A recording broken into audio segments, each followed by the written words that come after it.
The letter bag of Lady Elizabeth Spencer-Stanhope, compiled from the Cannon Hall Papers, 1806 to 1873.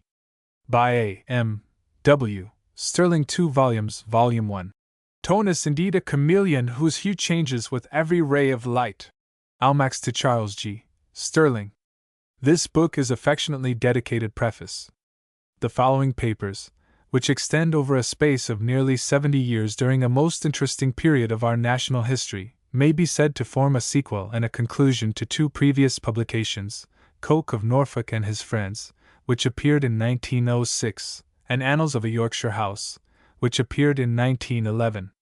They are, however, more essentially a continuation of the latter, in which the Cannon Hall muniments and anecdotes were brought down to the years 1805 to 6, from which date the narrative is resumed in the present volume.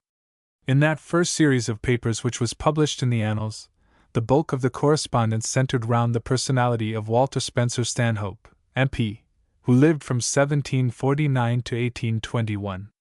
In the present series, the correspondence is principally addressed to or written by John Spencer-Stanhope, his son, who lived from 1787 to 1873. Other letters, doubtless, there were in plenty, to and from other members of the family, but only those have survived which found their way back to the old Yorkshire house whence so many of them had originally set forth with their messages of love and home tidings, and which were there preserved, eventually, by the grandmother of the present writer, Lady Elizabeth, wife of John Stanhope and daughter of the celebrated Coke of Norfolk. The following book, therefore, is appropriately termed the letter bag of the lady to whom its existence is due, although her personal contribution to its contents does not commence before the year 1822, when she first became a member of the family circle of its correspondence. In it, in brief, is represented the social existence of 2 generations and the current gossip of over half a century, as first set forth by their nimble pens in all the freshness of novelty. Thus it is an ever-shifting scene to which we are introduced.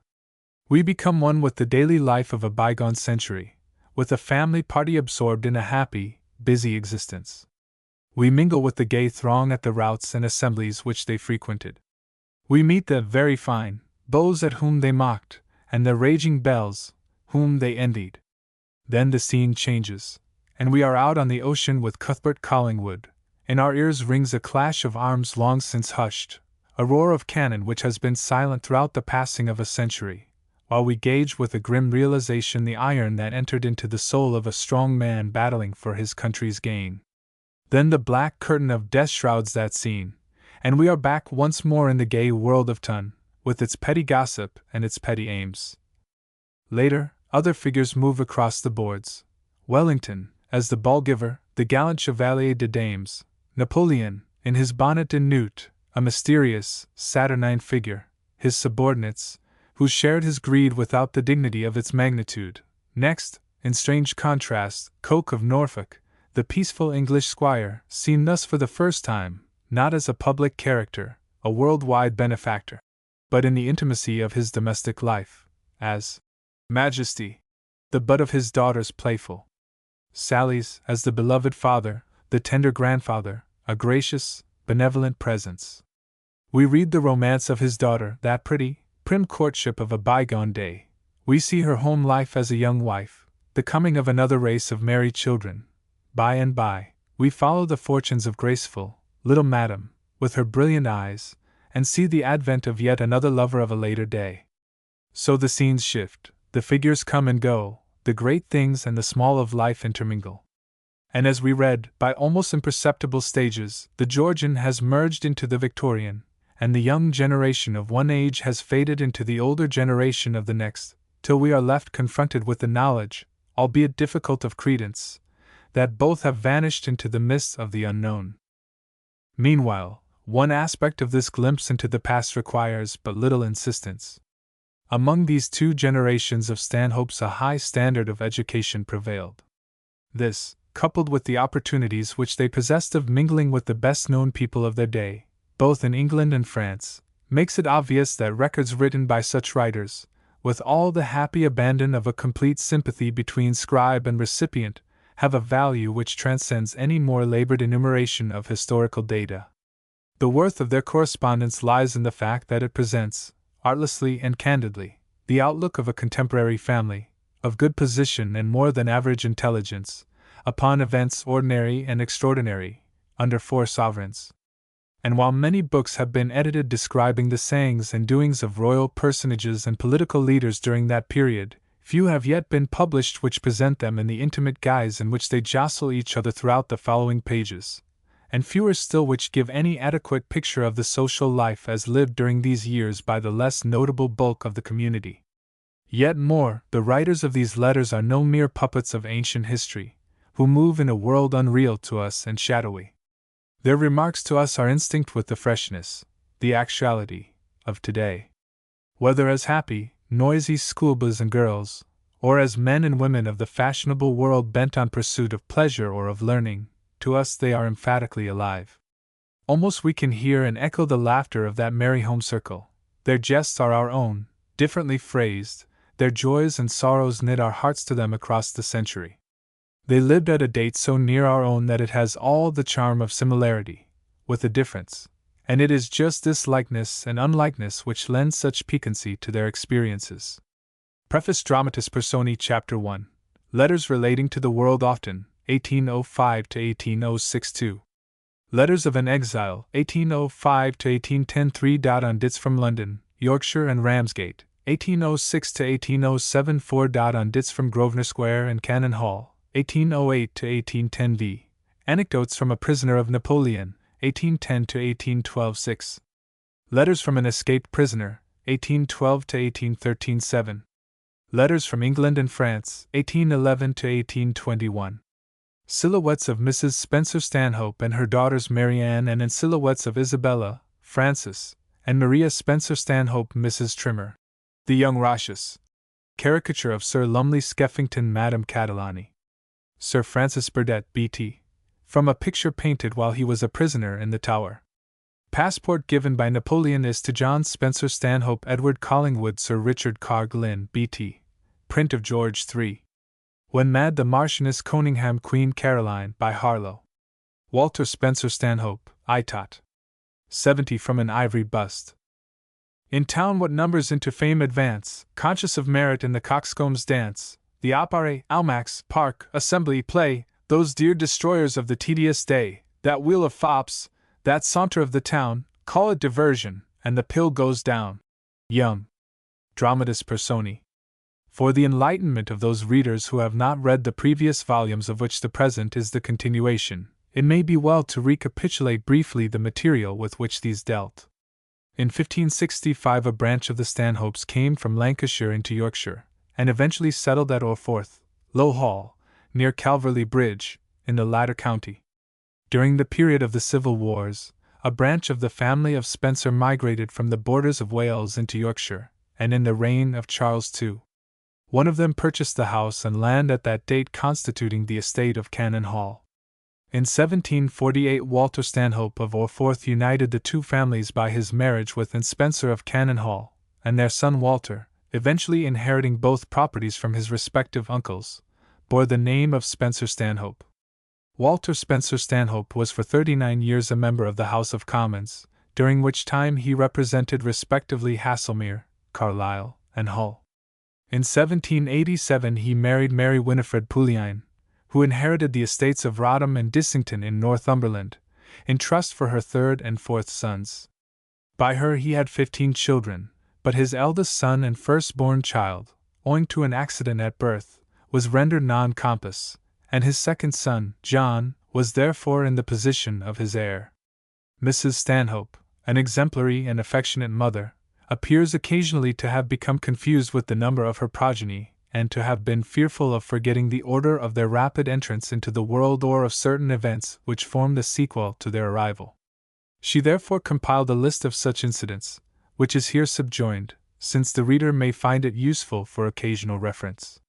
The family of Walter Spencer-Stanhope of Cannon Hall. Walter Spencer-Stanhope, his firstborn, came into the world about 8 o'clock in the morning of the 26th of August 1784, and was christened in Orforth Chapel the 25th of September following. His sponsors were Edward Collingwood, John Ashton Shuttleworth, Esker, and Mrs. Lawson of Churton.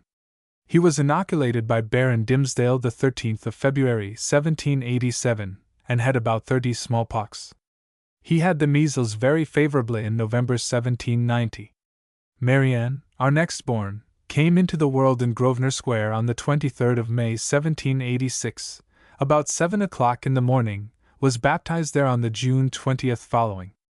Her sponsors were Sir Richard Carr Glynn, Mrs. Stanhope, and Mrs. Greme his mother and aunt. She was inoculated by Baron Dimmesdale the 13th of February 1787, and was very full. She had the measles in Grosvenor Square very favorably in March 1806. 1. John, his third child, came into the world in Grosvenor Square on the 27th of May 1787, between 6 and 8 o'clock in the morning. He had private baptism in his house that evening and public baptism on June 25, 1787, or thereabouts. His sponsors were the Earl of Chesterfield, Sir Matthew White Ridley and Lady Glynn. He was inoculated the February 12, 1788, by Baron Dimmesdale and had the disorder favorably. He had the measles and whooping cough at Sunbury. 2. And his fourth child was born September 7, 1788, between 6 and 8 in the morning at Cannon Hall, was christened at Cawthorne Church, November 2, 1788, having received private baptism about a fortnight after she was born. She was inoculated by Baron Dimmesdale on or about 24th of April, 1789, and had the disorder very favorably. Her sponsors were the Countess of Burford, Mrs. Marriott, and Mr. Poullain. 3. Catherine, his fifth child, was born between 6 and 8 o'clock on the morning of September, 1789, at Cannon Hall, was christened at the beginning of November following, having received private baptism 3 weeks before. Her sponsors were Mrs. Biggie, Mrs. and Shafto, and Colonel Glynn. She was inoculated by Baron Dimmesdale, the beginning of April, 1790, and had the disorder very favorably. She died 20th of November, 1795, of a complaint in the throat or lungs, and was buried at Cawthorne Church. Elizabeth, our next child, was born on the 5th of November, 1790, about 1 o'clock in the afternoon, had first private baptism and was afterwards christened at Cawthorne Church on the 11th of December following. The sponsors were Mrs. Ord, of Morpeth, Mrs. Poullain and Mr. John Collingwood. She was inoculated by Baron Dimmesdale in March 1791, and had the disorder very favorably. Died April 15, 1801, of obstruction, in Grosvenor Square, and was buried in St. James's Chapel, Hampstead Road. Edward, our seventh child, was born on the October 30, 1791 at 12:30 at noon, was christened at Cannon Hall in December. The sponsors were Mr. Collingwood, Mr. Fawkes of Farnley and Mr. Glynn. He was inoculated by Baron Dimmesdale April 1, 1792 and had the disorder very favorably. Had the measles in 1806. 4. William, our eighth child, was born at 4 o'clock on the 4th of January 1793, was christened on the 5th of February following, at Cawthorne Church. His sponsors were Admiral Rodham, Mr. Carr Ibbotson and Mrs. Beaumont. He was inoculated by Baron Dimmesdale the 24th of March 1793, and had the disorder very favorably. He had the measles at Sunbury School May 1802. Went to sea in the ocean to join Lord Collingwood off Cadiz, March 1806. 5. Thomas Henry, our ninth child, was born at 1:30 in the morning the 14th of May 1794, was christened the 9th of June following in Grosvenor Square. His sponsors were Lady Carr Glynn, Collingwood Rodham Esker, and Ashton Shuttleworth Esker. He was inoculated by Baron Dimmesdale in April 1795, and had the disorder very favorably. Had the measles at Sunbury 1802. Died April 3, 1808, after a long and painful illness. Was buried with Eliza in St. James's Chapel in Hampstead Road. Charles, our 10th child, born on the October 14, 1795, christened at Cawthorne, sponsors Colonel Beaumont, James Shuttleworth Esker, and Mrs. Elizabeth Rodham. Was inoculated in the spring, 1796, by Baron Dimmesdale. 6. Isabella, our 11th child, was born on the 20th of October 1797, at 1 in the morning, christened at Cawthorne Church the 8th of December following. Sponsors, Mrs. Rodham, Mrs. Smith of Dorsetshire, and Mr. Smith of Heath. Was inoculated in autumn 1798 by Mr. Greaves of Clayton. 7. Philip, our 12th child, was born January 25, 1799, at 1 in the morning, was christened by Mr. Phipps February 1799. The sponsors were Mr. Edwin Stanhope, the Rev. John Smith, Westminster, and Lady Augusta Lowther. Was inoculated with the cowpox May 1800 by Mr. Knight. Had the measles at Putney in the autumn, 1806. 8. Frances Mary, our 13th child, was born on the 27th of June 1800, at 12:30 at noon in Grosvenor Square, and was christened there by the Rev. Mr. Armstrong on the 26th of July following. The sponsors were Samuel Thornton Esker, Mrs. Green of Burlington, and Mrs. Marriott of Horsmondon, Kent. Inoculated with the cowpox by Mr. Greaves in the autumn of 1800. 9. Maria Alicia, our 14th child, was born at Cannon Hall the 4th of September 1802, 1/2 before 7 in the morning, and was christened at Cannon Hall by the Rev. Goodare on 22nd of October following. The sponsors were the Rev. D. Marriott, Mrs. Henry Poulian of Carlton, and Mrs. Morland of Court Lodge, Kent. Inoculated with the cowpox by Mr. Whittle in Grosvenor Square the spring following. 10. Hugh, our 15th child, 11, was born September 30th, 1804, about 5 in the morning, and was christened at Cawthorne Church by the Rev. Mr. Goodare the 1st of November following. The sponsors were Edward Collingwood Esker, Mr. Smith of Dorsetshire, and Lady Elizabeth Lowther of Swillington. The 4 youngest had the measles at Ramsgate. As will be seen by this comprehensive list, of the 15 children of Walter Spencer-Stanhope and his wife, 3 only failed to attain maturity. The tale of their brief lives has no part in the following correspondence, and might be dismissed without comment, save that the mention of them serves to bring yet nearer to us that mother whose powerful brain, warm heart, and tireless pen bound to her the affections of her children with a devotion seldom surpassed. Of Henry Stanhope, destined to die after much suffering, many letters, not inserted here, remain eloquent of the manner in which, throughout his long illness, his mother denied herself to all her acquaintance, and never left his side. Of little Catherine Stanhope, who expired at the age of 5, 2 pathetic mementos exist. One is a large marquise ring which never left the mother's finger till she, too, was laid in the grave. The other a silken tress like spun sunshine, golden still as on that day in a dead century when, viewing it through her tears, Mrs. Stanhope labeled it tenderly, "My dear little Catherine's hair, cut off the morning I lost her, November 20th, 1795. Of little Elizabeth a more curious and harrowing reminiscence has survived. Grosvenor Square, Saturday, April the 28th, the day on which the remains of my dear child were deposited in the vault at Mrs. Armstrong's chapel between 6 and 7 in the morning, attended by her dear, afflicted father. So little Elizabeth, in the springtime of her life, passed to her grave at a strangely early hour on that April morning, and her mother, in the hushed house, took up the thread of life once more with pious submission and the iron will for which she was remarkable.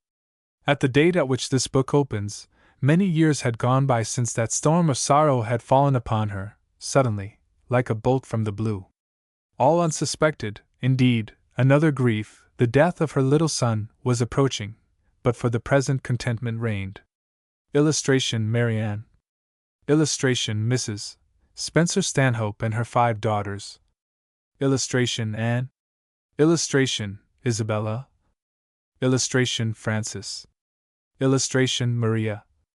After celebrating the Christmas festivities, as usual, in Yorkshire, early in January 1805, she journeyed with her husband and family back to their house in London, No. 28 Grosvenor Square, a building since much altered, but still standing at the corner of Upper Grosvenor Street. 12. There she was occupied introducing into society her clever eldest daughter Marianne, aged 19, and preparing for the debut of her second daughter, Anne, and thence with the dawning of that year destined to be momentous in English history, she wrote to her son John, his father's heir presumptive, a youth of 18, who had just gone to Christ Church. The new year smiles upon us, and thank God, finds us all well, except Henry, and he gains strength. May you see many happy ones, and may the commencing year prove as happy to you as I have every reason to believe the last was. You are really, my dear John, the most gallant son I ever heard of to make such very flattering speeches.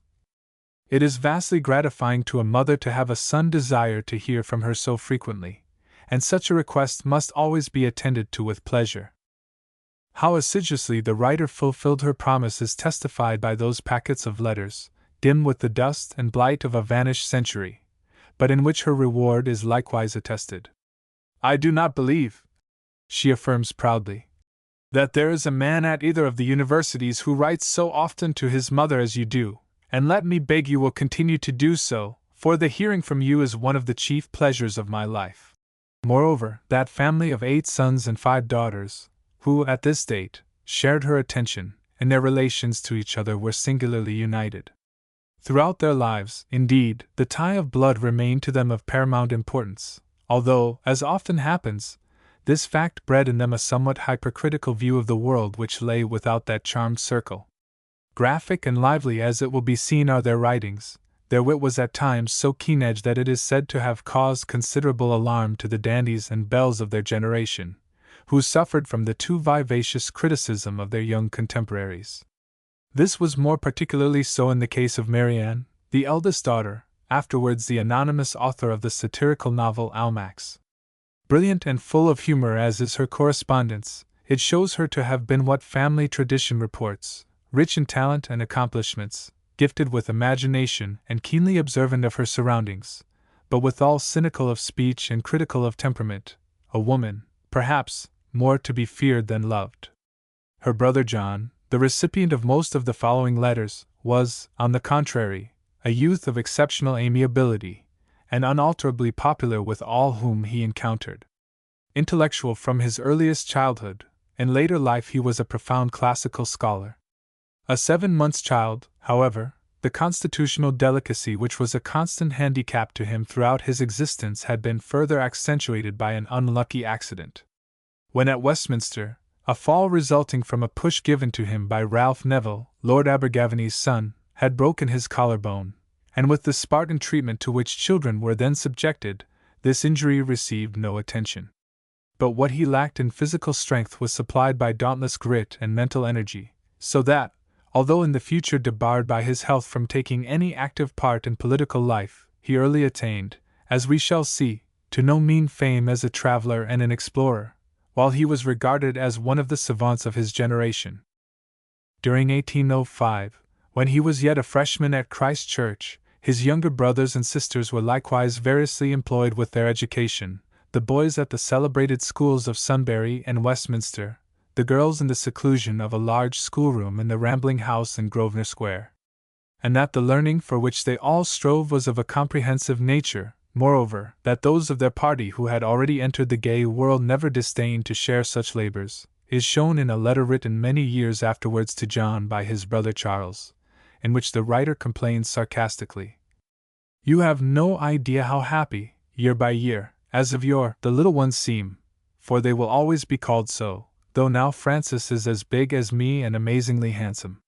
Yet still they have not one moment of time to themselves. They cram and stuff with accomplishments incessantly, and they prison me in my room and won't allow me to pry into the haunts of the muses. Marianne and Anne have been learning to paint for these last 2 years, and make, I think, but slow progress. Marianne never will have done. I wish I could be so industrious. She is now beginning to learn the harp. They are both learning to sing from some great star, which is only money and time thrown away, and Isabella, Francis and Maria learn to dance of one of the most celebrated opera dancers. Isabella learns a new instrument something like a guitar, called a harp lute. Marianne and Anne, having learned French, German, Latin and Italian, are now at a loss to find something left to know, and talk of learning Russian. They will be dyed bluestocking up to their very chins. Allowing for the exaggeration of a schoolboy, the letter throws an interesting light on the standard of education aimed at by those who, despite the imputation to the contrary, had no pretension to belong to the recognized bluestocking coteries of their day. and the father of that busy, happy circle, in the seriousness of his own life and aims, presented the same contrast to many of his contemporaries which was reflected in his family. 14 years senior to his wife, and at this date in his 57th year, Walter Stanhope had been MP respectively for his different constituencies since 1775. A keen politician, he was punctilious in his attendance at the House. Nevertheless, as shown in a former volume, although a man of ability and of intense earnestness of purpose, his devotion to his political labors never wholly counteracted a certain lethargy of temperament which, throughout his life, limited achievement. Thus, although in his youth undoubtedly gifted with a lively fancy, or with what his generation termed sensibility, this very trait seems at variance with the sum of his later career. True, that under stress of emotion he could rise to heights of impassioned oratory which provoked by its very evidence of latent power, but the tenor of his existence was scarcely in accordance with these brief flashes of genius, and the fulfillment of his prime belied its promise. The record of his life remains one which commands respect rather than admiration. Level-headed, sober in judgment and conduct, even while possessed of a wit which was rare and a discernment at times profound, his days flowed on in an undeviating adherence to duty which makes little appeal to the imagination. As a churchman, as a parent, as a landowner, as a politician he fulfilled each avocation with credit. As a man of the world he could toy with but remain unmastered by the foibles of his age. While a Fox and a Pitt rose to heights and sank to depths which Stanhope never touched, while a Wilberforce was imbued with religious fervor as with a permeating flame, Stanhope, to his contemporaries, presented something of an anomaly. As in his early years he had been a macaroni who eschewed the exaggerations of his sect, so throughout life he could gamble without being a gamester, could drink without being a toper, be a politician without party acumen, and a man of profoundly religious feelings devoid of fanaticism. But since he who himself is swayed by the intensity of his convictions is he who in turn sways his fellows, possibly the very restraint which saved Stanhope from folly debarred him from fame. 13. Meantime his generation was one of colossal exaggeration, both in talent and in idiocy, in virtue and in vice. Men sinned like giants and as giants atoned. Common sense, mediocrity, save upon the throne, were rare. Even the fools in their folly were great. The spectacle was recurrent of men who would smilingly stake a fortune as a wager, who could for hours drench their drink-sodden brains in wine, then rise like gods refreshed, and with an iron will throw off the stupor which bound them, to wield a flood of eloquence that swayed senates and ruled the fate of nations. Even the fops in their foppishness were of a magnitude in harmony with their period. They could promote dandyism to a fine art, and win immortality by perfecting the role. Their affectation became an adjunct of their greatness, their eccentricity an assumption of supremacy. Their very insolence was a right divine before which the common herd bowed with a limitless tolerance. In the world of London, as that celebrated gossip, Gronow, points out, from generation to generation, certain men of fashion have come to the fore amongst the less conspicuous mass of their fellows, and have been defined by the general term of men about town. The earlier representatives of that race, the macaronis of a former date, ere 1805, had been replaced by a clique of dandies whose pretensions to recognition were based on a less worthy footing.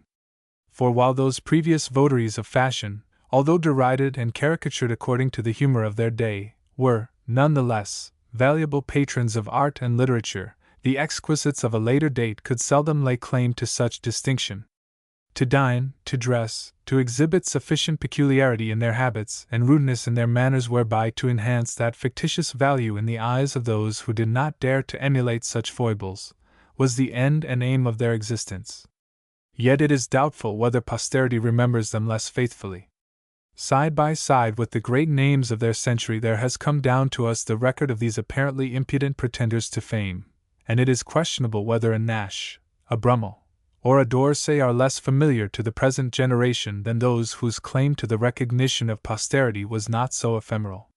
Thus, while the circle of acquaintance with which the lives of Stanhope and his family at this date mingled serves to throw into sharper relief his own divergence of character from that of many of his contemporaries, those men who to great abilities, and sometimes to great achievement, joined the pettiness of a fop and the follies of a mountebank, still more did the typical man about town, with his whims and his foibles, his shallow aims and his lost opportunities, compare strangely with the larger souls of his generation.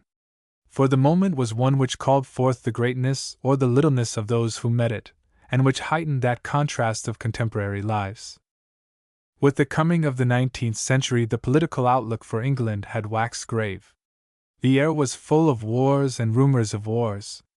Napoleon, the mighty scourge of the civilized world, was minded to accomplish the downfall of the one power which still defied his strength. "The Channel is but a ditch," he boasted, "and anyone can cross it who has but the courage to try." Boats were in readiness at Boulogne and at most of the French ports, fitted up for the attempt, while the conqueror of Europe dallied only for the psychological moment to put his project into execution.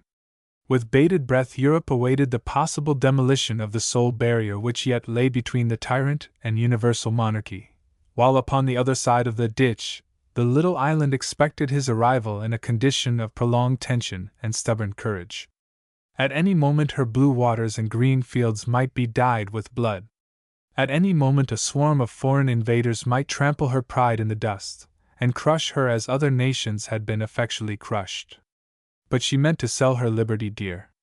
Out of a population averaging 9,000,000 souls there were 120,000 regular troops, 347,000 volunteers, and 78,000 militia, and still Napoleon paused.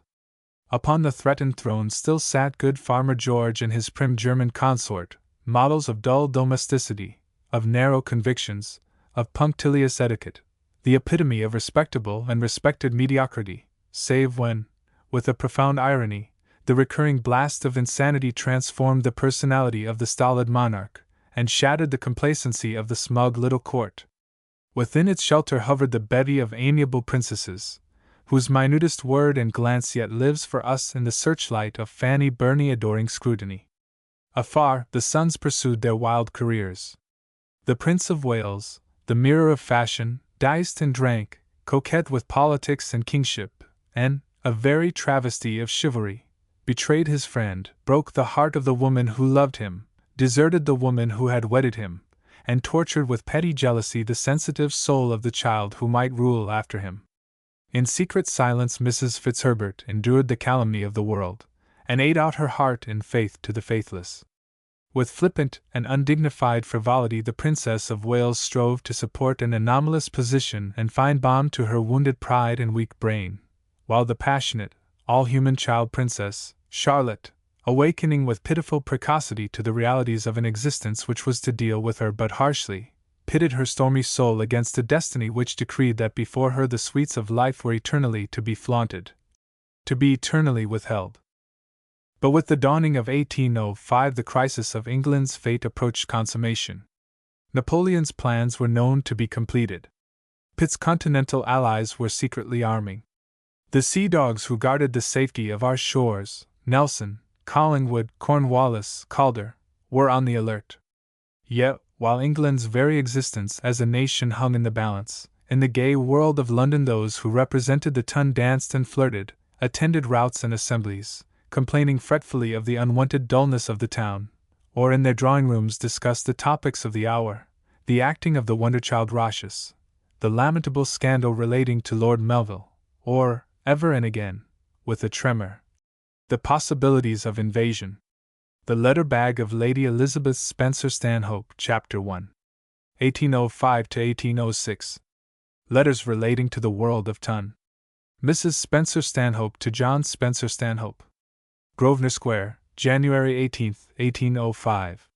Here we are established as of old and beginning our usual avocations. Our opera box we like extremely. I generally take some young woman, which makes us cheerful. Miss Glynn, was of my party one night, and was well pleased. Little Rochus, too, appeared again tonight. I almost despair of seeing him, though I will try. On Saturday morning, Marianne and I and 500 or 600 others went to hear Mr. Sidney Smith, 3, lecture upon the conduct of the human understanding. His voice is fine, and he is well satisfied with himself. I cannot say we came away much wiser, but we were well amused. I hear that Mr. Smith protests that all women of talent are plain.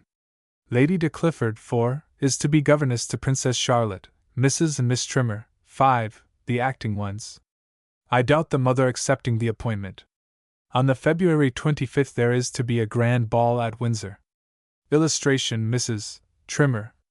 Marianne Spencer-Stanhope to John Spencer-Stanhope. Grosvenor Square, February 1, 1805. My dear John, I fear you will have thought me long in performing my promise, but as I was to have gone to court yesterday, I delayed writing to you until the ceremony was over. As it is, instead of my letter being full of royalty, peers and ribbons, you must accept nothing but the remnant of those ideas, which the interesting hairbreadth adventures of Tom Jones have left me. In plain English, the drawing-room was put off on account of the Queen's indisposition, and I am just at the end of the above-mentioned delightful book. Oh! Had I the wit of Partridge, the religion of Thwackum, or the learning of Square, I might describe with tolerable accuracy the intolerable stupidity of this great town. The opera is thin of company, thin of performers, thin of lights, thin of figurantes, thin of scene-shifters, thin of everything. One night we were a good deal entertained by having his R.H. and Cher Amy, 6, in the next box to us. Really they squabbled so, you would have imagined they were man and wife. As for politics, of which you asked so much, everyone here seems discontented. All Pitt's friends, angry that he has deserted them for Addington, and Lord Stafford, the head of them all, angry that the ribbon should be given to Lord Abercorn, to one who has protected rather than to one who has insulted Pitt. Such little things are great to little men. The king, everyone agrees, looks charmingly and is more composed than he has been for long. Lady de Clifford is appointed governess to the Princess Charlotte, the bosom friend of Mrs. Fitzherbert, Helas. And Mrs. and Miss Trimmer under her. Some say they will not accept it. Dr. Fisher, Bishop of Exeter, is to be governor. I am for making he and Mrs. Trimmer disagree about religion. Mrs. Spencer-Stanhope to John Spencer-Stanhope. February 23rd. On Thursday Marianne and I attended the drawing-room, and so disagreeable a crowd I never was in. Miss Drummond, 7, looked very well and Miss Glynn quite pretty. The great hoop suits her figure. I have not heard you mention being acquainted with a young man of the name of Knox Irish. 8. His father and mother live in this street, and are friends of Mrs. Beaumont's. 9. I have finished the life of Sir William Jones. 10. His acquirements appear to have been wonderful, 8 languages perfectly, but I think it was 28 of which he had more or less some knowledge. He was withal a very religious man. His attainments were of the right sort, for they fixed his principles, and all his writings are in favor of virtue. The speech Mr. Wyndham made in the House of Commons was full of wit, and would I think amuse you. Marianne Spencer-Stanhope to John Spencer-Stanhope. Undated. The apparent good spirits in which you write, even after a mathematical lecture, gives us reason to hope that that favorite exercise has not quite deprived you of your valuable intellect. Long may it continue thus.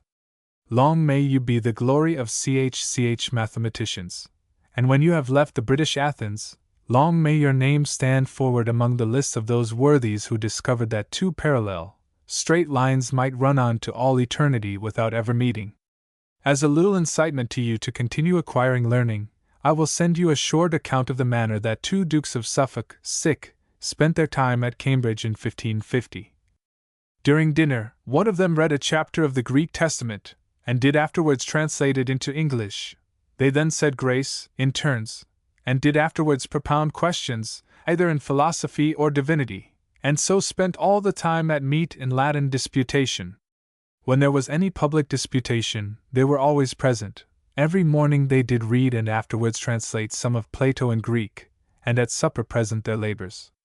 They were of St. John's College, and every day were devoted to private lectures, and the residue they did account for. I ought almost to apologize for sending you so long an extract, but I thought it would remind you so forcibly of yourself and your distribution of your time, that I was unwilling to deny you the pleasure of the comparison. Mrs. Spencer-Stanhope to John Spencer-Stanhope. Undated. Thanks for the account of the distribution of your time.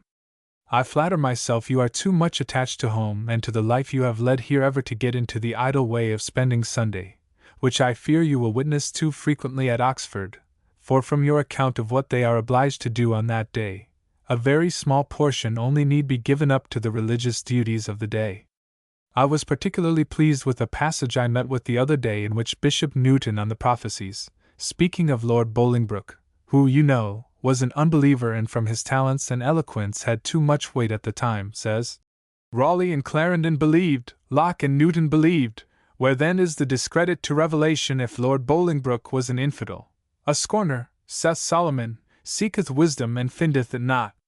I know not if your father took any notice of the part of your letter to him where you mention that, in a lecture, it had been proved that the blacks were a species between men and monkeys. I think, for I have not your letter, that I have stated rightly what was said. It might be asserted, but surely could not be proved, and it is doctrine I do not like, as it goes directly to justify using them as beasts of burthen, a very good argument for a slave dealer. March 1st. Your father is very well. He was sorry for the fate of the slave trade bill last night. The elopement and distress in the house of Petre has been the chief subject of conversation for the last few days. Miss Petre, 11, made her escape from her father's house in Norfolk with her brother's tutor on Monday last. It is said they are at Worcester and married only by a Catholic priest. However, Lord and Lady P. are gone there, and it is expected she will be brought back tonight. They can do nothing but get her married to the man at church. She is 18, he 30, and no gentleman. She was advertised and 20 guineas reward offered to anyone who could give an account of the stray sheep. It is a sad history. What misery this idle girl has caused her parents, and probably insured her own for life. Marianne Stanhope to John Spencer-Stanhope. March 3rd.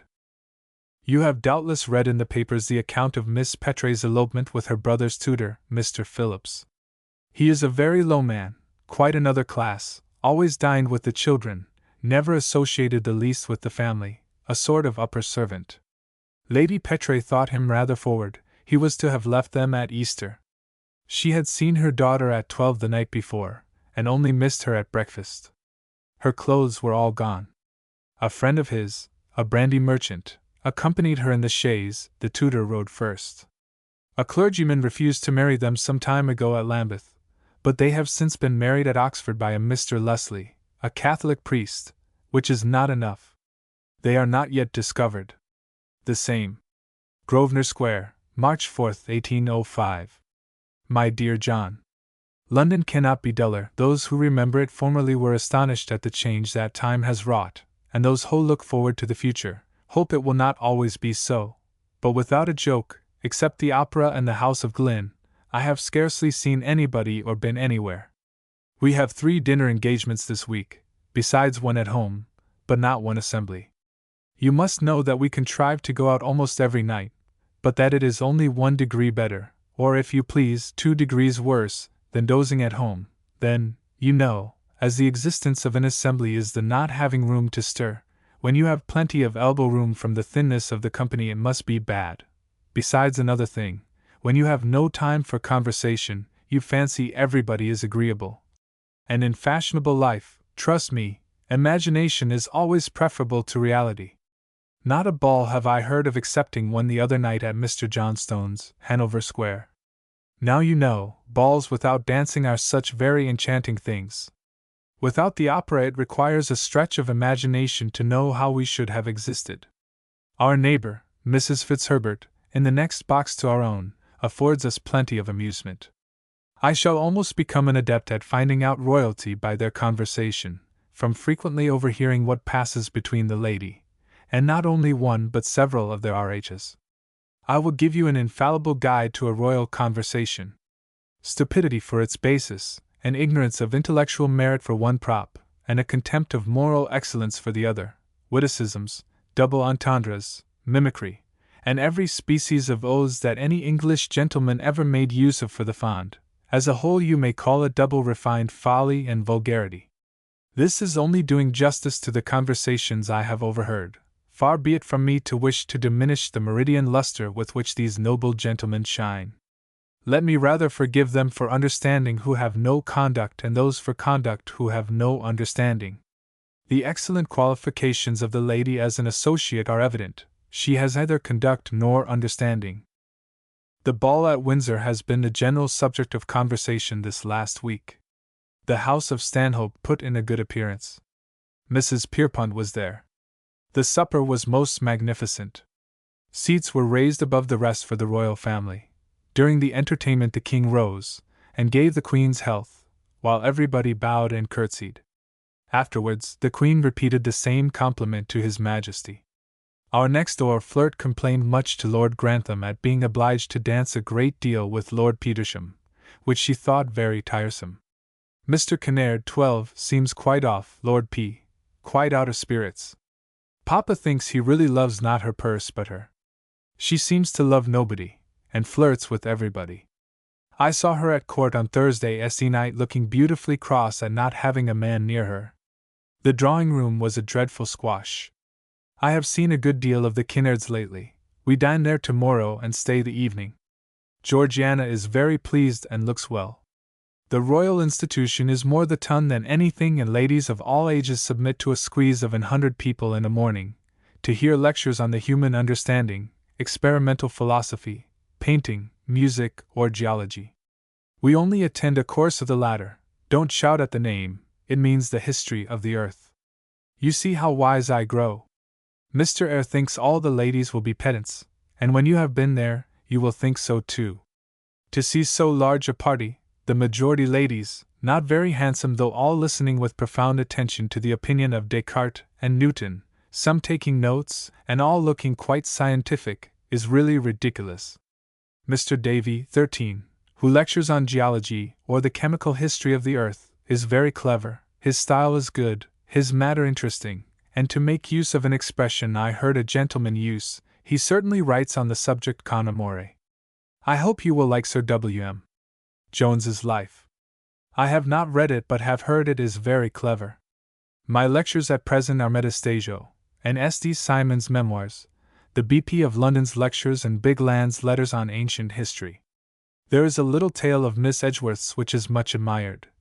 The Modern Griselda, which you must read. Of the names mentioned in this letter, that of Lord Petersham deserves more than a passing notice.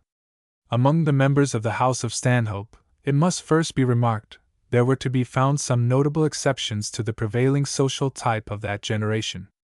Philip, Earl of Chesterfield, for one, although he failed to keep up the traditions of his famous predecessor in art and elegance, was never notorious for the weaknesses of his day, and Charles, the third Earl Stanhope, more violently eschewed the foppishness of many of his contemporaries, devoting all his attention to mechanical contrivances and scientific research. His simplicity of life, however, was said to be the expression of his republican tendencies, which he had inherited in a pronounced form from his father, who had likewise left behind him the reputation of having been a magnificent patron of learning.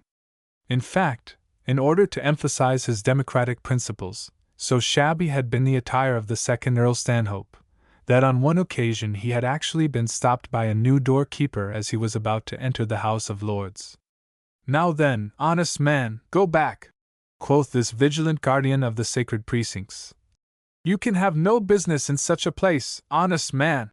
And it was only with considerable difficulty that the eccentric peer had asserted his right to admittance among his fellows, whose honesty was enhanced by a more elegant exterior. In marked contrast, therefore, to these other members of the family, it was in the Harrington branch that the foibles of the beau monde were cultivated with intention. Charles, 3rd Earl of Harrington, born the same year as Charles, 3rd Earl Stanhope, had married Jane, daughter and heiress of Sir John Fleming, B.T., who proved no unworthy successor to her celebrated predecessor, immortalized by George Selwyn for vivacity and abnormal conversational powers.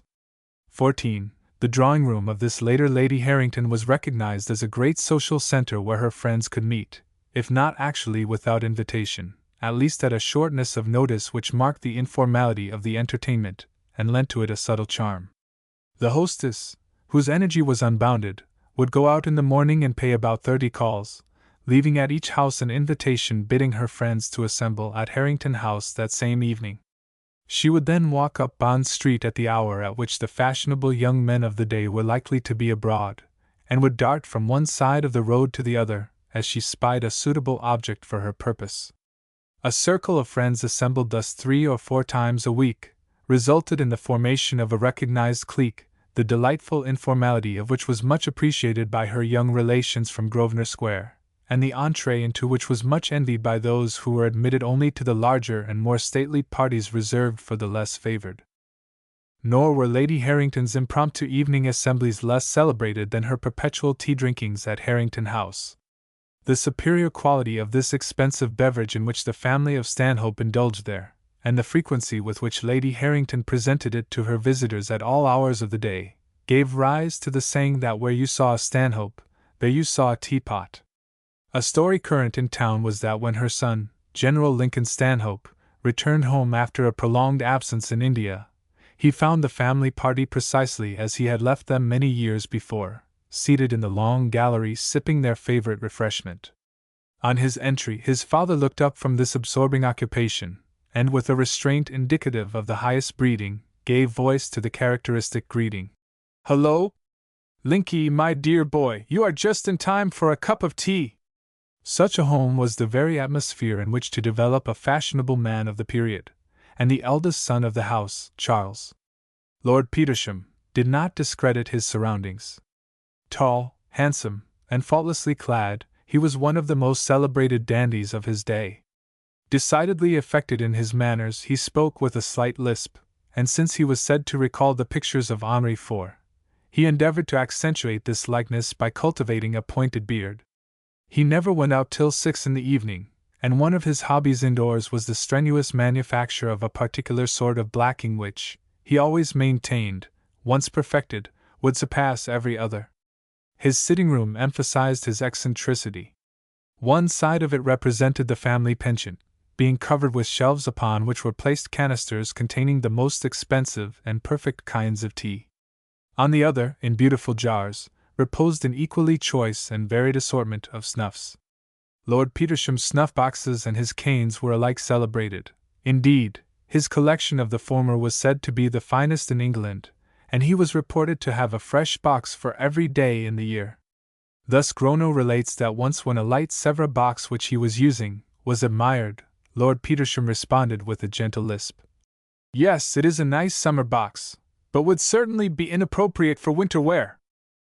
Caricatures of the period represent the heir to the earldom of Harrington clad in light trousers and a brown coat, seated upon a brown prancing horse. One of his whims, indeed, was to affect everything brown in hue: brown steeds, brown liveries, brown carriages, brown harness, and brown attire. This was attributed to the fact of his having been in love with a fair widow of the name of Brown, whose charms he thus endeavored to immortalize. But whatever the truth of this rumor, it is evident from the letter of Marianne Stanhope that at the age of 25 he honored with his devoted attention a lady whose personal attractions and inamiable disposition afforded a fund of entertainment to his relations living next door to her in Grosvenor Square. And this sidelight on the character of the dandy gives pause to criticism. How much, perhaps, of the eccentricity for which Lord Petersham was remarkable, like that of the celebrated Lady Hester Stanhope, may be attributed to the buffetings of a secret fate. Yet this man who, with exceptional abilities and exceptional opportunity for exercising those abilities, could contentedly fill his empty days with the manufacture of blacking, or pass an entire night, as Gronow relates him to have done, playing battledore and shuttlecock for a wager with Ball Hughes, was, in much, a typical product of his generation. His mannerisms were accepted by his contemporaries with a forbearance which bordered on admiration, and however childish his peculiarities, he remained unalterably popular.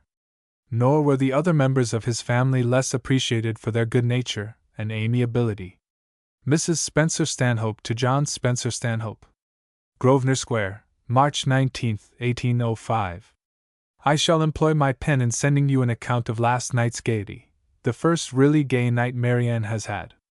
We began our evening at a concert at Mrs. Methuen's, from thence we proceeded to a very fine assembly at the Ladies Townsend's, and about 12 arrived at the Duchess of Bolton's, where we found them tripping on the light fantastic toe with great spirit.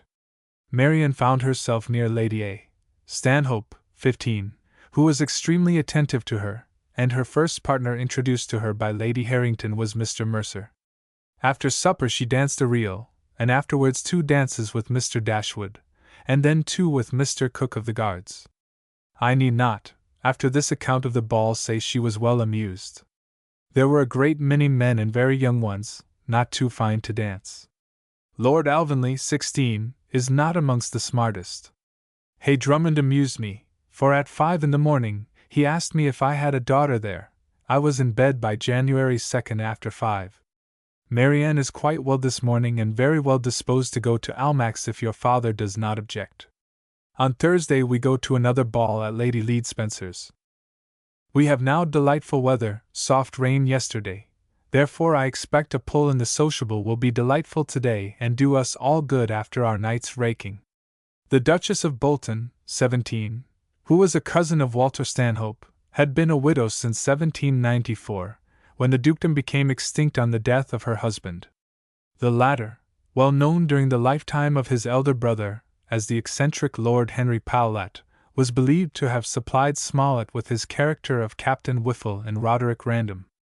For many years he had resided at Bolton, formerly Baltimore, House, a quaintly constructed, solitary mansion, standing on the outskirts of London amid rural scenery, and encircled by a fine garden. Celebrated for its hospitality in those the last days of its splendor, Bolton House had opened its portals nightly to the guests who drove down from town to take part in the festivities there, amongst the most frequent of whom had been Walter Stanhope and his young wife. The Duchess, however, subsequent to her husband's death, had heard with dismay of a projected transformation in her surroundings.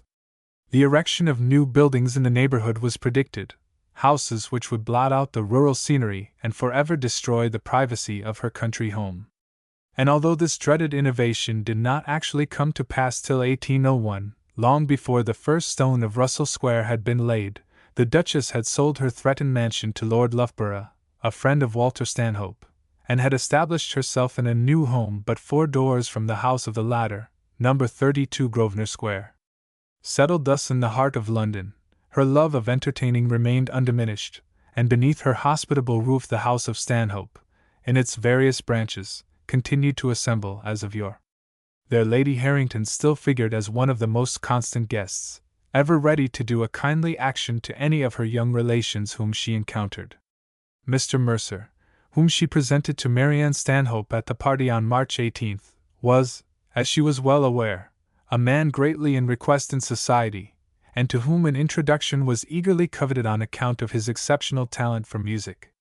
Gifted with a remarkably fine voice, he sang duets in company with a friend, in Greek, Italian, Spanish, Portuguese, and English. Mercer's voice and both their tastes are exquisite, relates Lord Glenbervie at this date. They accompany themselves, Mercer on the pianoforte, Gill on a Spanish guitar, which he has had made under his own directions in London. Their foreign airs and words they have chiefly picked up recently from ballad singers in the streets. Marianne Stanhope was therefore fortunate in securing this acquaintance, as she was in having for a partner Mr. Cook of the Guards, better known in London society as Kangaroo Cook, for many years private aide-de-camp and secretary to the Duke of York, and of whom Gronow relates that he was in the best society and always attracted attention by his dandified mode of dress.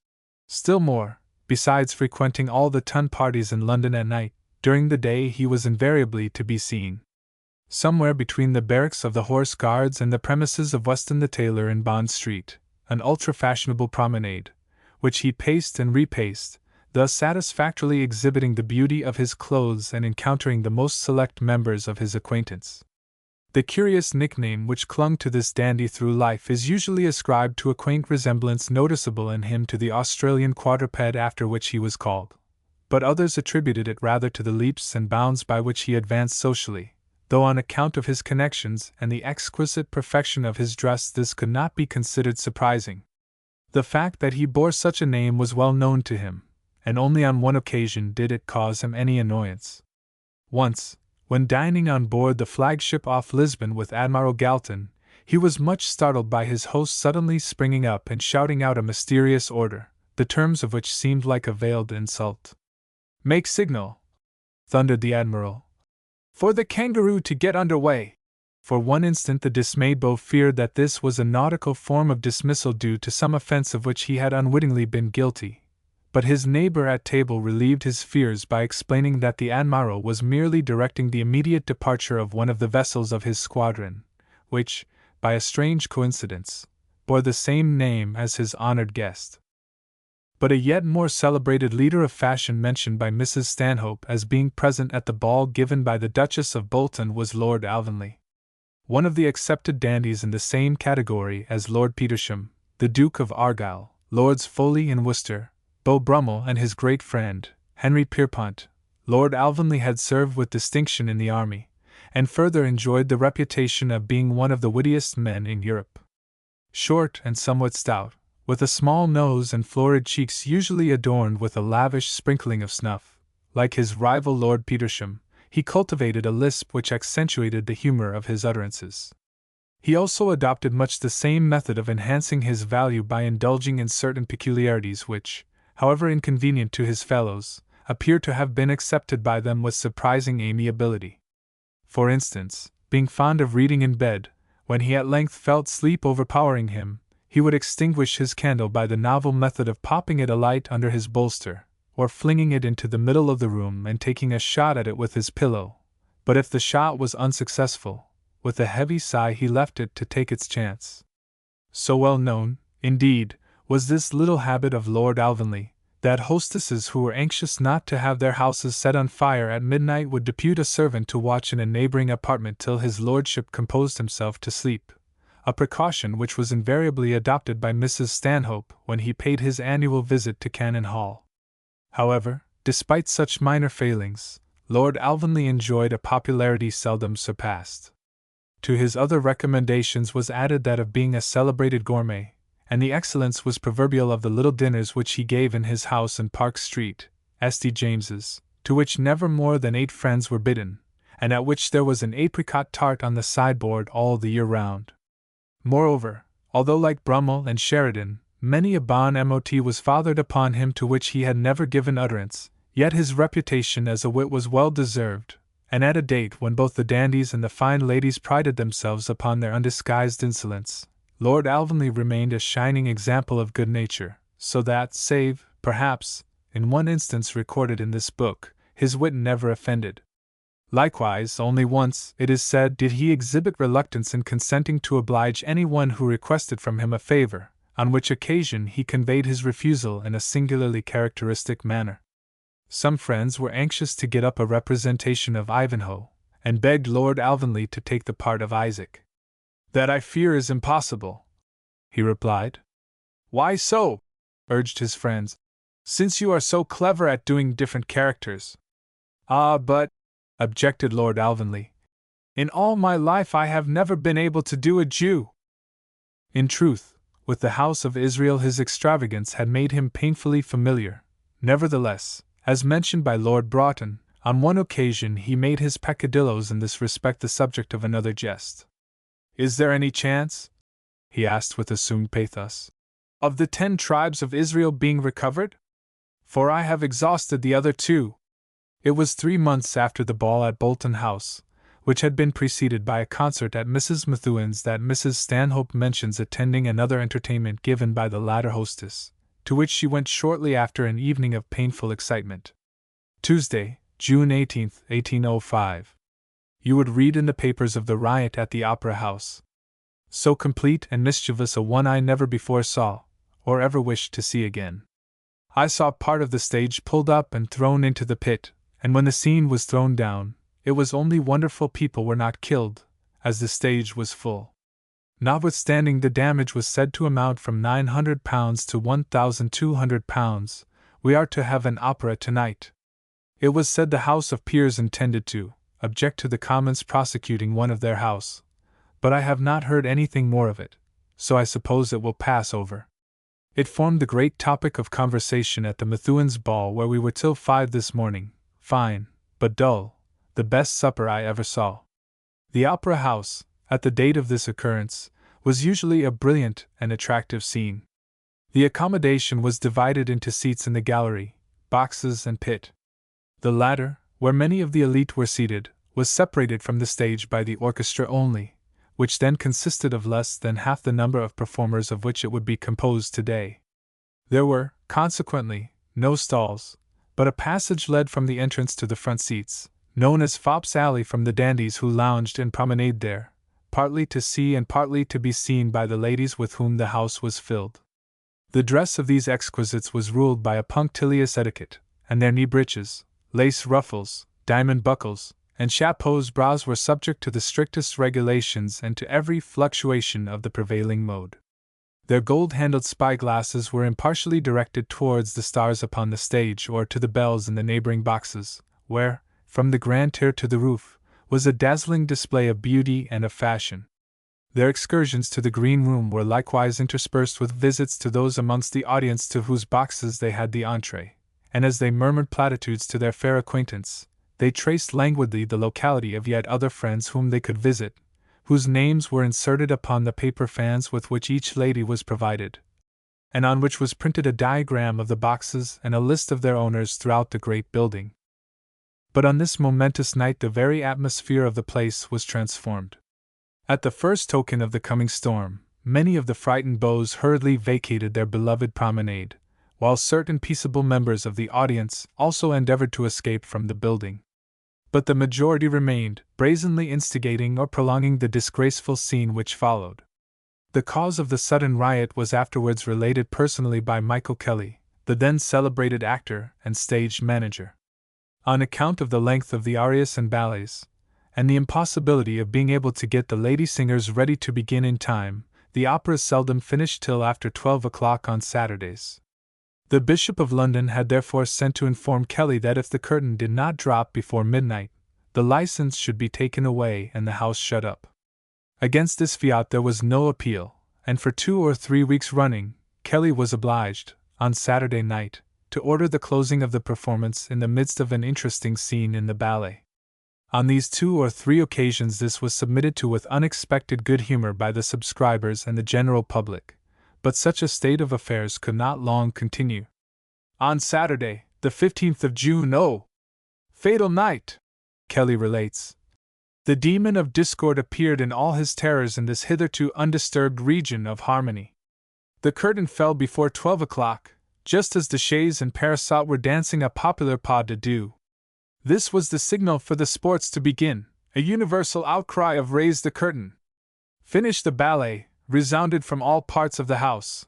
Hissing, hooting, yelling, in which most of the ladies of quality joined, commenced. The ballet master, Diegueville, was called for, and asked why he allowed the curtain to drop before the conclusion of the ballet. He affirmed that he had directions from me to do so. I was then called upon the stage, and received a volley of hisses, yellings, etc. I stood it all, like brick and mortar. But at last, thinking to appease them, I said the truth was that an order had been received from the Bishop of London to conclude the performance before midnight. Some person from the third tier of the boxes who appeared to be a principal spokesman called out, "You know, Kelly, that you are telling a lie." I turned round very coolly and looking up at the box from whence the lie came, I said, "You are at a very convenient distance. Come down on the stage and use that language again, if you dare." This appeal was received by the audience with a loud burst of applause, and the universal cry of "Bravo, Kelly!" Well replied, "Turn him out! Turn the fellow out of the boxes." The gentleman left the box, but did not think proper to make his appearance on the stage. This was a lucky turn as regarded myself, but did not appease the rioters, for finding their mandate for drawing up the curtain and finishing the ballet was not obeyed, they threw all the chairs out of the boxes into the pit, tore up the benches, broke the chandeliers, jumped into the orchestra, smashed the pianoforte, and continued their valorous exploits by breaking all the instruments of the poor unoffending performers. Having achieved deeds so worthy of a polished nation, and imagining no more mischief could be done, they quitted the scene of their despoliation with shouts of victory. There was, however, a finale to the drama which the rioters did not expect. Mr. Gould, a lawyer and great friend of Kelly, identified some of the ringleaders and brought actions against them for damages which cost them many hundreds of pounds. The lustres, scenes, and musical instruments which had been destroyed alone were estimated at £1,500. and the prosecutions were only withdrawn on the culprits undertaking to apologize for their conduct, as well as to recoup all who had suffered through their misbehavior. Meanwhile, many persons were frightened from attending the opera for fear of a repetition of such scenes, and the rival attraction of the performances given by the young Rochus prospered in proportion.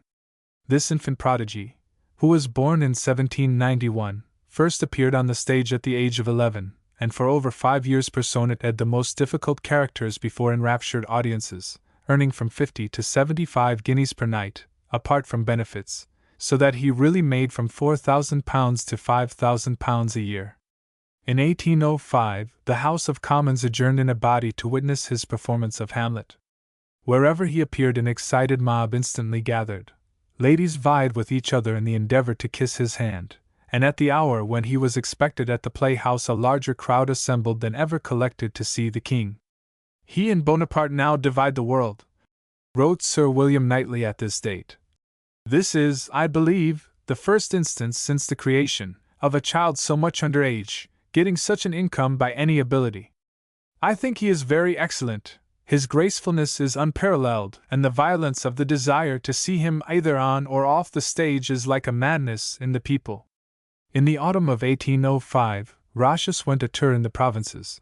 In August of that year he was in the north, and Mr. Smith, the vicar of Newcastle, formerly tutor to the sons of Walter Stanhope, wrote to Mrs. Stanhope an account of the prodigy's reception there. August 19th. The young Rochus is engaged here for 3 nights, and makes his debut this evening in the play of Douglas. Places are as yet allowed to be taken only for the first 4 nights of his performance, and so great is the expectation of Newcastle, that if the boxes had held double the number of spectators, all the seats would have been taken. But whatever impression the young actor made on the other inhabitants of Newcastle, the verdict pronounced by the critical Mr. Smith is very modified praise. For Mrs. Stanhope's comfort and the credit and taste of the people of Newcastle, I add that Master Betty has had a very good benefit, considering the thinness of the town. I should conjecture the house amounted to about £95, and admitting that he mouths a good deal, is indistinct in his lower tones, and does not pronounce very accurately, I was not displeased with his performance of Warwick in the play. Earl of Warwick. Illustration, Master William Henry West Betty. The young Rochus. From an engraving by J. Ward after J. Northcote. Despite this far from enthusiastic verdict, great was the excitement of the Stanhope family to hear that the next county to be visited by Rochus was Yorkshire, whither they usually returned before Christmas. Ere that date, however, their thoughts were much occupied by a double tragedy, the death within a month of their friends, Lord and Lady Kinnaird. 18. November 2nd, 1805. I sent you word of the truly deplorable situation of the 2 poor Kinnairds, within 1 month deprived of both parents, and all their brothers in yeomanry. When the last accounts were received, the present Lord Kinnaird was at Vienna. Lady K. did not, as I sent you word, die in her carriage, though in it when she was seized. Lord K. was dining at the ordinary at Perth races and was seized at dinner, the uvula descending into the windpipe. He recovered sufficiently to return into the room, but did not survive many days. Lord Primrose, 19, from whom the whole detail came, sent us also an account of his gaieties. He and his father had been a tour in Scotland and had not neglected to visit at Drummond Castle, with which he was enchanted, which he could not well fail being, as the lady of the castle, 20, is a passionate admirer of it, and takes great pleasure in it, and manages much about the estate. We have at last concluded Roscoe's elaborate work, The Life of Leo X, and I do not think I shall ever go through the whole again. The Italian wars are tiresome and to me always most uninteresting. I neither like Leo's principles nor those of his biographer. Parts 1 shall certainly read again. The style is elegant, and he is an able apologist. I certainly should recommend parts of the work to you. It will be an amusement to you at Christmas. The comment of Mrs. Stanhope, as a staunch Tory, upon the famous life of Leo X, which was then attracting much attention, affords an amusing contrast to the extravagant praise bestowed upon the work by the Whigs of the day. Shortly after she had finished its perusal, she must have returned with her family to Yorkshire, where a fresh excitement awaited her. "The gallery at Breton," she writes, is to be painted, as well as the staircase. The architect says he has worked there 6 months already. We are going over to see the result of his labors. Bretton Park, which was then undergoing such complete renovation, is situated about a couple of miles from Cannon Hall, and its owner at this date afforded endless food for discussion both in Yorkshire and London. In a previous volume, 21, reference has been made to the celebrated Mrs. Beaumont, or, as she was universally called by her generation, Madame Beaumont. The natural daughter of Sir Thomas Blackhead of Bretton, she had been made his heiress, and had married Colonel Beaumont, MP for York. Although Mrs. Stanhope and many others then living could remember her as a village girl riding to Penistone every market day to sell butter and eggs, Mrs. Beaumont successfully ignored any such unpleasant reminiscences on the part of those acquainted with her early life, and continued to dominate a situation to which, thus heavily handicapped, she might well have succumbed. By dint of an unassailable belief in her wealth and importance, she held her own with the county families, whose slights she ignored or repaid with interest, and whom she alternately flouted and patronized.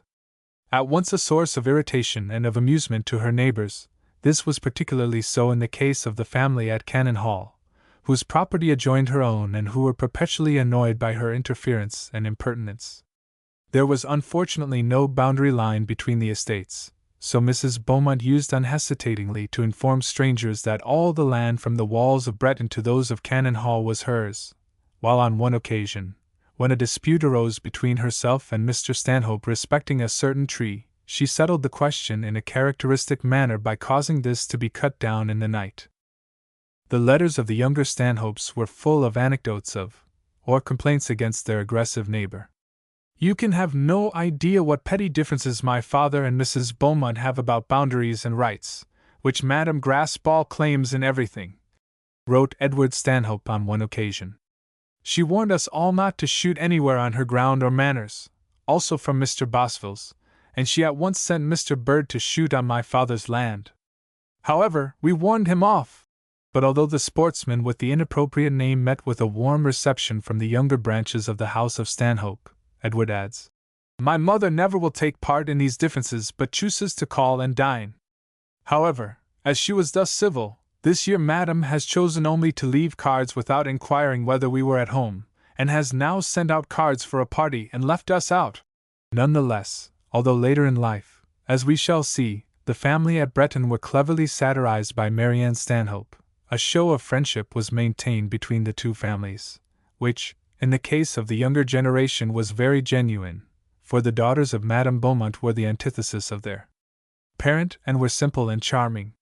Yet Mrs. Beaumont was undoubtedly one of the most curious characters of her generation, in that, as stated, her self-assurance enabled her to tilt successfully against the strong social prejudices of her day and to sustain an all but impossible position with undoubted success.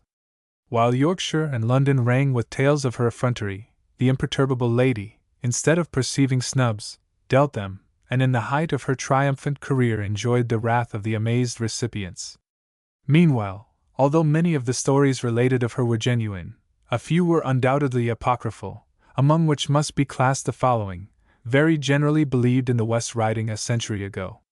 It was said that being much addicted to gambling and proud of the immensity of the wagers which she dared to risk, Madame Beaumont on one occasion staked the entire Bretton estate on a game of chance. She lost, and her opponent, being apparently as sporting as herself, dared her to win it back by riding through Bretton Park and village astride on a jackass with her face to the tail. The idea of the haughty and pompous lady undertaking such a penance must have seemed actually incredible, but Madame Beaumont was not readily daunted. To the unbounded surprise of her fellow gamester, she accomplished the feat, and thus reinstated herself in all her former wealth and grandeur. In Yorkshire, she invariably drove about the country in a carriage drawn by 4 beautiful black horses on which were seated postilions in velvet jockey caps. She owned an extraordinary number of carriages, and directly news reached her that any visitor of importance was being entertained at Cannon Hall, she would order out her finest equipage and drive over in full state with the intention of enticing away the guest whose rank attracted her. As usual, no rebuffs discouraged her; she failed to perceive them. In London, she strove with equal determination to admit no one to her parties who was not the possessor of a title. Commoners, however well born, were received by her with a scarcely concealed insolence. The big yellow coach in which she and her daughters drove about town was a familiar sight, making its triumphal progress through the most fashionable streets, or drawn up by the park railings that its occupants might converse with the elite among the loungers who thronged around it. For those who scoffed at Madame Beaumont courted her diligently on account of the excellence of her entertainments, while her luxury and the lavish nature of her expenditure formed their favorite topic of jest and gossip. Apart from her boundless hospitality to those whom she considered sufficiently important to be honored by it, the sums which she spent on the house and stables at Breton were said to have been enormous, and it was doubtless with considerable curiosity that the family at Cannon Hall, on their return to Yorkshire, hurried over to inspect the alterations which their neighbor was effecting. Mrs. Spencer-Stanhope to John Spencer-Stanhope. Cannon Hall, December 4, 1805. We drove to Breton this morning. We walked all over the gardens and the house. The number of people is enough to distract one architect. Improvers, agents, etc., etc., without end. Much is done, and still much remains to be done. Madame B. says she shall quite rejoice to leave the place. The plants appear in great order and are very valuable. The collection is extremely large, but at present the plants are so very small that to the ignorant they appear of little value, which we know is impossible to be the case. Thanks for the account of your studies. As for mine, I cannot give a very favorable report of them. Hume's Henry VIII, Warton on Pope, Cooper's Letters, and The Idler are the books I have at present in hand, but I have not much leisure. We are at present alone, and with my family round me, I do not wish for company. It is not a bustle of company I like, for I do not like the society of the country. It is morning, noon, and night. Rochus is now performing at Sheffield. I should like to see him there. Life in the country at this date was apparently more exhausting than life in London. No moment of the day was sacred from the encroachments of visitors.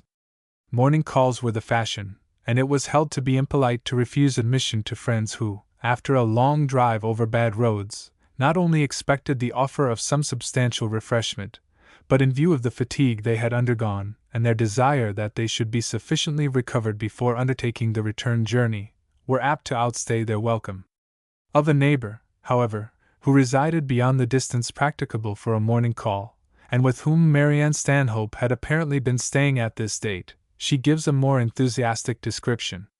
Mr. Fawkes of Farnley was the son of her father's old friend and neighbor at Orforth, in the days of his youth, Walter Hawkesworth, 22, who took the name of Fawkes on inheriting the property of Farnley under the will of a cousin. He was succeeded, in 1792, by this son, Walter Ramsden Fawkes, who, in 1806, became member for York, and later, as his father had been before him, High Sheriff for the county. This younger Mr. Fawkes was a man of exceptional talent, who is best remembered by posterity as having been one of the earliest and most munificent patrons of J. M. W. Turner, but who was better known to his contemporaries for his remarkable oratory.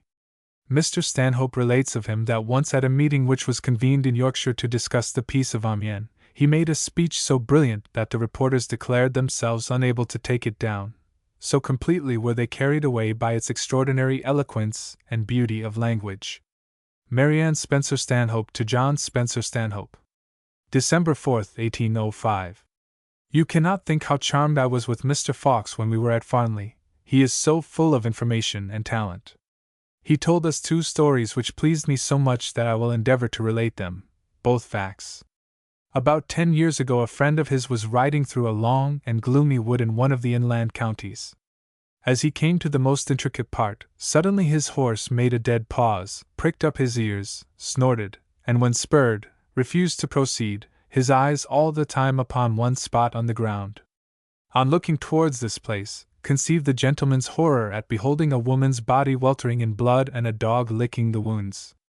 The traveler stood for some minutes petrified with horror, his eyes rivet on the body, when all at once the dog, perceiving him, set off full speed through the thickest part of the wood.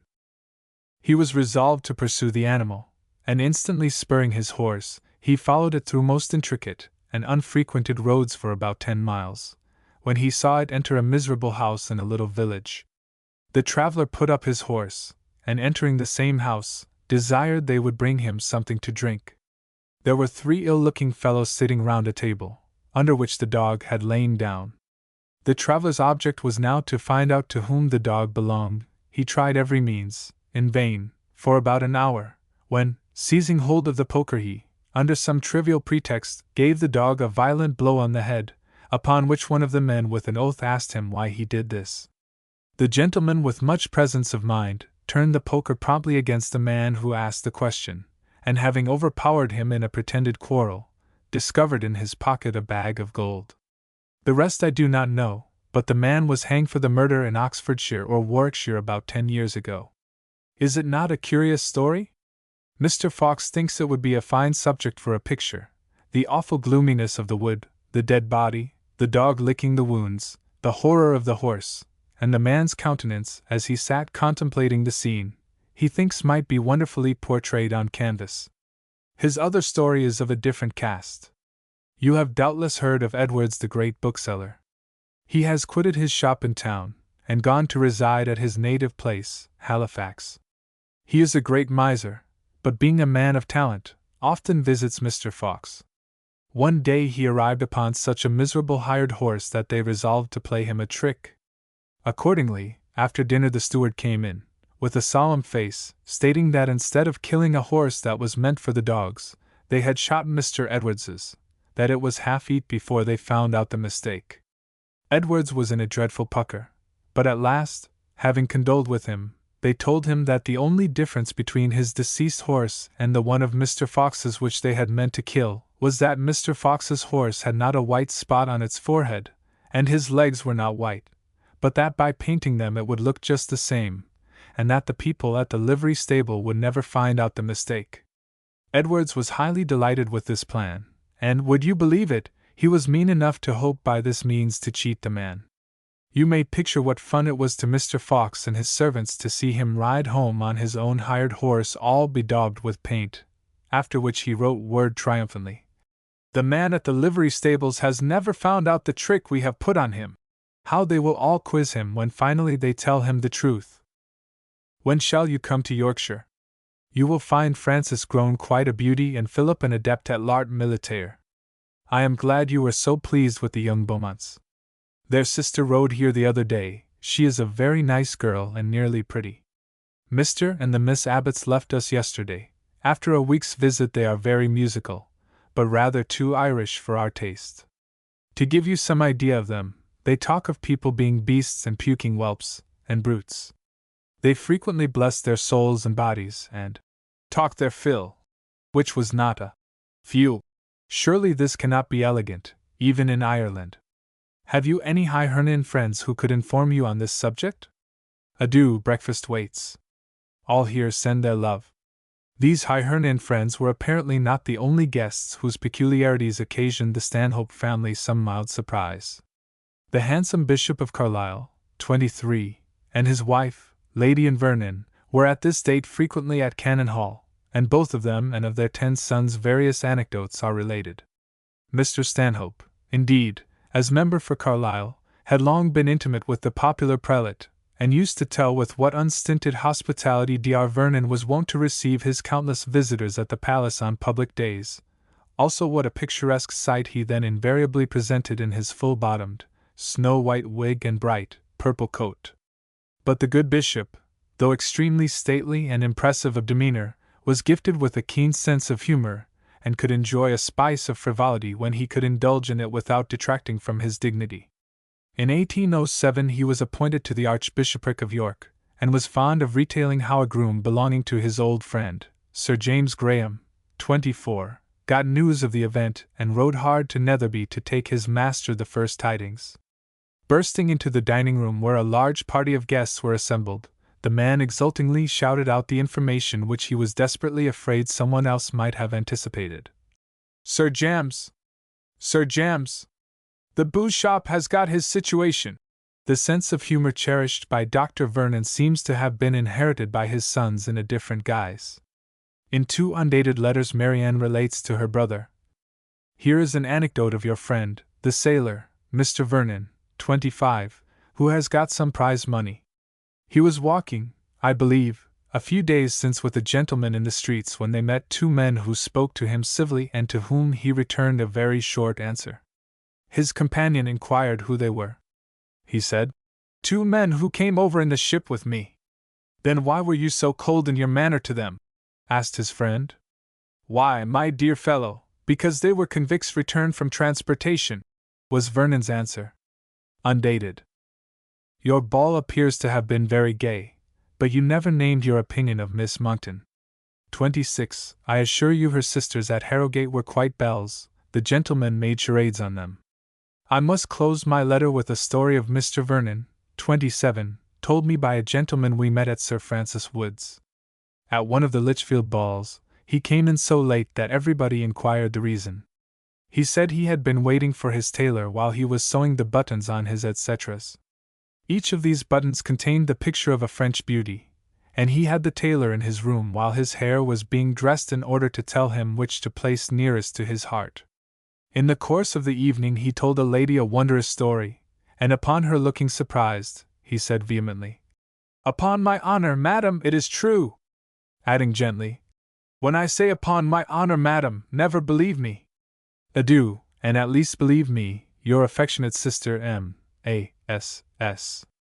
Mr. George Vernon, indeed, appears to have been of a somewhat impressionable temperament, for a few years later his sister-in-law, Lady Granville, writing from Trentham to announce her departure for Texel, remarks, "I must take Mr. Vernon away to flirt with my beauties there.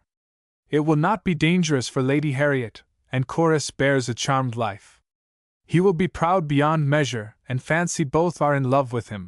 Yet with the dawning of 1806, the mention made by the Stanhopes of these friends comes in sad contrast to the lively tales respecting them in which they were wont to indulge. As January drew to a close, Walter Stanhope received an intimation that the illness of William Pitt was likely to have a fatal termination. He hastened up to town, and was in time to take a last farewell of his friend.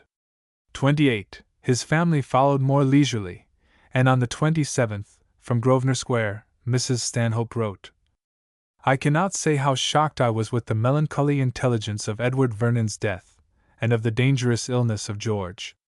I hear it was the scarlet fever." On the 30th she adds, "This morning I had particular pleasure in reading the favorable report you sent your father of George Vernon.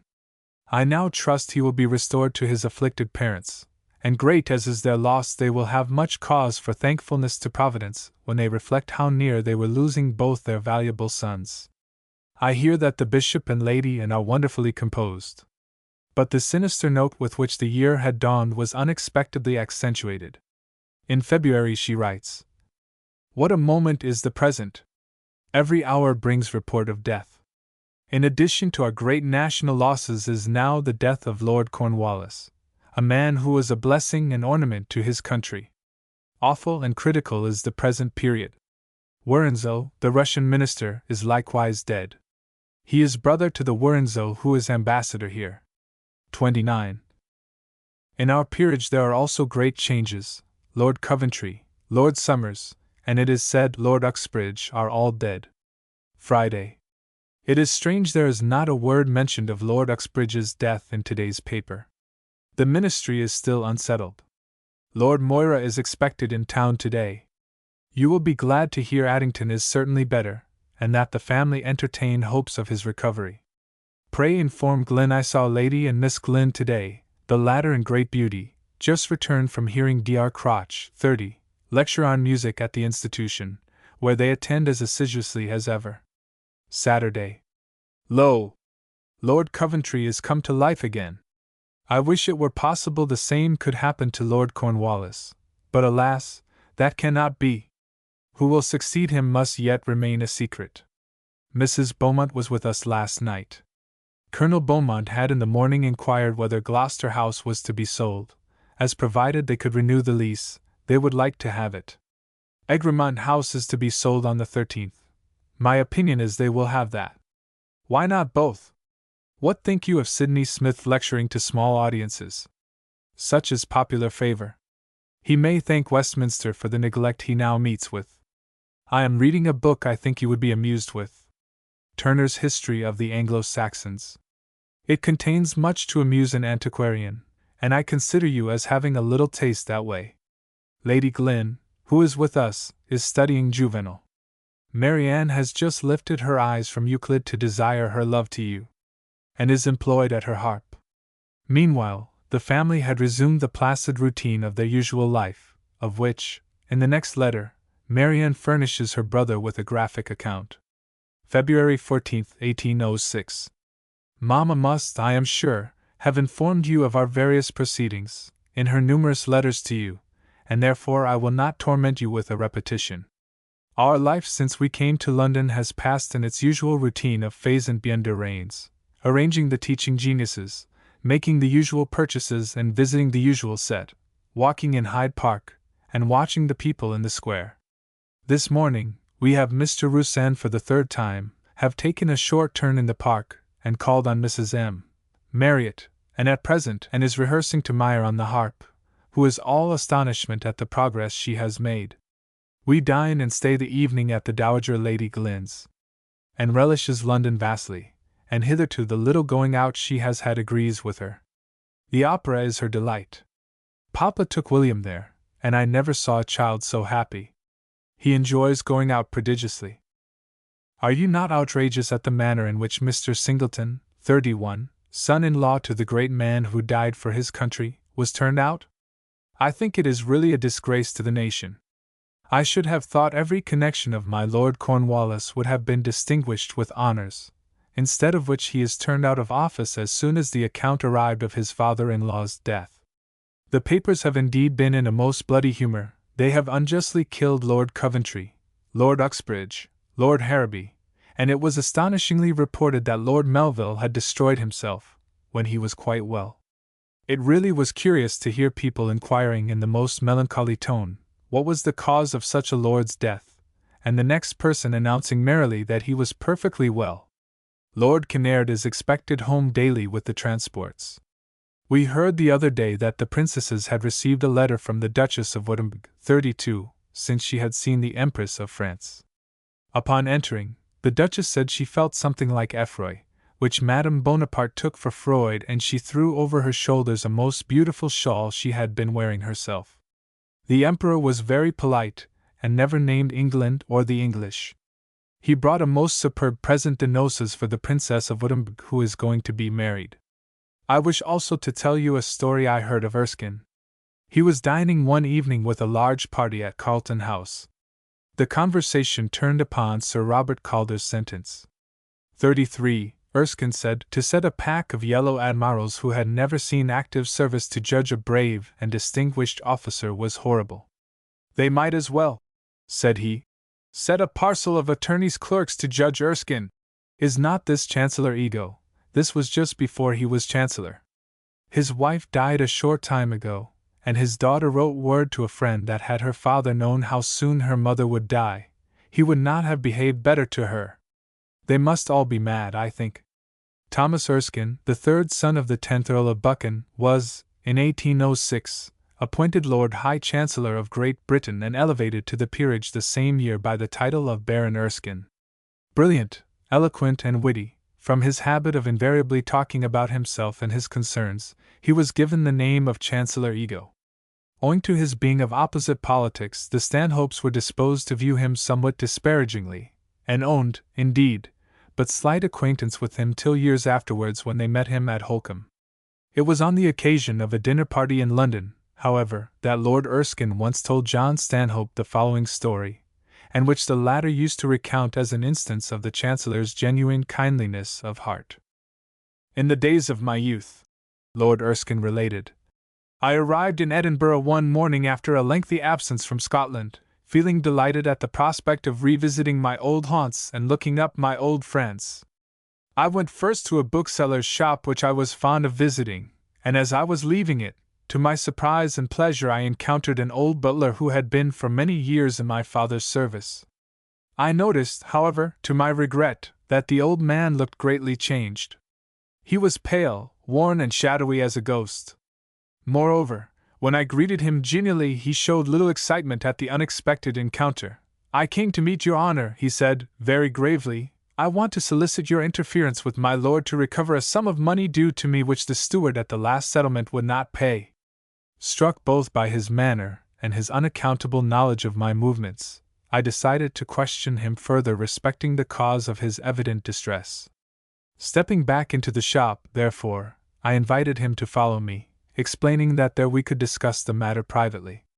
When, however, I turned round to hear what he had to tell me, I found that he was gone, nor, on returning to the door, could I see him anywhere in the street. Unable to account for his abrupt departure, and anxious to help him if it lay in my power, I recalled that his wife had a little shop in the town, and I succeeded in tracing my way thither. Judge of my astonishment on finding the old woman in widow's mourning, and on learning from her that her husband had been dead for some months. Still more was I startled upon hearing that on his deathbed he had repeatedly told her that my father's steward had wronged him of some money, but that when Master Tom returned he would see her righted. Needless to say, as speedily as possible I accomplished the old man's dying wish which had been so strangely brought to my knowledge.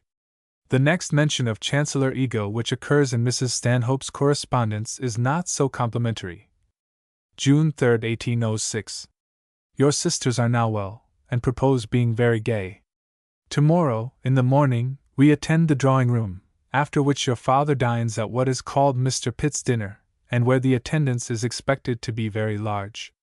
In the evening, I am to have a few friends, amongst them Lady C. Wortley and Mr. Mercer, who sing together most beautifully, after which I shall go to Mr. Hope's, the finest house in London, with respect to taste and virtue. We have now fine weather. You would delight in Kensington Gardens, or perhaps you would prefer joining the impertinent loungers who sit on horseback, too lazy to join the walkers. The political world is at present in a strange situation. Should Lord Melville be acquitted, he will probably take an active part in Indian affairs. There is a canvass against him, but I trust British peers are not to be influenced. I hope our dancing Chancellor will act properly as far as he is concerned, but I believe he is now referred to the House of Peers. If the intelligence has not yet reached you, you will wonder at the expression, dancing Chancellor. Know then that at Sheridan's ball the Lord High Chancellor of England, 34, danced with Miss Drummond after having dined and sat too long with a party where was the Prime Minister, 35, the Chancellor of the Exchequer, 36, and a greater personage than any. They contrived to set Somerset House on fire twice, and after dancing, the head of the law amused himself with rowing on the Thames. So much for the rulers of this land. Thomas Hope of Deepdean, Surrey, and Duchess Street, Portland Place, who is mentioned in the above letter, was a member of an eminent commercial family, of Scottish descent, generally known as the Hopes of Amsterdam. Having inherited an immense fortune at the age of 18, he became an early patron of literature and the arts. Flaxman owed much to his support, Turvalson and Chantry to his recognition of their genius early in life. Crazy also about architecture, Mr. Hope traveled all over the world, studying famous buildings and collecting, meanwhile, priceless treasures and pictures, statues, and furniture, so that on his return he reconstructed his home in London, and replenished it with beautiful possessions. In 1805 he published a handsome volume on household furniture, illustrated by many drawings of the fine specimens in his own house. He afterwards wrote other works, but is most celebrated as the writer of a romance, Anastasius, the authorship of which was at one time attributed to Byron, and of a scientific work, The Origin and Prospects of Man, which may be considered the parent of the well-known Vestiges of Creation, and which formed the basis of one of Carlyle's most remarkable essays.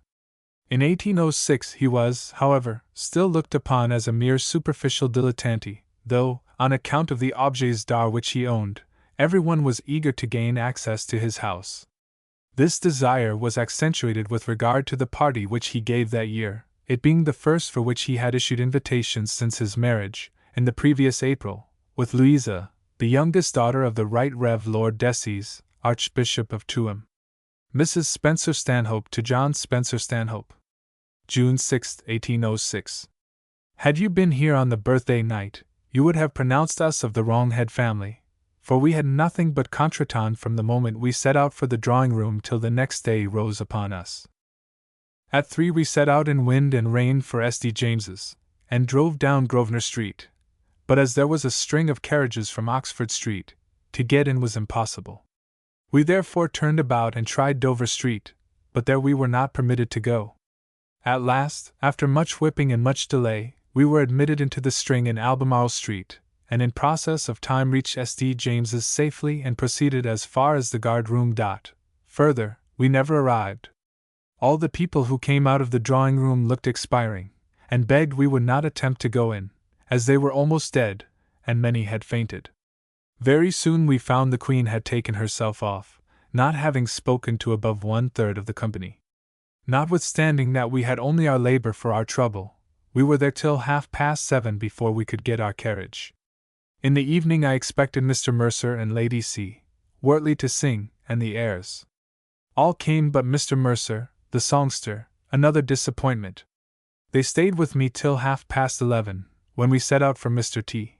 Hope's route, but after waiting in the street till near 1, we found to get in was impossible. Therefore very reluctantly we turned about and came home. Did you ever hear of such disappointments? However, we are all quite well, which probably would not have been the case had we done all we intended. The wit at the drawing-room was to call it the levee en masse. London does not abound in wit. The only things of the sort I have heard are what has been said about Mrs. Fox's ball. The first is given to Fox himself, who was asked what it was like, and referred the inquirer to the 22nd chapter of the first book of Samuel at the 2nd verse, 37, where is to be found a very just description of it, though probably you would not have thought to have looked at your Bible for an account of Mrs. Fox's ball. The other was a bon mot of your friend, Littleton, 38, who said, "There was all the world, but little of his wife." Last night I was at Mrs. Law's, a very pleasant assembly. Osborne Markham, 39, was flirting with his intended, Lady Mary Thynne, a pretty-looking woman. Mr. Littleton, whose bon mot respecting Mrs. Fox's ball so pleased Mrs. Stanhope, was a constant source of amusement to her and her daughters. Earlier that same year, on March 4th, she had written, "I suppose you saw the address which Mr. Littleton made to the freeholders of Worcestershire? It was very short, and I think comprehended in these words: 'Be assured that the Hon. William Henry Littleton will offer himself at the next county meeting, if the freeholders will be true to their interest and to the welfare of the country.'" This short address was posted in the corner of the newspaper. Now you must know that his father knows nothing about his offering himself, and this was printed in the corner of the newspaper that his sister might cut it out before his father saw it. I understand that he has the majority on the poll at present, and that he made a speech of above 2 hours in length. In an undated letter she subsequently relates, "Have you heard the latest story of our friend Littleton? It appears that at some large party he was seated at the card table next to Mrs. Beaumont, who expressed herself very dissatisfied with the smallness of the stakes. In the great houses which I frequent," she explained grandly to Littleton, "we constantly play for paper." "Madam," said Littleton in a solemn whisper, "in the little houses which I frequent, we play for note paper." Meanwhile another event had been arranged to take place on that birthday night which for Mrs. Stanhope proved so unfortunate, and had been announced by her so early as May 30th previously. On the birthday, all the friends of Mr. Pitt have agreed to dine together instead of on his birthday, which is just past. The first idea rose from the opposition wishing to dine together on the 4th, but many objected. They then determined to celebrate Mr. Pitt's birthday on that day. Your father means to be there. Pitt dinners, as they were subsequently termed, forthwith became an annual institution, and were held in all parts of the United Kingdom.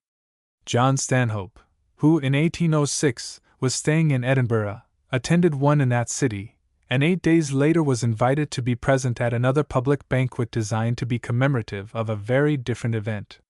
Throughout the months of May and June, public attention had been absorbed by the famous trial of Lord Melville. So early as May 6th, Mrs. Stanhope had written delightedly, "You will be glad to hear that the cross-examination of Mr. Trotter went in favor of Lord Melville, who looked perfectly composed the whole time, but not till the 12th did the end arrive. June 13th, 1806. Your sisters both attended the trial and had the gratification of hearing Lord Melville acquitted. The Prince had the good sense not to vote. The court was as full as possible, and when the two youngest peers voted on the first charge and said guilty, there was something like a hiss from the House of Commons. I am glad it is over, and I hope the country will not be put to the expense of any more trials of the same kind for many years. The princes went and shook Lord Melville by the hand as soon as it was over. Thus it was that 8 days after the Pitt dinner, Edinburgh felt itself called upon to give another banquet, designed to celebrate the joyful event of Lord Melville's acquittal. It was likewise proposed to illuminate the city, but the Solicitor General, Chief Magistrate in the absence of the Lord Advocate, prohibited such a demonstration. He was, in consequence, nicknamed the Extinguisher General, and the friends of Lord Melville, to the number of 500, consoled themselves by singing a song written by Walter Stanhope for the occasion, and entitled A Health to Lord Melville. Each of the 8 verses of which it is composed proposes a toast that was staunchly drunk by all present, but perhaps those in honor of the volunteers and of the luckless Princess of Wales, afterwards Queen Caroline, are the most significant. Since here we are set in array round the table, 500 good fellows well met in a hall, come listen, brave boys, and I'll sing as I'm able how innocence triumphed, and pride got a fall. But push round the claret, come, stewards, don't spare it, with rapture you'll drink to the toasts that I give. Here, boys, off with it merrily, Melville forever and long may he live! What were the Whigs doing, when, boldly pursuing, Pitt banished rebellion, gave treason a sting? Why, they swore on their honor, for Arthur O'Connor, and fought hard for Depard, gainst country and king. Well then, we knew, boys, Pitt and Melville were true boys, and Tempest was raised by the friends of reform. Ah, woe! Weep for his memory. Low lies the pilot that weathered the storm. 40. They would turn us adrift, though, rely, sir, upon it. Our own faithful chronicles warrant us that the free mountaineer and his bonny brown bonnet have oft gone as far as the regular's hat. We laugh at their taunting, for all we are wanting is license our life for our country to give. Off with it merrily, horse, foot, and artillery, each loyal volunteer, long may he live!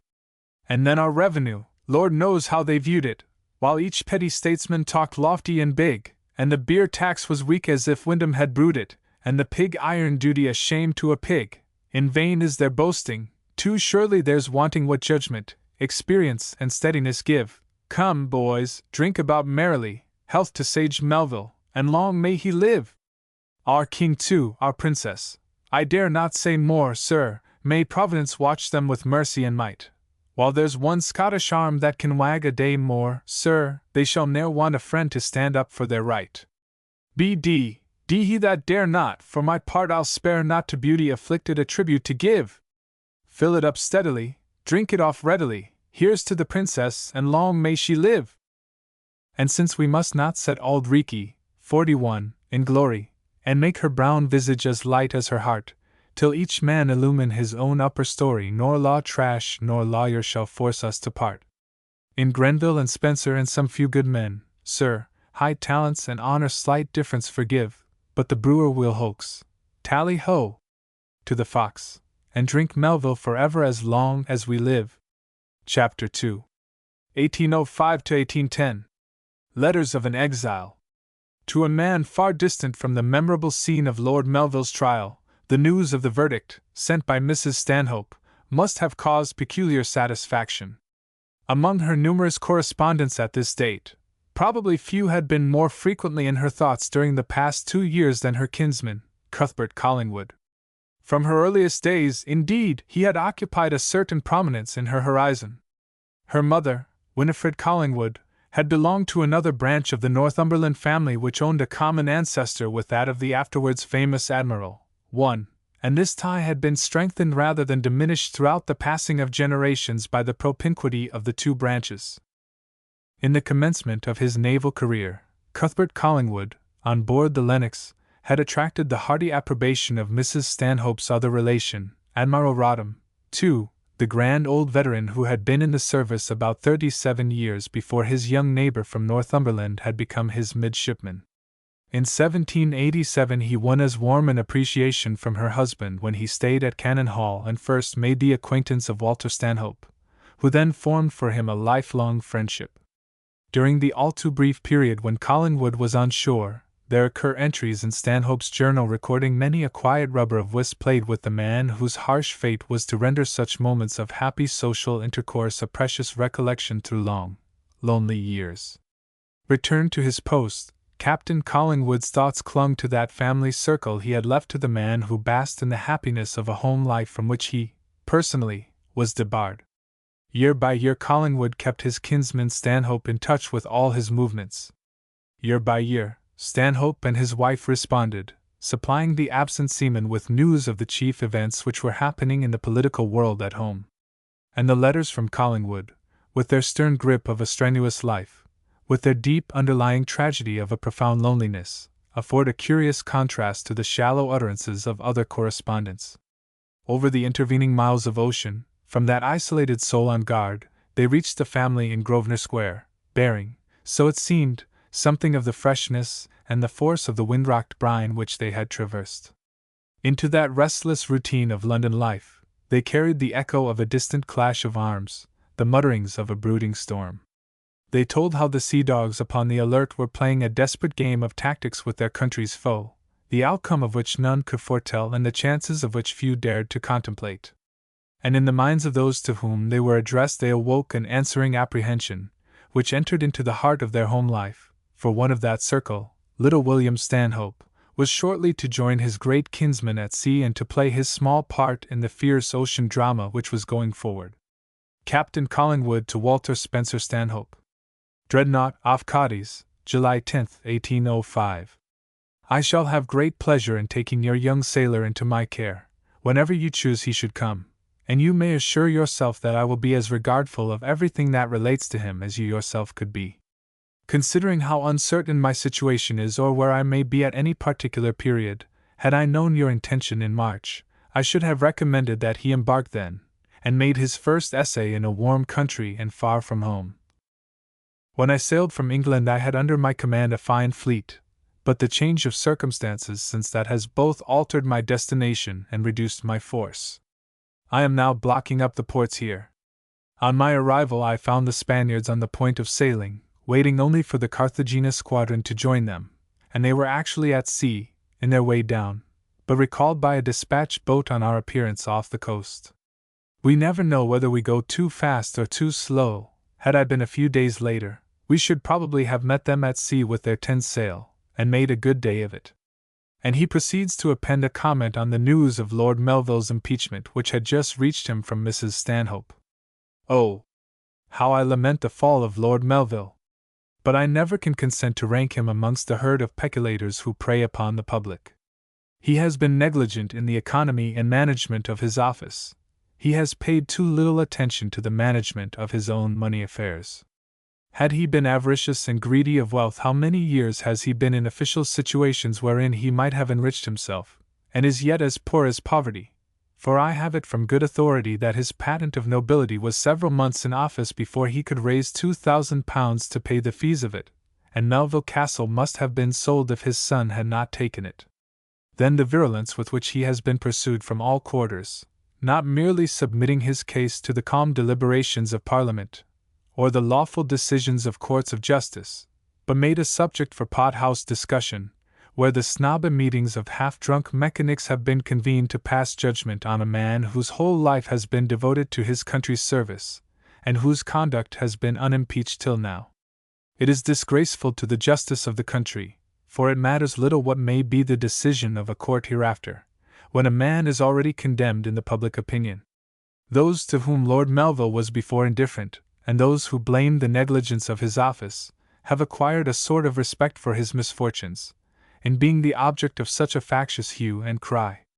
I was very sorry to hear Mr. Collingwood, 3, had been so indifferent in his health last spring, but I hope the warm weather will be of service to him. The last I heard from his home he was better. I beg my best and kindest regards to Mrs. Stanhope and all your family, and wishing you and them health and every possible happiness. I am, dear sir, your faithful and most humble servant, Cuthbert Collingwood. The same. September 23rd. It is a long time since I have heard from England. I have here a very laborious and a very anxious time. You will have heard from my wife, perhaps the narrow escape I have had from being cut off by the combined fleet. At that time I had only 3 ships with me and a frigate.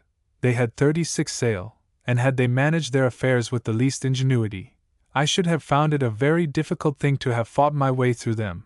But we made good use of their want of skill, and after seeing them safe into port, we continued on our station to blockade the town and prevent all commerce. I hope the Admiralty will give me credit for maintaining my station in the neighborhood of so powerful a fleet, for I never quitted them for a day, though I had but 4 ships.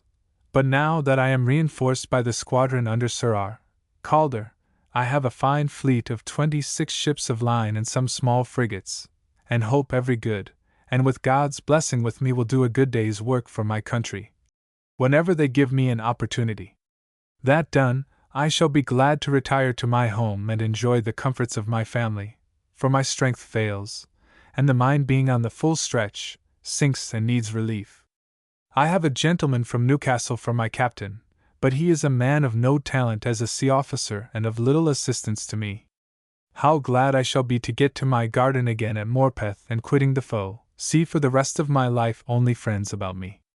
Ever through the thunder of cannon or the stress of a watch which ceased neither day nor night, through the threatenings of death or the allurements of fame, one thought was paramount in Collingwood's mind.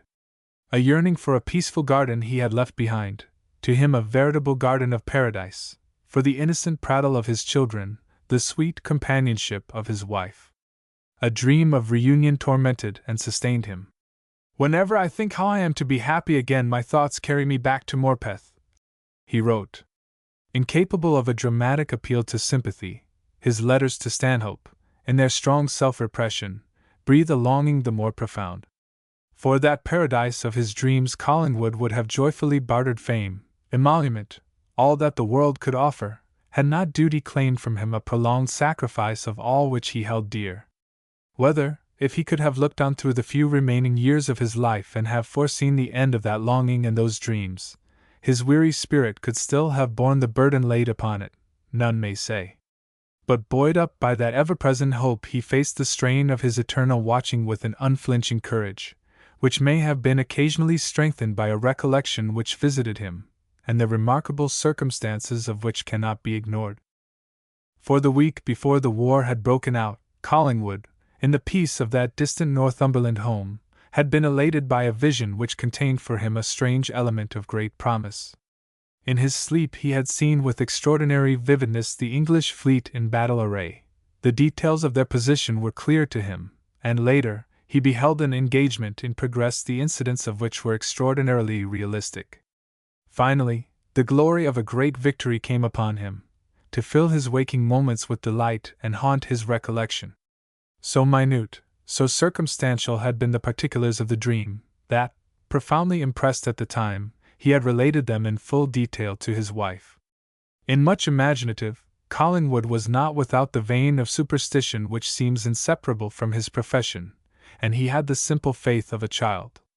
He believed in the ultimate fulfillment of that vision, and the thought pursued him. Meanwhile, his letter to Stanhope of September 23 reached its destination at a moment of increased national suspense. Napoleon's elaborately planned ruse to entice Nelson to the West Indies had succeeded only too well. And while Nelson sought his decoy Villeneuve off Barbados, the French admiral, as prearranged, was hastening back to effect, in the absence of his dupe, the release of the French fleet blockaded by Cornwallis. But luck and wit saved England. Nelson chanced upon a ship which had seen the returning enemy. He succeeded in warning the Admiralty in time. Villeneuve, intercepted by Calder, suffered an ignominious defeat, and Napoleon consummated his own disaster by the tactlessness of his wrath against his unfortunate admiral who had thus succumbed to a force inferior in numbers. Villeneuve, stung by the bitter taunt of cowardice, rashly left Cadiz to fight Nelson, a maneuver which, at best, could little advance the cause of the Emperor, which, as the event proved, courted a catastrophe out of all proportion to any possible gain, and which was undertaken by the luckless Frenchman for no other end save that of disproving the imputation of cowardice under which he smarted. Whether in the placing of the ships at the Battle of Trafalgar that vision of Collingwood played any part, history will never know. Whether it must be regarded by the curious as in itself prophetic, or merely as a chance occurrence, the suggestion of which was by chance adopted. Yet it is obvious that the relation between this remarkable dream and its fulfillment can scarcely be viewed merely as an interesting coincidence. The inference is too strong that in any consultation between Collingwood and Nelson with regard to the order of battle, the recollection of the scheme of attack which had so impressed the former must, even if unconsciously, have colored the advice given by him to Nelson. Moreover, such reflections give rise to a further curious speculation. To Nelson, posterity is wont to ascribe the entire merit of the order of battle on that memorable day. He, it is held, was the active genius who conceived the plan of action. Collingwood was the acquiescer, a passive though able coadjutor. Yet Collingwood himself, the most modest of men and the least likely to make an erroneous statement with regard to such a question of fact, expressly asserts the contrary. "In this affair," he says, "Nelson did nothing without my counsel. We made our line of battle together, and concerted the attack." For on this point he also insists, in writing to Stanhope, to whom, as to his wife, he incidentally recalled the circumstances of his having foreseen the battle in a dream at Morpeth the week before the war broke out. Throughout this period, in England, news was awaited with increasing anxiety. On October 31st, Mrs. Stanhope wrote to her son John, "The papers are now quite alarming. I fear it is up with the Austrians, for the Russians cannot now join them. This horrid Bonaparte is a scourge to the whole world. It is wonderful with what enthusiasm he seems to inspire his men. They go where he likes and accomplish all his plans. Your father has written again to Admiral Collingwood to inform him that if he does not return home, which, as he has changed his flag from the Dreadnought, is not very probable, that he will send William to him in the spring. Admiral Rodham, though he prefers a frigate, approves of his going with Admiral C, as he is both a good man and an excellent sailor, and will scrupulously perform that which he promises to undertake." N.O.V. 2nd, 1805. Not only Glynn, but all of us must shake with the horrid German intelligence. I have little faith in the hope the papers hold out that we may yet hear of a victory gained by the united armies of Russia and Austria. A few days must relieve us from our present state of uncertainty, though I fear not of anxiety. How thankful I am that I have no near connection going on the cruel expedition at this time. A few days, and the great news came, with its conflicting elements of glory and of grief. Walter Spencer-Stanhope to John Spencer-Stanhope. My dear John, it is impossible to begin on this day any letter to any person without most joyfully and most thankfully celebrating the glorious victory of Lord Nelson. I cannot say that my triumph is so much alloyed as that of many others seems to be, and yet I trust I have as grateful a mind and as high an admiration for military renown as another man. No, it is that I think that Nelson's glorious death is more to be envied than lamented, and that to die wept by the land we perished for is what he himself would have wished. Would to God my little William had been on board Collingwood's ship on that glorious day, whatever might have been the risque. The same to the Vicar of Newcastle. Although the death of Nelson is in my judgment more to be envied than lamented, yet England secured by the loss of his life ought to feel, bewail and reward it as far as posthumous honors and benefits to his family and general regret can do it. The late victory affords peculiar satisfaction to me from the brilliant part that Admiral Collingwood has had in it, and the exquisitely good account he has given of it in his dispatches. Mrs. Spencer-Stanhope to John Spencer-Stanhope. Cannon Hall, November 9, 1805. Your father said he should write you a long letter this morning. No longer have we cause to talk and grieve about the Austrians. We may now talk and rejoice at our glorious, and at the moment, unexpected victory. What a day it was! But in the midst of our rejoicings we must pause to shed a tear over the hero who fell, though as every hero must wish to fall. Admiral Collingwood's dispatches do him honor. He at all times writes well, and this was a subject to draw out all his powers and show the feeling and goodness of his heart. Your father wishes William had been with him. I am satisfied as it is. The same. November 14, 1805.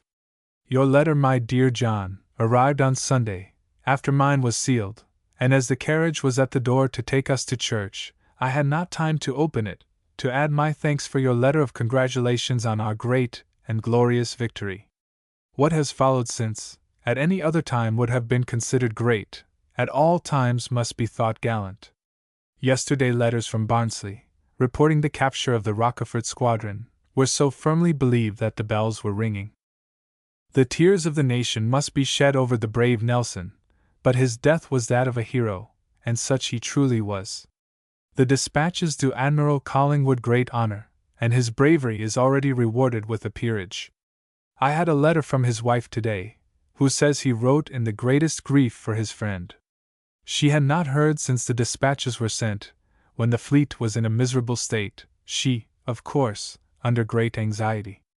The Euryalus has, I hope, brought further accounts. Probably the funeral of Lord Nelson will be public.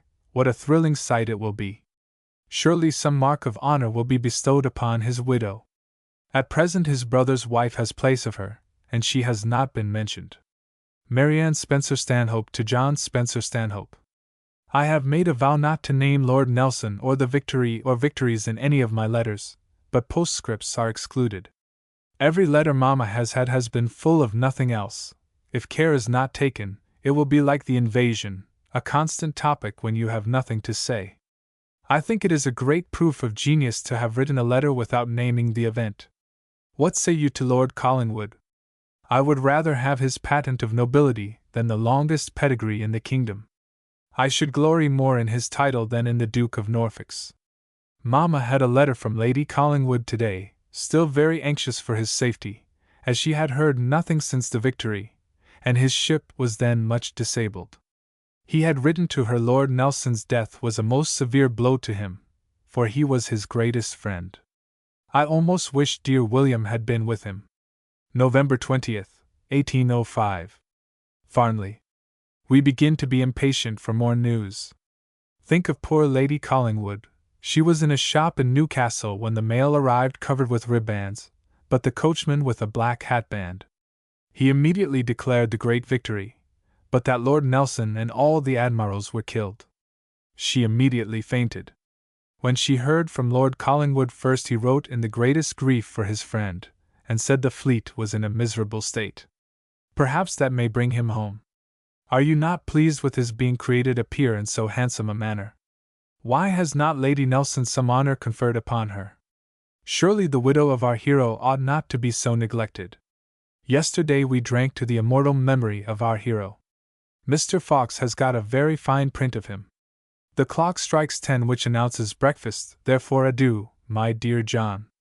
The wish expressed in the last letter that more tidings would arrive respecting the great event which had taken place, was speedily gratified. A letter written by Collingwood to Sir Peter Parker on November 1st was sent via Stanhope for his perusal, and he preserved a copy of it.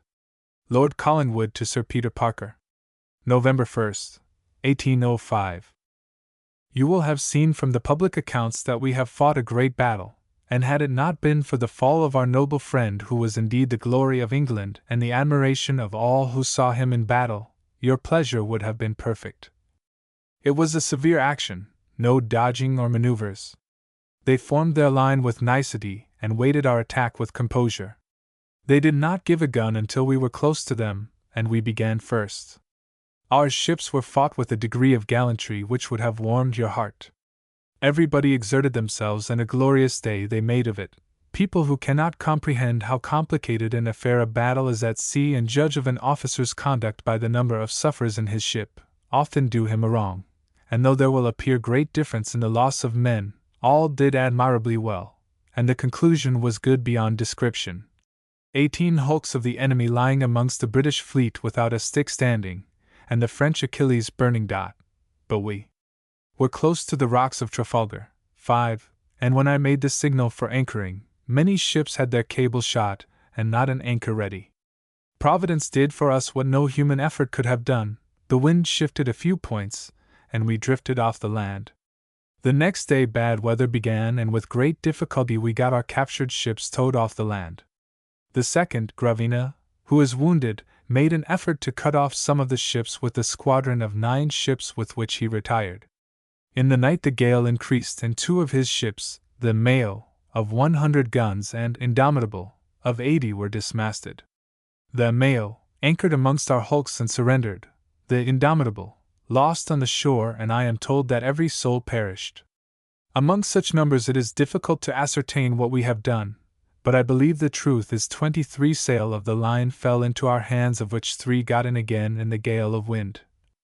The storm being violent and many of our own ships in most perilous situations, I found it necessary to order the captures, all without masts, some without rudders, and many half full of water, to be destroyed, except such as were in better plight, for my object was their ruin and not what might be made of them. As this filled our ships with prisoners and the wounded in a miserable condition, I sent a flag to the Marquis of Salana, 6, to offer him his wounded men, which was received with every demonstration of joy and gratitude, and 2 French frigates and a brig were sent out for them. In return, he offered me his hospitals and the security of Spanish honor that our wounded should have every care and every comfort that Spain could afford. So you see, my dear sir, though we fight them, we are upon very good terms. But what most astonished them was our keeping the sea after such an action, with our injured masts and crippled ships, which I did the longer to let them see that no efforts of theirs could drive a British squadron from its station. This letter is of exceptional interest, since it throws fresh light on a matter which has now afforded food for controversy for over a century.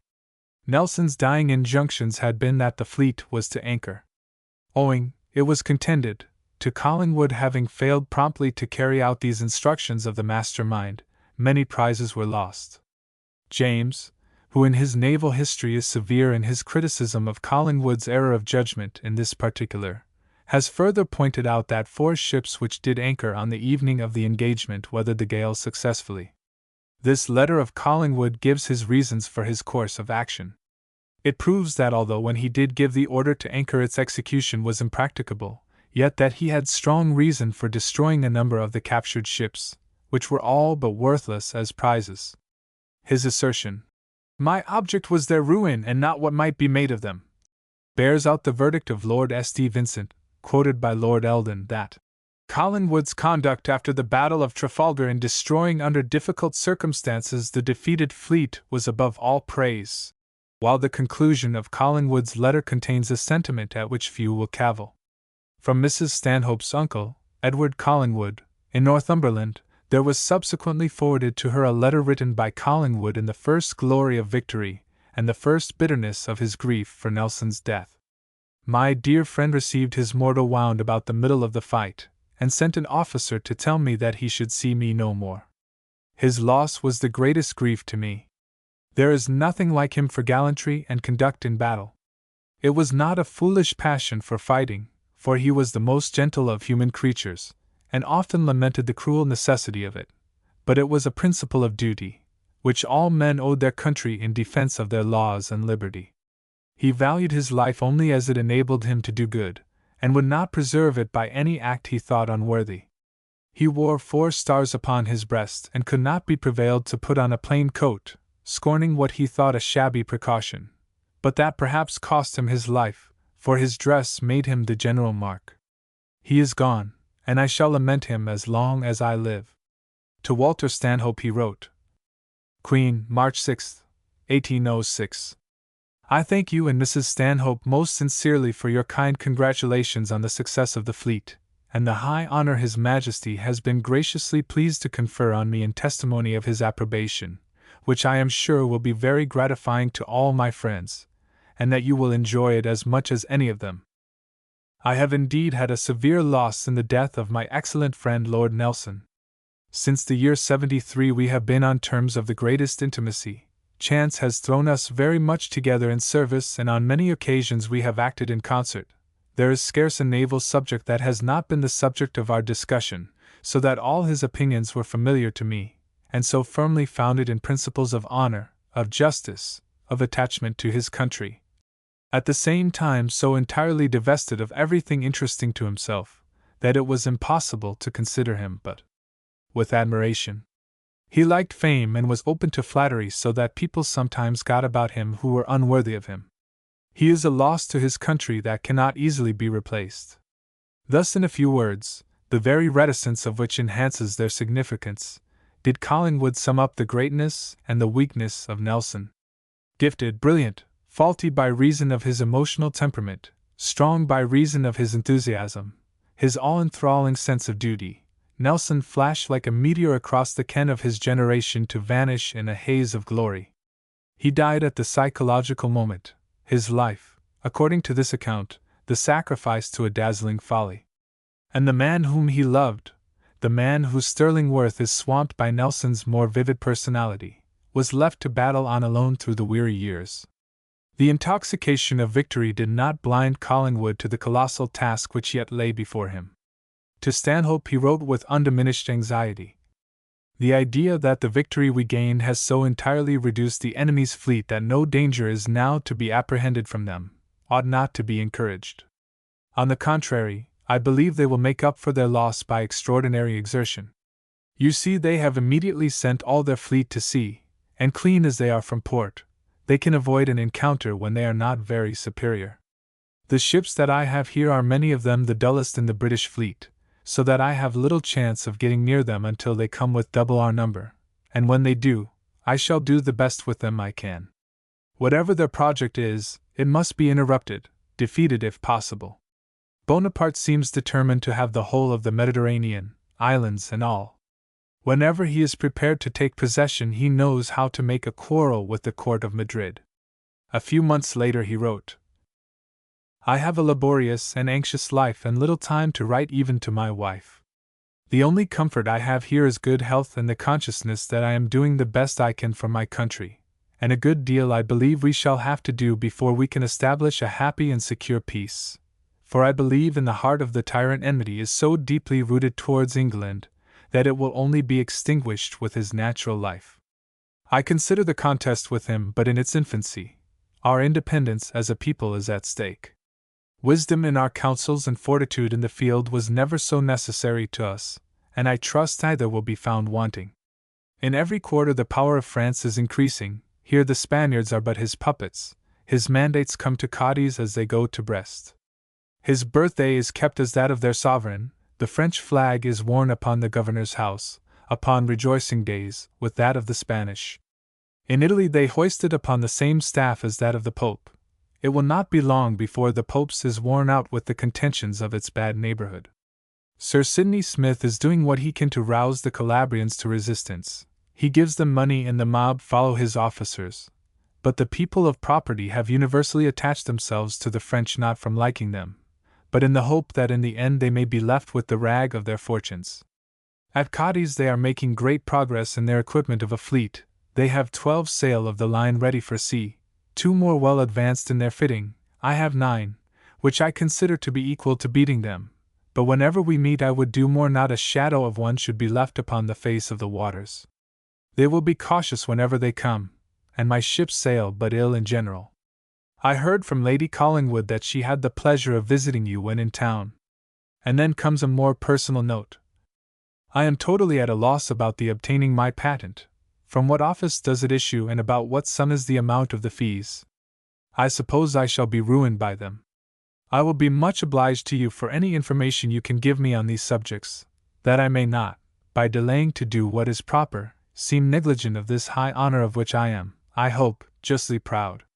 Sir Isaac Hurd sent me the form of a letter which it was necessary to write to the Duke of Norfolk or Hereditary Earl Marshal, for his Grace's patent to garter, to grant me supporters of armorial bearings appropriate. I suppose he will let me know when that is done. I hope you will forgive me, my dear sir, for mentioning this subject to you, but from my total ignorance of everything relating to it, I am afraid of neglecting something which I ought to do. Stanhope furnished his friend with all necessary information, and on the following December 4th, Mrs. Stanhope wrote to her son, Lord Collingwood proves himself worthy of the great charge reposed in him. Mr. Stanhope says he thinks next to Pitt's his is the greatest trust. His property must be small. He married a Miss Blackett whose father was brother to the late Sir Edward and is uncle to the present Sir William Blackett, a man of large fortune in Northumberland. He has 2 daughters, the eldest must be nearly 14. I had this morning a long account from my uncle of a ball given by Lady Collingwood at Newcastle, where 450 people sat down to supper. Unfortunately the mayor, instead of giving Lord Collingwood's health, gave the memory of Lord Nelson, with a solemn dirge, which so affected Lady Collingwood that she fainted, and was obliged to leave the room. She had not heard from Lord Collingwood for some time, which made it the more affecting. It was on December 23rd that Nelson's body preserved in spirits arrived at Greenwich, and forthwith the favourite toast in Yorkshire was one perhaps peculiarly characteristic of the county. "Here's to the hero who died for his country and came home in spirits!" On January 9th, his funeral took place at St. Paul's Cathedral, and Stanhope, who attended it, must have felt a tightening of the throat as he realized how soon his small son was to face dangers such as had occasioned the death of the gallant man whom all England mourned. Moreover, Lord Collingwood had encouraged few delusions with regard to his own capability of aiding the career of the future midshipman. If parents were to see how many of their chicks go to ruin from being sent too early abroad, they would not be so anxious about it. He wrote on one occasion, while on another he pointed out, "I need not say how glad I shall be to take all the care of William I can, and do him all the service in my power, but it is rather late in my day to be very useful to him, as I shall be seeking to retire about the time he is launching into the world." Still more did he emphasize his inability to obtain promotion for those for whom he might have most desired it.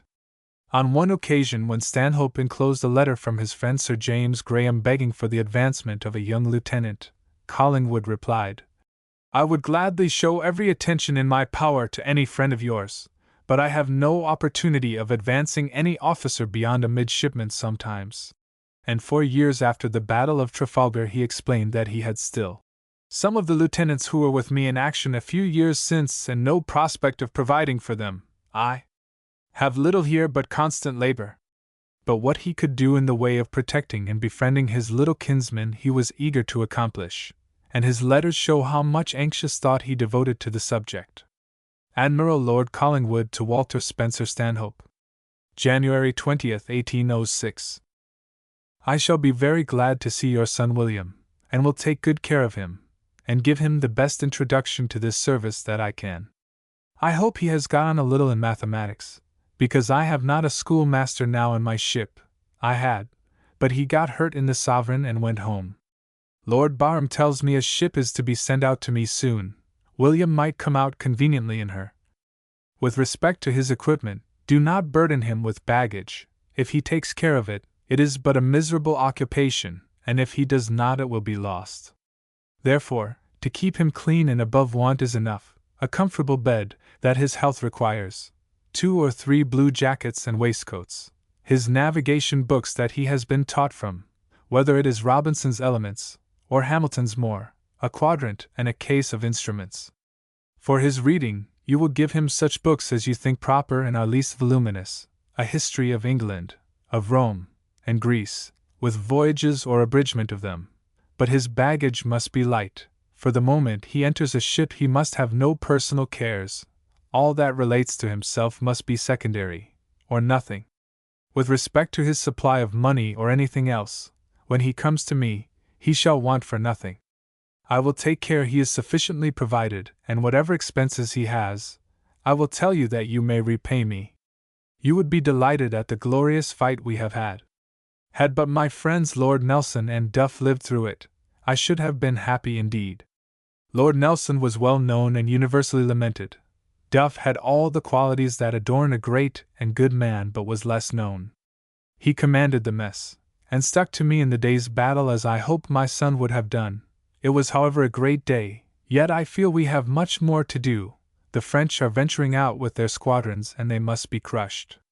The powerful armies that are opposed to them on the continent will, I hope, do their part well, but I cannot say I have a very high opinion of Austrian armies and Austrian generals. Their military education is good, but they yet seem to want that good and independent spirit that should animate a soldier. They are all money-making and will trade.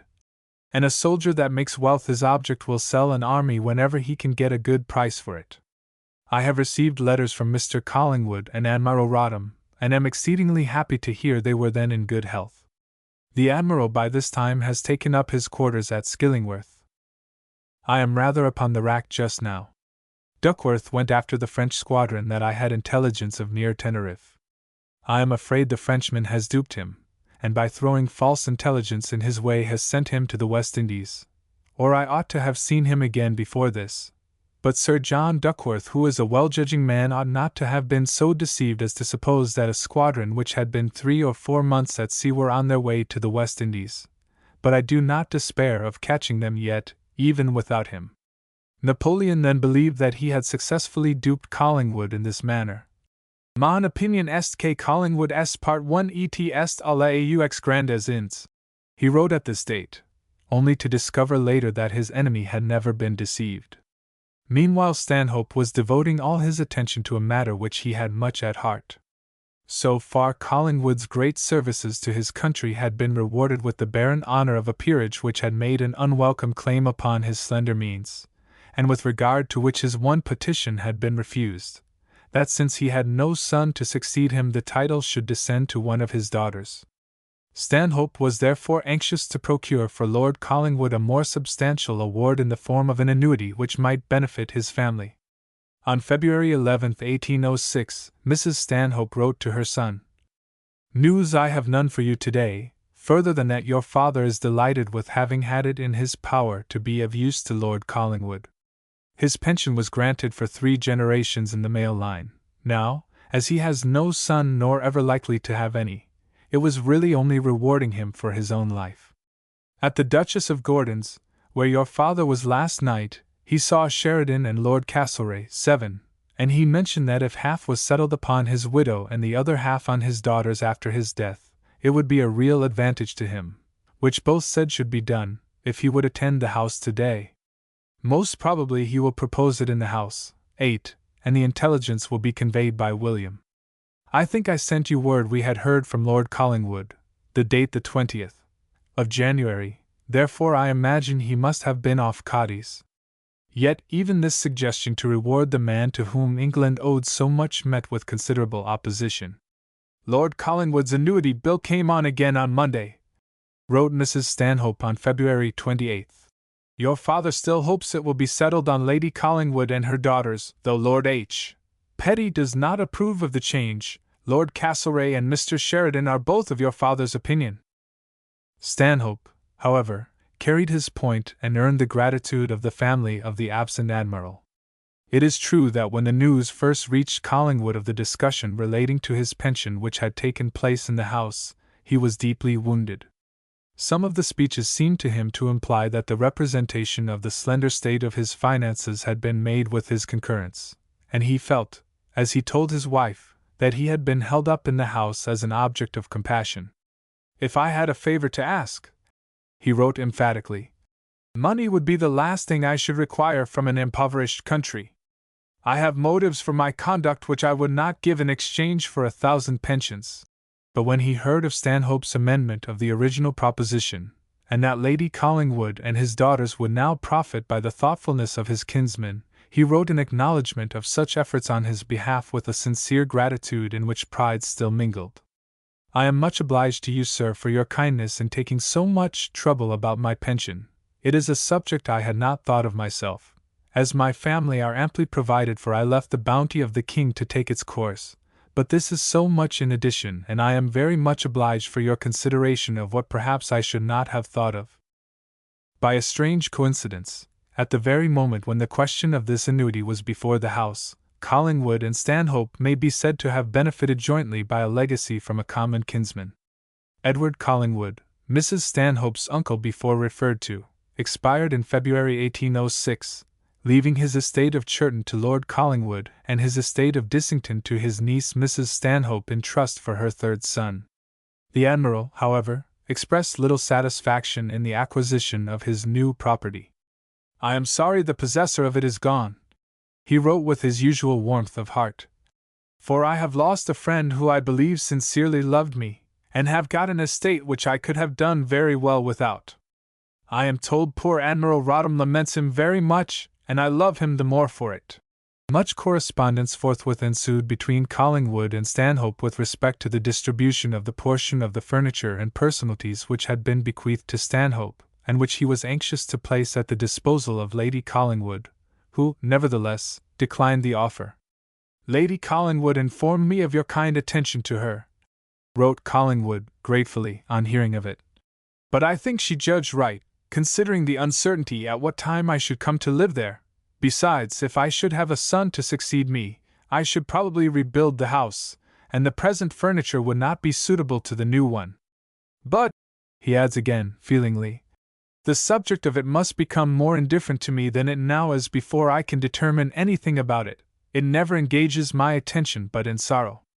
I lost more real happiness in the death of my friend, whom I esteemed and reverenced, than his estate can make me amends for. Its greatest value to me is that it is his bequest.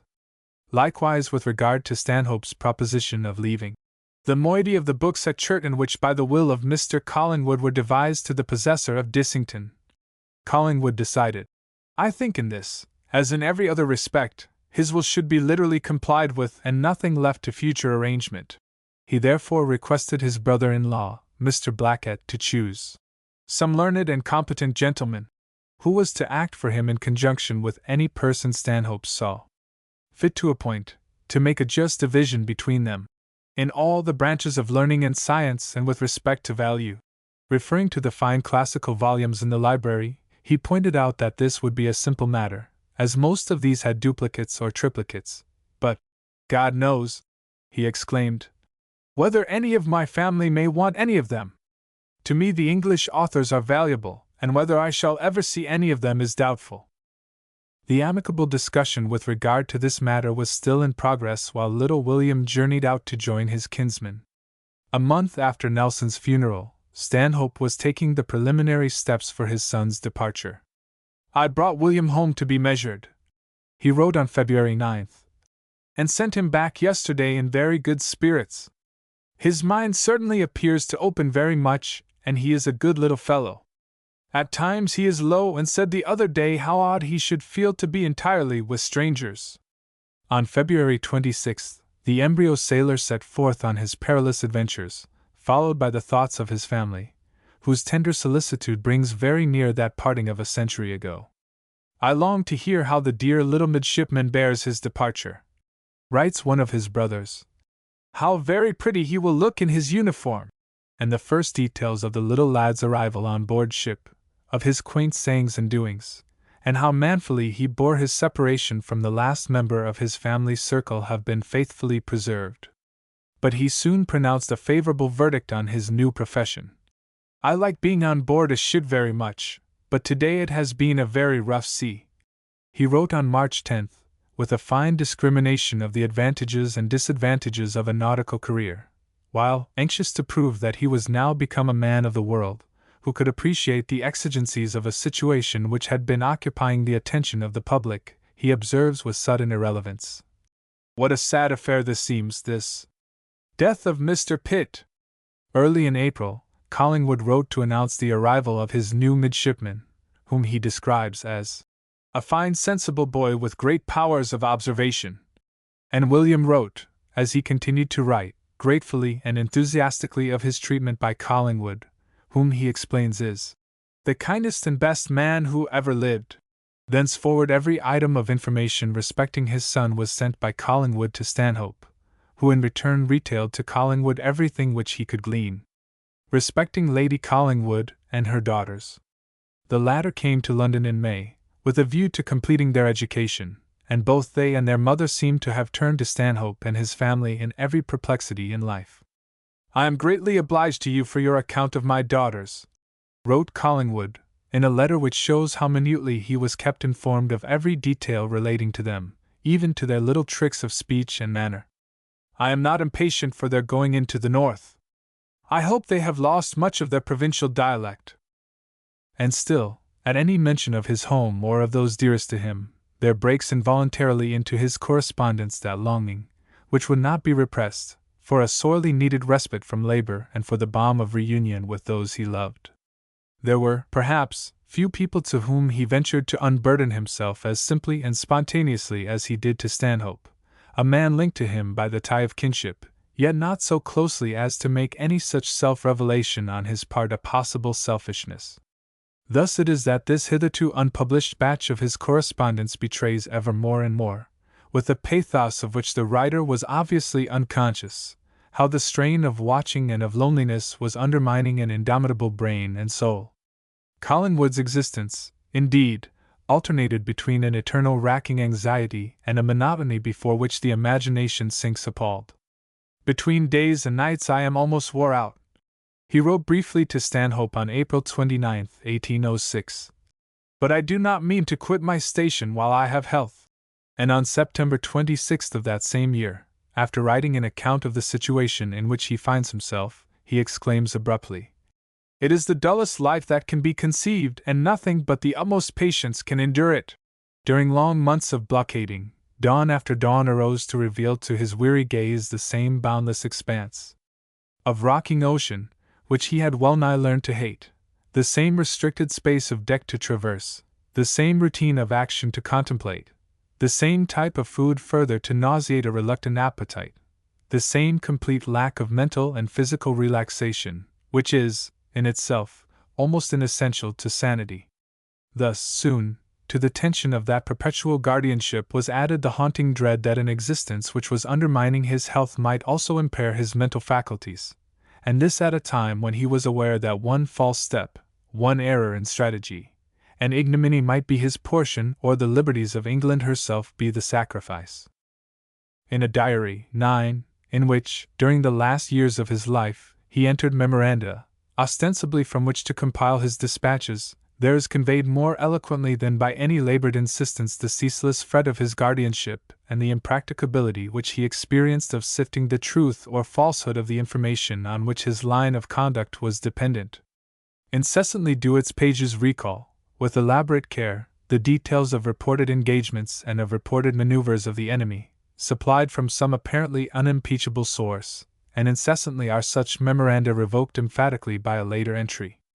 Once, after retailing minutely the details of an assault undertaken by the Portuguese and Spaniards against the French, which he was informed had continued for 6 days and during which about 8,000 of the former and 6,000 of the latter had been killed, and subsequent to which all the inhabitants of Elvas had been put to the sword by the French, he appends with pardonable irritation, "Not a word of this true, the whole a fabrication for the amusement of country gentlemen and ladies."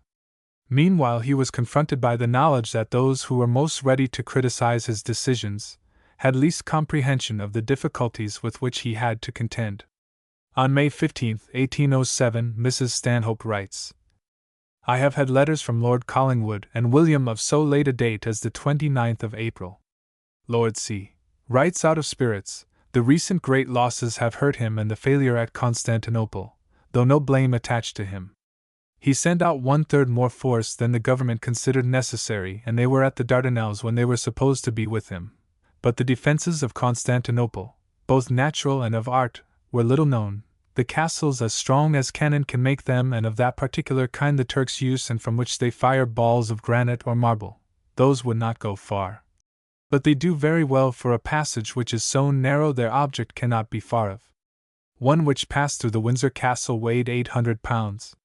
He thinks there will be an active campaign in Italy, Sicily their object." On December 19th, Marianne Stanhope retailed, "Papa has this instant received a most delightful account from Lord Collingwood of William, everything that is satisfactory. He says everything that we could wish both of his health, disposition and capacity. The letter is dated October 13th, off Sicily. He mentions his hopes of being able to catch the French if they come to Sicily, but the difficulty will be, from the extent of the coast they will come from all quarters. He said that the Sicilians, finding that we take the part of the court who are most completely detested, will make for relief from any quarter. The Turks, he says, detest the Russians, and lament much the misunderstanding with us, but are completely in the power of the French past all relief.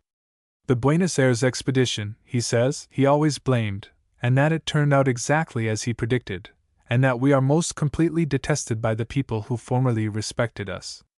On August 13, 1808, off Cadiz, Collingwood learnt that the French general, Dupont, and some officers who had capitulated, had been brought to Port St. Mary, for their better security to be embarked on board a Spanish man-o'-war.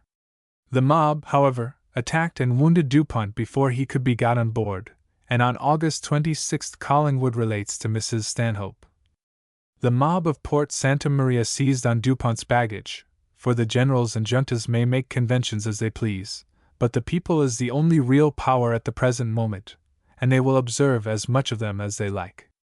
On breaking open the trunks, they were found to be filled with plunder, church plate mostly, but everything that was gold or silver was acceptable. I went to see it yesterday at the custom house, and an immense quantity of it there was, from a silver toy to the crown of thorns which they had torn from the head of Jesus Christ. I heard at first that the mob had been raised against the French by the black servant of a Frenchman having part of the robe of a bishop for his dress, but this was not the case. The black man had the bishop's cross hung with a chain of gold round his neck. It was of large amethysts and diamonds worth about £2,000. Dupont was so very silly as to write to the governor complaining of the people who had robbed him, saying that he felt sensibly for the honor of Spain and desired that his property might be returned to him. He had nothing but those trunks of plundered silver.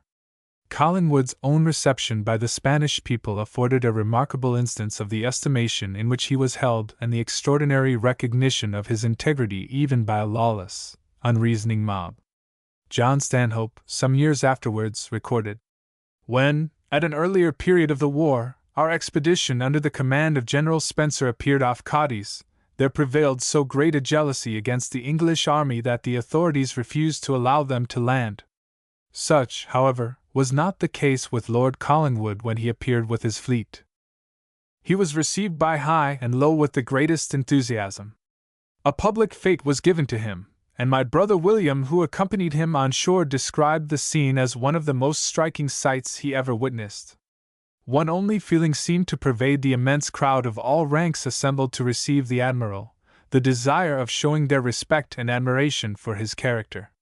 What a triumph for one who, in the hour of victory, had succeeded to the command of a fleet that had annihilated the Spanish navy, and since that time had been constantly blockading their coasts. But what must have been Lord Collingwood's feelings when the only pledge required before they permitted an English force to land in a place of so much importance was his word of honor! They felt in him a confidence which they denied to our government. But in the midst of a situation so unique, Collingwood ignored the unparalleled homage paid to him, to revert persistently to each item of news respecting his distant home. The splendid fates of which he formed the central figure, the adulation of an entire nation, find no mention in his letters to Stanhope, and are of less account to him than the most trivial circumstance regarding his family or his native county, on which his thoughts dwell tenderly, lingeringly. From Cadiz, in August, he laments the tidings conveyed to him by Stanhope of the death, at the age of 89, of his former commander and neighbor, in Northumberland, Admiral Rodham. Poor Admiral Rodham! I have indeed mourned his death, because I lost in him a kind friend who had always taken a sincere interest in my welfare, but he was become too infirm to enjoy comfort, and then to die is a blessing. I am glad he left your son his estate, but it was want of knowing the world if he thought of improving the property by keeping him out of it so long. For little William, on attaining the age of 25, was to succeed to the estate of Collingwood's former commander, and this must, if possible, have strengthened the link between the admiral and the midshipman in whose progress he took a profound interest. Collingwood's own character is perhaps never more clearly portrayed than in his criticism of the little lad who had been committed to his care. Of William, he wrote to Stanhope, in 1808, "Everything I have to say is good, and such as must give you and Mrs. Stanhope much satisfaction. He is the best-tempered boy that can be, has a superior understanding, which makes everything easy to him. He is very inquisitive in what relates to his duty, and comprehends it with a facility which few boys do. At this time I believe he has more knowledge than many twice his standing. He is never engaged in disputes, and this not from a milkiness and yielding to others, but he seems superior to contention, and leaves a blockhead to enjoy his own nonsense." In December of the same year he reiterates, "Your son always gives me satisfaction. He behaves well and always like a gentleman, and I endeavor to instill in him a contempt for what is trifling and unworthy. When I come home I will leave him in a frigate, and I hope I may soon, for I grow very weak and languid."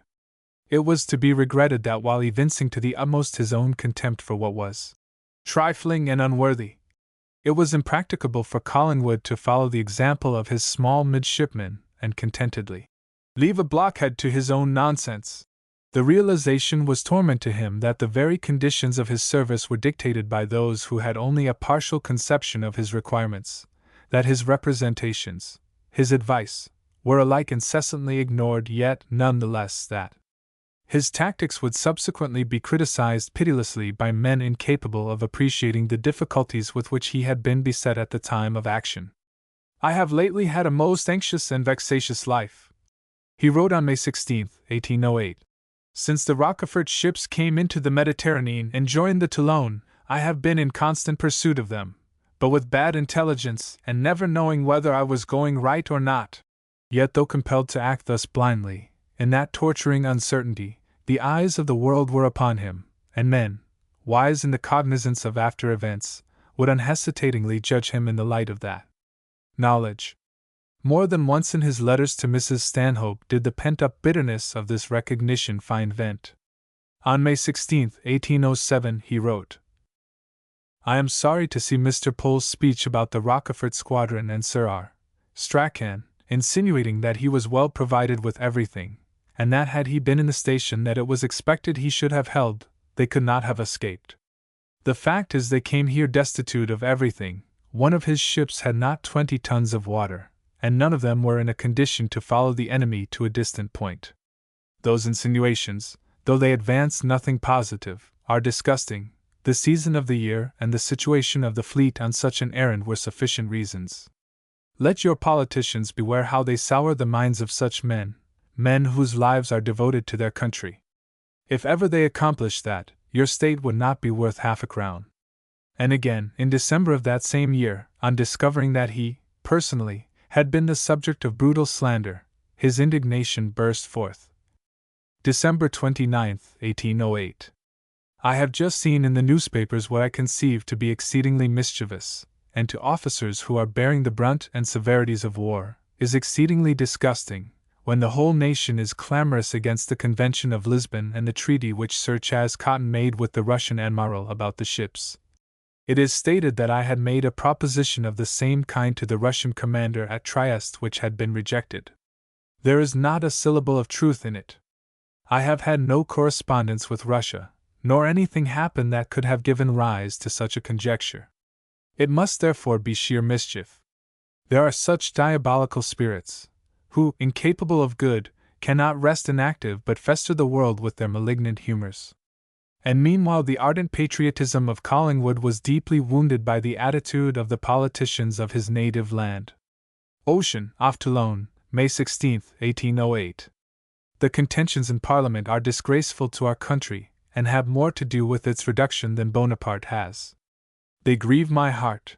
When all the energy and wisdom of the nation is required to defend us against such a power as never appeared in Europe before, the contest seems to be who shall hold the most lucrative office. I abhor that kind of determined opposition. If the ministers have not that experience it were to be wished they had, they the more need support and assistance. We have resources to stand our ground firmly, until this storm is over, but it depends on the use we make of our means, whether we shall or not. It would appear to me good policy to make and preserve peace with all the nations who have the smallest pretension to independence. We should shut our eyes to many things which during the regular governments in Europe would deserve to be scrutinized. The laws and rules of former times are not suited to the present. A man cannot build a palace during the convulsions of an earthquake. And I sincerely hope our differences with America will be accommodated, if favorable terms we can grant them. Are not we constantly in storms obliged to take in our topsail, and even sometimes limit ourselves to no sail at all?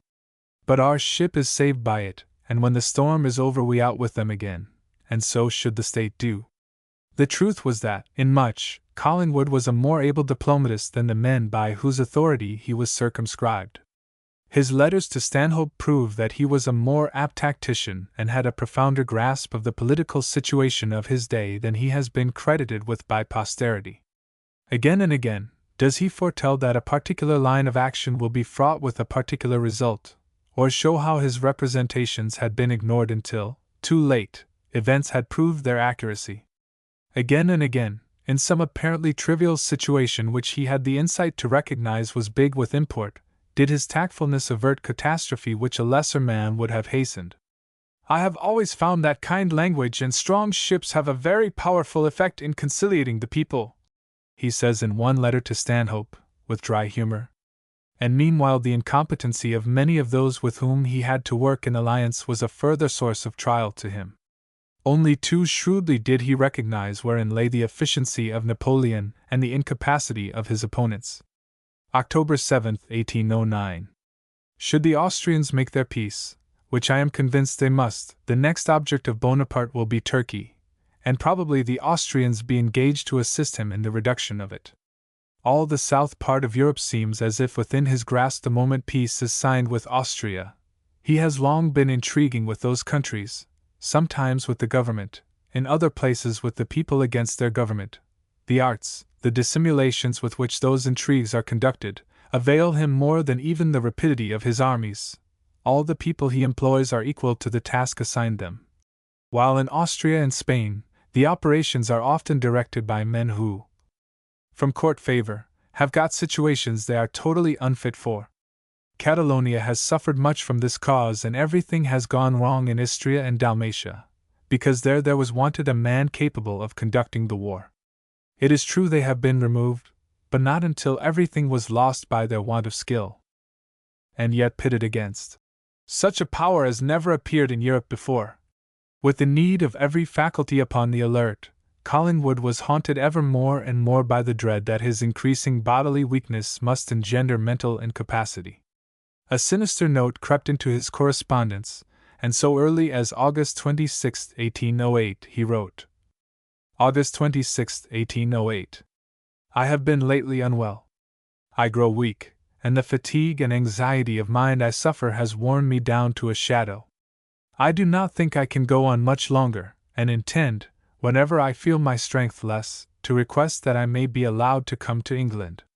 I have mentioned this to Lord Mulgrave, but have not to the Admiralty Board. Yet, determined not to abandon his duty, over a year later he was still at his post. Ville de Paris, Port Mahon, December 18, 1809. The truth is that I am so unremittingly occupied that my life is rather a drudgery than a service. I have an anxious mind from nature and cannot leave to any what is possible for me to do myself. Now my health is suffering very much, which is attributed to the sedentary life I lead, and it may well be to the vexation my mind suffers when anything goes counter.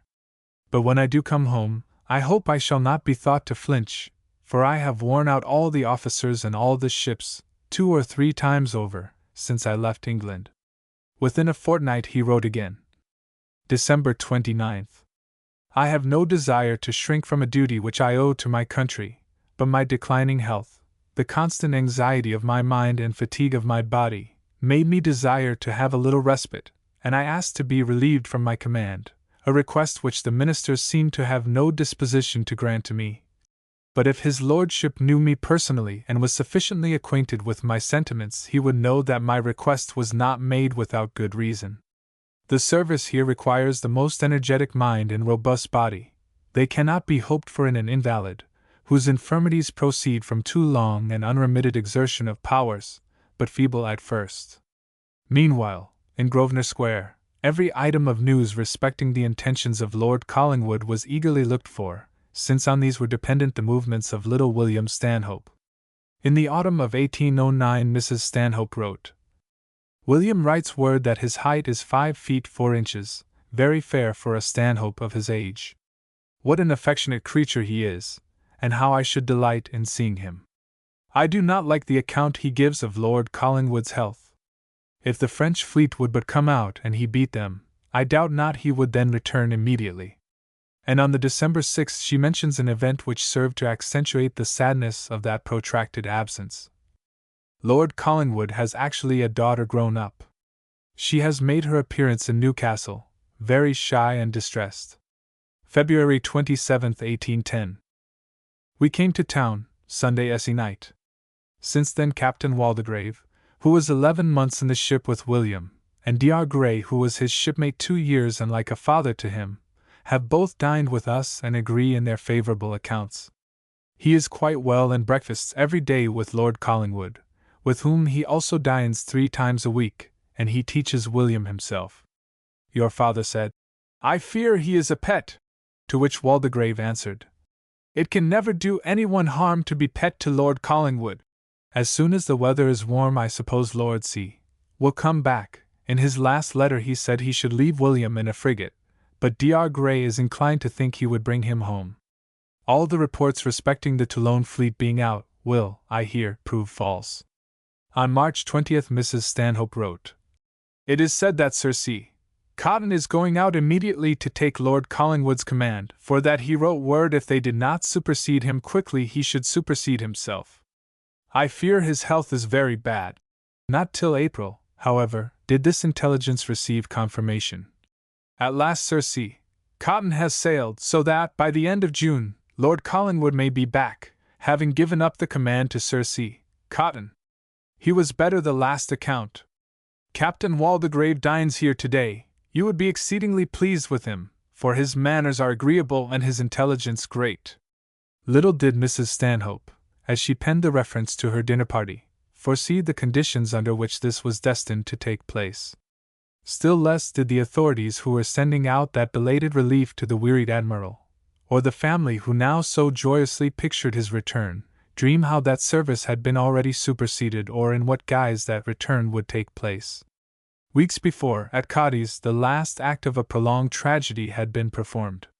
Still firmly refusing to forsake his post till a competent successor had been appointed, Collingwood did not surrender his command to Rear Admiral Martin till March 3rd, when a complete collapse of strength made this imperative. 2 days subsequently were lost in the vain endeavor to leave port in the teeth of a contrary wind, but on March 6th, the Ville de Paris succeeded in setting sail for England. The day of days in Collingwood's life had at last arrived, that day to which he had looked forward throughout the weary years, when, his task honorably concluded, he could know that every beat of the waves was bearing him towards home and his loved ones. Yet as, prostrated with weakness, he lay in his cabin, listening to the familiar fret of the waters, he understood that the burden had been borne too long, the promised relief had come too late. With the same dauntless courage with which he had faced existence, he now accepted the knowledge that this day, the thought of which had sustained him through loneliness and battle and tempest, was to prove the day of his death. History indeed presents few events of an irony more profound. At sunset on March 6th, Collingwood set sail for England. At sunset on the 7th, he lay dead, and that fortitude with which he met a fate, the harshness of which must have cruelly enhanced his bodily anguish, presents to all time a sublime ending to a sublime career. Meanwhile in England those whom he had loved continued to count the lessening days to his return and to plan with tender solicitude every means for cherishing and restoring the enfeebled frame which they fondly believed needed but care and happiness to endow it with renewed health. Little as they recked of the burden which the waves were, in truth, bringing them, the knowledge, when it arrived, came with a blow which stunned. In the first announcement of the news, the very terseness of the communication seems to recreate more vividly the intense feeling which the writer knew required no insistence. On April 17, 1810, Stanhope wrote briefly to the Vicar of Newcastle. Grosvenor Square. Dear Smith, you are the fittest person I know at Newcastle to execute with propriety a most painful and most melancholy office. I have only this moment been apprised of the loss both the public and the Collingwood family have sustained, and am so shocked with the intelligence that I can hardly write legibly. I enclose the letter. I am sure you will communicate it with all delicacy and due preparation to Lady Collingwood and Mr. and the Miss Collingwoods. Mrs. Stanhope will endeavour to see Miss Collingwood tomorrow. Pray assure them of my readiness to be of every assistance to them in my power. Of the manner in which the news arrived, Mrs. Stanhope furnishes more details. Grosvenor Square, April 23, 1810. My dear John, I little thought when I wrote to you on Tuesday last that I should, before that post went out, hear the afflicting intelligence of the death of our great and valuable friend, Lord Collingwood, whose loss is a public calamity. But I will enter into particulars. Just after I went out at 3, a second post arrived from Captain Thomas, desiring your father to communicate the dreadful tidings to poor Lady Collingwood. It was 5 when we received the letter. Your father immediately enclosed the letter to the vicar, to desire he would break it to the family, and I wrote to the mistress of the school to acquaint the second girl. She wished to see no one, or I should have called the next day. Mr. Ray heard of the event before we did, and recollecting that the papers at Newcastle were delivered an hour before the letters, wisely sent off an express. Therefore I trust there was time for her to be somewhat prepared for the worst. With respect to ourselves, I need not tell you how shocked we were, and unfortunately, we had not only a large party to dinner that night, but some people in the evening. Amongst those who dined with us was Captain Waldegrave, who had not heard of it till he came here, and I never saw anyone so distressed, for Lord Collingwood had been a father to him as well as to William, and he is one of the most pleasing young men I ever met with.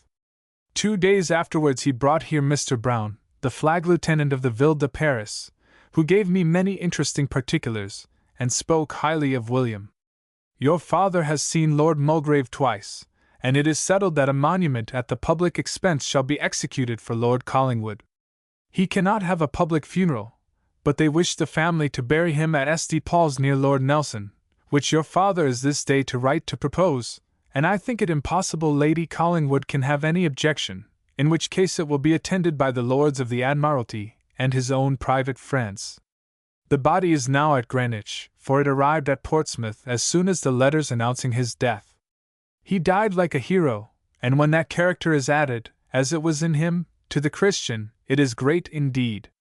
On the same date Mr. Stanhope wrote to his son, I saw Lord Mulgrave the night before last, who desired I would inform Lady Collingwood and the family that it was meant to move in the house for a monument for Lord Collingwood in St. Paul's, next to Nelson's. Of course the body, which has arrived in the Thames, will be deposited in that church, and the funeral must be splendid without ostentation, at the expense of the executors, or rather of the family. It was not, however, till May 8 that Mrs. Stanhope was enabled to furnish her son with full details of the manner in which the intended ceremony was to be performed. Grosvenor Square, May 8, 1810. I can tell you what Lord C.'s funeral is to be. It is to take place on Friday at St. Paul's. Mr. C. and one of his sisters are in town. He is anxious that it should be proper, and your father has been his adviser, but he was determined that it should be as private as possible, as Lord Collingwood's wish on that subject was strongly expressed in his will. The body is now at Greenwich, where the hearse and 10 mourning coaches will go. The company are to assemble at a room on the other side of Blackfriars Bridge, where betwixt 20 and 30 are to get into the mourning coaches, and their own are to follow, but no others. The company are, as far as I can recollect, besides the 10 relations and connections, the first Lords of the Admiralty who have been in power since he had the command: Grey, Mulgrave, T. Grenville, L.D. St. Vincent declined on account of health, the Chancellor and Sir Walter Scott, Admirals L.D. Radstock and Harvey, Captain Waldegrave, Purvis, Irvin Brown, Haywood, perhaps others. Doctors Gray and Fullerton, Sir M. Ridley and Mr. Ray. Government mean to vote him a national monument to be placed near Lord Nelson, and the body will be placed as near his as it can be. You will be glad to hear that there is a picture painted about 1.5 years ago which Waldegrave will get from Mr. C. I therefore hope there will be a print of him. His loss will be felt every day more and more. They say he saved to the country more than any admiral did before, in repairs of the fleet, and to that country his life has been sacrificed. A reference to Lord Collingwood written by the recipient of this letter, John Stanhope, although it presents no new reflection upon his career, is not without a peculiar interest in that it was a contemporary comment, and one of unstudied pathos. Lord Collingwood, he wrote in 1810, has sacrificed his life to his country and to the full as much as has done his friend and commander Lord Nelson. But Nelson's death was glorious. He fell in the hour of victory amidst a nation's tears. Poor Collingwood resigned his life to his country, because she required his services. He yielded himself as a victim to a painful disease, solely occasioned by his incessant and anxious attention to his duties, when he knew from his physician that his existence might be spared if he were allowed to return to the quiet of domestic life. Must not his mind have sometimes recurred to his home, to his 2 daughters, now grown to the age of womanhood, but whom he remembered only as little children, so long had he been estranged from his country. Must he not have felt how delightfully he could spend his old age in the society of his family, at his own house at Churton, the ancient possession of his ancestors, which had been left to him by my uncle, and in the enjoyment of a large fortune, which he had gained during his professional career? What a contrast did the reverse of the picture show! A lingering disease, a certain death. He repeatedly represented the state of his health to the Admiralty, but in vain. His country demanded his services. He gave her his life, and without even the consolation of thinking that the sacrifice he was making would be appreciated. "If Lord Mulgrave knew me," said he in one of his letters to my father, "he would know that I did not complain without sufficient cause." It was thus that Collingwood came home, that the long exile ended and the tired frame attained to rest. On May 11th, he was laid by the side of Nelson in St. Paul's, and the comrades of Trafalgar were reunited in a last repose. The ceremony on this occasion exhibited none of the pomp and circumstance which attended the obsequies of the hero of Trafalgar. In harmony with the wishes and the character of the dead man, so simple was it that the papers emphasized and surprised that not even the choir service is to be sung on the occasion, and this, possibly, constitutes the sole particular in which England endeavored to fulfill any desire of the man who had laid down his life in her service. His earnest request that the peerage which had been bestowed upon him might descend to his daughter, his pathetic representation that but for the unremitting nature of that service he would presumably have had a son to succeed him, were callously ignored. There were obvious reasons why Nelson's dying bequest to the nation of the woman he had loved remained unregarded. There was none that of Collingwood should not have been granted, and his barren honors thus made sweet to him. But his generation mourned him with idle tears, and succeeding generations have, possibly, done him scanty justice. Yet one, a mastermind in English literature, has raised an eternal testimony to his worth. "Another true knight-errant of those days," proclaims Thackeray, "was Cuthbert Collingwood, and I think, since heaven made gentlemen, there is no record of a better one than that. Of brighter deeds, I grant you, we may read performed by others, but where of a nobler, kinder, more beautiful life of duty, of a gentler, truer heart? Beyond dazzle of success and blaze of genius, I fancy shining 100 times higher the sublime purity of Collingwood's gentle glory. His heroism stirs British hearts when we recall it. His love and goodness and piety make one thrill with happy emotion. There are no words to tell what the heart feels in reading the simple phrases of such a hero. Here is victory and courage, but love sublimer and superior." Nevertheless, there is, in truth, little which appeals to the imagination of posterity in the story of that drab martyrdom. Moreover, Collingwood is judged, not individually but by comparison. Forever he is obscured by the more dazzling vision of Nelson. It weighs little in his favor that, devoid of the vanity and the weakness which made of the latter a lesser man even though a greater genius, Collingwood, throughout his life, exhibited a nobility of soul which was never marred by one self-seeking thought, one mean word, one base action. That very fact militates against him. Collingwood had no dramatic instinct, and in the great issues of life he never played to the gallery. He has not even attached to his memory, as has Nelson, the glamour of a baffling and arresting intrigue. And there remains eternally to his disfavor that he did not die at the psychological moment. Whether he was, as some recent researches might lead us to believe, a greater strategist than Nelson, as he was undoubtedly a man of stronger principles and more disinterested motives, of wider education and of profounder political insight, it is not our province here to inquire. On his column in Trafalgar Square, to all time, Nelson stands aloft surveying the generations who do him homage. Far away, on the shores of Tynemouth, a solitary figure of Collingwood, not erected till 1845, gazes out across the ocean of his exile. It is as though the loneliness which tortured that great soul in life haunts him beyond the grave, as the adulation which was balm to Nelson's soul remains his portion to all eternity. There might even be imagined an unconscious irony in the last reference to Collingwood which occurs in the Stanhope correspondence, wherein Mrs. Stanhope, after the first horror which the news of her kinsman's death had evoked, sums up thus the immediate effect of that event upon her family life. May 10th. London is very gay now. To give you some idea how we go on, I will mention some of our engagements. Tonight opera, tomorrow, concerts at Mrs. Boehm's and Lady Castlereagh's, Thursday, Dal.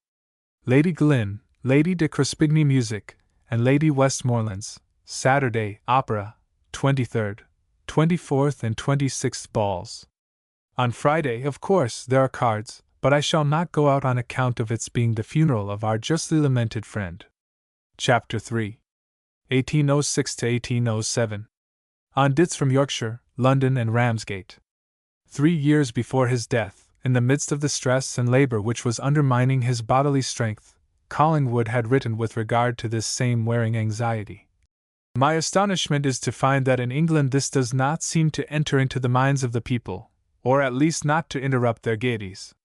England on the verge of ruin requires the care of all, but when that all is divided and contending for power, then it is that the foundation shakes.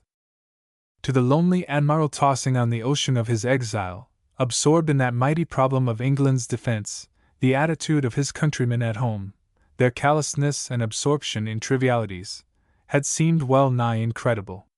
But propinquity affects proportion, and as a small object close at hand looms larger to the eye than a vast object upon a distant horizon, so the anomaly continued to be witnessed in England which has often formed part of the history of nations. Possibly one of the strangest phases of the French Revolution was that in which, while heads fell daily and the land ran blood, the round of theatres continued without interruption and the existence of a certain section of the public remained undisturbed.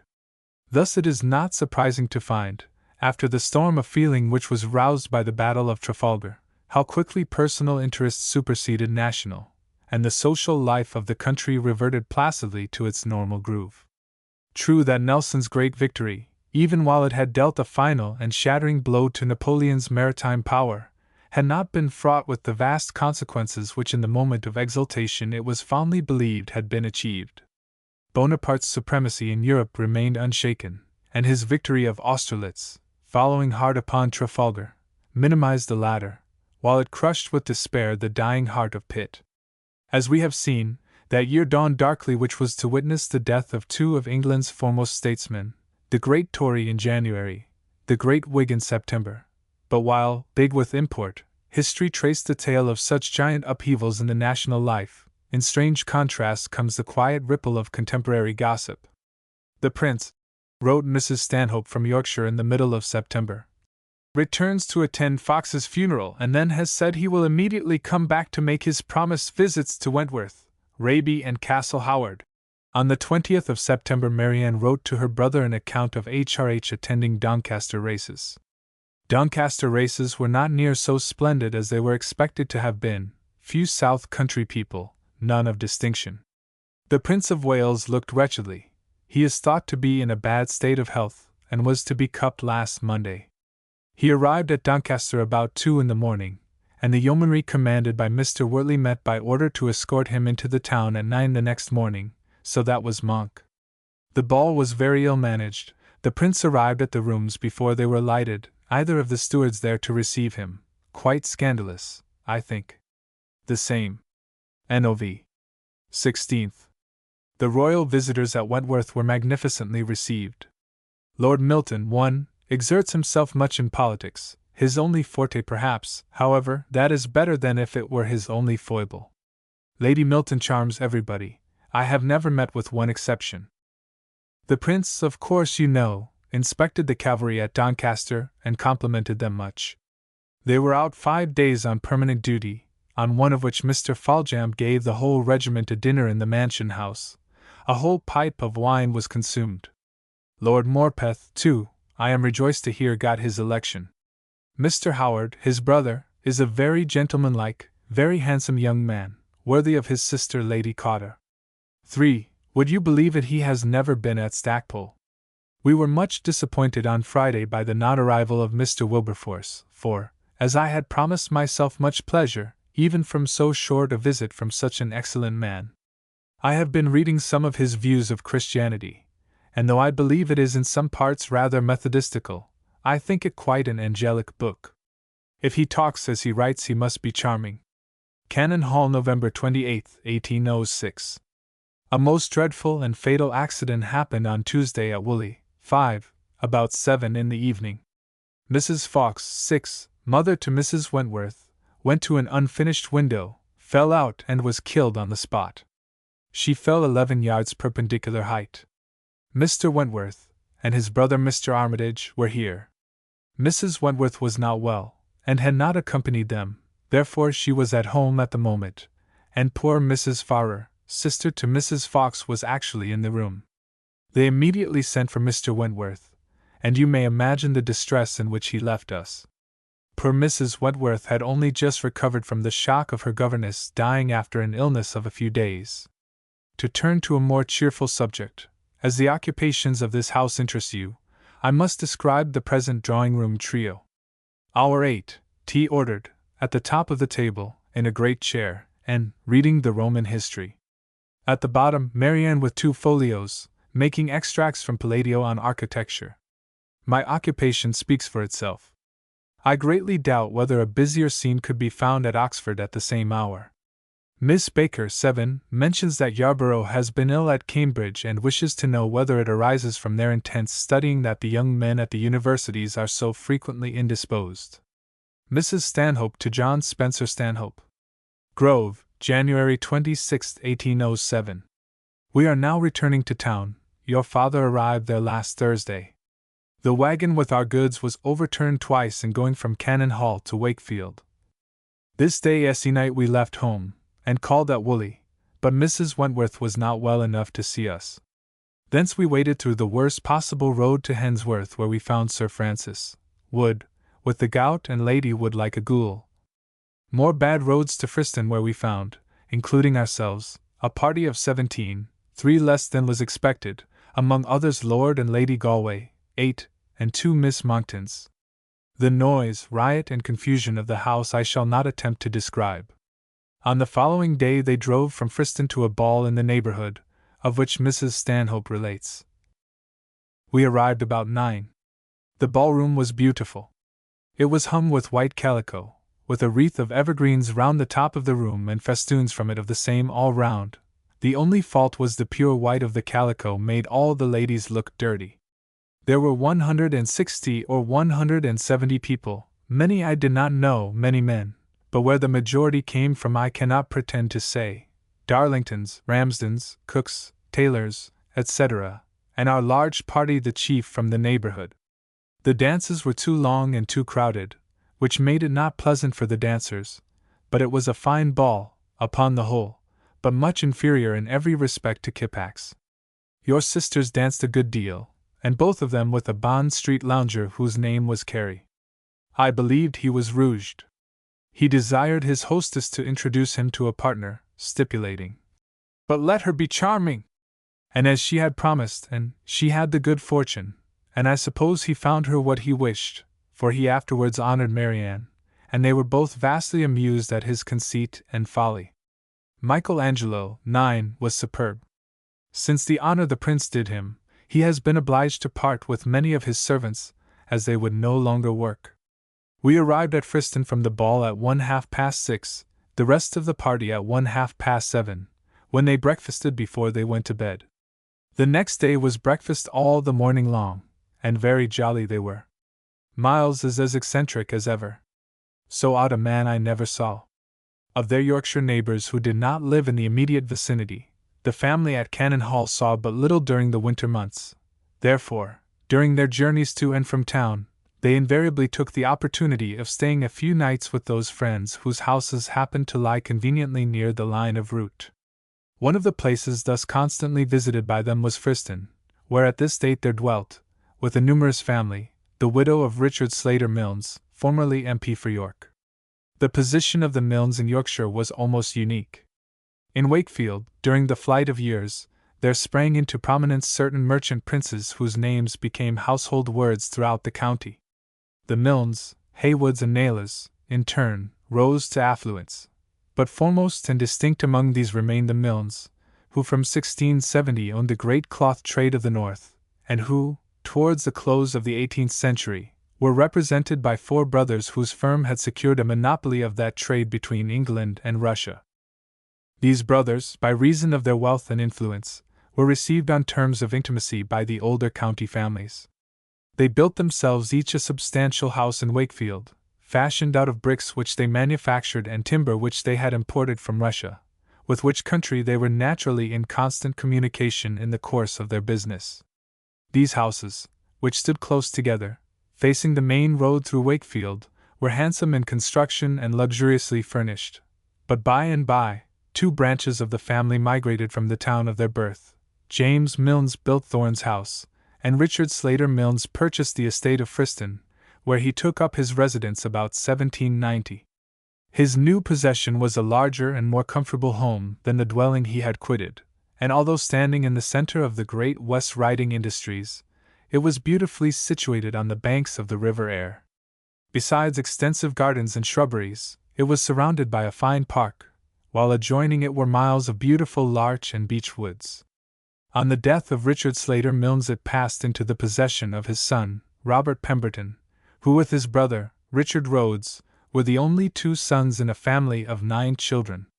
The brothers, in some particulars, presented a marked contrast to each other, though both were fascinating and clever. Robert Pemberton was extremely eccentric, but brilliant.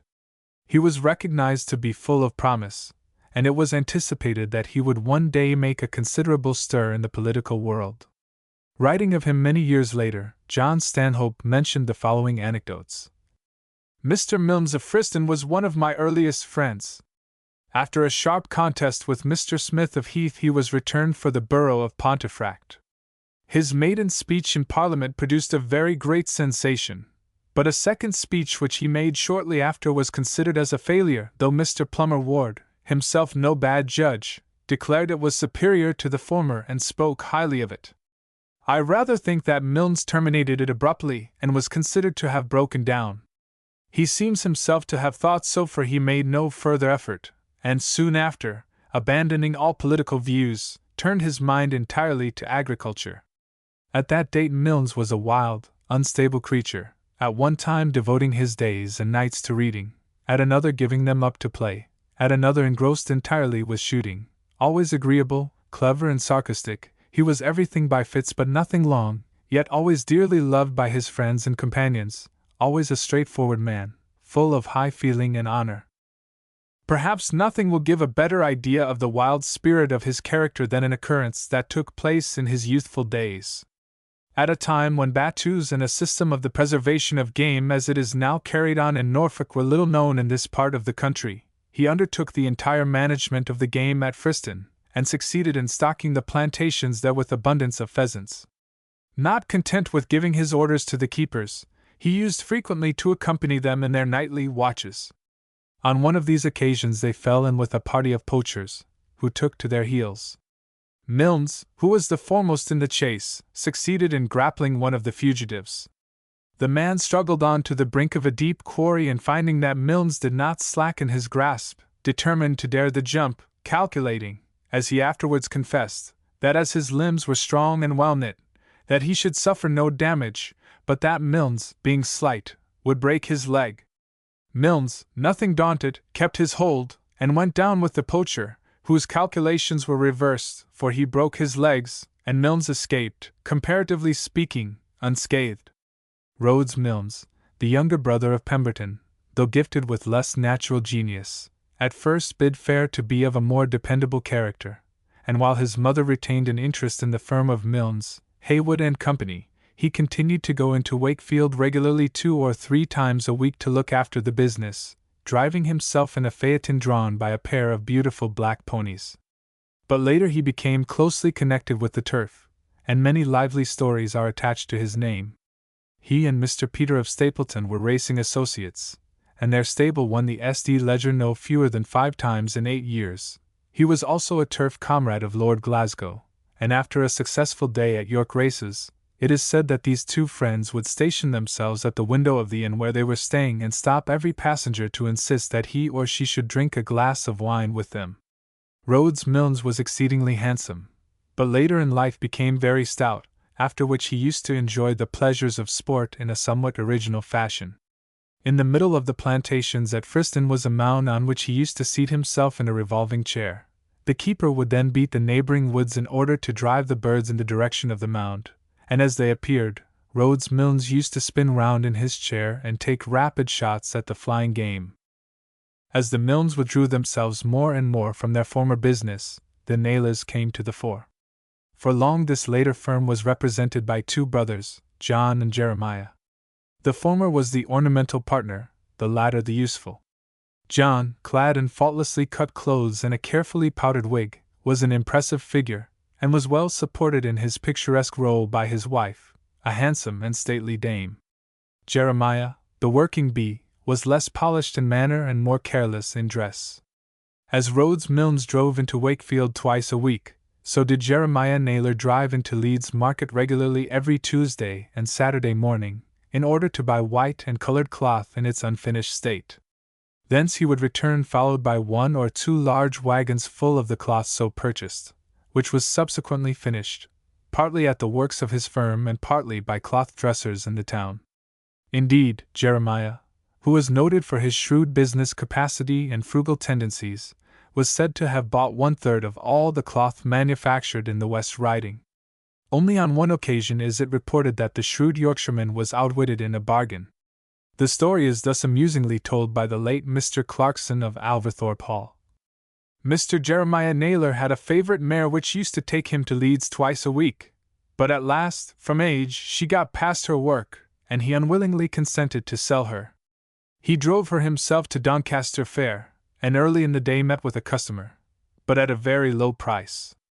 After this shabby way of disposing of an old favourite he had to look out for a successor, and after dinner went again into the fair where, after a critical search, he saw for sale an animal likely to suit him, which took his fancy from its resemblance to his old favourite of 20 years before.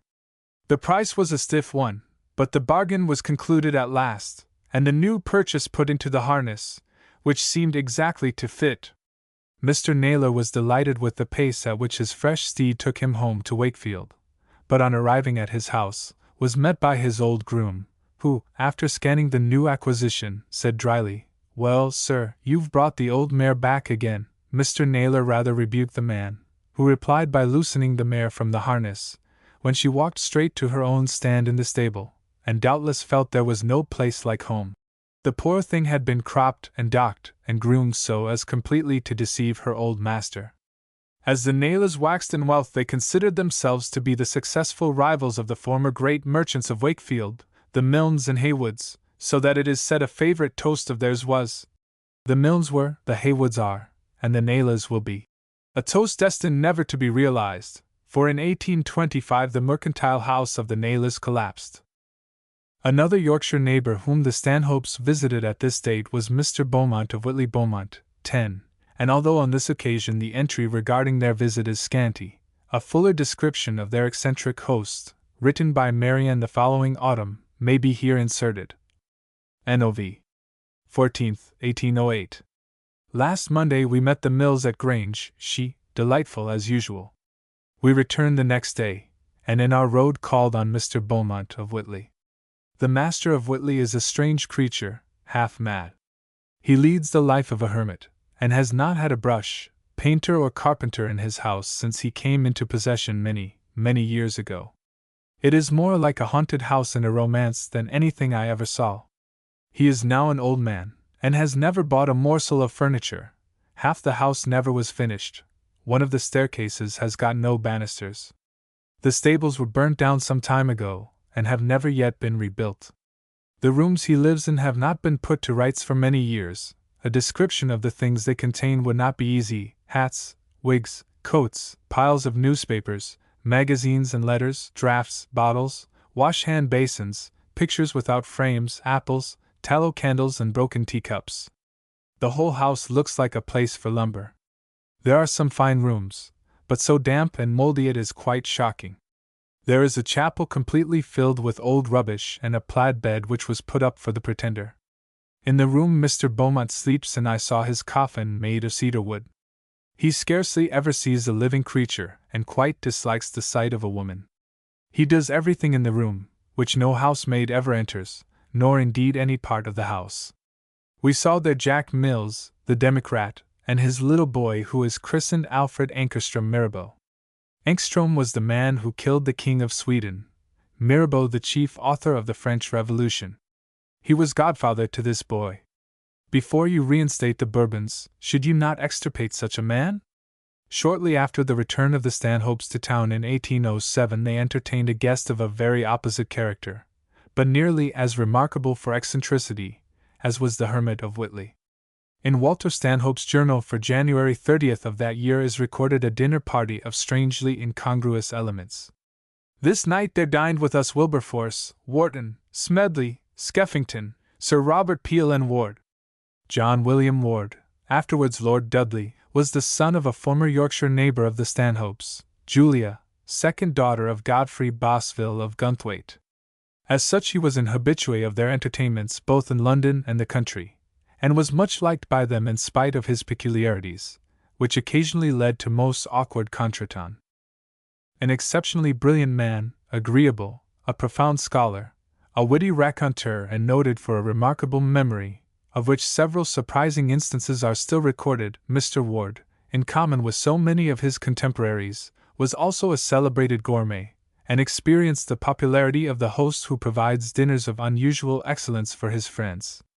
In view of these recommendations, his eccentricities were treated with leniency by those who suffered from them.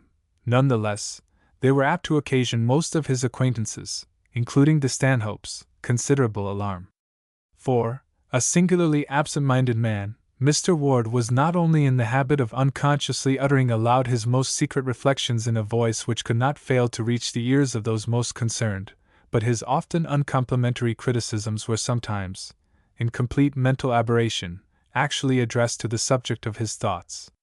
At a dinner party this was extremely embarrassing, and when he was seen, according to his usual habit, to be engaged in stroking his chin contemplatively, preparatory to giving vent unwittingly to severe strictures upon his host or his fellow guests, universal uneasiness might be observed to prevail amongst all present.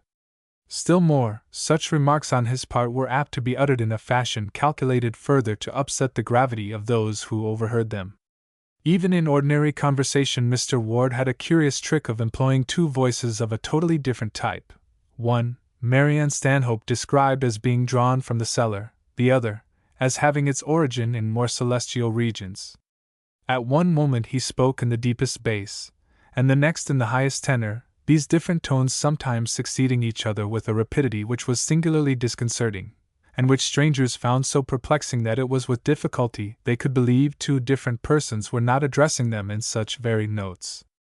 Yet, with all this eccentricity, his conversation was so well worth listening to that the matter and not the manner of it remained in the minds of his guests.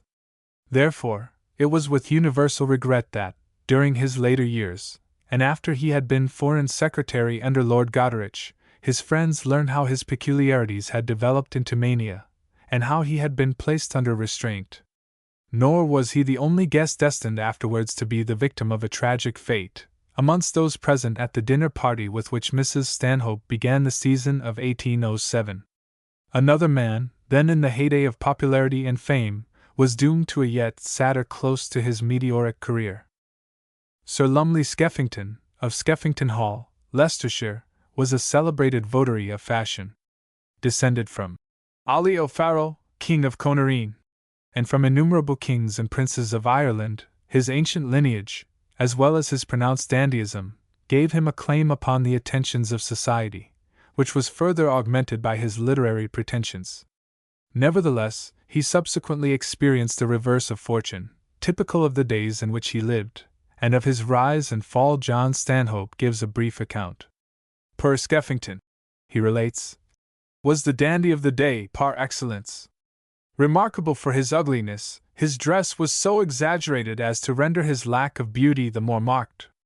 He was a very good-natured man, and had nothing of the impertinence of manner of the fops who succeeded him. Moreover, he was a bel esprit, writing epilogues and prologues, and was at one time the observed of all observers.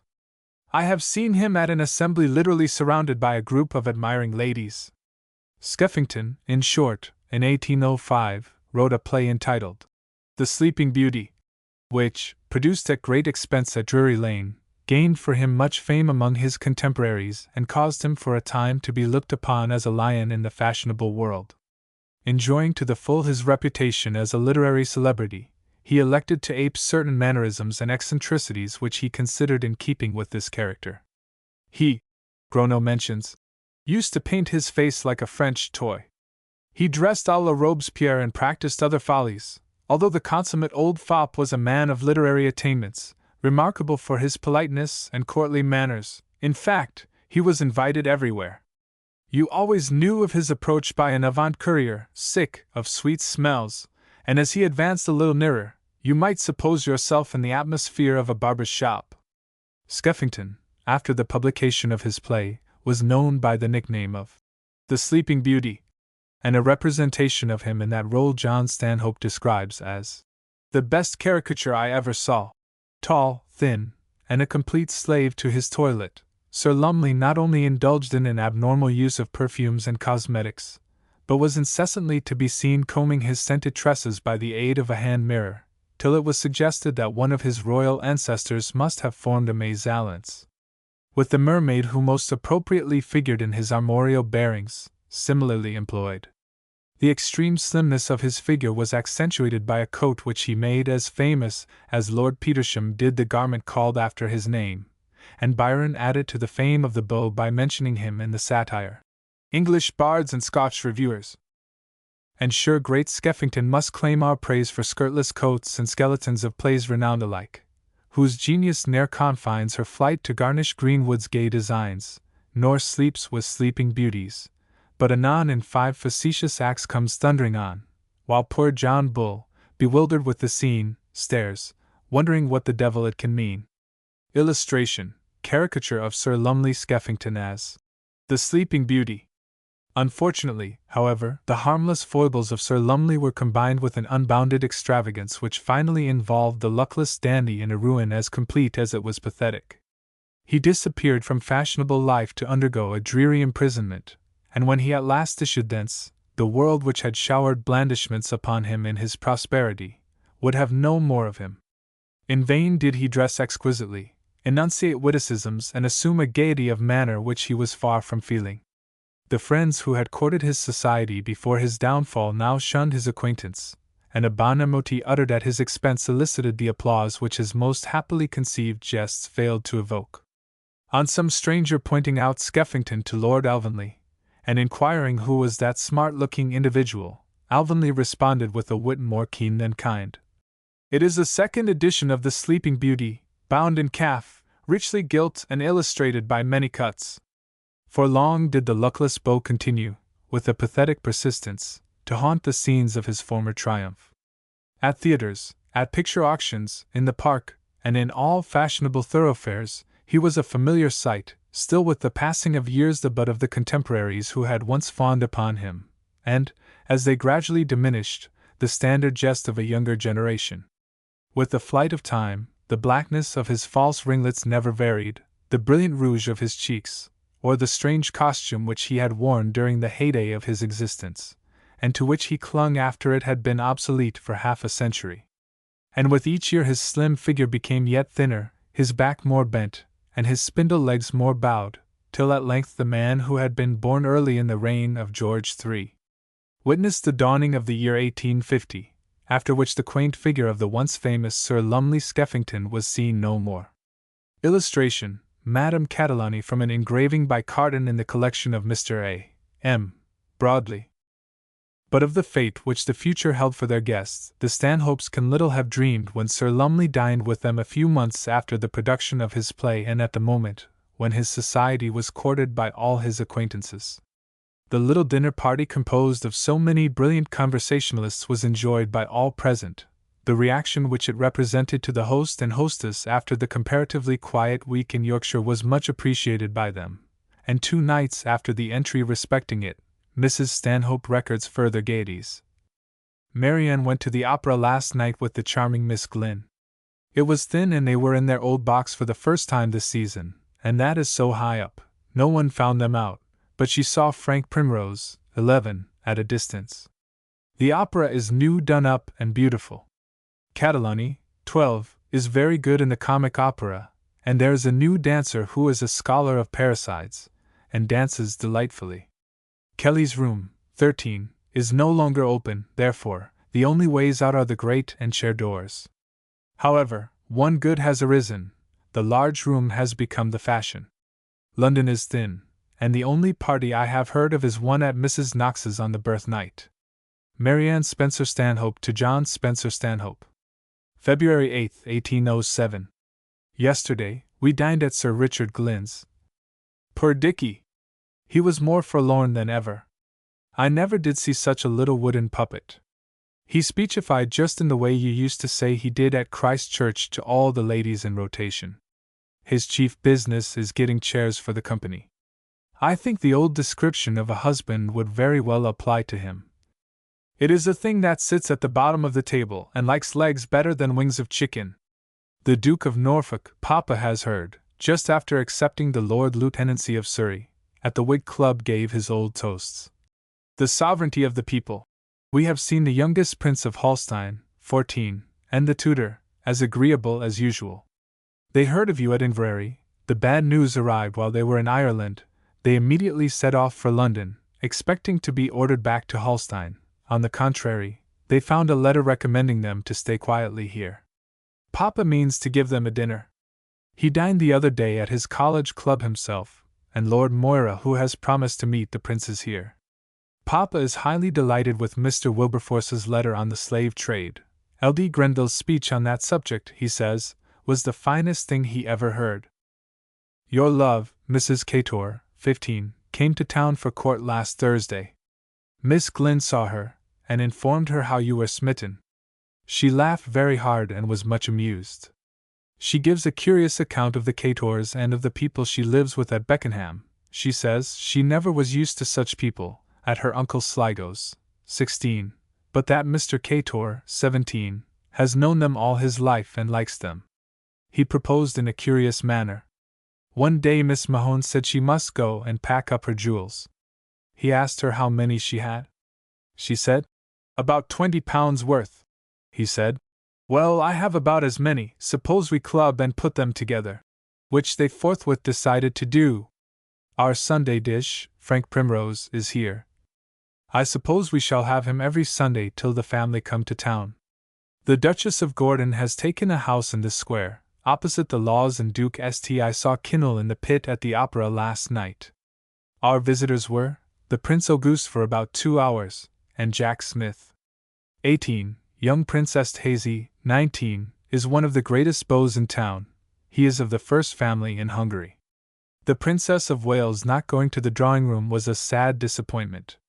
Some attribute it to the prince, others hope it is her health. Deucate. Mrs. Spencer-Stanhope. February 12, 1807. All the world is going to court today, except us, and many hope to see the princess there. I believe they will be disappointed, as there is some difficulty about her dressing in Carlton House, and I suppose it is thought proper she should not go from any other. Lady Chesterfield is to be the new lady of the bedchamber in the room of Lady Cardigan, who declines on account of the age of her lord, that she may dedicate more time to him.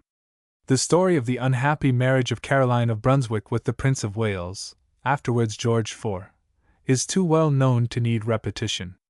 Since 1796 she had lived apart from the prince at Shooter's Hill or Blackheath, and was the object of much sympathy among a large section of the public.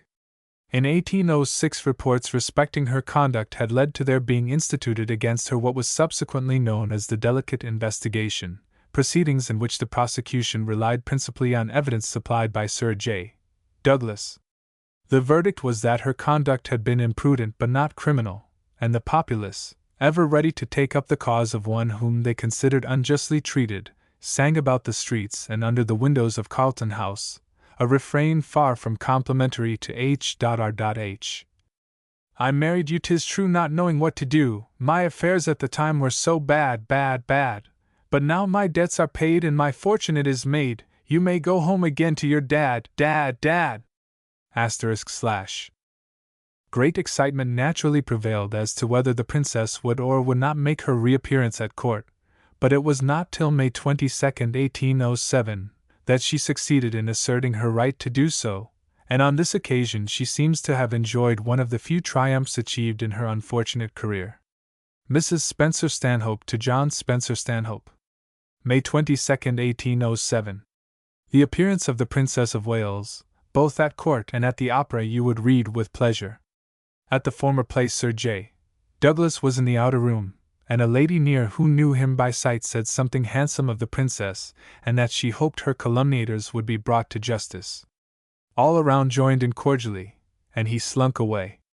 The following year Mrs. Stanhope wrote, Lady Hertford, 20, is very busy trying to bring about a reconciliation between the prince and princess, and I hear she has made some progress.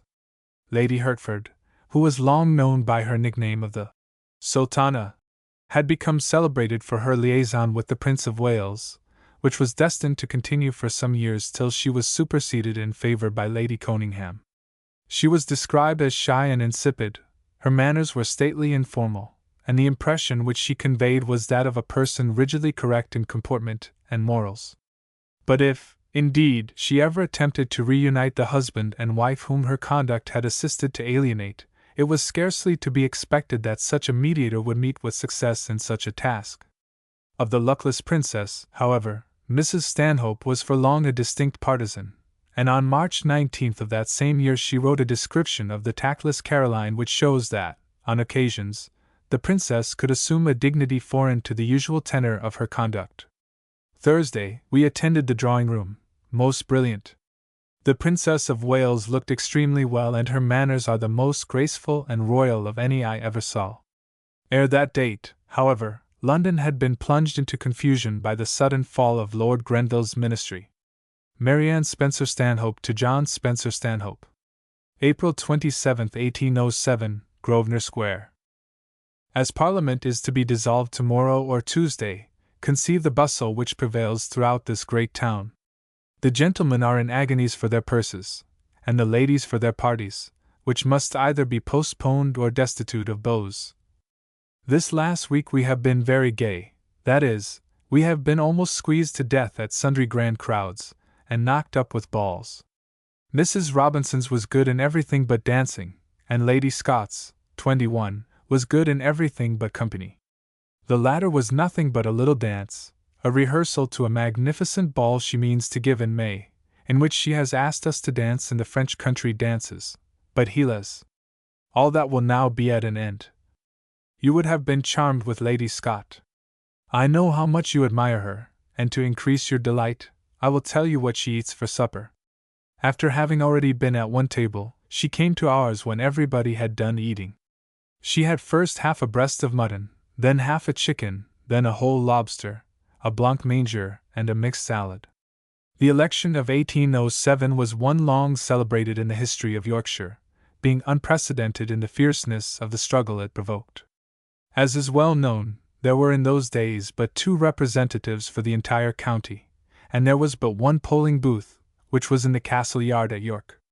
The retiring members on this occasion were Mr. Walter Fawkes and William Wilberforce. The former did not seek re-election, for he took the dissolution so much to heart that he declared he should withdraw forever from public life, but the latter speedily made good his right to represent the county once more. There remained, therefore, but one seat to be contested, and great was the excitement when it was found that the candidates were to be chosen from the 2 great Yorkshire houses of rival politics, Lord Milton, the son of Earl Fitzwilliam, in the Whig interest, and the Hon. Henry Lascelles, son of the Earl of Harewood, for the Tory party. Mr. Stanhope, having secured his own election for his old seat of Carlisle, hastened back to Yorkshire to take part in the contest in favour of the Tory member there, whose chances of success he hoped would be enhanced by the youthfulness of Lord Milton, which gave his opponents a valuable handle for satire. As already pointed out, precocious in every role of life, Lord Milton had married at the age of 19, and having just attained his majority, was now anxious to represent the county. Walter Spencer-Stanhope to John Spencer-Stanhope. Cannon Hall, May 18, 1807. I had no time to write to you this day SE night from Carlisle after my election. I got to York on Tuesday night, attended the nomination at York the next day, which was carried almost unanimously in favour of Wilberforce, and by a great majority in favor of Lascelles over Lord Milton, but nevertheless, this young lordling, who was only of age the 3rd of this month, told us he would demand a poll on Wednesday next. My canvass against him has been very successful, and I mean, having concluded all my arrangements, both here and at Orforth, to give my vote on Thursday or Friday. There has been a flood at Silkstone more tremendous than ever was known by the bursting of a cloud on the hill to the west of the village. An old woman and 2 children were drowned in one of the cottages near the vicarage, and much damage was done all along the course of the brook. Strange events seem becoming frequent in this neighborhood, for last year, you may have heard, during a violent storm a cottage was struck, an old woman and her 2 sons knocked out of the chairs in which they were seated at the table, and the soles of one of the boy's shoes ripped from off his feet, although the entire party suffered no other damage. To York, consequently, Stanhope repaired, where he found Lord Milton prepared to hold his own with spirit. On being taunted with his youth, he replied in the well-known words of Lord Chatham that it was a fault he would remedy every day, while a still more brilliant rejoinder to the attacks of his opponent gained him many votes. Mr. Lascelles, determined to make a coup, on the nomination day stepped across the hustings, and referring contemptuously to the age and short stature of his rival, offered him a whip and a top. Lord Milton took both with unruffled composure, and throwing the top into the crowd, he handed the whip back to his adversary with the remark that he thought Mr. Lascelles' father might find greater use for it to flog his slaves in Jamaica. As the most vexed question at the election was the emancipation of the slaves, this sally provoked great enthusiasm. Nonetheless, on the first day Mr. Lascelles headed the poll. Walter Spencer-Stanhope to John Spencer-Stanhope. York, May 22, 1807. My dear John, I have but a moment to tell you I am engaged in the severest contest that ever was known. On Wednesday the poll began, and closed leaving Milton in a minority, but yesterday we got near 300 ahead, by getting early possession of the advances to the polling booths. Today, Wilberforce, who was last yesterday, is regaining his lost ground fast, and I fully expect Lascelles will beat the young lord, but the contest will be dreadful and the cost enormous. I like your eagerness, but you are full as well where you are. Were you here, you would have a fair chance of a fever. I am a good deal heated, but not ill. We poll 2,000 or 3,000 a day. What a charming account we have of William. We are all in high spirits this day. Wilberforce is the head of the poll, and Lascelles has gained upwards of 50 upon Milton. May 27th. Hoping that Lascelles is above 300 ahead, I left York this morning. I send you an electioneering song I wrote, but you must not let anyone have a copy of it. Song. Wave the flag, hoist the pennant, hear our great Lord Lieutenant who would save us the trouble of choice. Let not Lascelles content you, Milton shall represent you, and I'll in the House guide his voice. Wise in speech, look, and act, I appealed to the fact. At 19 he determined to marry, and all I could say, till his 20th birthday, would hardly persuade him to tarry. Ere at years of discretion, he sat a whole session, Ian Grantham made way for the boy. Who's the fittest lawmaker? He that's first a lawbreaker, to catch thieves you a thief should employ. What a lordling it is, with his carroty phiz, so cried up, so flattered, so built on. You may oft take a rule from a nickname at school, and the boys named him Old Lady Milton. O patriot revered, go shave for a beard. Hie to Wentworth and finish this strife. York, Malton, the county, disdain to be bound to ye, go and cherish your nice little wife. Oh, soon may she bear you a fine son and heir, then 10 oxen whole you may roast. May Fitzwilliam carouse with 2 boys in the house, nor bewail Milton's paradise lost. The contest lasted 3 weeks, while the actual polling occupied 15 days, during which 25,120 votes were tendered. It is thus described in the Annals of Yorkshire. The county was in a state of the most violent agitation, party spirit being wound up to the highest pitch by the friends of the 2 noble families, and everything being done that money or personal exertion could accomplish. The roads in all directions were covered night and day with coaches, barouches, cuicles, gigs, fly wagons, and military cars with 8 horses, conveying voters from the most remote parts of the county. On the 5th day Lascelles passed his opponent, and kept the lead till the 13th day, at the close of which the numbers stood: Milton, 10,313, Lascelles, 10,255. Now the efforts were prodigious, and the excitement maddening. All parties, wrote Mrs. Stanhope, consider themselves secure. Lord Milton met with more success than Mr. Lascelles at Sheffield, Rotherham, Doncaster, and I am sorry to add, Leeds. At Halifax, he had a very cold reception. Mr. Osbaldiston and another man were almost killed going in to vote, owing to the enormous crowd. During all this time the state of York was indescribable, and since the public houses were ordered by the candidates to supply gratis whatever refreshment the voters called for, the roads in every direction were lined with tipsy men who molested travelers, indulged in rioting, or slumbered in heaps by the roadside, so that, partly on account of the fatigue of traveling, but still more owing to the dangerous condition of the roads and of the city of York, the county gentlemen agreed together that the ladies who were entitled to vote should not exercise this privilege unless it should be found essential. 22. At length the poll closed, and amid unparalleled excitement it was found that the numbers stood thus: Mr. Wilberforce 11,806, Lord Milton 11,177, Mr. Lascelles 10,990. When the news of Lord Milton's success became known in London on Sunday, all the Whig families caused their horses to be adorned with large orange favours, while the ladies at the fashionable promenade in Kensington Gardens made a lavish display of his colours.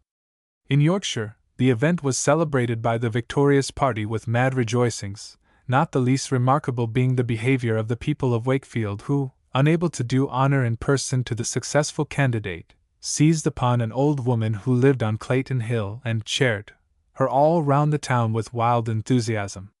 She was ever afterwards known by the nickname of Lady Milton, and the street where she lived bore the name of Milton Street. But even the successful candidate must have found his triumph tempered by the fabulous cost of the election, the unusual size of the county, and the fact that voters had to be brought from and returned to such distant localities, while the cost of their transit and their keep was meanwhile defrayed by the candidates without stint, brought out the electioneering expenses at the enormous sum of £100,000 for each candidate. Lord Harewood, to whose outlay was added the mortification of its uselessness, is said to have kept a card in his pocket from that day forward with the ominous figures £100,000 inscribed on it, and whenever he was asked again to contest the county, he would produce this as an unanswerable argument against his doing so.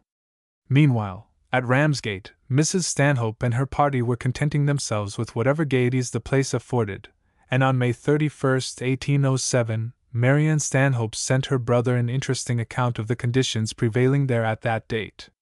Nelson's Crescent. Just now I think you would be very miserable here, for the wind is very high and whistles at every corner, the sea is rough and everything looks blowing. The night before last was dreadfully tempestuous, and all yesterday morning was very stormy, but it cleared out, happily for us, in the evening, so that we were able to take a turn on the pier. That famous pier! The only thing worth seeing, I think, either in or out of Ramsgate, for you must know I have now seen almost all the Lions, that miserable forlorn mansion, East Cliff, ci devant Lord Keith's, the elegant little cake house of Mr. Warren, who is going to Russia, the soi-disant cottage of Mr. Yarrow, in the romantic vicinity of Pegwell Bay, celebrated, I am told, for its fisheries, and last, though certainly not least, the splendid and deserted King's Gate. The building is very classic and elegant, but surely Tully's villa must be a very different thing in the sweet Campagna of Italy, than placed on such a barren cliff. Poor fellow! Could he look out of the Elysian fields, for there, I suppose, we must place him, I think he would not admire the change of situation. There is a regiment of Irish dragoons here. The colonel has just left them to take possession of a large fortune, and another officer has gone to Ireland to give a vote. Both the Irish and Germans have very good bands which often play before our windows, and this is the only gaiety there is. I am sure all the pleasure of this place must depend upon the company, and when you have society that you like, what spot will not appear pleasant? We are not too well off in that respect as you will think when I have described our acquaintance. Our greatest intimate is Lady Jane Purry, 23, Lord Limerick's daughter, who has had so many complaints she is unable to move from her chair, though full of life and spirits. Lady Coningham, 24, is the great lady of the place, a nice, civil old woman. We were at a party at her house where we met all the natives. Her daughter, Miss Burton, is 6 feet 4 inches in height and ugly in proportion, but very agreeable. Tomorrow we are going to a party there where we are to meet everybody, for you must know that even in this small society there is an improper set. Lady Dunmore, 25, and her daughters, Lady Virginia Murray, and the married one, Lady Susan Drew, 26, sisters to the Duchess of Sussex, 27, and Lord and Lady Edward Bentinck, 28, and their 2 daughters are visited by very few proper people, but both these houses are the rendezvous of the officers. Lady Sarah Drew had a ball the other night. At Lady Coningham's, we are to meet all these. Miss Bentinck, 29, is a great beauty. There has been a long affair between her and Hay Drummond, which is at last broke off by the lady. She had been sent to the Duke of Rutland's to be out of his way. Drummond contrived to introduce himself to the servants as her maid's beau, by which means he slept in the house and was able to walk with her before breakfast and late at night. At last her brother, who was shooting one morning early, and knew Drummond by sight well, found them out and gave the alarm. The Duke sent Miss Bentinck home directly, and they were to be married in September. But lo! She has changed her mind. Mrs. Spencer-Stanhope to John Spencer-Stanhope. Nelson's Crescent, Ramsgate, June 1st. There are parties here, but the majority of women is quite ridiculous. Lord Cranley, 30, the other night at Lady Coningham's for a short time found himself the only man amongst 20 women. He said he looked as if he had broken into a convent. I do not like his wit, he is too like a thing to be laughed at. June 2nd. We were last night at another party at Lady Coningham's, where there were 4 card tables, and it was then settled that there should be a ball on the birthday, to the no small pleasure of your sisters, who expect to have officers in plenty to dance with. I do not believe there is any truth in Lady Glyn's report respecting Milnes, though I am convinced he thinks Miss H. Monckton very agreeable. 31. I am certain she asked Lady Galway, for she wrote me word she did not take joy, accept congratulations. I have been here long enough to admire the sea, but the country will not do for a Yorkshirewoman. June 5th. Yesterday was the dullest birthday I ever remember. The guns were fired and something attempted by the military on the sands, but it was high water, and they, moreover, fired ill. A ball Miss Burton determined to have, and though neither Lady Edward Bentinck's party nor the Dunmores chose to attend, they danced 9 couple very pleasantly.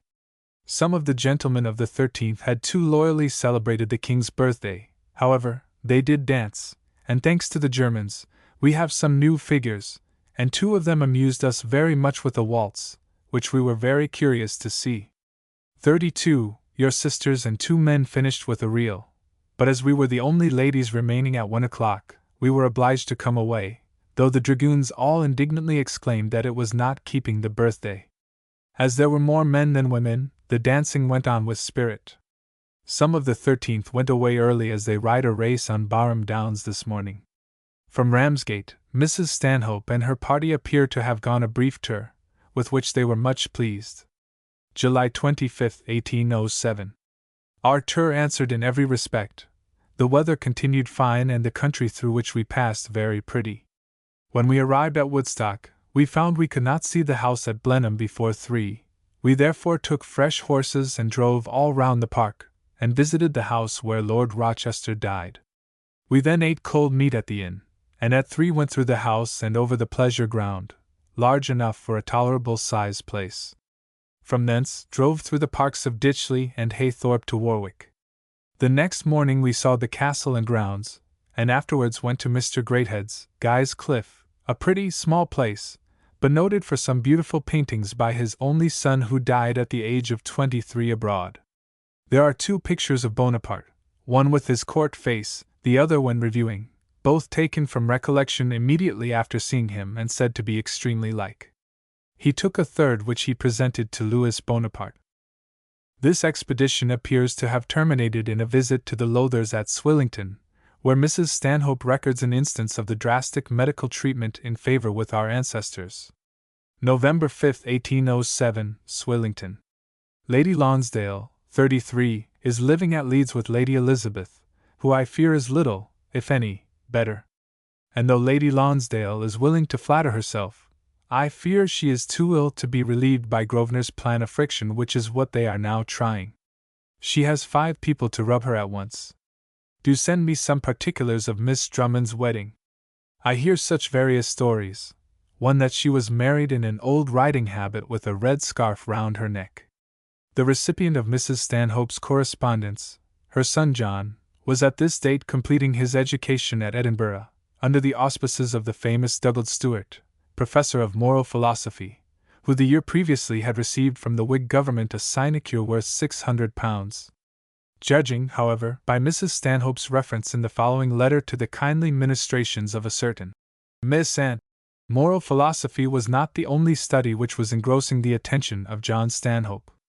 Cannon Hall, November 23, 1807. After the long quiz you will this morning receive from Marianne, perhaps a matter-of-fact letter from your mother may not be unacceptable, and if your weather in any degree resembles ours, the post will be a person held by you in great estimation, as you sit freezing over your fire. I sincerely hope that Miss Anne's pills and grey dinark had the desired effect and that you are now quite in ball trim. I like your account of Douglas Stewart, and hope you retain a great deal of the knowledge which flows from his mouth. How I should like to hear him! For moral philosophy is my favorite study. Your account of your dinners amused us. Sir John Sinclair, 34, always collects from all quarters of the globe. Sometimes he mixes them oddly, but I think his dinners are not disagreeable. Knox, with whom you dined, lives in Grosvenor Street. His mother gives balls, and Mrs. Beaumont expects she will be with her at Christmas on her road from Ireland. It now snows as fast as possible. Thursday was a very bad day, and we have had severe frost ever since. I do not ever remember so determined a snow before Christmas, and all the old people foretell a hard winter. Sir John Smith, 35, is dead. Mrs. Marriott, 36, tried to be sorry, but when she recollected it would enable the Smiths to live in town and 100 other etceteras, for the life of her she could not grieve, and in truth he was not a man to be much regretted. He was of too selfish a character to be either much loved or esteemed. We are much amused at the extract which you have sent us from Drummond Castle. The extract in question, which was enclosed in this letter, runs as follows. Part of the journal of the celebrated Elizabeth Woodville, afterwards Queen of Edward IV, previous to her first marriage with Sir John Grey. Extracted from an ancient MS. Preserved in Drummond Castle. Monday morning. Rose at 4 o'clock and helped Catherine to milk the cows, Rachel, the other dairy maid, having scalded her hands the night before. Made a poultice for Rachel and gave Robin a penny to get something comfortable from the apothecary's. 6 o'clock. The bullock of beef rather too much boiled and the beer rather stale. M.M. To talk to the cook about the first fault and to mend the second myself by tapping a fresh barrel. 7 o'clock. Went to walk with the Lady Duchess, my mother, 37, in the courtyard. Fed 25 men and women. Chid Roger severely for expressing some ill words at attending us with the broken meat. 8 o'clock. Went into the paddock behind the house with my maid Dorothy, and caught Thump the black pony and rode a matter of 6 miles without either saddle or bridle. 10 o'clock. Went to dinner. John Grey, 38, a most comely youth, but what is that to me? A virtuous maiden should be entirely under the guidance of her parents. John ate but little and stole a great many looks at me, said, "Women could never be handsome in his opinion that were not good-tempered. I think my temper is not bad. No one finds fault with it but Roger, and he is the most disorderly serving man in our family. John Grey likes white teeth. My teeth are of a pretty good color, I think, and my hair is as black as jet. John Grey, if I mistake not, is of the same opinion." 11 o'clock. Rose from table, the company all desiring a walk in the fields. John Grey would help me over every stile, and twice he squeezed my hand. I can't say I have any great objections to John Grey. He plays at prison bars as well as any country gentleman, is remarkably dutiful to his parents, my lord and lady, and never misses church on a Sunday. 3 o'clock. Per Robinson's house burnt down by accident. John Gray proposed a subscription among the company for the relief of the farmer, and gave no less than £4 himself. Never saw him look so comely as at that moment. 4 o'clock. Went to prayers. 6 o'clock. Fed the pigs and poultry. 7 o'clock. Supper on table, delayed to that hour on account of Robinson's misfortune. The goose pie too much baked and the pork roasted to rags. 9 o'clock. The company fast asleep. These late hours very disagreeable. Said my prayers a second time, John Gray distracting my thoughts too much the first. Fell asleep at 10. Dreamed that John Gray had demanded me of my father. 39. Chapter 4. 1808 to 1810. Audits from Grosvenor Square and Cannon Hall. Marianne Spencer-Stanhope to John Spencer-Stanhope. Grosvenor Square, January 27, 1808. Poor Philip went to school today, to the great regret of all the party, for he is a general favorite. Such a lively little monkey I never saw. On Sunday roast beef and plum pudding dined with us, and were entertaining as usual, also Orator Milnes, who was quite fascinating, the first time I ever saw him so. He is perfectly different with his town face to what he appears in Yorkshire. Yesterday we had a pleasant dinette. In the evening Lady Glynn arrived bien triste, and Mrs. Beaumont all magnificence for Lady Castlereagh's. We were much surprised to find Count Holmar, too, in town, but we have had the mystery explained. He took the princes back to their own country, and then came back here on account of his love for Miss Gifford, Lady Lansdowne's daughter by her first husband. 3. She is pretty and clever, without much fortune, but Lord Lansdowne has taken a fancy to her, has settled Southampton Castle upon her, and having no child of his own, intends making her an heiress. The young lady does not like the Count much, but her friends wish it, so there are delicacies and difficulties enough for a novel of the first order. He spent 3 months there this autumn, and certainly as far as a pale cheek, sunk eyes, and slender form can prove anything, he is either hopelessly consumptive or in love. So much for him. Mrs. Beaumont is quite on her high horse. 'Tis said he has asked for a peerage on account of his overwhelming influence in the county of York, all of which he employed in favor of Lord Milton. Bravo, say I. Another story is that he has had the offer of a Swedish order, fees £150, a sky-blue ribbon, which gives no place, and the honor of being a Sir, not hereditary. I never heard of its being conferred on any but dancing masters and medical geniuses. My father has become acquainted with Mrs. Knox, and is much charmed with her. He says they seem to live in prodigious style, have a magnificent house, as finely furnished as Breton. She said her son mentioned you in the highest terms. We were at the opera on Saturday. Fuller of men I never saw it, the boxes thin. The Duchess of A. was there looking fade. Kelly's room is at an end, so we had the pleasure of waiting, or rather starving in the great room for near an hour. Marianne Stanhope, later, thus describes this room at the opera where the audience assembled on leaving, and where each lady who was unattended by a cavalier of her own family, strove anxiously to escape the crowning ignominy of not having a beau to hand her to her carriage. Then came the pleasures of the crush room, that most singular of all places of amusement, where a mob of good company assemble twice a week, in a thorough draught of air, to enjoy the pleasure of inhaling the odors of expiring lamps, amid the ceaseless din of Lady Townley's carriage stops the way, Lord D.'s servants, the Duchess of N.'s carriage, Lord P.'s coming down, the Duke of S. must drive off, and sounds such as these constantly reiterated. Young ladies by the dozens were to be seen freezing, with shawls off one shoulder, trying to inveigle some man, by means of sweet words or sweeter looks, to hand them to their carriages, the unfortunate mammas behind them, looking worn out in the service, ready to expire with the cold and bustle, sinking on the sofa opposite to the fireplace to await their turn with what patience they might. 4. And after enlarging upon the various methods by which the representatives of the haute ton strove likewise to secure the satisfaction of Hearing their names proclaimed by each passer-by, she exclaims, "Say, ye frequenters of the opera round room, if these are not its chiefest pleasures." Meanwhile the flirtations which were wont to beguile this tedious hour invariably attracted much attention. January 29, 1808. I have heard some news respecting the little Viscount which surprises me, that he is to marry the second Miss Bouverie as soon as she is presented. 5. That the eldest was cruel, and moreover that he always preferred the second, though he has never given the slightest hint, and did not go near her at the opera, not even in the crush room. He is gone to Bath, probably to avoid the talk and gossip of London till it is publicly declared. February 22, 1808. On Monday we were charmed at Drury Lane with Mrs. Jordan in 3 weeks after marriage. I admire her so much I could forgive the Duke of Clarence anything.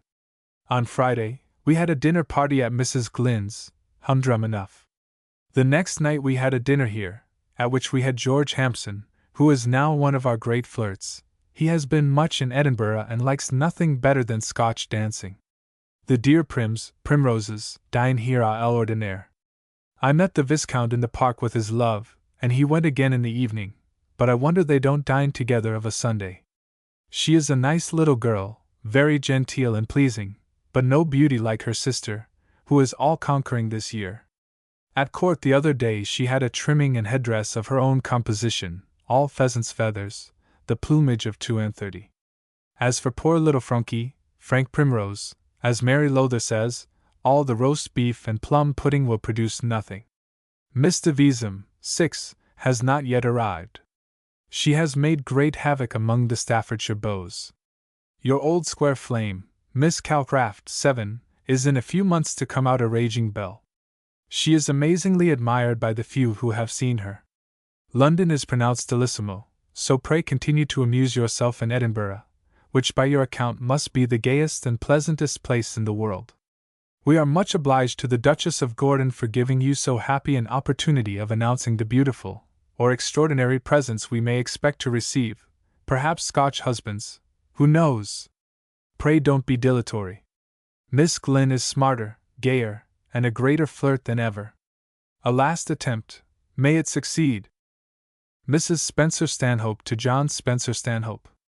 February 26, 1808. Yesterday I had the pleasure of your gay, wild epistle. You remind me of the French prisoner who was asked how he spent his time. He answered, "We breakfast, then dance, dine, dance again, sup, encore la danse." This I begin to suspect is a Scotch life, and very good for bile, provided the dinners are such as the prisoner partook of. You seem to be the happiest of the happy and the gayest of the gay.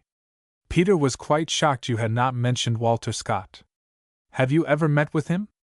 Great expectations are formed of his poem. Campbell and Rogers are both going to publish poems.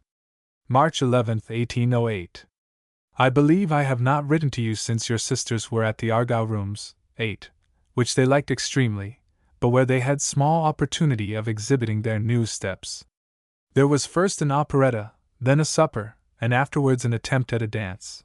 But the stupid English voted it not done, and there were only about 15 couples who ventured to defy this opinion, Mary Ann and Mr. MacDonald one of them, and remained a spectator.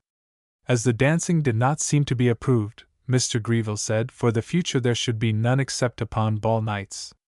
March 16, 1808. We were at the opera on Saturday, and at the Argyll Rooms on Monday.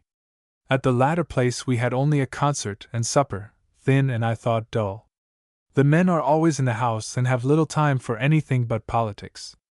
The king is, I understand, quite provoked with the opposition, and says that their present method of proceeding is different to any that has ever been in his reign. They depend upon wearing out the constitutions of the ministers. Your father told Lord Castlereagh he was certain it was all owing to his pale face, and therefore he ought to put on a little rouge. The Lords sending back the bill on the orders of council had given great spirits to the opposition. The dullness of London is beyond anything I have ever known. The only new belle is Miss Hood, daughter to Lord Hood, who is quite beautiful. Your friend Mr. MacDonald did us the honor to remember us at the Argyll Rooms, but he has made so little impression on your sisters, they both asked who he was. Mr. MacDonald, who was unfortunate in having made so little impression upon Mrs. Stanhope's daughters, was Archibald, third son of Alexander, Baron MacDonald of Sleat, called Lord of the Isles. He was a great friend of John Stanhope, who, in 1806, had accompanied him on a canvassing tour through the Hebrides when such an expedition was fraught with discomfort and even danger. So little had civilization penetrated to that wild region since the days of Dr. Johnson's famous tour 70 years previously. Failing in his canvass, Archibald MacDonald subsequently made another attempt to obtain a seat in Parliament, of which he sent the following account to the former companion of his efforts. Archibald MacDonald to John Spencer-Stanhope. Methven Castle, May 26, 1808. My dear Stanhope, you will have heard by this time that I have been halfway to the North Pole, Kirkwall in the Orkneys, in quest of a seat in Par, and perhaps you will also have heard that I did not find it. However, I left no stone unturned in my researches, philosopher's stone excepted, and only came back from my transportation 4 days ago, not a little happy to find myself at Methven again, for such a country I never beheld. Starvation reigns there with pinching sway, as both my nose and my stomach very soon informed me, for the one was nipped into a sort of beetroot color by the north winds, and the other was forced through a course of salt fish and whiskey, for the hard season had laid an embargo on animal food, etc., and this you will say was pinching fare for a candidate from the land of plenty. Posts, only once a week, were irregular. I must not forget to mention that I went to Orkney in the King's cutter, the Royal George, and scarcely had we landed at Kirkwall than accounts were brought of a French privateer being within sight. Away went the Royal George, and in 10 hours after, returned to her moorings with the passepartout of 16 guns and 63 men from Dunkirk. The French captain, Vangleem, was my guest to Leith, and a most extraordinary genius he was, full of life and spirits, not in the least downcast at his misfortunes. He had a most excellent little band of music on board, which amused us all the way home. He is now on his parole at Peebles. His behavior to some English captains that he had taken was so generous that they came forward to sign a certificate in his behalf to be presented by me to the Commander-in-Chief. Everything that can be done for him I hope will be done, generosity for generosity. I perceive a very beautiful place to be sold in ye papers, Park Place, Lord Malmesbury's. I wonder what they expect for it. It would suit me, but rather too high land. Mrs. Spencer-Stanhope to John Spencer-Stanhope. Grosvenor Square, June 11, 1808. The Princess of Wales danced all night at Burlington House with Lord Ebrington. Mrs. Banks's rout was as full and as good as even she could wish, so many men scarcely ever seen at any assembly, and in every respect it was good. The only disappointment was that the night would not permit of the world going into the garden, though it was lighted and the Pandeer band played. Before we came away they were beginning to dance, but to that music I do not think it could be kept up with spirit. We left dancing also at Lady Neve's, and had thoughts of returning there, but Mrs. Banks's was too pleasant to allow of our attempting to get away, no easy thing if we had wished it, for I really believe there must have been near 2,000 people there. A most desperate flirtation between Miss Glynn and Mr. Archibald Gray. How fine! My Uncle Portland would sound. Little Sir D. Y would be killed with delight. Today and tomorrow we dine 14. Your father was at the house till past 5 yesterday morning. However, he stole an hour from Mrs. Banks's. Mrs. Banks, the wife of the MP for Corfe Castle, 9, presumably gave this successful party for her 2 daughters, one of whom Lord Broughton, writing a few years later, describes as lively and entertaining, very lovely and very clever, but a little odd. This latter characteristic appears to have been shared by her father, for various stories of his absent-mindedness have survived, and one mentioned by the same correspondent was often subsequently quoted with peculiar zest by his large circle of acquaintance. When Chantry was thinking of a design for Satan, Mr. Banks, in the presence of a grave and learned assembly, volunteered the following unexpected recommendation. My dear Chantry, you had better choose some part of Satan's history, and so make your task more easy. Take, for instance, his conflict with sin and death. The shout of laughter with which this unsolicited advice was received completely mystified Mr. Banks, who for some time could not be persuaded that he had made any inappropriate suggestion. Nevertheless, both he and his wife enjoyed exceptional popularity, and their parties were appreciated far more than the next entertainment referred to by Mrs. Stanhope. June 20th. Lady Dartmouth gives a breakfast at Blackheath this morning. The heat and dust will be dreadful. Tonight we expect to be amused at the Argyle rooms, as those who choose may go in masks. Lady Harrington goes nowhere, and the Marquis almost lives here. Meanwhile, the news from the Continent was again calculated to arrest the attention of the most frivolous amongst the gay world of London. Events were assuming a more threatening aspect. The long-protracted Peninsular War had begun, but Sir Arthur Wellesley, dispatched to the relief of Portugal, 3 weeks after landing, defeated Junot in a decisive victory at Roliga, on August 17, 1808. Had he then pushed on, as it was said he wished to do, the whole French army must have surrendered, but his superior officers, Sir Harry Berard and Sir Hugh Dalrymple, who landed on the 2 succeeding days, forbade all pursuit, and it was asserted, obliged Wellesley to sign with them the pitiful Convention of Sintra, which allowed the French army to evacuate Portugal unharmed, and to be carried on British ships back to France. Junot admitted frankly that his men would have capitulated had they been pursued but 2 miles by the English, and so great was the indignation roused in England by the news of this fiasco, that the 3 generals demanded and obtained a court-martial. All were acquitted, but Wellesley, who had denounced the Convention vehemently before the court, was instantly employed again, an honor which was denied to his superior officers. Hence the refrain, which became a favorite at the time. Sir Arthur and Sir Harry and Sir H.E.W., doodle, doodle, doodle, cock-a-doodle-doo. Sir Arthur was a gallant knight, but for the other 2 doodle, doodle, doodle, cock-a-doodle-doo.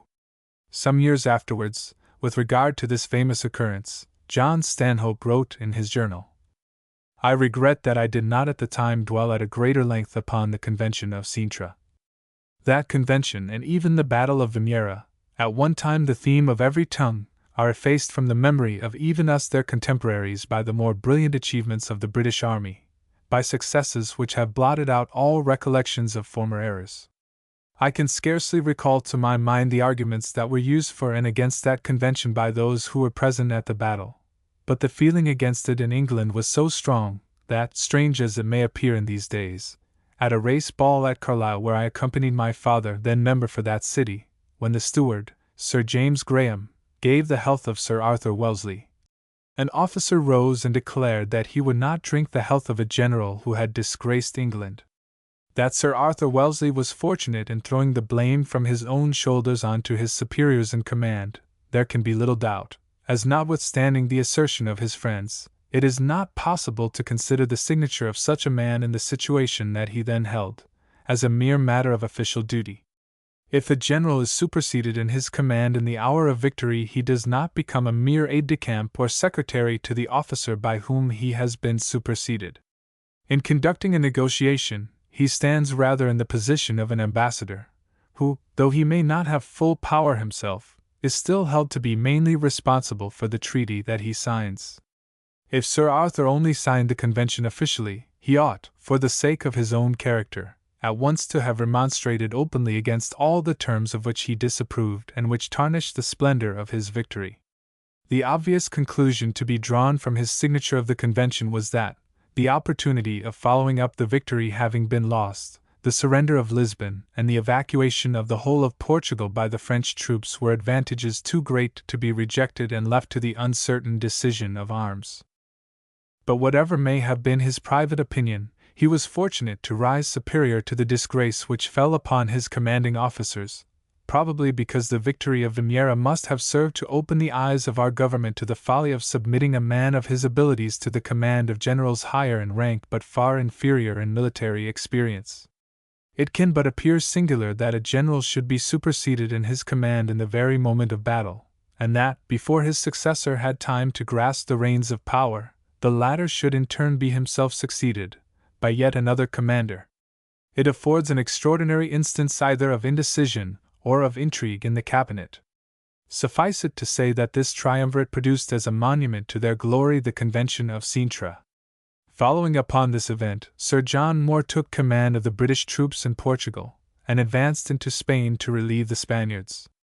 There was, relates John Stanhope, at this period no man in the army whose character stood higher than that of Sir John Moore. He was a man of the finest principles and of the most undaunted courage. By those under his command he was adored. In the hour of battle he had the most perfect self-possession and confidence both in his troops and in himself, which alone was sufficient to ensure success. Though not a fortunate general, he was esteemed one of the most able in the British service, and it gives me pleasure to add that I have since heard French officers who served against him give the highest testimony in favor of his military conduct. But his political opinions, which were hostile to government, added to the difficulty of his situation, and that circumstance undoubtedly weighed upon his mind. It is to this very susceptibility, this want of moral courage and readiness to sacrifice his own reputation to the cause in which he was engaged, that his misfortunes are principally to be attributed. The story of Moore's advance into Spain, as John Stanhope points out, undoubtedly betrays, both on his part and on that of the government, a most lamentable ignorance of the real state of that country. Because they heard of Spanish armies in the field, they idly supposed that these were armies in the accepted sense of the word and not a mere collection of peasants, undisciplined and chiefly unarmed, officered by men as ignorant of their profession as themselves and commanded by a general yet more incompetent. And with armies so composed they actually sent a British force to cooperate. Sir John Moore had not been long in Spain before he discovered the mistake that had been committed and the danger of his situation. He saw at once that the course he ought to adopt was to retreat upon Portugal, fall back upon his resources and rely entirely upon his own judgment. The story of his dilemma, and of how he was forced to act against his convictions, is well known to posterity. After dwelling at length upon the aspects of the situation, John Stanhope concludes. He made a rapid march on Madrid and was on the point of attacking Soult when he learnt, by an intercepted dispatch, that Bonaparte was marching against him in person and that he was in immediate danger of being surrounded. The consequence was his famous retreat. As to the manner in which that was conducted, I have heard a French general, who was employed in the actual army by which Moore was pursued, speak of his enemy's tactics with boundless admiration. But perhaps the highest praise which can be accorded to it is that the pursuit, in the first instance, was conducted by Bonaparte in person, and subsequently by Soult and Ney under his express directions, and yet that Sir John Moore succeeded in effecting his escape without once being in train, and crowned his efforts by the victory of Corunna, a victory which, sealed as it was with his own blood, ought to wash out the memory of any errors which he may have committed. 10. Mrs. Spencer-Stanhope to John Spencer-Stanhope. Ramsgate, January 27, 1809. You will have experienced the greatest grief for the loss of our gallant defender, Sir John Moore, a great blow to this country. But while deploring his death, we must not forget to glory in what our brave troops performed, though 'tis grievous to think how many lives have been lost, and what the remaining army have gone through, without lamenting that this almost unexampled victory will be of so little use. Last night this place was thrown into surprise and confusion by the arrival of 1 or 2 transports with part of the 52nd, and of 2 or 3 other regiments. The poor men were obliged to pass the night in the transports, as they could not come on shore till the orders came from Canterbury. Your father went last night to see some of them. He found a sergeant who said they had no assistance from the Spaniards, but the accounts are so various I do not like to give too ready credit to what I hear, though I hear there is not the patriotism amongst them one should suppose. Lady Lilford, 11, that beauty in mass, who is here with 2 daughters ill out of the 4 she has with her, was made very happy last night by the arrival of her son who was in the 52nd, and of whom she had not been able to hear anything. We have put on a black ribbon for Major Stanhope, son to Lord Stanhope. 12. The Knoxes will have been in great anxiety, for they have a son in the 52nd. Knox would be just in time to receive him. The excitement occasioned by news of the victory of Corunna and the lamentable death of Sir John Moore had scarcely abated when the attention of the public was arrested by a cause célèbre which occasioned an unprecedented commotion. The Duke of York, Commander-in-Chief, had for 3 years had a liaison with Mrs. Marion Clark, a woman of humble origin, but great powers of fascination. It was at length discovered that she had been selling commissions in the army for extortionate sums and sinecures in almost every department of state, so that men of all classes, by her intervention, had procured places and privileges as a matter of favoritism or of merchandise. So much was this the case, that a footman whom she liked was given a commission in the army, and a clergyman, for substantial payment, had secured the honor of preaching before the king. On January 27, 1809, Colonel Wardle, MP for Okehampton, brought forward a motion of inquiry in the House, charging the Commander-in-Chief, not only with having been a party to such practices, but of actually participating in the proceeds. Instead of this inquiry taking place, as he had intended, before a secret committee, so great was the belief in the Duke's innocence, that it was decided to give the investigation all the publicity possible, and that the witnesses should be examined before the whole House. This was singularly unfortunate, as the consequent scandal was great. On February 14, 1809, Mrs. Stanhope wrote, "The House sat till 3 this morning examining Mrs. Clark, who your father says is a lively, clever woman. And as it will, it must be disgraceful to the Duke of York. The King is much hurt at it. Except the floods, that is the only subject of conversation." During the progress of the inquiry, Mrs. Clark appeared daily at the bar of the House exquisitely dressed, witty, impudent, and answering the attacks of the cross-examiners with a cleverness and fund of smart repartee which completely foiled them. On March 8, Mrs. Stanhope wrote again, "It is very extraordinary that the day should arrive and Colonel Wardle never have signified what his motion is to be. Tierney wrote to him the day before yesterday, to which the answer was that he should not be at the House, and referred him to Lord Folkestone, who did not appear till the debate was begun. Therefore all is conjecture. This conduct on the part of Mr. Wardle will be in favor of the Duke, who I doubt not will be honorably acquitted. Mr. Burrell says, what a fuss they make about the Duke's having what every man in office must have, a clerk.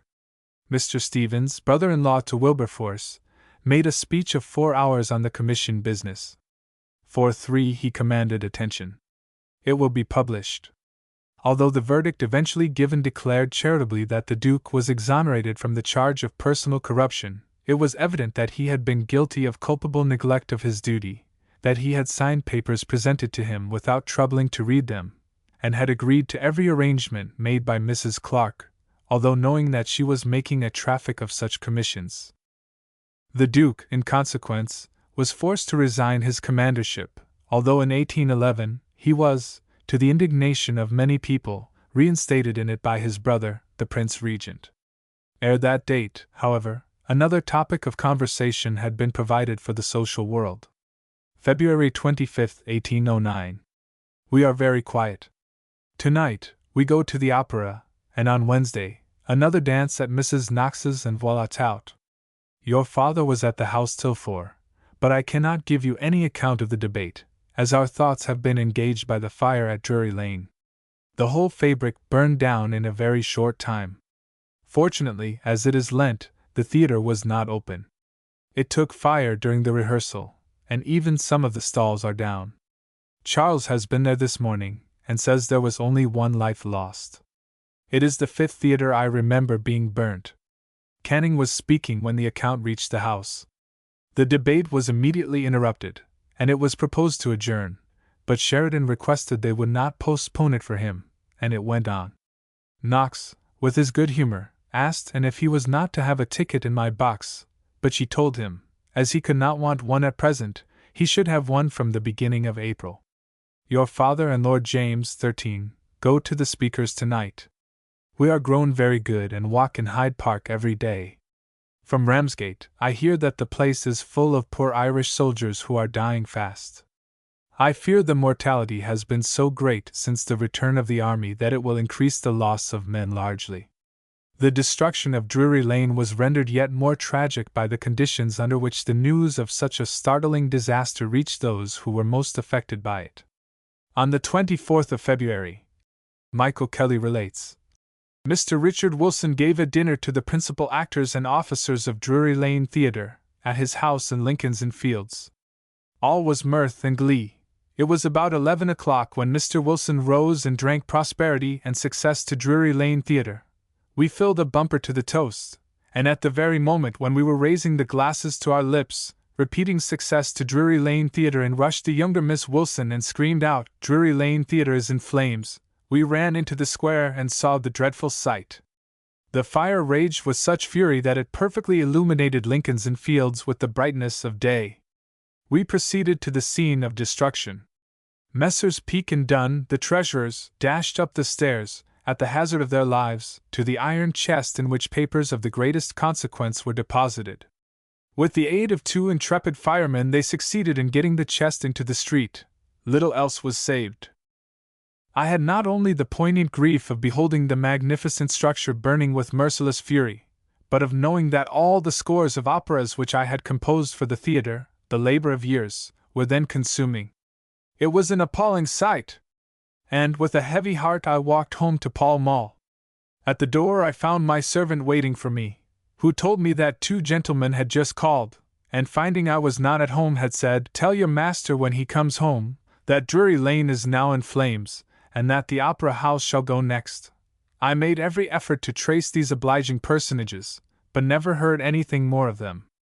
Mr. Sheridan was in the House of Commons when the dreadful event was made known, and the debate was one in which he was taking a prominent part. In compliment to his feelings, it was moved that the House should adjourn. Mr. Sheridan said that he gratefully appreciated such a mark of attention, but he would not allow an adjournment, for public duty ought to precede all private interest, and with Roman fortitude he remained at his post while his playhouse was burning. 14. Sheridan, indeed, in the midst of such a misfortune, showed a nobility and disinterestedness which did him infinite credit. Forgetful of self, he begged the whole theatrical company to stand by each other, even at personal loss, till the theatre could be rebuilt, pointing out that while the superior actors would have little difficulty in getting other engagements, the inferior ones were in far other case. "Let us," he urged, "make the general good our sole consideration. Elect yourselves into a committee and keep in remembrance even the poor sweepers of the stage, who, with their children, must starve if not protected by your fostering care." Although the cause of the disaster was never ascertained, a general impression prevailed that the theatre had not been set on fire by accident, and the mysterious message left at the house of the unhappy manager seemed to confirm this suspicion. A report was also current that the Prince of Wales had some time previously received an anonymous letter telling him that all the principal public buildings should be burnt down one after the other. Innumerable fires, indeed, occurred, and many people were afraid of attending the opera, since it was rumored that a train of gunpowder had been found under it. Hence, doubtless, the good-humored request of Mr. Knox for a seat at the post of danger, and shortly afterwards another mention of him occurs. He had attended a drawing-room held by the Queen, which had proved unusually crowded, owing to the sympathy that all were anxious to show for the royal family on the acquittal of the Duke of York. Grosvenor Square, March, 1809. Knox was presented yesterday, and his mamma takes him to introduce to all her acquaintances, which he does not like. Her last ball was much too full, she might have opened her whole house, therefore, there was no good dancing till just before supper, when the music was sent away, to the sore annoyance of Anne, who was just beginning the dance with Mr. Fraser. The Knoxes say that Charlotte Bovary is a painted thing, but Archie was charmed with her, and her dancing. He has given up talking of home. Both he and Lord James dine here again, the 11th, with the Primroses and Mr. Knox, Lady Milton, Lord Euston, and some others. The drawing-room was very full yesterday, and I believe the Queen spoke to everybody. She thinks there are times to be civil.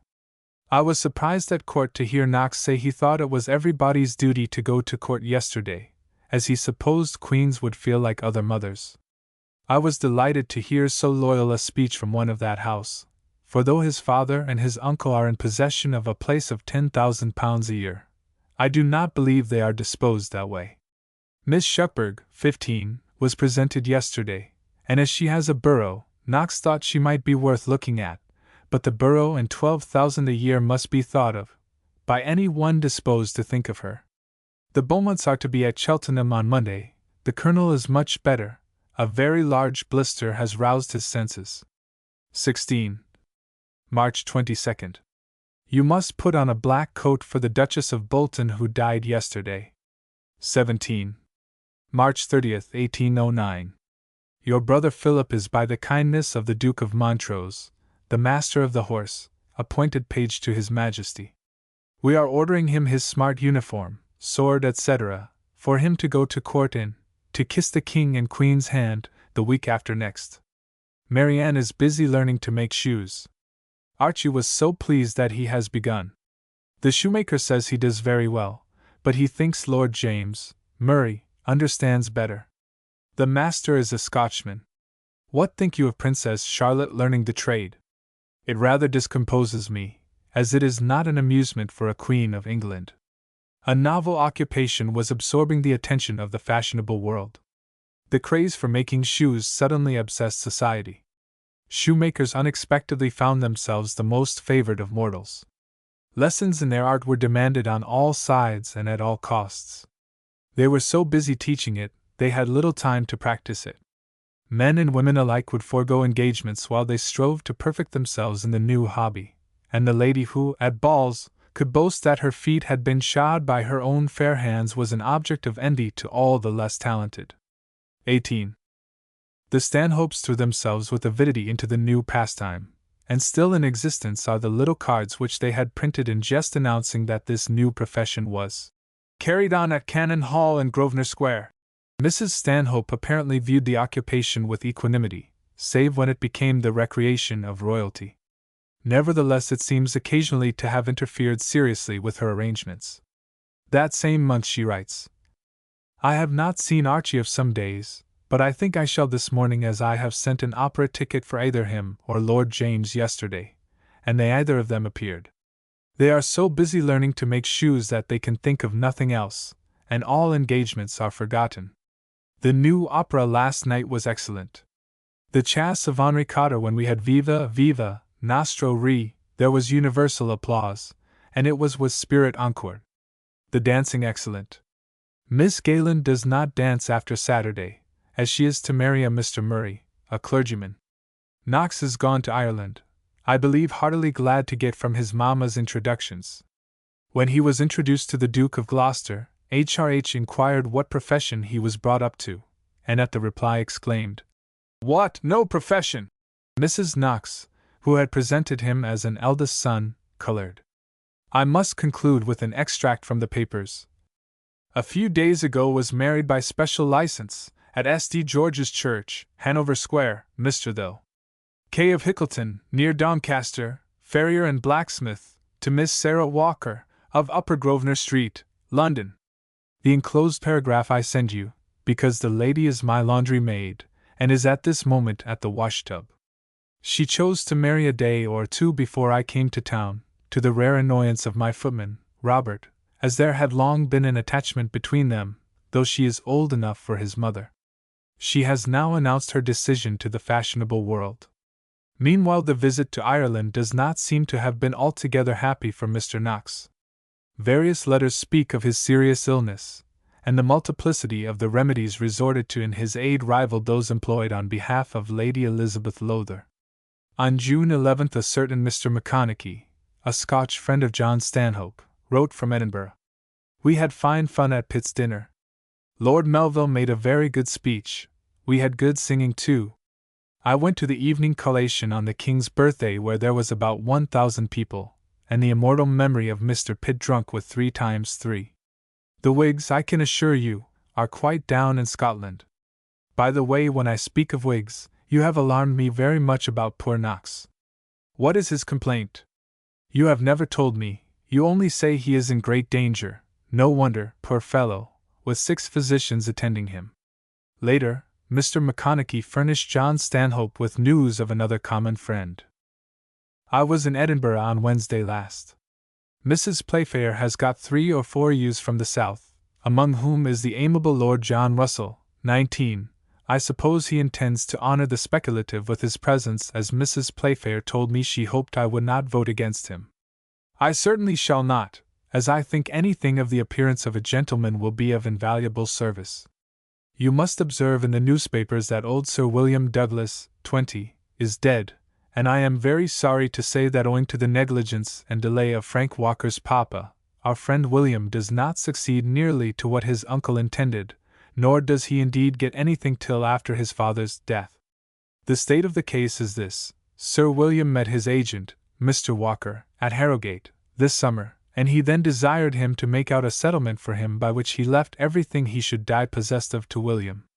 Mr. Walker recommended him to delay it till he should get to Scotland that he might execute it formally. To this Sir William agreed. On his getting to London, however, he found himself so very unwell that he wrote to Mr. Walker to say that he had no time to lose. Mr. Walker, none the less, still delayed, and did not send the deeds for above a fortnight, and Sir William had died 2 days before they reached town. By the will which is valid, and which was executed so long ago as the year 1790, his whole fortune is to be divided between 3 brothers, William's papa, Mr. Douglas, Sir James Shaw's partner, and one in America. The American one is since dead, leaving an only daughter, and there is a great question whether or not she will be entitled to anything. But let the worst come to the worst, our friend will have the Castle Douglas estate entire, about £7,000 per annum, besides his father's estate of Orchardton, £5,000 a year more.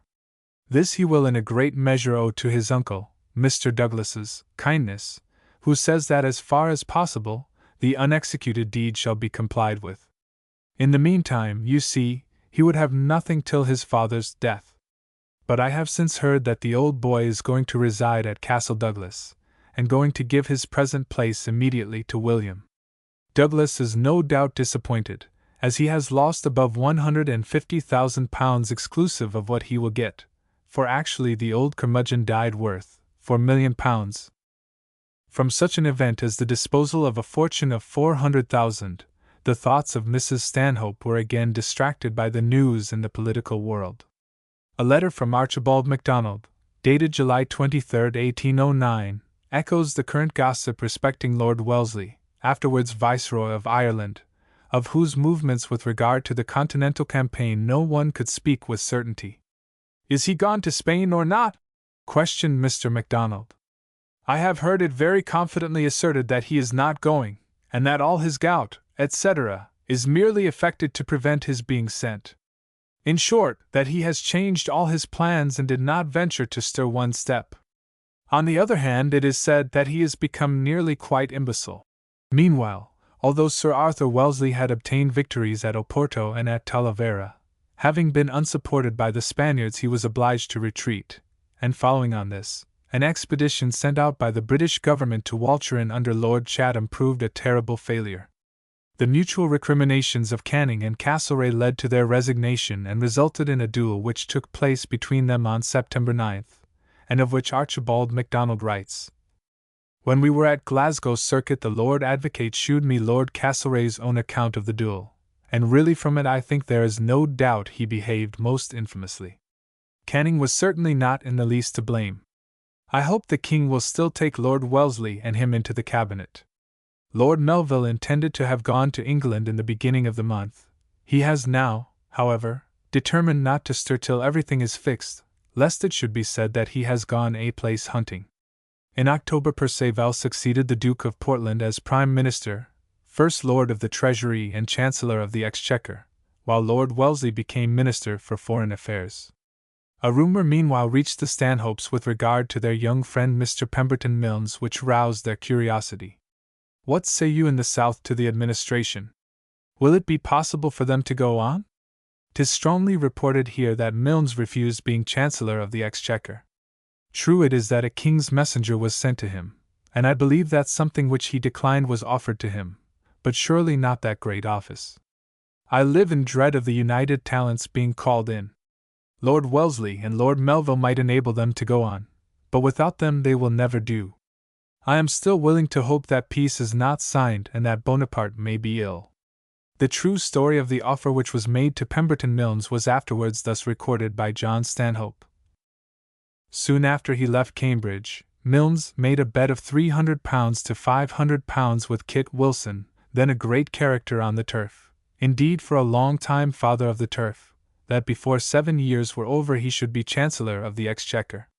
I do not mention this from mere rumor, for I heard Mr. Wilson himself tell the story at dinner at Wentworth House, adding that the bet was drawn before the 7 years were over. As will be seen by his letter to me, he was actually offered the Chancellorship of the Exchequer at 25, not perhaps exactly in the view in which he originally intended, as that place has now for years been considered as attached to the position of the Prime Minister, but still with a place in the Cabinet. Robert Pemberton Milnes to Walter Spencer-Stanhope. October 23, 1809. My dear Sir, as I feel as strongly as I can the kind expressions of friendship that we have interchanged, and as I flatter myself on this occasion you may find an interest in what perhaps may be thought a leading event in my life, I sit down to send you a line informing you of my having reached London, having received a letter from Perceval which would have made it personally disrespectful to him had I declined coming.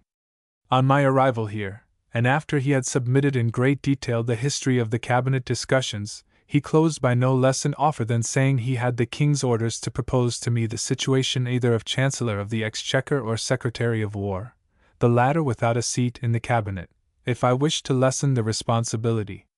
This was on Saturday, and I have employed the interval, not in reviewing the grounds upon which he stands as Prime Minister, which really on the first statement satisfied me there was no alternative, but in duly weighing my own situation and taking my measure, as it were, for my fitness for the office. The result of my reflections has been to decline both offers. In so doing, you may imagine I had no ordinary feelings of personal vanity to contend with, nor a common self-satisfaction in thinking that the proposal had been made me. At the same time, dazzling as the place of a high cabinet situation might have been, I do conscientiously assure you that I look to my country more than to myself, and differing from Perceval in thinking that its interests would well be entrusted in my hands, I have answered decisively that I thought there were others who would conduct them better. I believe that he proposes offering the Chancellorship of the Exchequer to Rose, and the Secretaryship of War to Palmerston. In all this business, however well or ill determined on my part, you will be glad to hear that I think Perceval's case quite a triumphant one, and such as, when well stated to Parliament, will meet with sure support. I write in the greatest hurry. I am, dear Sir, yours most faithfully, Rob. P. Milnes. The tradition of this famous bet has long been related and disputed. The incident was one of national importance, for it was the refusal of Mr. Milnes to accept this brilliant offer pressed upon him by Perceval which gave Lord Palmerston admission into the ministry, and started him on a career which finally led him to the premiership. Lord Palmerston's maiden speech in the House was made in reply to one by Mr. Milnes.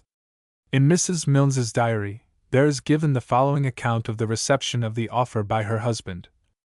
One morning when we were at breakfast the King's messenger drove up in a post-chaise and four with a dispatch from Mr. Perceval, offering Mr. Milnes the choice of a seat in the Cabinet, either as Chancellor of the Exchequer or Secretary of War. Mr. Milnes immediately said, "Oh no! I will not accept either. With my temperament I should be dead in a year."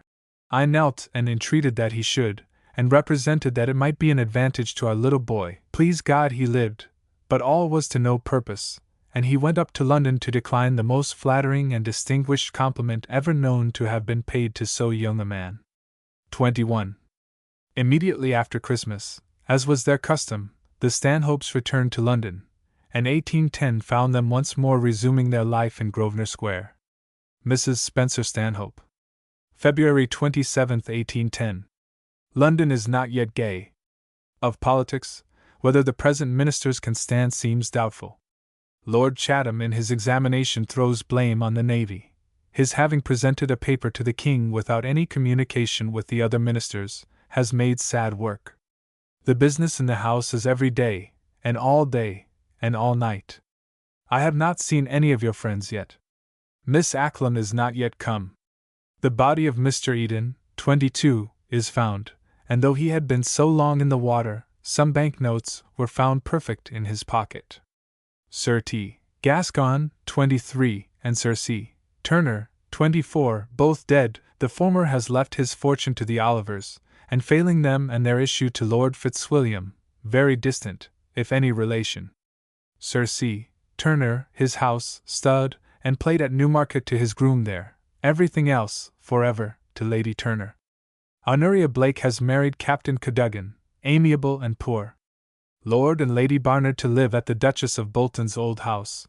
The two lords of that name so near will make a confusion.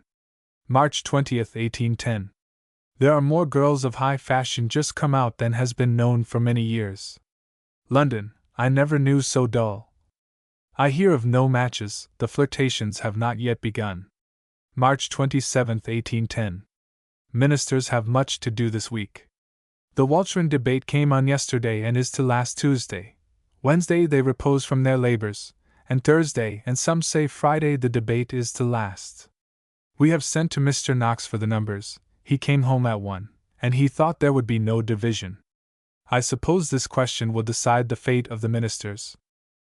There was a very interesting debate the other day on a statute, precluding all men who have written on hire for newspapers from becoming members of Lincoln's Inn. A lawyer present described a case in which a young man of the highest expectations, most distinguished education, might be driven by necessity to accept of such an offer for existence.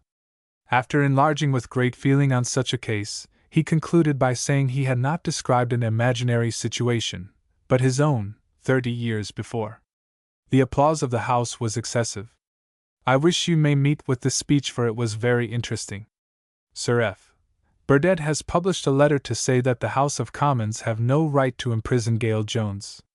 25. There is to be a debate upon it. I fear his conduct will do much mischief. His letter is addressed to his constituents.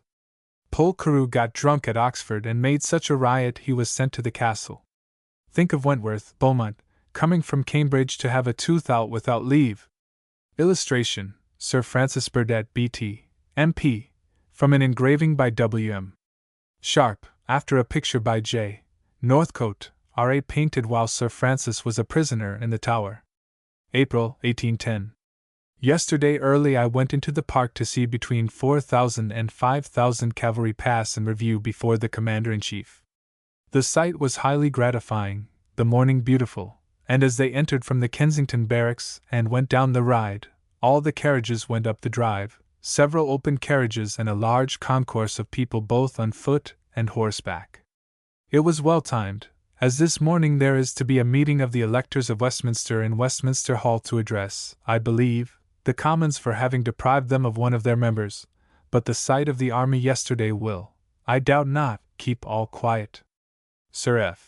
Burdett is going to law with the Speaker on the illegality of his warrant.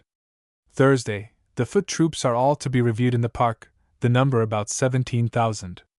Major Gibbs and his regiment are on guard in the square. Since Sir F. Burdett was safe in the Tower, the town has been perfectly quiet, and all parties in the House joined to condemn his conduct. May 10th. This year there is quite a new ball set. Mrs. Beaumont's was the best of the year, a child's ball from 8 to 10, and then a grown-up one, 2 suppers, magnificently done, never too full, nor too hot. I had a few people before, only 14 or 15 women and plenty of men. They danced to the pianoforte. I invited Lady Eleanora Dundas. 26. Our visiting arose from an odd mistake. She called here and believed herself at Lady Dalkeith's. I, somewhat surprised at her invasion, of course, as in politeness bound, returned her visit, at which she must have been much astonished, being still unaware she had called on me.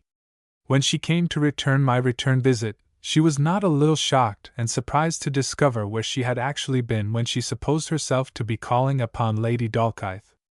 Archie says La Belle, 27, is to marry the son of Picture Davis, at whose house they are, and who has bought Lord Leicester's house. London is very gay now.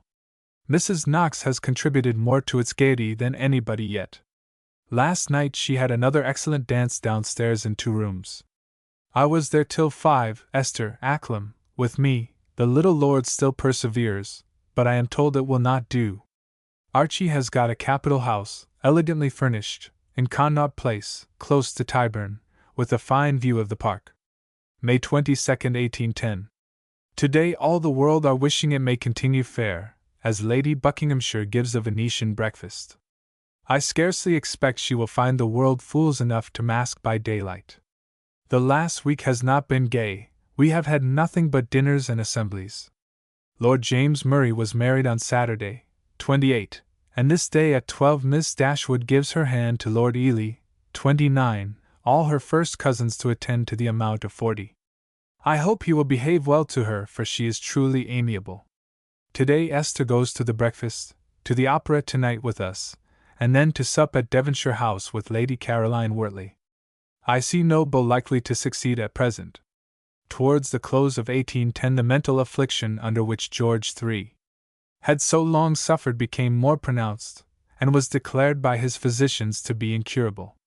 In the February following, the bill was passed by which the Prince of Wales became king in all but name, and forthwith, in the worst possible taste, he determined to celebrate the inauguration of his regency by a fete at Carlton House, which should surpass all previous entertainments given by him in its unrivaled magnificence.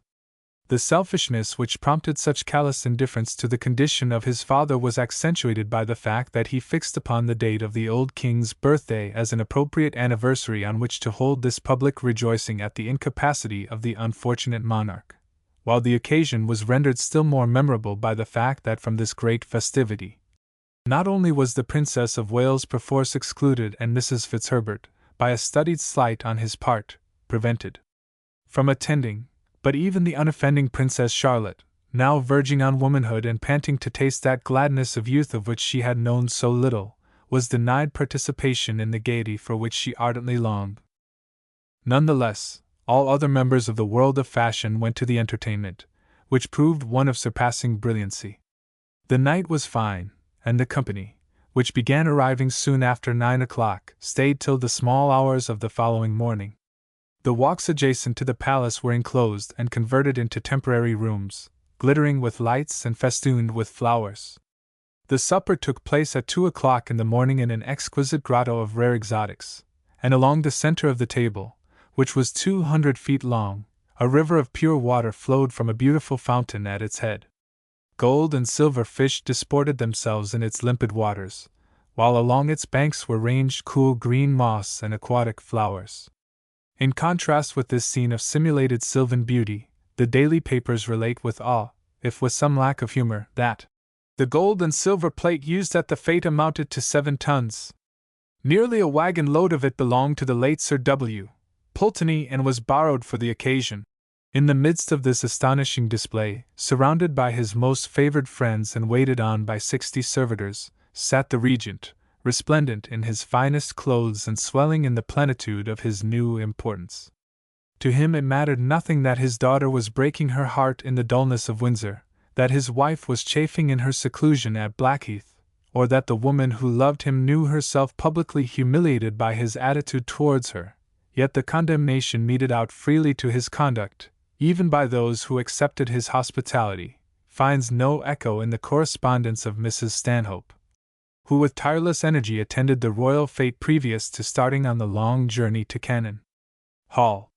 Cannon Hall, July 1, 1811. The day before I left town I attended the most magnificent fete I ever saw, given by the Prince Regent.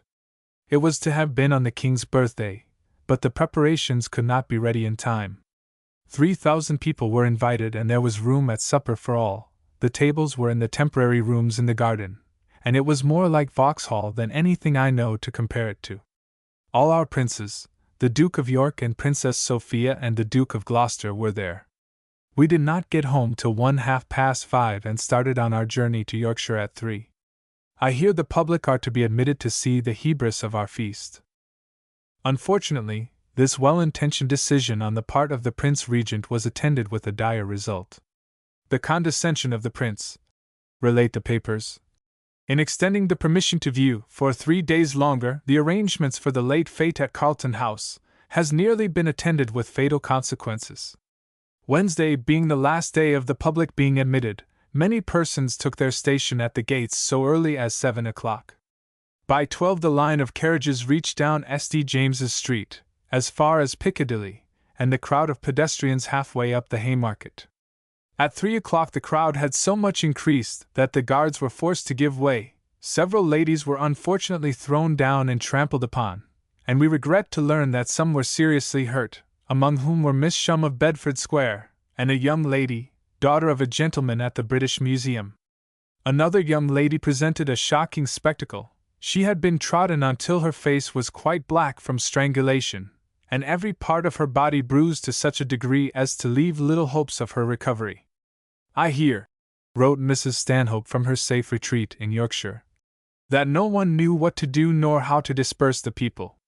At last, the Dukes of Kent and Cumberland ordered ladders to be brought, and climbing up on to the wall of the courtyard, they personally announced loudly that the Prince Regent had given orders that the house should be shut up and no more people admitted. There were numbers wounded, however, before the immense crowd could get away. What a mercy Esther Acklam did not go, as I know that she intended doing." Esther Acklam, to whom constant reference is made in the correspondence of Mrs. Stanhope, was the only daughter and heiress of Richard Acklam, Esq., of Wiston Hall, Nottinghamshire. She was much sought after in society on account of her reputed wealth, and although stout and somewhat plain in appearance, she was a decided flirt, and extremely fond of amusement. Partly owing to the fact that her mother was in delicate health, partly to the proximity of her father's house in Lower Grosvenor Street to that of Mr. Stanhope, she was the constant associate of the young Stanhopes, and attended many balls and routs chaperoned by their mother. There was, indeed, much to recommend her companionship. Clever, well-read, lively in manner and witty in conversation, she was invariably agreeable, despite the fact that her speech was apt to be too frank and her determination too unswerving to render her universally popular. Of her extraordinary decision of character, indeed, her life furnishes more than one striking instance, and an illustration of this may be given, which occurred when she was but 15 years of age. She was then journeying abroad with her parents, when, in common with some other English travelers, they were detained at Vienna on its capture by Napoleon. The danger was imminent. Once plunged into a foreign prison, it was impossible to say when or by what means they might escape thence. In such a dilemma none knew what to do or to advise, but Esther Acklam was equal to the occasion.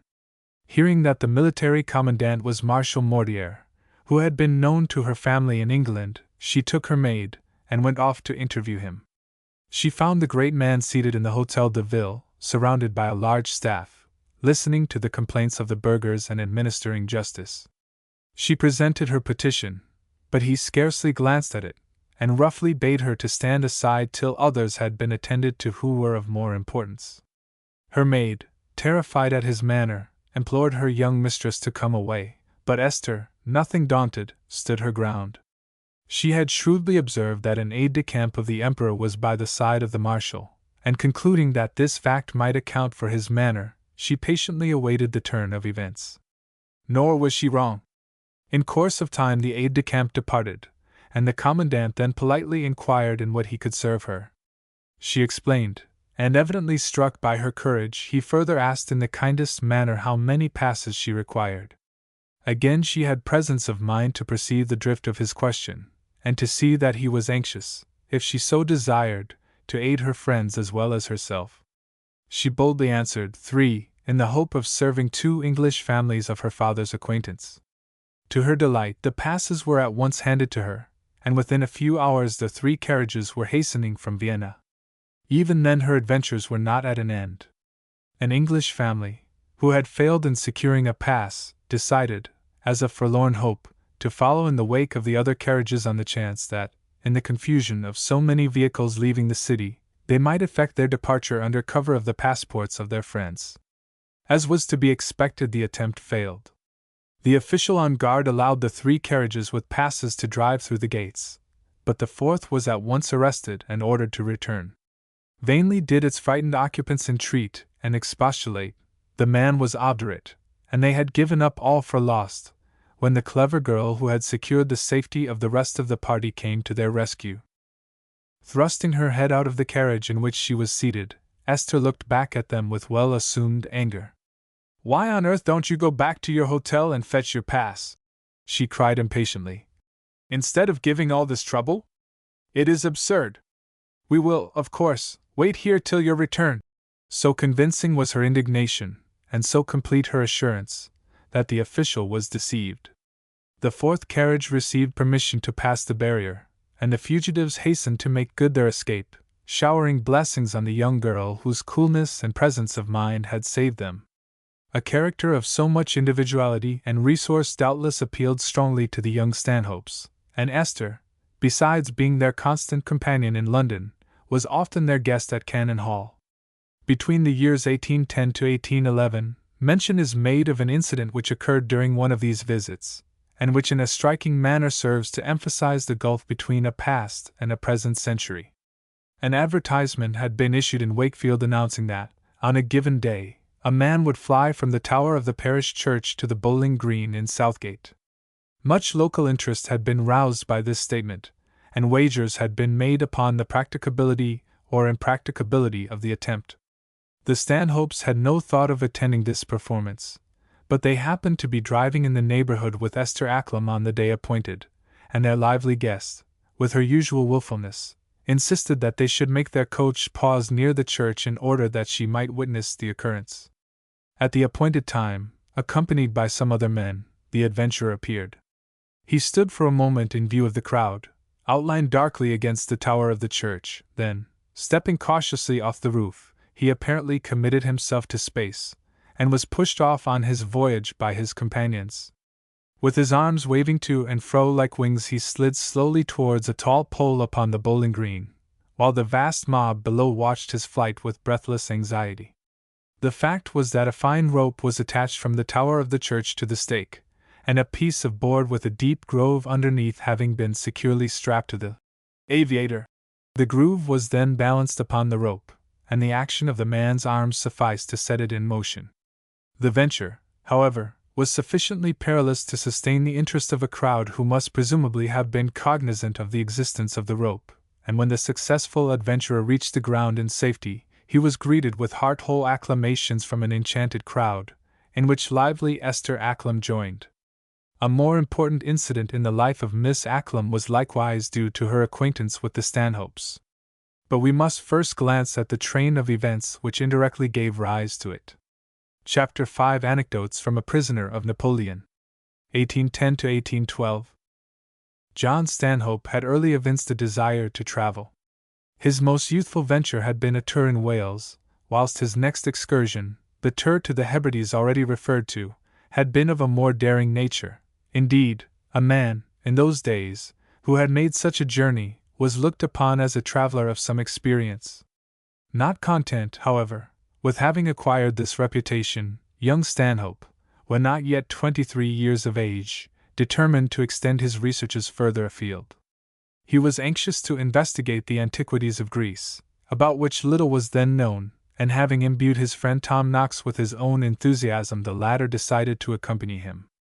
On the 29th of January 1810 the two young men therefore embarked on board the ship Vestal, which was carrying Mr. afterwards Sir Charles Stuart, as minister, out to Lisbon. It was a singularly exciting time to venture upon the continent. The very atmosphere seemed permeated with terror of Napoleon. Each country was on the defensive, struggling openly or surreptitiously to preserve its threatened liberty, while the one topic of conversation was the defeat or the success of armies. Thus the correspondence of the young travelers, so eagerly awaited and devoured by the family in Grosvenor Square, serves to throw many interesting sidelights upon continental existence during a period of history with regard to which interest can never wax cold. 2.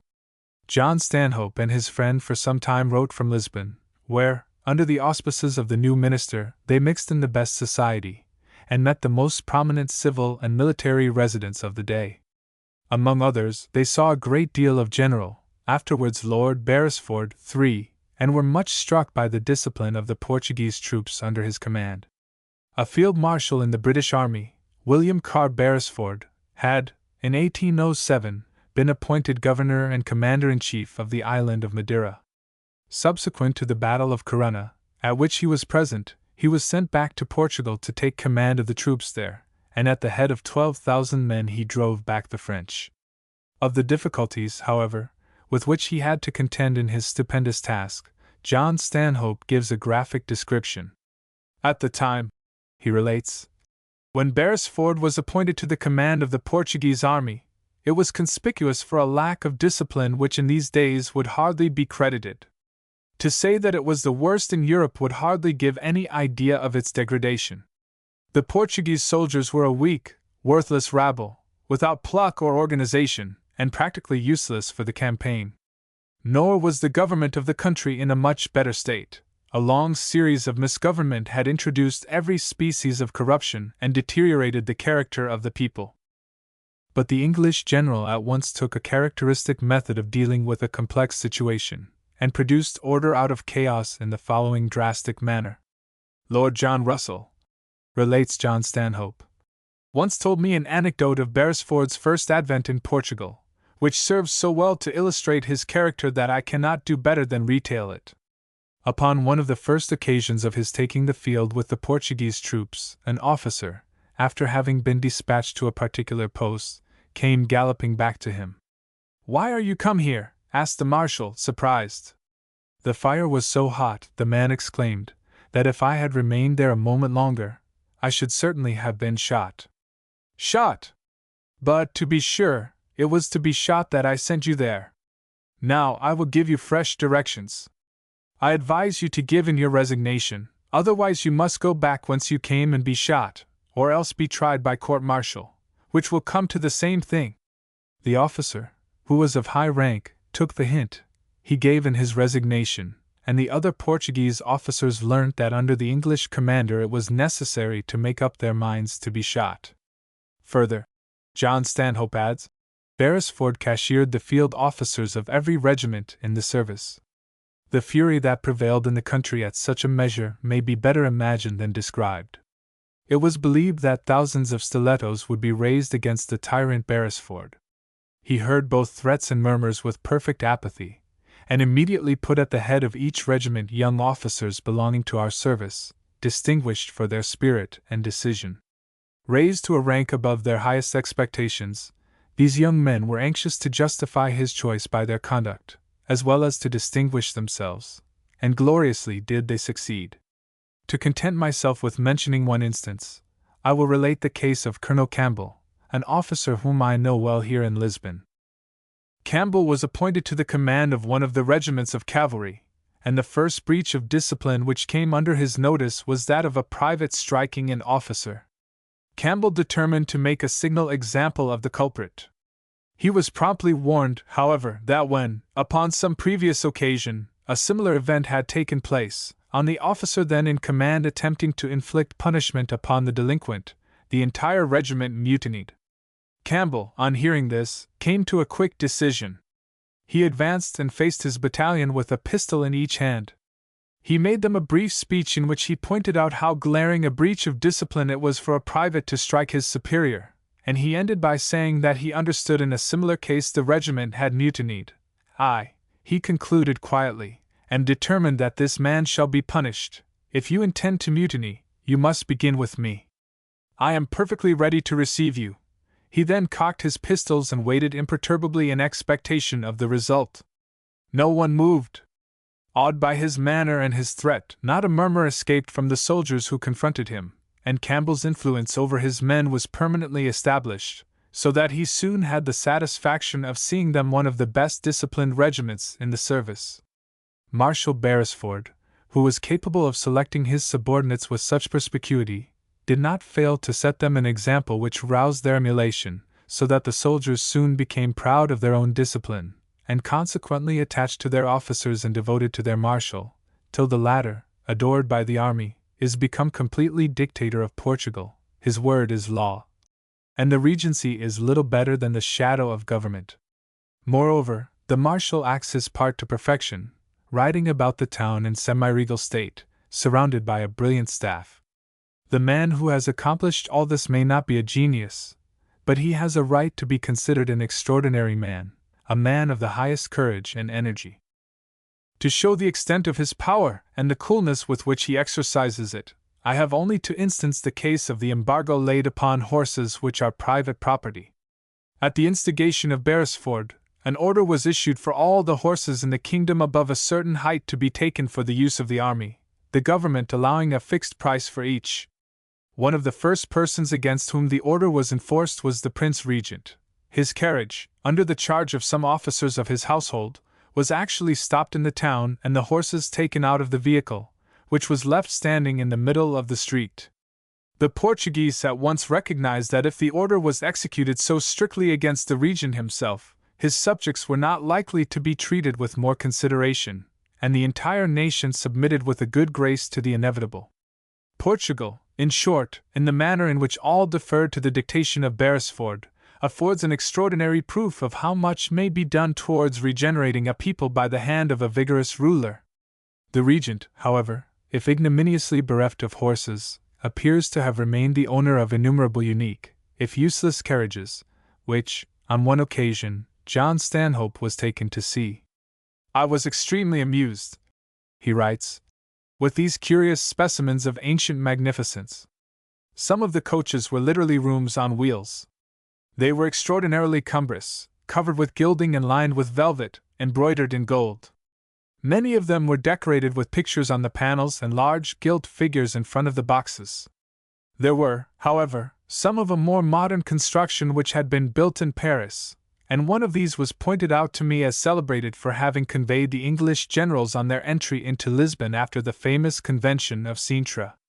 Upon this occasion, I understand, it broke down and became the cause of much wit among the generals as to whether it was their personal weight or the weight of their dignity that caused their fall. Had they been superstitious, they might have feared that it was ominous of a yet greater fall." At length the two young travelers determined to journey on into Spain, but in order to accomplish this, it was necessary first to buy horses, no easy matter, since all that were available had been seized for the army. After considerable delay Stanhope heard of a pretty little black Andalusian, which belonged to a Spanish gentleman willing to sell it, and lost no time in going to see the animal. He found that it furnished one of the most quaint instances which he had yet come across of the intense hatred to the French then universally cherished. "I took a great fancy to it," he says, "from a curious trick which it had been taught, one, however, which would have proved very inconvenient to me.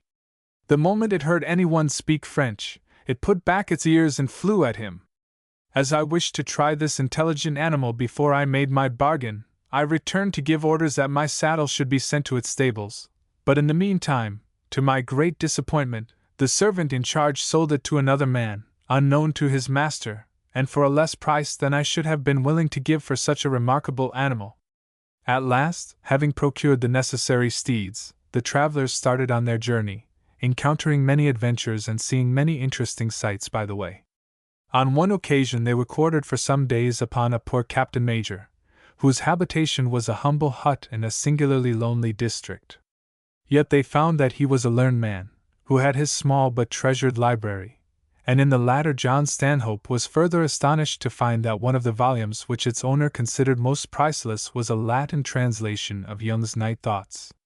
"It is a curious thing," he remarks, "that this work, held in general in but little estimation in England, is invariably one of those most admired throughout the entire continent, not only by the Portuguese, but particularly by the lively Spanish." It was men of the rank of their host, he adds, who had given occasion to an amusing mistake on his part upon his first arrival in the country. According to the Portuguese pronunciation, he writes, "Major sounds like Moore or Moore. The first time I met a Captain Moore, I was much surprised at finding a man of that name in Portugal, but when at every turn I found another Captain Moore, I could no longer refrain from expressing my astonishment at meeting with so many of that family, and all captains. The laugh that was raised at my expense may be imagined." The two young travelers at length reached Cadiz, which was then besieged by the French army.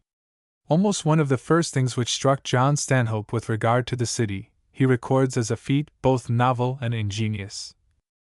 Situated as Cadiz is, almost in the midst of the sea, the constant breaking of the waves was sufficient to endanger, not only the walls of the city, but even the neighboring houses. A Spanish engineer, Don Thomas Minez, undertook to provide a curious security against so alarming a danger. He effected his purpose by placing, at certain intervals, large planks extending some distance into the sea. These intervals he filled up with stones and cemented with a peculiar species of mortar which had the advantage of becoming hardened by the effects of time and exposure to weather, the wall above he built in the shape of a bow.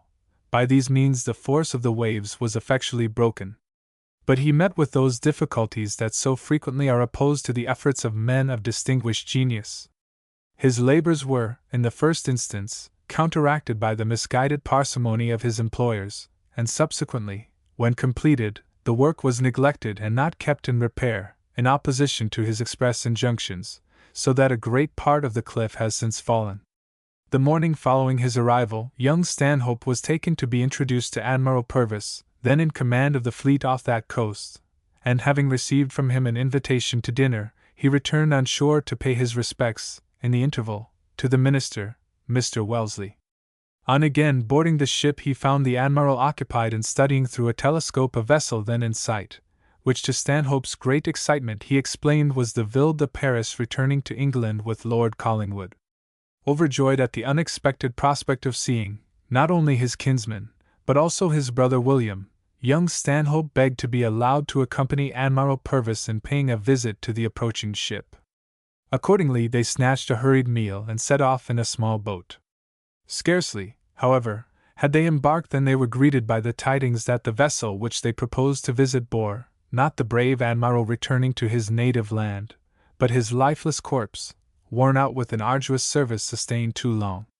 They immediately tacked about and returned to the ship they had just quitted, and thence young Stanhope watched the stately Ville de Paris as she approached over the shining water, while he thought sadly of the gallant life which had thus ended, and of the grief which the news that had thus strangely become known to him would be learnt, many weeks later, by his family in Grosvenor Square. The following day he saw his brother William, now a sturdy youth grown out of all recognition. Then the brothers parted once more, William eventually to return to England, his naval career ended, and John to experience a fate which he then little foresaw. He, with his companion Knox, remained some time in Cadiz, taking great interest in the operations of attack and defense, into which they were initiated by their friend, the celebrated Lord Macduff, an exceptionally keen and gallant soldier, who, however, apparently owed his predilection for war to a singularly horrible event in his life. A tragic episode, writes John Stanhope, has rendered the excitement of active service an absolute necessity to him. His delight in battle arises solely from the loss of a beloved wife, and sadly calculated was the end of the beautiful Mrs. Macduff to make the most serious impression on a husband's mind, all the more so, perhaps, in that so fully did she merit that epithet beautiful which was always attached to her name. She had a Newfoundland dog, which one day leapt up in apparent affection, and catching her nose, gave it a bite, which not only seemed little more than a scratch, but as the dog had just sprung out of the water no suspicion attached to him. After some lapse of time, however, Mrs. Duff was seized with symptoms of hydrophobia, and soon fell a victim to that dreadful disorder. Such a death for any one cannot be contemplated without a shudder, but in the case of one in the full pride of youth and exceptional beauty it appears, if possible, more inexpressibly horrible, and her unhappy husband has subsequently striven to find even a temporary oblivion of it in the greatest of earthly excitements, the din of arms. Mixing with the most interesting society of Spain, enjoying many novel experiences and encountering many famous people, the days of the young travelers passed pleasantly. The Spaniards at this date cherished the most profound admiration for the English. They, explains John Stanhope, consider an Englishman as something superhuman, and indeed, are anxious that George Tercio should come to reign over them. He was also much struck by the devotion of the entire nation to the forms of their religion.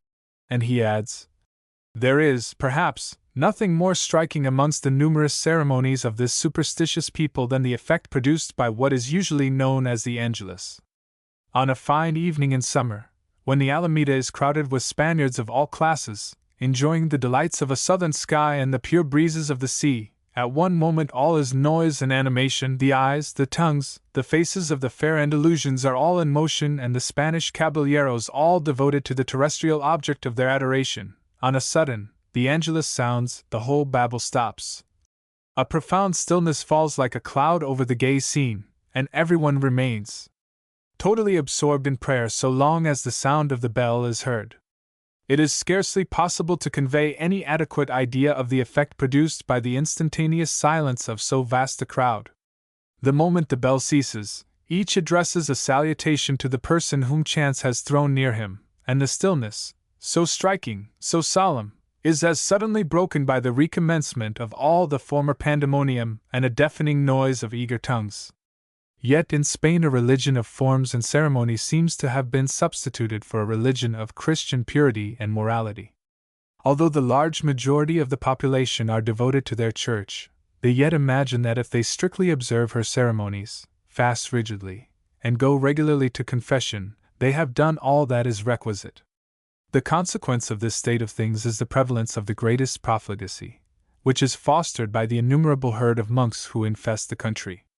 Common prostitutes sell indulgences which exempt from fasting in Lent, and by what means they have obtained possession of these it is not difficult to conjecture. Another great drawback which John Stanhope found to life at Cadiz at that date was the prevalence of a condition of society which entailed that each Spanish lady should have her cortejo, or devoted attendant, behind each lady who smiles at you. He explains, there stands, not a duenna, such a one as is represented on our stage, but a grim, black, ugly grandee, ready to avenge with the stiletto every glance you may chance to give to the lady of his love. Nevertheless, Stanhope was inveigled into a silent flirtation which he describes thus amusingly. Immediately opposite to my habitation are two houses belonging to two merchants, who are either brothers or brothers-in-law. The one has an only daughter, who cannot boast of much beauty, the other has two daughters, the one a very pretty girl of a style rather unusual in Spain, for she has auburn hair, while her sister is a thorough Spaniard, a lively little thing with Andalusian eyes. A general flirtation was soon established between us. The heiress made me a sign every morning, upon which I descended into the street. She then threw out a most beautiful rose, which I picked up, and pressing to my lips, returned to my balcony. This was certainly something like swearing allegiance. But I must confess that the fair cousin with the auburn hair, who lived next door to her, was the real object of my admiration. She was very modest and shy, and would only favor me with an occasional smile. But there was a sweetness in that timid, blushing smile which surpassed that of all the roses of Andalusia. She used also to serenade me on the piano by playing God Save the King, to which I responded politely by playing some of the national airs of Spain. This silent flirtation continued for some time, when one day while I was on my balcony, I was not a little surprised to find standing beside me the servant from the house of the modest little lady with auburn hair. He at once accosted me in French, and sans ceremony, asked me which of the two young ladies I admired. "It is not that one, I am sure," said he, pointing to the Lady of the Roses. "No," said I, somewhat ungratefully, and pointed to her fair cousin. The servant instantly disappeared. A conscious smile from the beauty rewarded me for my preference, but no more roses. An episode of a very different nature is described in another letter from Cadiz. An extraordinary execution took place the other day. He writes, extraordinary both from the manner in which it was carried out and the circumstances under which it took place. The unfortunate man was strangled by means of a machine of a new construction. It was an iron case or collar that was fitted round his neck and drawn closer by means of a screw till it occasioned strangulation. I did not follow the general example and attend the execution, as I did not feel sufficient curiosity about this new instrument of death to tempt me to witness so distressing a sight. The sufferer was one of the principal judges in Madrid, and had rendered himself peculiarly odious by the severity which he had exercised towards the patriots, many of whom he had condemned to death. The guerrillas had, in consequence, signaled him out as their victim, and nothing can perhaps better illustrate the extraordinary state of Spain at this moment, and the power of the guerrillas, than the daring nature of their attempt and the success with which it was attended. Having received information that the judge was to be present at a ball given on the occasion of the marriage of one of his servants at a village a short distance from Madrid, a guerrilla chief determined to take advantage of the opportunity which this offered. He accordingly made his appearance at the ball, and accosting the judge, requested him to come at once to the door of the house, as he had something important to communicate to him. No sooner had the judge reached the door than he was seized, placed upon horseback, and hurried off. From the actual vicinity of the capital, in a part of the country thickly occupied by troops, he was thus carried away, and finally brought to Cadiz, where he was condemned to atone for his treachery by his death. Previous to his execution, he acknowledged the justice of his sentence, but declared that there are now in Cadiz many men far more deserving of punishment than himself, some of whom are actually in the employ of the government. At length John Stanhope decided that, in June, he would embark for Gibraltar, intending to proceed thence to Carthagena, Valencia, and Majorca. At this juncture, however, Tom Knox reluctantly listened to the persuasions of his family, who feared his inability to stand a hot climate, and decided to return home. How fortunate it was for himself that he decided to do so, events were subsequently to prove. John Stanhope, in company with some other friends, next made an agreement with an English merchant to take them to Gibraltar. The man, however, played them false, and sailed without them, whereupon they took passage on board a wretched boat called the Liverpool Hero, on which they endured extreme discomfort. One of Stanhope's greatest wishes had been to set foot on the coast of Africa, but owing to the unseaworthy nature of the vessel on which they found themselves, combined with the extreme roughness of the weather, they were driven from the coast, and only after a most dangerous passage did they eventually arrive at Gibraltar. As they entered the bay, the first object which met their eyes was the ship in which they had originally intended taking their passage. She had only just dropped her anchor, and as they passed she hailed them. "On going on board," relates John Stanhope, "the captain gave us a detailed account of a most melancholy occurrence which had marked their voyage. Their few hours' advantage in starting had enabled them to effect what we had in vain attempted, the weathering Cape Espartel. There were on board the actual passengers who had cut us out of our berths. They had felt as anxious as I had done to plant their feet upon the coast of Africa. They accordingly got into a boat and landed.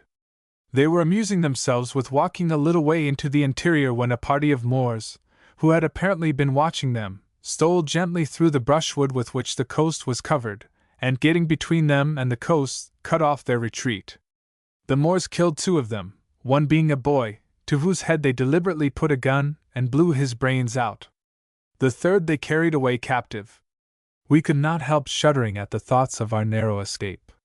Had we fulfilled our original intention and occupied the berths which we had actually taken on board that vessel, we should undoubtedly have been in the place of these unfortunate men, and should have experienced the horrible fate which befell them." A strange illustration of the fluctuations of fortune peculiar to those days next came under the notice of young Stanhope, on his way to Carthagena. "We passed," he writes, "the house of a Spaniard whose history is singular enough.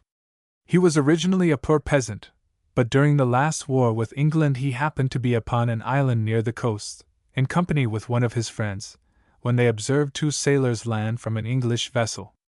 They promptly concealed themselves so that they might observe the proceedings of these men without themselves being seen. The sailors whom they watched dug a hole, put something carefully into it, and then covered it over, after which they re-embarked. No sooner were they out of sight than the 2 Spaniards came out from their place of hiding, and hastened to the spot, eager to ascertain what it could be that had been so mysteriously buried. Great was their delight when they dug up what proved to be a treasure of great value, a heavy bag of gold. They divided the spoil, and returned home wealthy men. Subsequently, however, one of them, either feeling scruples with regard to the possession of the booty or else in the due order of confession, unburdened himself to his priest, who at once impressed upon him the sinfulness of retaining the stolen treasure and the obligation of endeavoring to find the rightful owners and restoring it to them. The penitent, therefore, went to explain these views to his fellow thief, who, appearing fully convinced by such reasoning, at once promised to undertake on behalf of both himself and his friend the researches necessary for the restoration of the stolen property. Believing this assurance, the repentant man at once gave up to his friend his own share of the treasure, only to discover, when too late, that his less scrupulous comrade had not an intention of carrying out any such obligation, but having thus got possession of the whole of the gold, he kept it, and is now one of the richest and most influential men in this part of the country, while his more honest dupe is still a poverty-stricken peasant. In short, as John Stanhope was soon to find to his cost, it was not an age when a sense of honor dictated the actions of the majority of men. It happened soon afterwards that, unable to procure a satisfactory passage to Majorca, Stanhope was constrained to embark upon a small vessel, the appearance of which was singularly unprepossessing. But untrustworthy as was the boat, its captain proved to him a greater source of danger. Ignoring the undertaking he had given to the young Englishman, he traitorously sailed for Barcelona, where he delivered up his passenger to the French authorities, and John Stanhope thus unexpectedly found himself doomed to the fate which Esther Acklam had so ingeniously escaped, that of being a prisoner of Napoleon.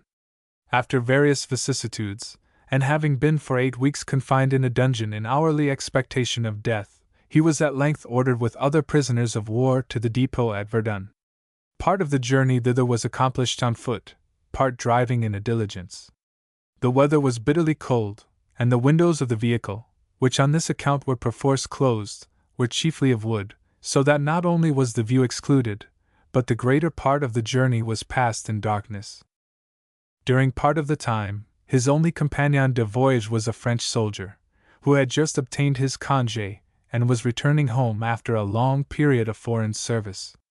"Poor fellow," writes John Stanhope. "His happiness was unbounded. He could think and talk of nothing but the moment of his first arrival at home, amusing himself with discussing the various modes in which he might surprise his family. At length that which he seemed inclined to adopt was to apply for a billet upon his own people, to enter the house with all the swagger of a soldier quartered on strangers, in short, to enact the part which he had often played in Germany and so many other countries, and after having well tormented and frightened the whole household, to throw himself into his father's arms with Mon père, embrassez votre fils. I enjoyed the thought of the denouement, so truly French, but with envious feelings. Not to draw a contrast between our relative situations was impossible, and I kept thinking, when, if ever, shall I be able to surprise my family with my unexpected return? At another period of his journey, one of Stanhope's fellow travelers was a certain Captain Reed, who had been aide-de-camp to General Reading, 5, and had been taken prisoner.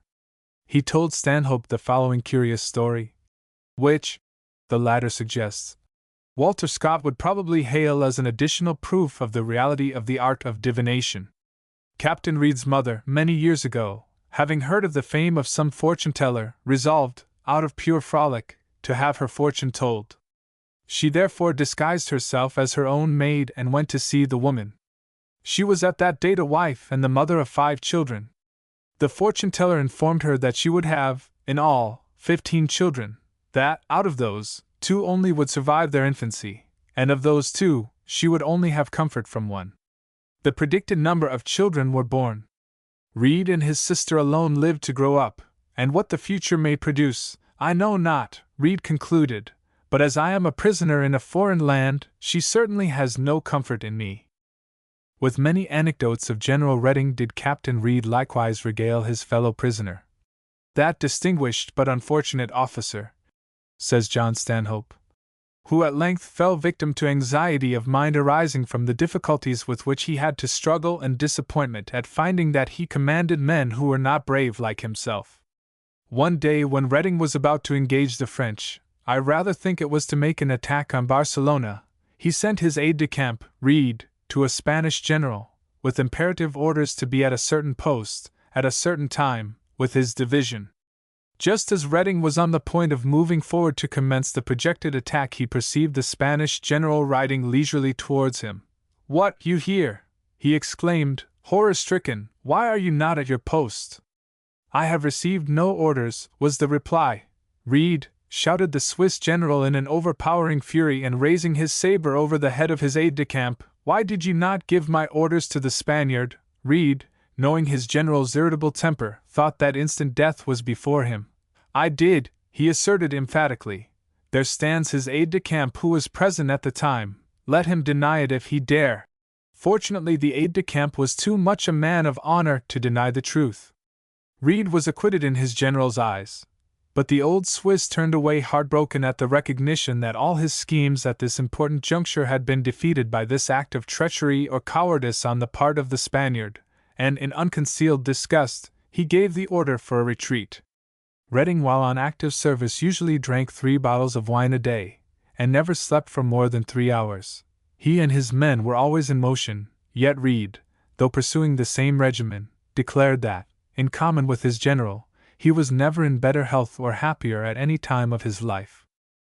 Of another famous general, Stanhope also records some interesting observations. Arrived at Dijon, which was a depot for Spanish prisoners, he went to call on an English fellow prisoner, and found him having breakfast in company with 2 Anglo-Spanish officers, both of whom had served at Saragossa. I therefore, he relates, felt great interest in talking over with them the events of that memorable siege, in which they had acted an important part. Of course, to judge from their own account, to them and to other high-hernan Spanish officers was due the honor of having conducted the defense of Saragossa, but what was indeed of interest was to find that of Palafox. 6. They spoke but slightingly, and seemed to consider him merely as the nominal commander. All this was so new, so incredible to me, that I could not help openly expressing my doubts on the subject. These, however, were met by an argument to which it was impossible not to attach considerable weight, that Palafox was at that moment on parole in a town in France. Do you really think, asked they, that if he were the powerful man he is represented to be he would be left in comparative liberty?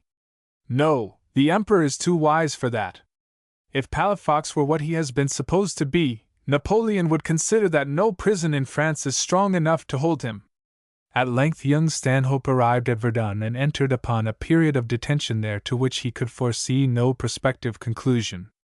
There was no positive suffering of which to complain, he wrote afterwards. Yet there is a weariness, an utter hopelessness in the life of an exile which none can understand who have not experienced its intensity. The patriotism which had gilded the voluntary exile of Collingwood was perforce absent from the imprisonment of John Stanhope. No glory of martyrdom dignified his forcible detention, he was merely the victim of mischance. And the outlook was singularly hopeless. The negotiation for the exchange of prisoners has totally failed, he writes.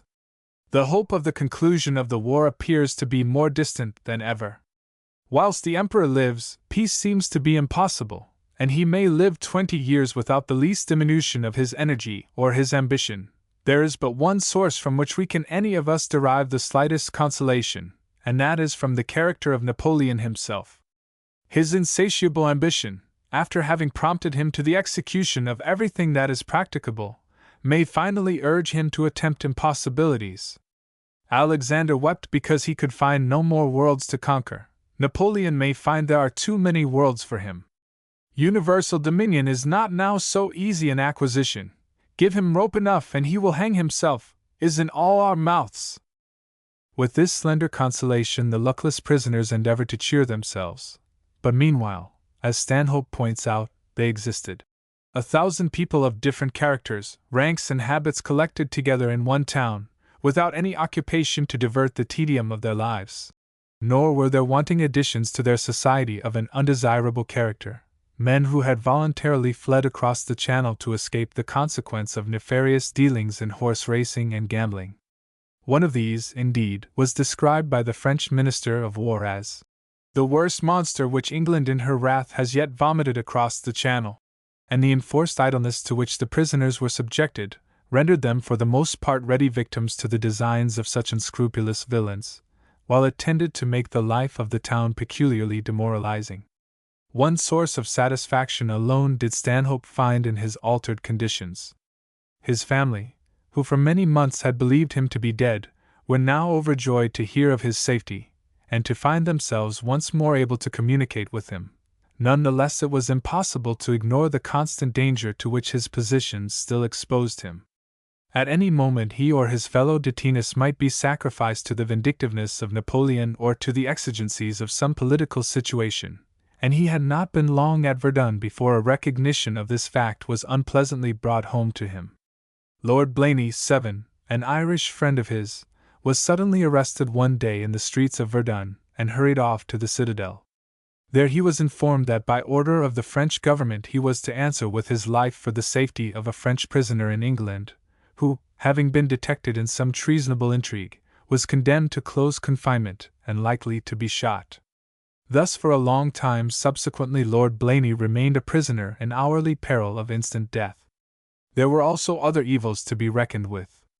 The governors in whose charge the prisoners were placed were too often unscrupulous men, who, so long as they were secure from detection, did not hesitate to employ tyranny or fraud in the endeavor to further their own advancement, either by the pretended discovery of imaginary plots, thus giving a fictitious impression of their own zeal to the ministers, or by extorting money through terrorism from their defenseless victims. A story in this latter connection is told by John Stanhope. It appears that a certain General Wyrian, who had at one time been attached to Moreau's party, had succeeded in getting into favor with Napoleon, who made him governor of Verdun. Forthwith, the general's principal object was to devise some means of extracting money from the prisoners resident there, towards whom his conduct, on all occasions, was peculiarly atrocious. Among the detainees he soon observed a young man of more fortune than wit, whom he at once recognized as a victim ready to his hand. He accordingly sent for this youth one morning, and informed him that he would give him leave to reside in a village a little way beyond the limits, for so the imaginary boundary was always designated within which the prisoners were confined by their parole. Although surprised at a permission for which he had not even applied, the young detiné naturally was delighted, and utterly devoid of suspicion, he lost no time in availing himself of his increased liberty. Shortly afterwards, the governor caused a bogus order to be posted in the office in Verdun to which the prisoners went at fixed periods to sign their names. It announced that the Minister of War had issued a decree commanding that all prisoners found out of the limits should be shot. This notice the young prisoner in question either did not see, or ignored, thinking that in view of his having received special permission for his departure from the governor, it could not apply to his individual case. From this false security, however, he was suddenly awakened one morning by the appearance of a detachment of gendarmerie, who, without any circumlocution, presented him with a copy of the order, and informed him that, as he had been found out of the limits, he was included in the number of those to whom the decrees applied, and that their orders were to carry the sentence into immediate execution. So sudden, so unexpected an announcement of instant death might well have shaken a man of stronger nerve. As it was, the condition of the poor youth was pitiable. In vain he protested his ignorance of the notice and his innocence of any intentional disobedience to the government. To all such representations his captors turned a deaf ear. Still more, no means were neglected by them, no note of preparation omitted, that could tend to increase the agony of his terror. At last, at the very moment when not a hope of life remained to him, a gallow Irishman, the chosen confidant of the governor, made his appearance, as if by accident. At the sight of this man, one last chance of escape presented itself to the miserable youth, and he entreated the fellow to save him. The Irishman replied decisively that he could hold out no hope. The orders of the Minister of War had been imperative, and any chance of eluding them was impossible. "But I have the general's permission to reside beyond the limits," pleaded the youth eagerly. "True, but the general exceeded his powers in giving you that permission. You cannot expect him to sacrifice himself for you. It is unfortunate, but you must be the victim. Is there no possibility of your doing anything? You are so intimate with him, cannot you save me? I fear not. But at least make one effort." "It is a hopeless case," the Irishman assured him. Then, after consideration, he said, "Well, I will try, but upon one condition, and one only." "Name it," was the eager reply. "That you give me carte blanche to act as I see fit." The condemned man did not hesitate.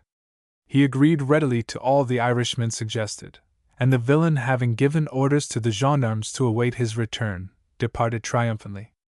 After an interval which appeared sufficiently long for him to have journeyed to Verdun and back, he reappeared and informed the poor youth, who meanwhile had been awaiting his verdict in a state of indescribable anxiety, that the mission had been successful. This had not, however, he explained, been accomplished without the greatest difficulty, as General Wyrian trembled at the serious responsibility which he was about to incur in disobeying the minister's express orders. Nevertheless, the governor would consent to spare the Englishman's life on condition of his paying down immediately the sum of £5,000. The young man was startled by the largeness of the amount, but in the position in which he was placed, it required few arguments to convince him of the worthlessness of money when his existence was at stake. He accordingly consented to the proposal, signed a draft for the specified amount, and was set at liberty. When, however, in a calmer frame of mind he came to consider the transaction and to discuss it with his friends, he felt convinced that some trickery had been employed towards him. He thereupon wrote to his banker, cancelling the order for the money. But this only made matters worse for him, for the general, furious at such an attempt to defeat his machinations, enforced payment, not merely of the £5,000 originally demanded, but of an additional £200, under pretext of having incurred that latter expense in trying to substantiate his lawful claim to the larger sum. Needless to say, robberies of this description were perpetrated without the knowledge of the ministers, but a rumor of some disgraceful transaction on the part of Wyrian having at last reached them, he was summoned to Paris to undergo examination before a court of inquiry. In consequence of what then came to light, upon the next public occasion at which he was present, the Emperor turned his back upon the general. The latter understood the hint. He left the presence of Napoleon, got into a hackney coach, drove to the Bois de Boulogne, and there shot himself. Occasionally, however, Napoleon himself was outwitted by the cunning of the villains in his employment. Wyrian's successor at Verdun, Colonel Corcelis, a less daring but more clever scoundrel, found favor with the Emperor by a very simple expedient. He had lost one of his legs in partie de chasse, a loss which gave him the valuable air of a gallant veteran, and of which he knew how to take the best advantage. Passing through Verdun to join his army, the Emperor spied the apparently maimed hero, and at once honored him with a special notice. "Monsieur le Colonel," he inquired with a note of respect, "avez-vous perdu la jambe?" Corcelis, sufficiently quick-witted to convey the impression he desired without risking the utterance of any lie, replied truthfully, "Sire, j'étais à la bataille de Marengo." Corcelis succeeded in robbing the prisoners who were in his charge in a more cautious manner than his predecessor. He, in short, contrived to subtract something for himself from any remittances which reached them, and paid them francs for livres. But if in many instances the prisoners suffered at the hands of the French authorities, on one occasion the position was reversed, and a French commandant became the victim of a prisoner's cunning. The hero of this incident was Lord Blaney, the Irishman before referred to. A certain General Cox, formerly governor of Almeida, owned a very nice little Andalusian horse, Sancho, which had distinguished itself as one of the first racers in Verdun. Lord Blaney offered a challenge for Sancho to run against a horse which he promised to produce for the event, and his bet was accepted with alacrity. He thereupon sent to an Englishman who was in young Talleyrand's service, and who was a recognized connoisseur in horseflesh, instructing this man to send him a particular English race horse which had formerly figured at Verdun, and in the capabilities of which Lord Blaney still apparently had confidence, although it was now pretty well advanced in years. Nevertheless, when the animal reached Lord Blaney's stables, sundry alterations were made in its appearance which would prevent its being recognized as an old acquaintance by those who had seen it formerly, and thus when the date for the race arrived, an unknown beast entered the lists against Sancho. It was soon patent to all that the age of this competitor made its chance of success but small, and in fact, General Cox's fleet little horse won in a canter. Everyone laughed loudly at Lord Blaney's folly in imagining that so obviously incompetent an animal could run against the beautiful little racer Sancho. Only Lord Blaney himself seemed stupidly surprised at his own failure. None the less, he bore his loss with amiability, and as he had previously invited his antagonists to dine with him that night, he did not omit to make them welcome. General Cox and the backers of Sancho were, not unnaturally, in the highest spirits that evening, and when wine had loosened their tongues, they expressed their triumph rather incautiously in loud praises of their favorite horse. Lord Blaney likewise appeared to drink heavily, and at last, seemingly elated by this fact, or stung past endurance by the taunting remarks of his adversaries, he swore that he would again match his horse against Sancho and for a yet larger sum of money. Cox, delighted, instantly closed with the offer, and Lord Blaney shortly afterwards, as though overcome by the wine he had drunk, fell asleep. His guests sat on drinking till at length their host awoke, when it became evident to them that, sobered by his nap, he was ready to view matters in a more cautious light. Cox, he observed anxiously, I will give you a good sum down to be off the bet I made just now. Oh, no!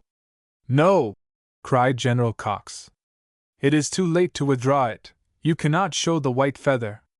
Well then, shouted Lord Blaney, with apparent angry recklessness, I'll double the first bet.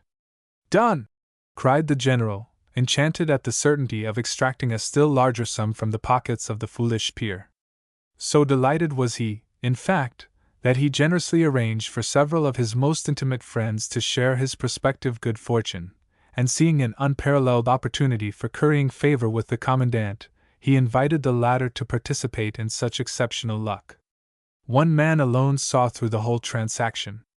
This was a certain friend of Lord Blaney's who is mentioned in John Stanhope's letters by his nickname of Paddy Boyle, 8, which had apparently been conferred upon him on account of his exhibiting certain characteristics which are more usually illustrative of an Irish than a Scottish nationality. Lord Boyle went to Lord Blaney with the unwelcome announcement. By Jove, my lord, I'll tell of you. You'll do nothing of the sort, rejoined Lord Blaney. I'll give you £100 to hold your tongue. The bargain was struck, and the secret was kept. The eventful day arrived. So large a bet had attracted universal attention. I will not attempt to describe, writes John Stanhope, the intense interest felt by all present at the commencement of the race, nor the confusion and dismay of the Cox party when they saw the previously incompetent animal now cantering away from Sancho with all the ease and style of a true English racehorse, nor will I attempt to give the crimination and recrimination that followed. I will content myself with transcribing the observation with which the poor commandant consoled himself for his loss. Les anglais pretendent que Lord Blaney est faux. Je reconnais à ami est depends il est plus fin que les autres. With regard to Lord Boyle, who so intelligently fathomed the intended ruse in this instance, Stanhope subsequently relates some amusing anecdotes. During the time of our races, he writes, Lord Blaney had invited a large party to dine with him on the race ground. Instead of putting myself in the path of the prospective host, as did most of my friends, I studiously avoided him, and thus escaped an invitation, as I was anxious to do, for I had little doubt that there would be a profusion of wine which would lead to its inevitable consequences at Verdun, a good deal of quarrelling. I rode to the course with Lord Boyle, who congratulated me on my prudence. I never heard a man talk more reasonably or eloquently than he did upon the state of the society at Verdun, and particularly upon the reprehensible consequences which invariably arose from successive drinking. The first thing I heard next morning was that Paddy Boyle had, after dinner, insulted every man at the table but one, uttering sarcasms founded doubtless upon truth, but as biting as they were clever. From every individual except the one who had escaped his attacks he had just received a challenge, which he had been forced to meet by sending round a circular apology. He had thus given a pretty practical illustration of the truth of the remarks with which he had favored me on the previous evening. Subsequently Lord Boyle afforded another illustration of his strange admixture of shrewdness and muddle-headedness. On an occasion when, it must be emphasized, he was entirely sober, he was discovered going out into the garden at 12 o'clock at night with a hand candle in order to ascertain what was the correct time by the sundial. But in a society which comprised men of so many different types and varying caliber, there were not wanting some of the survivals of a France which was rapidly becoming extinct. An inhabitant of Verdun frequently referred to by Stanhope was the Chevalier de la Lance, an aristocrat of the Ancien Regime, who piqued himself upon possessing the peculiar grace of manner belonging to a bygone day, and which he carried to such a point of exaggeration as often to render himself ridiculous. He is nevertheless a kind-hearted, gentlemanlike and amiable old man. Like most others of his rank who are still alive, he emigrated at the beginning of the Revolution. He retired to Germany, where he lived for some time under the assumed character of a humble music master. He tells me that one of his most pleasant experiences was the surprise of his various pupils when, upon leaving the place of exile, he sent them back all the tickets for lessons which they had given him, and for which he no longer required payment. He did not, however, return to France alone. In the country house of some of his pupils he had met a lady whose heart was touched by the misfortunes of the exile. She was related to one of the leading families of the Austrian Empire, but had learned to feel compassion for the unfortunate emigrant, and as compassion is akin to love, it soon grew into a warmer sentiment, and she at length agreed to unite her destiny to his. On an occasion, destined to be momentous in the life of another friend of Stanhope, did the Chevalier have an opportunity of displaying his exquisite manners to the full. One day young Stanhope was walking through the streets of Verdun with a friend of his, Captain Strachey, 9, when they met a young Frenchman of their acquaintance. One, indeed, he remarks, of the few ancienne noblesse of Verdun. Ah, Monsieur Stanhope, said the Frenchman, you must go to the cathedral. My cousin is the 14 today. You must give her a Napoleon at least. Strachey announced that he would like to go with me, and together accordingly we went. At the appointed time the 14 made her appearance. She proved to be a most lovely girl, dressed in black silk, with a garland of snow-white marguerites on her head. As a mark of particular attention from the ecclesiastical authorities, she was permitted the escort of the Chevalier de la Lance, who, thoroughly enjoying the situation, held the tips of her fingers and conducted her with all the airs and graces of the olden time through the crowd assembled in the church.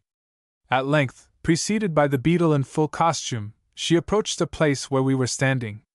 The graceful simplicity of her manners formed an admirable contrast to the affectation of the old Chevalier. With a low courtesy, and with a smile which united the sweetest expression to the most perfect modesty, she presented her purse to each of us in our turn. I was no longer at the happy age when the heart is carried away by every sweet glance, but I own that, for the moment, I was bewildered by the beautiful sight which the young girl presented, as, engaged in so holy a cause, and with her extraordinary loveliness framed by the picturesque surrounding of Gothic arches, she might well have been mistaken for the vision of an angel. All the money in my pocket was at once transferred to the little silk purse of the fair petitioner, but to Captain Strachey's peace that smile was far more fatal. It was decisive of the destiny of his life. A copy of French verses which he penned to the beautiful 14 was the first proof of the impression produced upon his heart. Many were the obstacles with which he had to contend, but at length the lovely Marie de la Roche became the bride of the English prisoner. There was, however, but little intercourse between the English and the French families at Verdun. There is one set, Stanhope writes, who keep themselves very select and consider themselves par excellence the society of the town. Almost the only English admitted into their circle are the marine officers. It is said that they obtained this preference by persuading the French that they are distinguished by the title of Royal Marines entirely because they rank highest in the British service.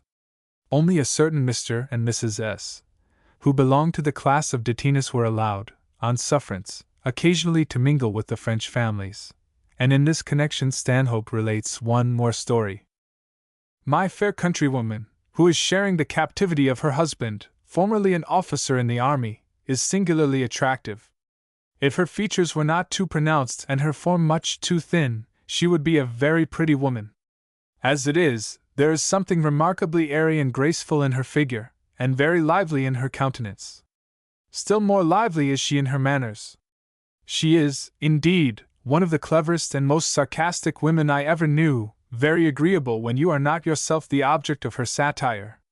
In order to preserve her character for wit, she is not very scrupulous in her language, and in consequence of this an Englishman once ventured to make her an insulting proposal, upon which she very quietly caught up the poker and knocked him down, thus establishing her reputation in such a forcible manner that, whatever she has subsequently been bold enough to say, she is quite certain of being considered a perfect Diana.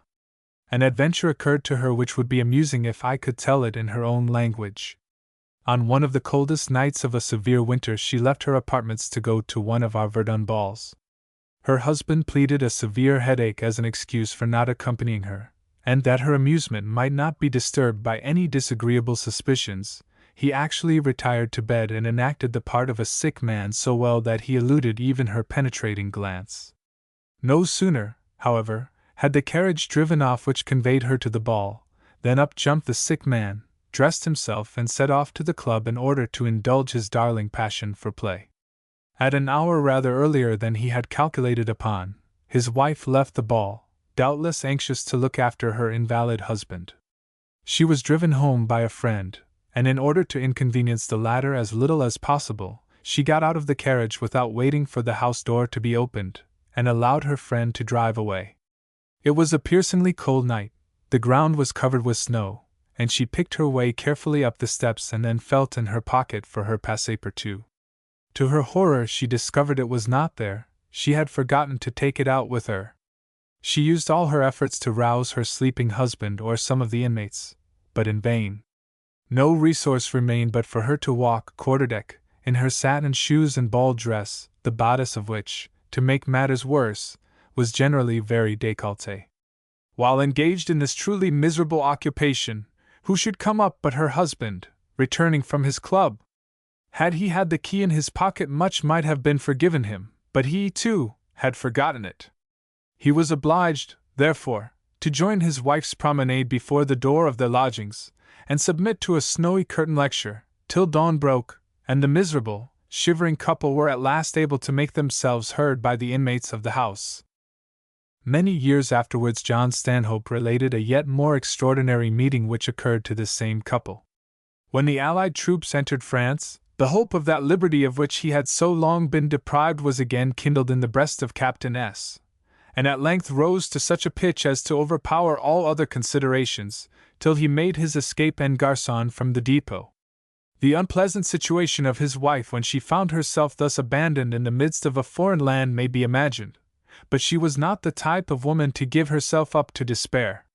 After some time had elapsed, she set off with the intention of making her solitary way to England. During her journey she encountered a detachment of the Russian army, and on finding herself surrounded by troops, nothing daunted, she demanded to be taken to the general commanding them. She was conducted to his presence, and was received by him and his aide-de-camp, who stood beside him. Something in the appearance of the latter attracted her attention. She looked again and again. Did her eyes deceive her, or was that figure in a Russian uniform, with an order at his buttonhole and his face partly concealed by heavy mustachios, indeed her husband? Another look converted her doubts into certainty, and she was in her husband's arms. He had directed his course towards the Russian army, been of great service to the general, probably by giving him information on the state of the country, and had been rewarded by the situation he now held. He subsequently re-entered the English army, having obtained a commission in the Horse Guards. Later, I often saw the fair heroine of this story riding in Hyde Park, in a costume which resembled the uniform of her husband's regiment, and accompanied by a daughter whose grace as an equestrian was set off by her personal beauty, whilst an orderly enacting the part of a groom completed the singular appearance of the group. Meanwhile, amongst the men of all nationalities who were to be found among the prisoners, certain of these, like Captain S., from time to time succeeded in effecting their escape. One brazenly went as a courier carrying dispatches to the Grande Army. Another cleverly passed himself off as a custom-house officer and actually accompanied a battalion of French soldiers, during the whole time receiving the utmost civility from the unsuspecting officers and men. But all studiously avoided naval disguises, for the French believed that there was some peculiar predisposition in English blood to the naval service. Indeed, on this account, all English foundlings were sent to Marseilles or Toulon to be brought up as sailors. Once, during John Stanhope's residence at Verdun, did Napoleon pass through the town. When this occurred, the young détenu made his way so close to the carriage and inspected its occupant with such determined scrutiny that, he adds with satisfaction, "I can boast that I made Napoleon himself draw back." His description, entered in his journal, of the man of destiny, then approaching the reverse of his fortunes, is of peculiar interest. How shall I describe him? He was in a colored nightcap, not a very imperial, nor, at any time, a becoming costume. He had traveled all night, which, also, is neither calculated to improve a man's beauty, nor to shed a ray of good humor over his countenance. His face looked swollen, his complexion sallow and livid, his eyes, but it is impossible to describe the expression of those eyes. I need only say that they were the true index of his character. There was in them a depth of reflection, a power of intention, if I may so call it, of seeing into the souls of men. There was a murkiness, a dark scowl, that made me exclaim, "Nothing in the world would tempt me to go 1 hour in that carriage with that man." I could understand the power of that eye, under the glance of which the proudest heart in France shrank abashed. But still the whole countenance rather brought to my memory the early impressions I had formed of a moody schoolmaster than those of a Caesar or an Alexander. 11. The days were then long past, however, when Napoleon's assumption of regal magnificence had provoked merriment among those as yet unfamiliar with it. In 1804 Lady Louisa Stuart had recorded how the unaccustomed deference with which the first consul elected to be treated was viewed in the nature of a farce by those surrounding him. Everyone of any rank who employed the titles by which the parvenu monarch desired to be called, did so as a recognized jest. Esse majest imperiali et pus du rire. But if that phase had now gone by and the boldest in France had learned to quail before the piercing glance of the usurper, there remained apparently a few stout English hearts in whom he still failed to inspire awe. John Stanhope relates. An incident occurred during Napoleon's passage through Verdun, which, however difficult to describe with full effect, is yet too good to be omitted. An old British merchant captain went up to the window and presented a petition. This the Emperor refused to receive, observing, "I take no petitions from the English." "Then, d—n your eyes, you be, why son of a," exclaimed the old sailor with engaging frankness, as, turning on his heels, he strode disgustedly away. Napoleon did not appear to understand this comment, but probably he had some shrewd suspicion of its nature. So profound a sensation, however, did the countenance of the Emperor make upon John Stanhope that he could never afterwards recall it without a shudder. That sense of an all-dominant will, of a boundless egoism, of a villainy which refused to be limited and could not be gauged by any of the ordinary restrictions applicable to normal humanity, was never subsequently erased from his recollections.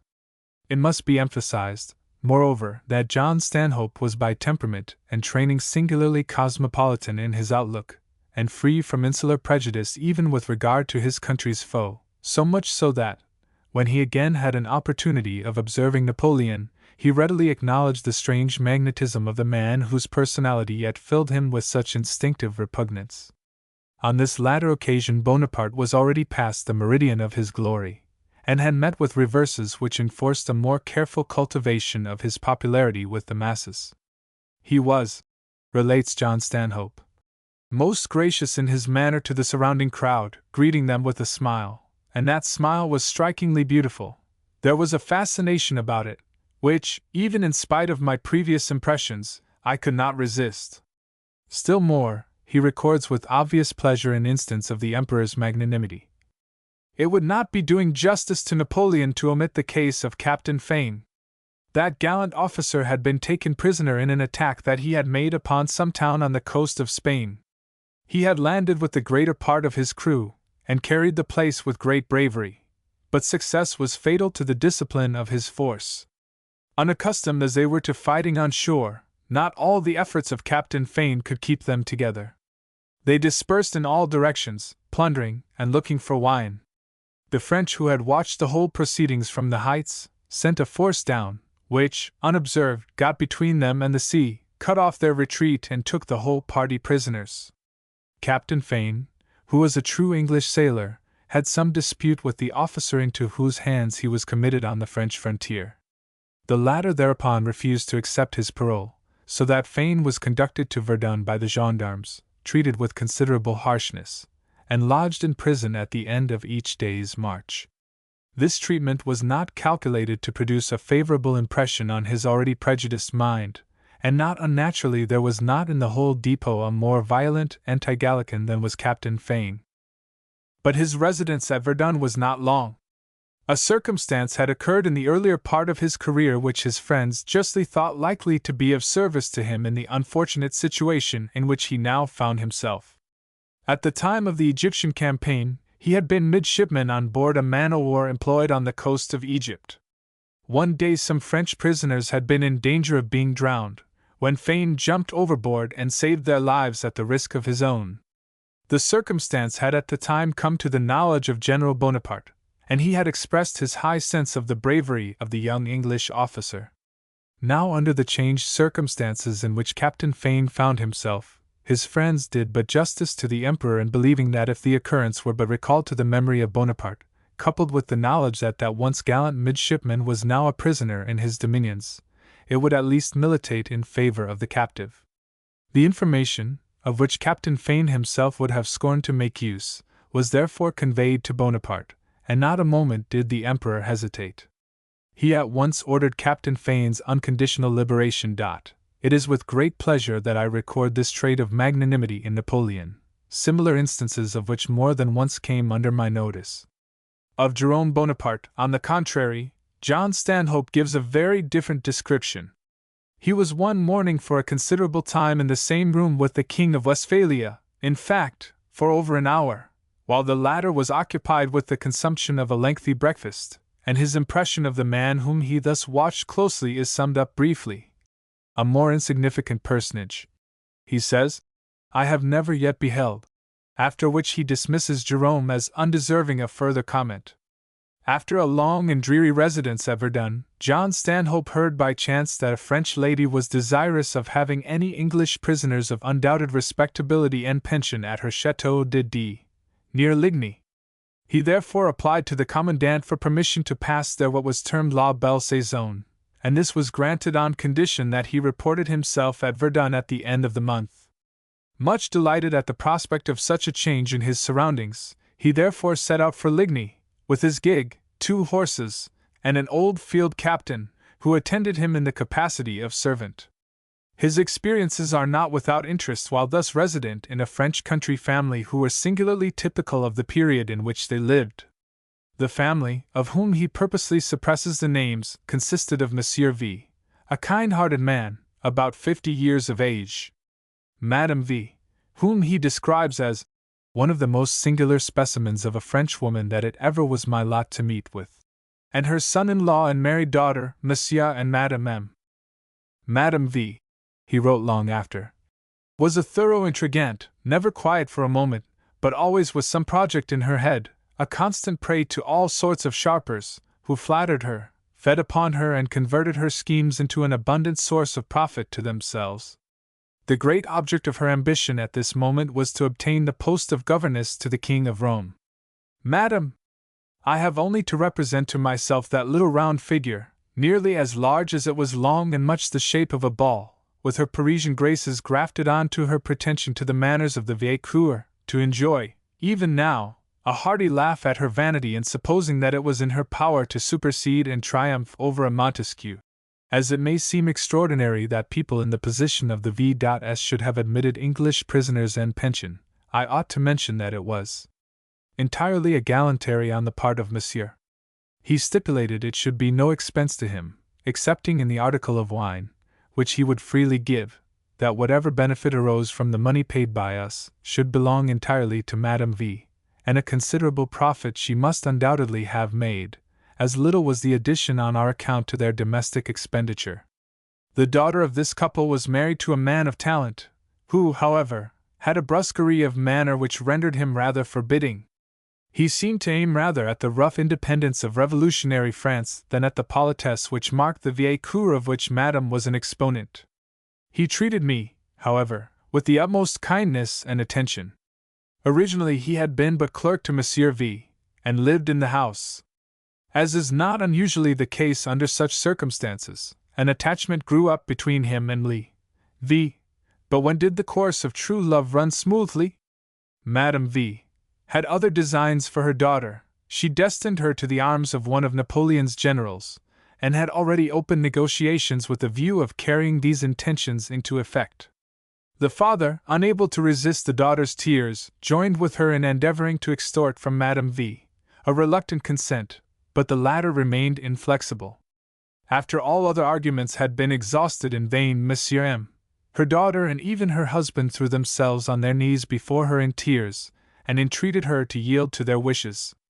Such a scene was too much for a Frenchwoman. She yielded, and abandoning her ambitious project, gave her daughter to Monsieur M. Monsieur V.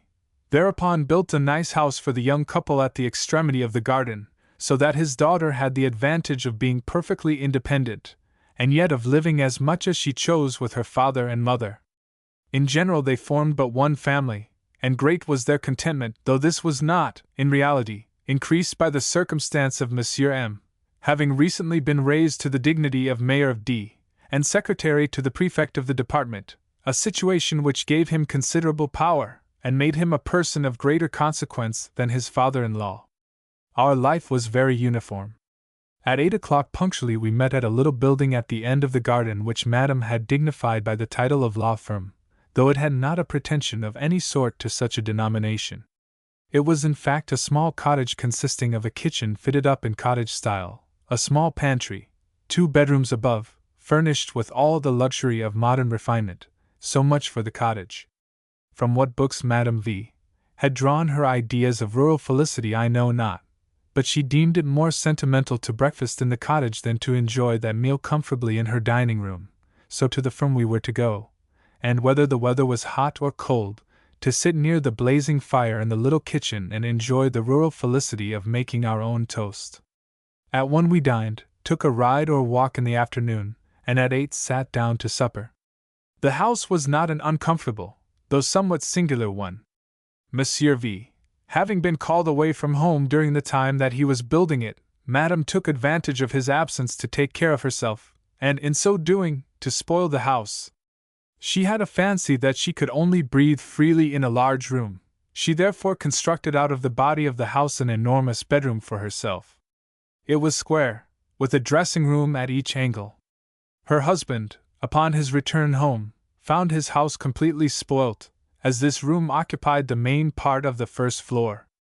However, as the mischief was done, he bore it with the greatest philosophy, venting his feelings with his usual exclamation on such occasions, "Oh, ma femme! Ma femme!" The drawing-room was a pleasant and well-furnished room. It opened by a door, partly of glass, onto a flight of steps which served also as a bridge over a rivulet which ran close to the walls of the house. These steps led to the flower garden which was laid out in the old-fashioned style. In the center was a fountain, round which there were beds of flowers. At the extremity of the garden there was a large orangery which had no pretensions to architectural beauty, but contained a magnificent collection of orange trees. During the warm weather, these ornamented the garden, and at a more wintry period, being ranged in rows in the orangery, afforded us an agreeable promenade. The gardens extended a considerable distance. They included on one side a kitchen garden and a vineyard, and on the other, to give the effect of what the French call an English garden, a wood had been considered a necessary requisite. It was cut out in walks, one of which led to the firm and another to the hermitage, so that the garden may be said to have possessed every requisite for a perfect garden. But absurd as this reunion of bois, hermitage and firm may sound, the gardens were really pretty, and the connecting of the kitchen garden and the vineyard with the pleasure ground not only added to its extent, but its variety. I have often thought that our English kitchen gardens, by a little more variety in their form and by an intermixture of shrubbery, might be converted into an ornamental instead of a formal addition to our country houses. Adjoining the drawing-room was a room, prettily furnished, in which I slept, and which also formed a not uncomfortable sitting-room when I wished to be alone. Behind the drawing-room was the dining-room, which, like all French dining-rooms, had the appearance of an anteroom. It opened into the library where there was a good collection of books and also of minerals. Indeed, there was hardly anything of which there was not a collection. On one occasion I incurred Madame V's serious displeasure. A hornet's nest had been discovered, and, as it was voted a great curiosity, was placed by Madame's orders among the other specimens of natural history in the library. Warmed into life by the heat of the room, some of the hornets began to show signs of activity. The prospect was far from pleasant, and alarmed at the disagreeable interruption about to be offered to my studies, I secretly commissioned a servant to throw the hornet's nest into the water. Boundless was the indignation of Madame V. on finding that I had deprived her museum of so great a treasure, and it was a considerable time before an act of such temerity on my part was forgiven. We sometimes took advantage of a fine evening to form a party in the woods. On an occasion when the Chevalier de la Lance was staying with us accompanied by his 15-year-old daughter, one of the prettiest of our Verdun belles, we had one of these excursions to the forest. After dinner some of the most musical of our party were requested by the young belle to enliven the evening by music. Madame M., my hostess's daughter, had a most beautiful voice, and had, of course, enjoyed all the advantages to be derived from Parisian masters. Whilst she was singing, we all observed that a nightingale perched upon one of the neighboring trees continued silent. The moment she stopped, he began to warble forth his wood notes wild. This occurred not once, but repeatedly. He was far, however, from showing the same attention to the chevalier. Apparently not entertaining an equally good opinion of the old man's musical talents, from the moment that gentleman began to take up the song, the nightingale began also, and evidently did all in his power to drown the chevalier's voice. Another diversion at Ligny was la chasse. Monsieur M. was a great sportsman and very fond of shooting. He kept a small pack of hounds and seldom went out with them without inviting young Stanhope to accompany him. One day, relates John Stanhope, we were out fox hunting on foot, our business being to head the fox and, horresco referens, to shoot him. The hounds were running, and all of a sudden came to a check and ceased giving tongue. At that moment Lord Boyle, who was out with us, and who was not far from me, levelled his gun and took, as it proved, a deadly aim. I looked at him in some astonishment, at a loss to imagine what game he could have seen when the hounds were not running. He fired, and then throwing up his arms in horror, cried out, at the same time stamping and raving, "Oh, Monsieur M., I have killed your best dog." Vexed as I was at such a disaster, I could not help laughing at the gesticulations of my friend, and at Paddy, with eyes quick enough for anything, having mistaken a dog for a fox. It was quite a practical bull. No one could have behaved better than Monsieur M. He concealed his regret and said everything in his power to reassure and recompose the distracted culprit. There was, Stanhope remarks, not much game in the neighborhood of Ligny, though there could not be a country better adapted to it, as the house was situated between two forests, both of which abounded in wolves. However, writes Stanhope, I was only out one day at la chasse aux loups. I had been so long deprived of the amusements of a sportsman that an invitation from Monsieur M. to accompany him on the following morning produced so much excitement in my mind that I lay awake half the night, and I was not too late for the appointed hour of 6 o'clock. Monsieur M., another sportsman and myself, proceeded to a distant part of the forest. We were all stationed, in advance, at different posts where it was thought likely that the wolf might cross the path. The hounds were soon in full cry. My heart beat high as I heard them approach me, but alas! Instead of the grand gibbet I expected, a poor little hare stole quietly by. It was a terrible falling off, and no wolf crossed our path that morning. Yet at the time of which I am speaking, we had pretty good proof of their being in our immediate vicinity, for one morning, when I was out walking, I heard, close to the house, a piercing yell. I ran to ascertain what was the matter and found that a favorite setter of Monsieur M., itself as big as a wolf, had just been carried off by one of these ferocious animals. Poor M. could hardly be consoled for the loss of another favorite dog, and was some days before he recovered his usual spirits. After I left Ligny, Lord Blaney and some other Virginites killed 6 or 7 wolves in one day's sport. The warfare against both wolves and foxes at Ligny was, however, very essential, in view of the fact that Madame V., in order to further her favorite project of becoming governess to the King of Rome, had resorted to a singular plan to ensure her popularity at court. Napoleon was exceedingly anxious to promote the progress of agriculture in France, and as a first step in that direction to introduce the breed of merino sheep into the country. Madame V. therefore determined to have her flock of merinos. But as the pure breed could only be procured at a considerable cost, she resolved to arrive at the completion of her purpose in a more economical manner. She succeeded in purchasing some rams of the merino breed, and she calculated that by crossing the sheep of the country with them she would in 8 years succeed in establishing a flock of perfectly pure blood. She did not trouble herself about the evil results attributed by agriculturists to breeding in and in. Her speculation was the more extraordinary from the circumstance of her having no farm, nor any land upon which to keep her sheep, but for this difficulty she found an easy remedy. She sent out her flock under the guidance of a shepherd boy, to feed wherever food they could find, but principally in the imperial forests. In order to give a greater eclat to her favorite hobby, she built a magnificent sheep shed which was finished whilst I was there. But before the sheep were introduced to their new abode, the priest was sent for to give it his blessing. This he did in due form by sprinkling holy water in all directions and consecrating it with as much solemnity as if he had been dedicating a church to the service of God. Further, to celebrate the event with yet greater pomp, she had likewise promised to give a ball, but to the disappointment of the prisoners resident with her, she finally decided that the religious ceremony must suffice, and the Merinos were allowed to enter upon their new career with no secular demonstration to succeed the ecclesiastical. Various indeed were the methods employed by the ambitious in order to attract the attention and win the coveted favor of Napoleon. A person of great distinction, writes Stanhope, the Marechal Lieutenant, who resides in the town of Bar, has built a large manufactory for the purpose of making sugar from beetroot.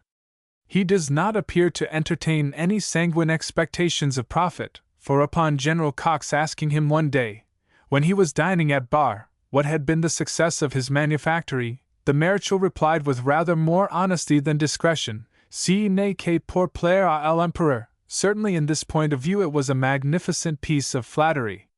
That this Marechal is a nouveau riche the appearance of his house at Bar sufficiently indicates. It stands in the middle of the town, and is surrounded by a high wall, upon the top of which a range of shells and bombs are represented in stone. At the entrance door stand 2 sentinels, 2 wooden grenadiers painted in full uniform and as large as life, which certainly cannot be considered as any preuves de noblesse, or marks of a refined taste. One day Madame M. grievously offended this important person. Gazing at his mansion and its surrounding tokens of magnificence, she enthusiastically gave vent to a compliment which, however clever she might think it, was not calculated to flatter the pride of a parvenu. "Ah! Monsieur le Marechal," she exclaimed indiscreetly, "vous montez, nous descendons." Indeed, what the Marechal's origin may be, I know not, but I am told that, till quite recently, he conducted himself with the best possible feeling towards his old friends and relations, and was universally praised for the kindness and condescension of his manners. A great change, however, has lately been observed, perhaps because he has married a young and pretty girl belonging to the ancienne noblesse. His old friends are now treated with the greatest hauteur. He even requires the company at his parties to remain standing in a circle round him, and he appears to feel the regal coronet already budding upon his brows. Singular times, in truth, are these, when a man of the very lowest birth may indulge in such reveries without the faintest absurdity. Chapter 6. 1812–1813. Letters from an escaped prisoner. At length the prospects of the luckless prisoner brightened. John Stanhope obtained leave to change his place of detention for Paris, where existence promised to be far more agreeable than at Verdun or Ligny. Having journeyed thither with a light heart, and some of the hopefulness of youth restored, he was not disappointed. He found himself warmly welcomed by many of his fellow countrymen, while the French savants, having learnt the original object of his journey and all the circumstances which had led to his imprisonment, received him unhesitatingly as one of their body and gave him free access to the Institute. Forthwith life became once more full of interest, and as agreeable as it was practicable for that of an exile to be. He rapidly made friends amongst both the French and English residents in Paris, while one of his fellow prisoners on parole in the capital at this date was the well-known banker, Mr. Boyd, one with whom his family had long been acquainted, and in whose vicinity he now took rooms. Mr. Boyd, relates Stanhope, was in a singular position. He had originally been one of the first, if not the first banker in Paris. He stood, as I have heard, in a preeminent position, admitted, as an Englishman, to those highest circles which were closed to the moneyed men of France, and aspiring to that commanding influence in the commercial world which, although often maintained in England, is seldom countenanced in France, unless we may consider Lafitte as an exception. At the breaking out of the Revolution, the temptation offered by Mr. Boyd's wealth was too great to be resisted. The French government chose to consider him as an émigré, and seized upon the funds of the bank, which are said to have consisted of £600,000. At the Peace of Amiens he returned to Paris to reclaim his property, but upon the renewal of the war he was detained as a prisoner, being included in the class of detainees. In vain he remonstrated with the ministers, and said, "If I am a Frenchman, give me my liberty; if I am an Englishman, restore me my money." You cannot be entitled to detain me prisoner as an Englishman and to keep my money as that of a Frenchman. All his remonstrances were in vain, but distressed as his circumstances were at this date, his heart was warm and his board as hospitable as ever. Many an evening have I passed with him talking over the events of former times and of his financial schemes. I have never met with a spirit more buoyant nor a disposition more sanguine. In that Paris where he had once stood at the head of the mercantile interest, and enjoyed, with a zest of which few men were capable, every luxury that the luxurious capital could supply, he was now the double bankrupt, the prisoner of war. But to the credit of the French financiers, then, indeed, the men of most distinction in the world of fashion, he was not neglected. He still lived in that society of which he had formerly been so distinguished a member, nor was he treated with contempt because his wife and daughters now went to parties in their fiacre. On one of these occasions he met Talleyrand, who could not help exclaiming, "Ah, Monsieur Boyd, vous voir comme cela!" An application was at one time made to Boyd for his opinion on the financial affairs of England. This, although not avowed, he was perfectly aware was made by the Emperor's desire and for His Majesty's private information. Mr. Boyd was not a man, be the consequences what they might, to bend before the imperial footstool or to disguise the truth. He was placed upon his hobby horse, Pitt's financial system, and the sinking fund.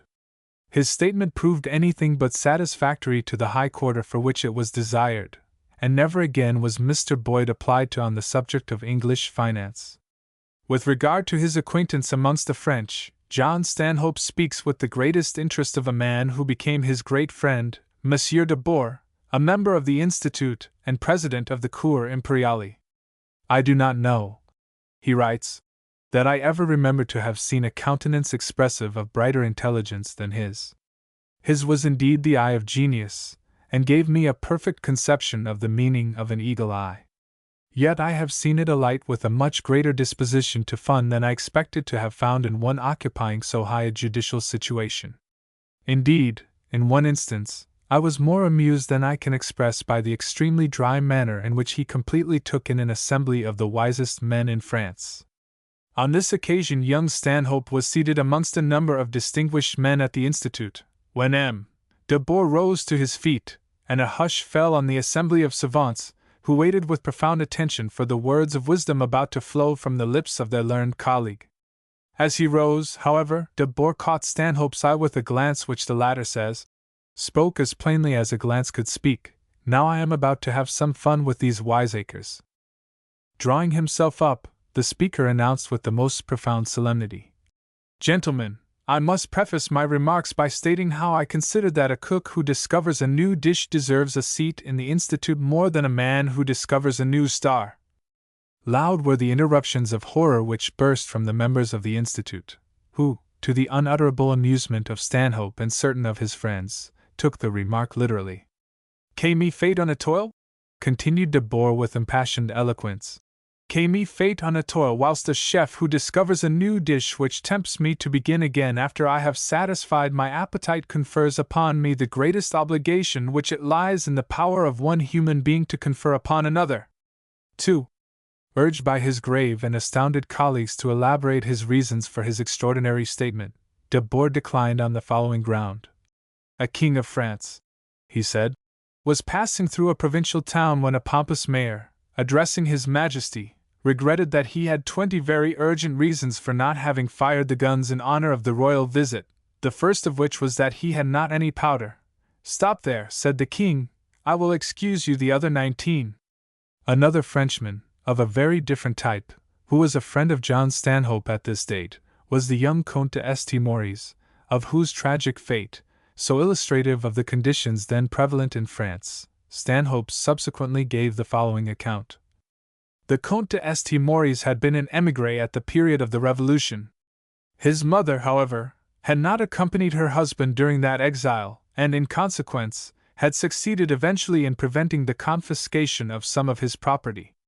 When, later, Napoleon adopted the course of gathering round his throne as many of the old noblesse as he could, he conveyed the hint to Madame de St. Maurice that, unless her son returned, the remainder of her property should be confiscated.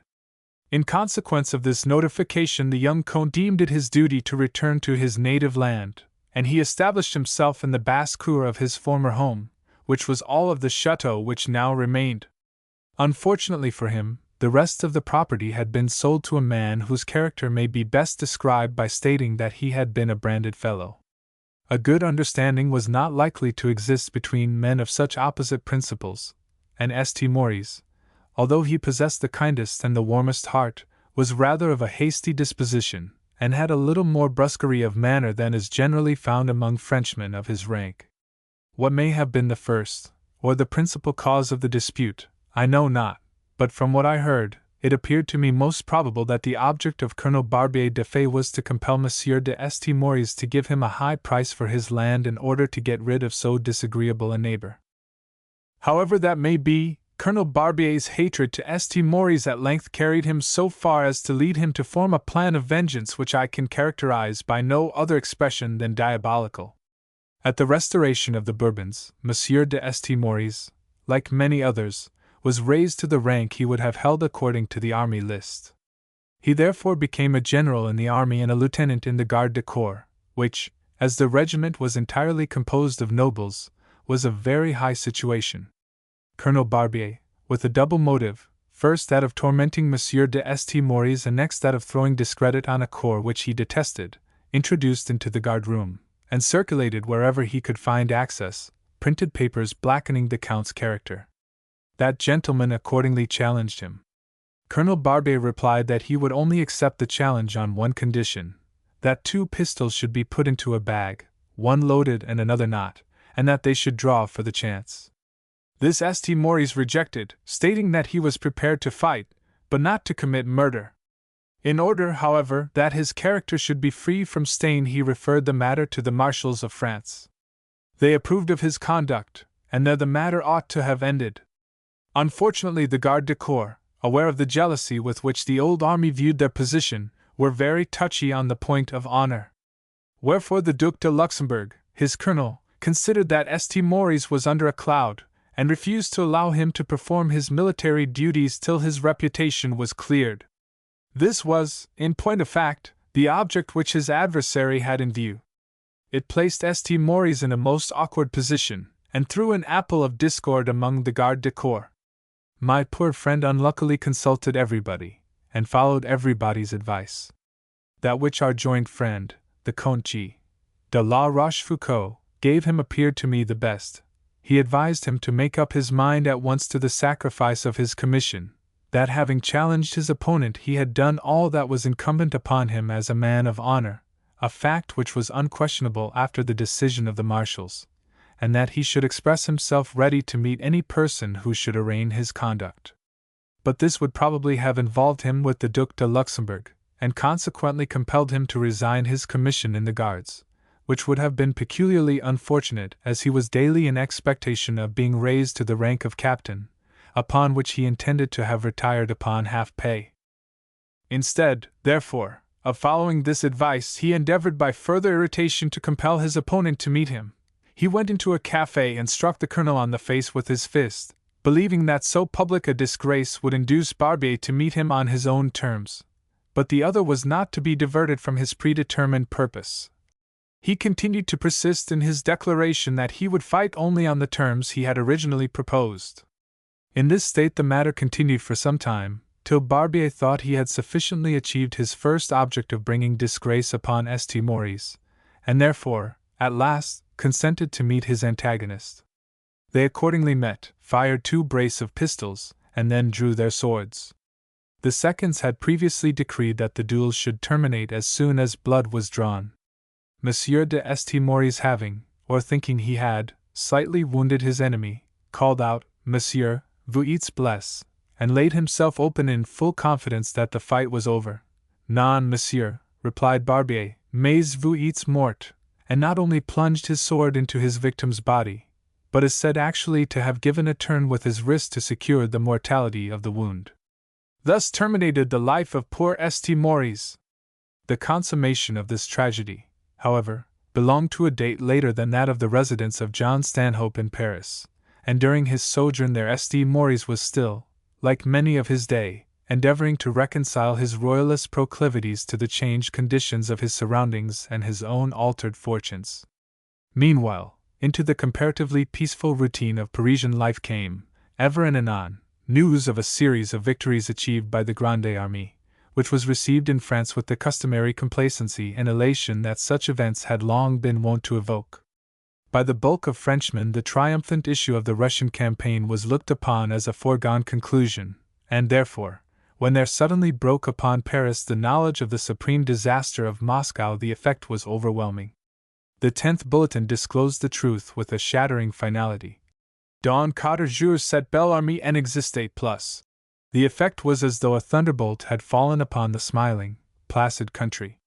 France was plunged into mourning for her sons, ministers trembled for their posts, and everywhere reigned consternation, uncertainty, and grief. Suddenly, into the middle of this general bouleversement, a rumor gained credence that the Emperor himself was at the Tuileries. Young Stanhope hastened to the palace to learn the accuracy of this report, and was soon convinced of its truth. Throughout the building were tokens of unwonted activity. Lights were visible in all the windows, and a small crowd was stationed outside. From a French soldier standing near him he learned that the carriage in which Napoleon had traveled had broken down at Meaux, and the Emperor had then got into one of the little cabriolets vulgarly called a pot de chambre. They are little cars which ply between Paris and the neighboring towns, and carry 4 inside, and 1, generally called a lapin, on the same seat as the driver. Upon his arrival in Paris, His Imperial Majesty got out of this vehicle and walked to the Tuileries, where he was stopped by the guard at the door, who, in the dusk, failed to recognize him.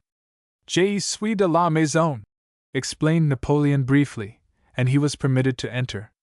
Thus Bonaparte returned to Paris, not as the triumphant victor, the indomitable conqueror of Europe, but as a defeated general, bent on retrieving some singularly grievous errors by tact and perseverance. Yet something never to be regained was lost to the man of destiny. The spell which had deified him was broken. Napoleon the invincible, the infallible, had blundered. This supernatural man, this god, or devil, had sunk below the level of ordinary men. Le prestige est passé was in everybody's mouth. Paris soon rang with stories of the disastrous campaign, tales, in the most trivial of which the Parisians recognized the complex personality of that god or devil of their mingled idolatry or detestation.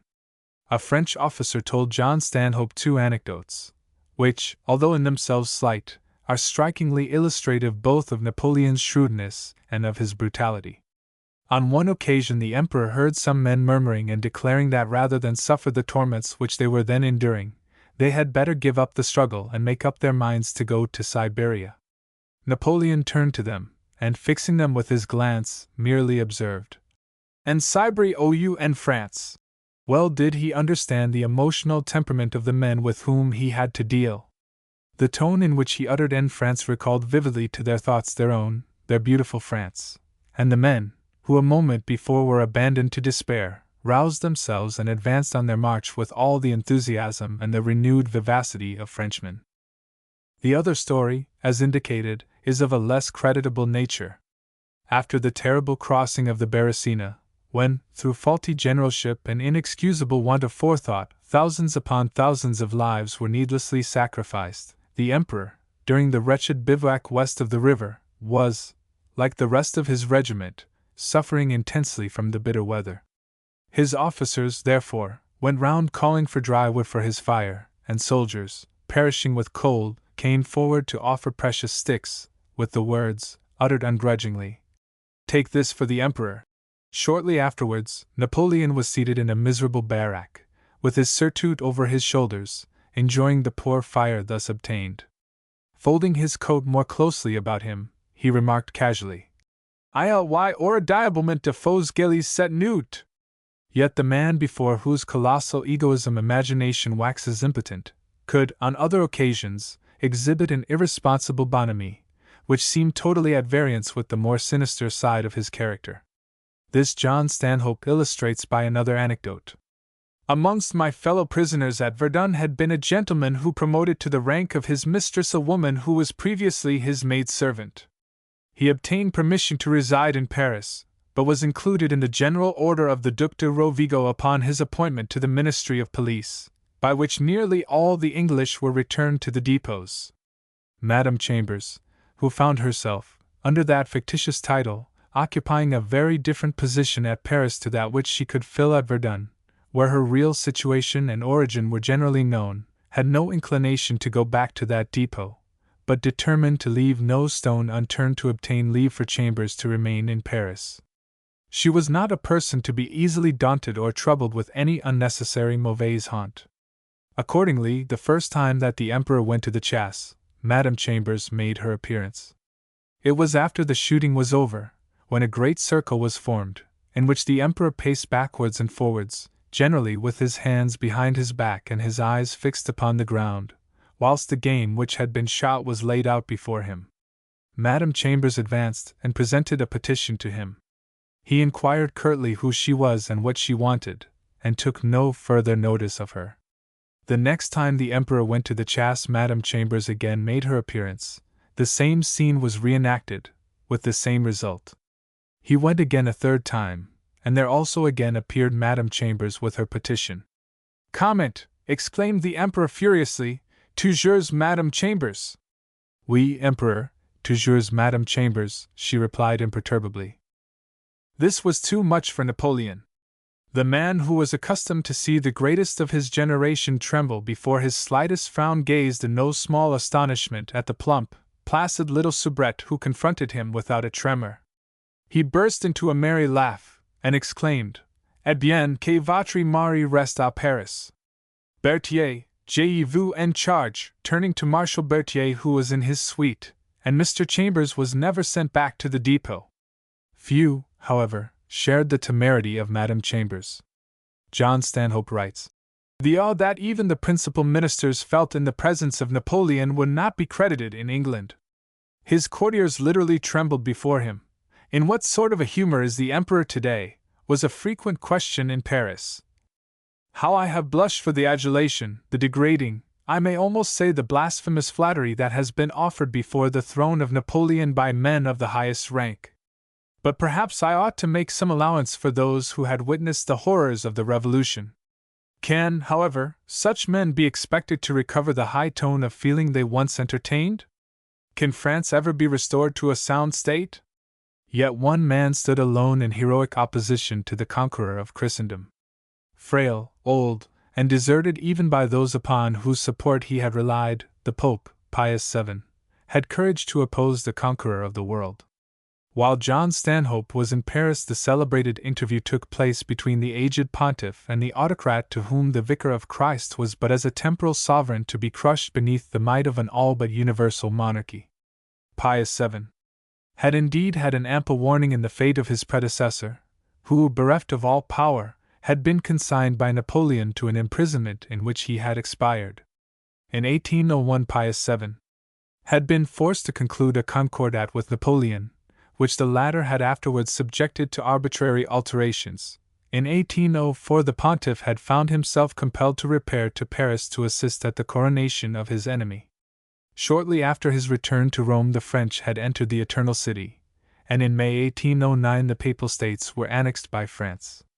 Promptly the brave old pontiff excommunicated the robbers of the Holy See, and the vengeance of Bonaparte upon this act was swift and sure. The Pope was removed as a prisoner to Grenoble, then to Fontainebleau, and it is curious to learn, by Stanhope's contemporary account, the light in which such a stupendous event in the history of the Roman Church was regarded at the date of its happening. The Holy Father, the representative of St. Peter, he who holds the keys of heaven and hell, is actually a prisoner in the hands of Napoleon. Poor, excellent old man! Gallantly and with the resignation of a martyr does he bear up against his sufferings and maintain the dignity of the Papal See. It is a singular thing that in a soi-disant Catholic country the imprisonment of the Father of their Church should make so little sensation. I hear, indeed, that many women gathered round the different places at which he stopped in the course of his journey through France, but even the interest they felt for him soon appears to have subsided. A party de chasse the other day was announced to take place in the forest of Fontainebleau. This afforded the Emperor an opportunity of having a conversation with the Pope without any sacrifice of his own dignity, without any troublesome arrangement of ceremony, and still more without drawing upon himself the public eye, as to go hunting near the palace of Fontainebleau without even paying a visit to the Pope would have been a positive breach of politeness. The interview took place. On the one side was the venerable churchman bending beneath the weight of affliction as well as of years, on the other Napoleon Bonaparte. Yet if the reports circulated in Paris are to be believed, the old pontiff held his own with unabated courage and dignity, and nobly maintained the cause of his religion, though the emperor is said actually to have thrust his fist in his face and all but struck him. How the interview terminated I cannot learn, but I heard the fresh Concordat cried about the streets of Paris that same evening. This dispute, he writes later, has narrowly escaped producing the most important results in ecclesiastical history, the separation of the French Empire from the See of Rome. The emperor had assumed the nomination to the French bishoprics, but the Pope refused to give the investiture to the persons he appointed. The Church almost universally stood by their chief. The consequence was that there was a considerable difficulty in filling up the vacant sees. The Archbishopric of Paris was one of these. The emperor offered it to his uncle, Cardinal Fesch, but he, either from sincere attachment to his church, or from the duty he owed to the Roman supremacy as a cardinal, or from a conviction that he was safer in possession of the Archbishopric of Lyons, held under the Pope's authority, than he could be in one held in defiance of it, resolved to brave the emperor's anger and refuse that offer. Napoleon, contenting himself with calling Fesch a fool, offered it to Cardinal Maury, who became titular Archbishop of Paris. There are few things in the history of the French Revolution that make one blush more for human nature than the falling off of that man whose opening career had been so brilliant. More and more the emperor had felt that to be second to the Pope was inconsistent with his own dignity, and that if he could not bend the pontiff to his will, he must do without him. He had accordingly determined to assume the sole presentation of the bishoprics. But how to get the Church to assent to such a proceeding was the question. He came at length to the decision of summoning the Gallican and Italian churches. When the council met, I was allowed by a friend of mine to copy a letter from one of the members. It was a curious document, and I preserved it for some time with great care, but I became at length alarmed at having such a compromising paper in my possession and reluctantly committed it to the flames. The tenor, however, of some parts of it I remember. The writer stated that the emperor at first proposed to try the effects of corruption and to tamper with the bishops individually, and that he had succeeded in that course, to some extent, more particularly with the Italian bishops, but that when he abandoned that plan and summoned a council, he committed a great error and entirely defeated his own intentions. Those men, who could be gained by corruption or intimidated by power, when they found themselves surrounded by their brethren, were withheld, by shame, from giving way to such considerations. Numbers give power. Individually each man might tremble at the thought of resisting Napoleon, but united, the esprit de corps which is, as it ought to be, the most powerful incentive among all churchmen, taught them to offer an unyielding opposition to all demands inconsistent with the rights of their church. But there was another circumstance which rendered the assembling of the council fatal to the emperor's project, and which, not to have known, was on his part inexcusable ignorance. At the opening of all councils each member takes an oath that he will not alter anything that has been fixed by former councils, so that everyone in this case was individually bound by an oath taken in the presence of his colleagues to reject such conditions as were required by the emperor from the council. The consequence of this was that even those who had given their adhesion to his plans were now found united with the brethren in the cause of their church. Napoleon found that he had overreached himself. The letter further stated that the bishop or archbishop of Tours had conducted himself like an angel. Du sang nous en avons tout dans nos veins, was the opening of his speech, etk nous en devons répandre puisque la dernière goutte, etc., etc. It stated further that when the bishops took up the address to the throne they commenced in the following words: Sire, nous vous apportons nos têtes. Upon which the emperor actually started, surprised at hearing himself addressed in words which were suited to a Nero or a Caligula. Meanwhile Napoleon, having failed to bend the Church of Rome to his will, was preparing for another campaign against terrestrial powers. He had started a conscription and was raising an army of 400,000 men, with which he hoped to regain something of his lost prestige in the eyes of the world. Apart from troops, he had to acquire horses for his cavalry, and for this end some expedient had to be devised. The methods which he adopted were in accordance with the rest of his policy. Bold, indeed, as well as singular, was his plan. A conscription of horses would have been too violent, certainly too straightforward a proceeding, but still it was only by some measure of that nature that his object could be attained. That which was determined upon was the voluntary presentation of horses to the Emperor, a plan which obviated the necessity of paying anything, whereas, in a case of conscription, some sum, however inadequate, must have been fixed upon as a sort of regulation price. The example was set by the Senate, then followed by the city of Paris and all the authorities. The papers teemed with fulsome statements of the presents made to the Emperor. Monsieur A. had sent his son, fully equipped. Monsieur B. had sent 2 horses, which the Emperor had graciously accepted, etc., etc. If this fashion had been confined to those whose situation rendered it incumbent upon them to prove their zeal for the Emperor's service, there would have been no great harm. No one would have felt much pity for this slight sacrifice on the part of those who were basking in the sunshine of court favor. Far, however, was the measure from being limited to courtiers. Its operation was universal. The stables of every individual were visited, their horses examined and practically seized. A friend of mine was so indignant at having his stables inspected that he boldly refused to allow his horses to be taken out, declaring that if the Emperor insisted upon having them, he would give them poison. I heard of only one other case of resistance. A man whose horses were to be taken away inquired, with unprecedented temerity, "Is this compulsory?" "No, no," was the emphatic reply. "Then if it is voluntary, it rests with me?" "Mais certainement. But we advise you to send them." "May I then demand payment?" he next inquired. "Mais certainement," was again the assurance which he received. He might have payment at a subsequent date. They could not say exactly when, but they advised him not to demand it. It may be concluded that such indiscriminate spoliation, only rendered the more disgusting by the humbug with which it was accompanied, could not but tend to increase the unpopularity of the Emperor.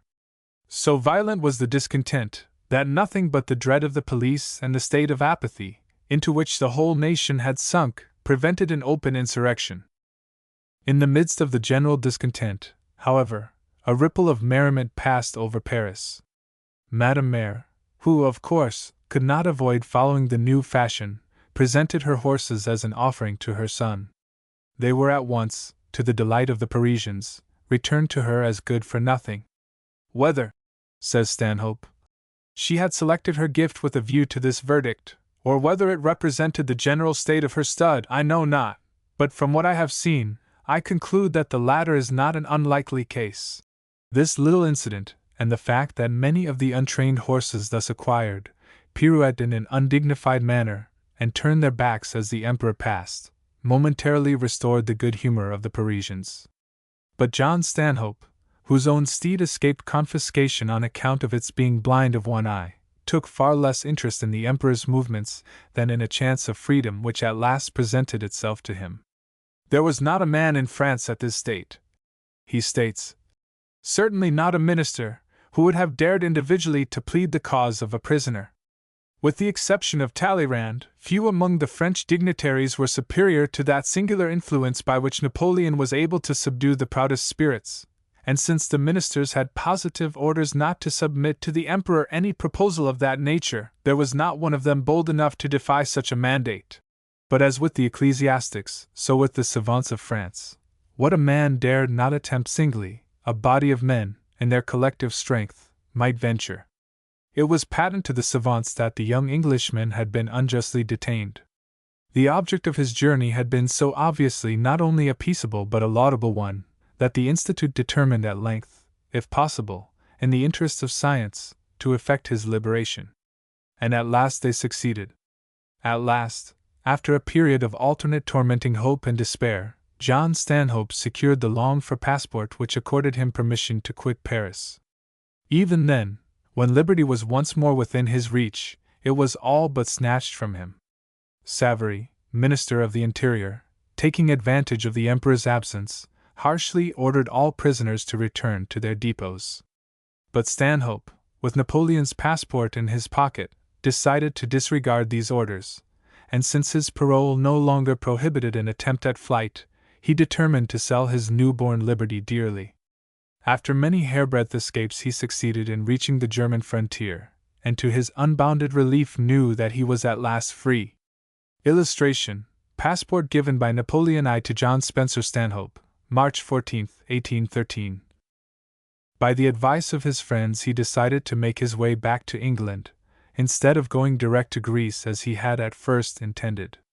Passing next through Vienna, therefore, he viewed with pardonable curiosity Francis I, the father of Marie-Louise, and his description of the attitude of the Emperor of Austria towards his redoubtable son-in-law at this date, when the latter still retained the imperial power, is of interest in the light of the complete change of front exhibited by Francis directly the ascendancy of Napoleon appeared to be on the wane. Stanhope relates, "We English view with such horror all despotic governments that we cannot conceive the possibility of happiness existing under the sway of an absolute sovereign. Yet such I found to be the case at Vienna. The government of the Emperor is mild and paternal, the people seem to have as much freedom of speech as they could enjoy even in England, and at this particular moment the measures of the administration are anything but popular. The Emperor is supposed to be devoted to the cause of Napoleon, whilst his subjects are almost universally enthusiastic for the liberty of Germany. Upon some occurrence, I think it was upon the occasion of an insult offered to the Comte de Narbonne, the Emperor was reported to have said, 'Monsieur l'Ambassadeur, you and I are the only two Frenchmen in the country.' The Empress was described to me as a woman of a proud and violent temper, whilst the Crown Prince was spoken of with great interest, but as a young man kept in the highest subjection. When the Emperor summoned him to accompany himself and the Empress on their way to meet Napoleon and Marie-Louise, then on their road to Vilna previous to opening the Moscow campaign, the Prince was said to have replied that he should have been most happy to have gone to meet his sister, but not that man. The consequence of this was that he was immediately put under arrest. I was much pleased with the simple and unaffected manner in which the imperial family seemed to mix with the people. The archduchesses frequently drove about the streets without guards or more attendants than any lady of fashion would have had, though among the nobility there is occasionally a display of state that is not to be found in any other capital in Europe. I saw a man of rank going to court who had with him at least 20 servants magnificently dressed, and although it was drawing towards the end of the season, Vienna still appeared to be extremely brilliant and luxurious. The city, however, still bore marks of her recent misfortunes. The French cannonballs were still visible, and ruined buildings still testified that she had been forced to yield to the proud will of a conqueror. At length, on what John Stanhope subsequently described as the happiest day of his life, he reached Cannon Hall, and he used to relate that one of the first discoveries which he made on entering his old home convinced him how confident at one time his family must have been that he was numbered with the dead, for a very valuable collection of prints, which he had greatly prized, had, in view of his supposed decease, been employed by his brothers in papering one of the bachelors' bedrooms. Naturally, he was strongly urged by his relations not to risk leaving England again, and many of his friends added their persuasions to those of his family, pointing out the serious risk which he ran in again visiting the continent.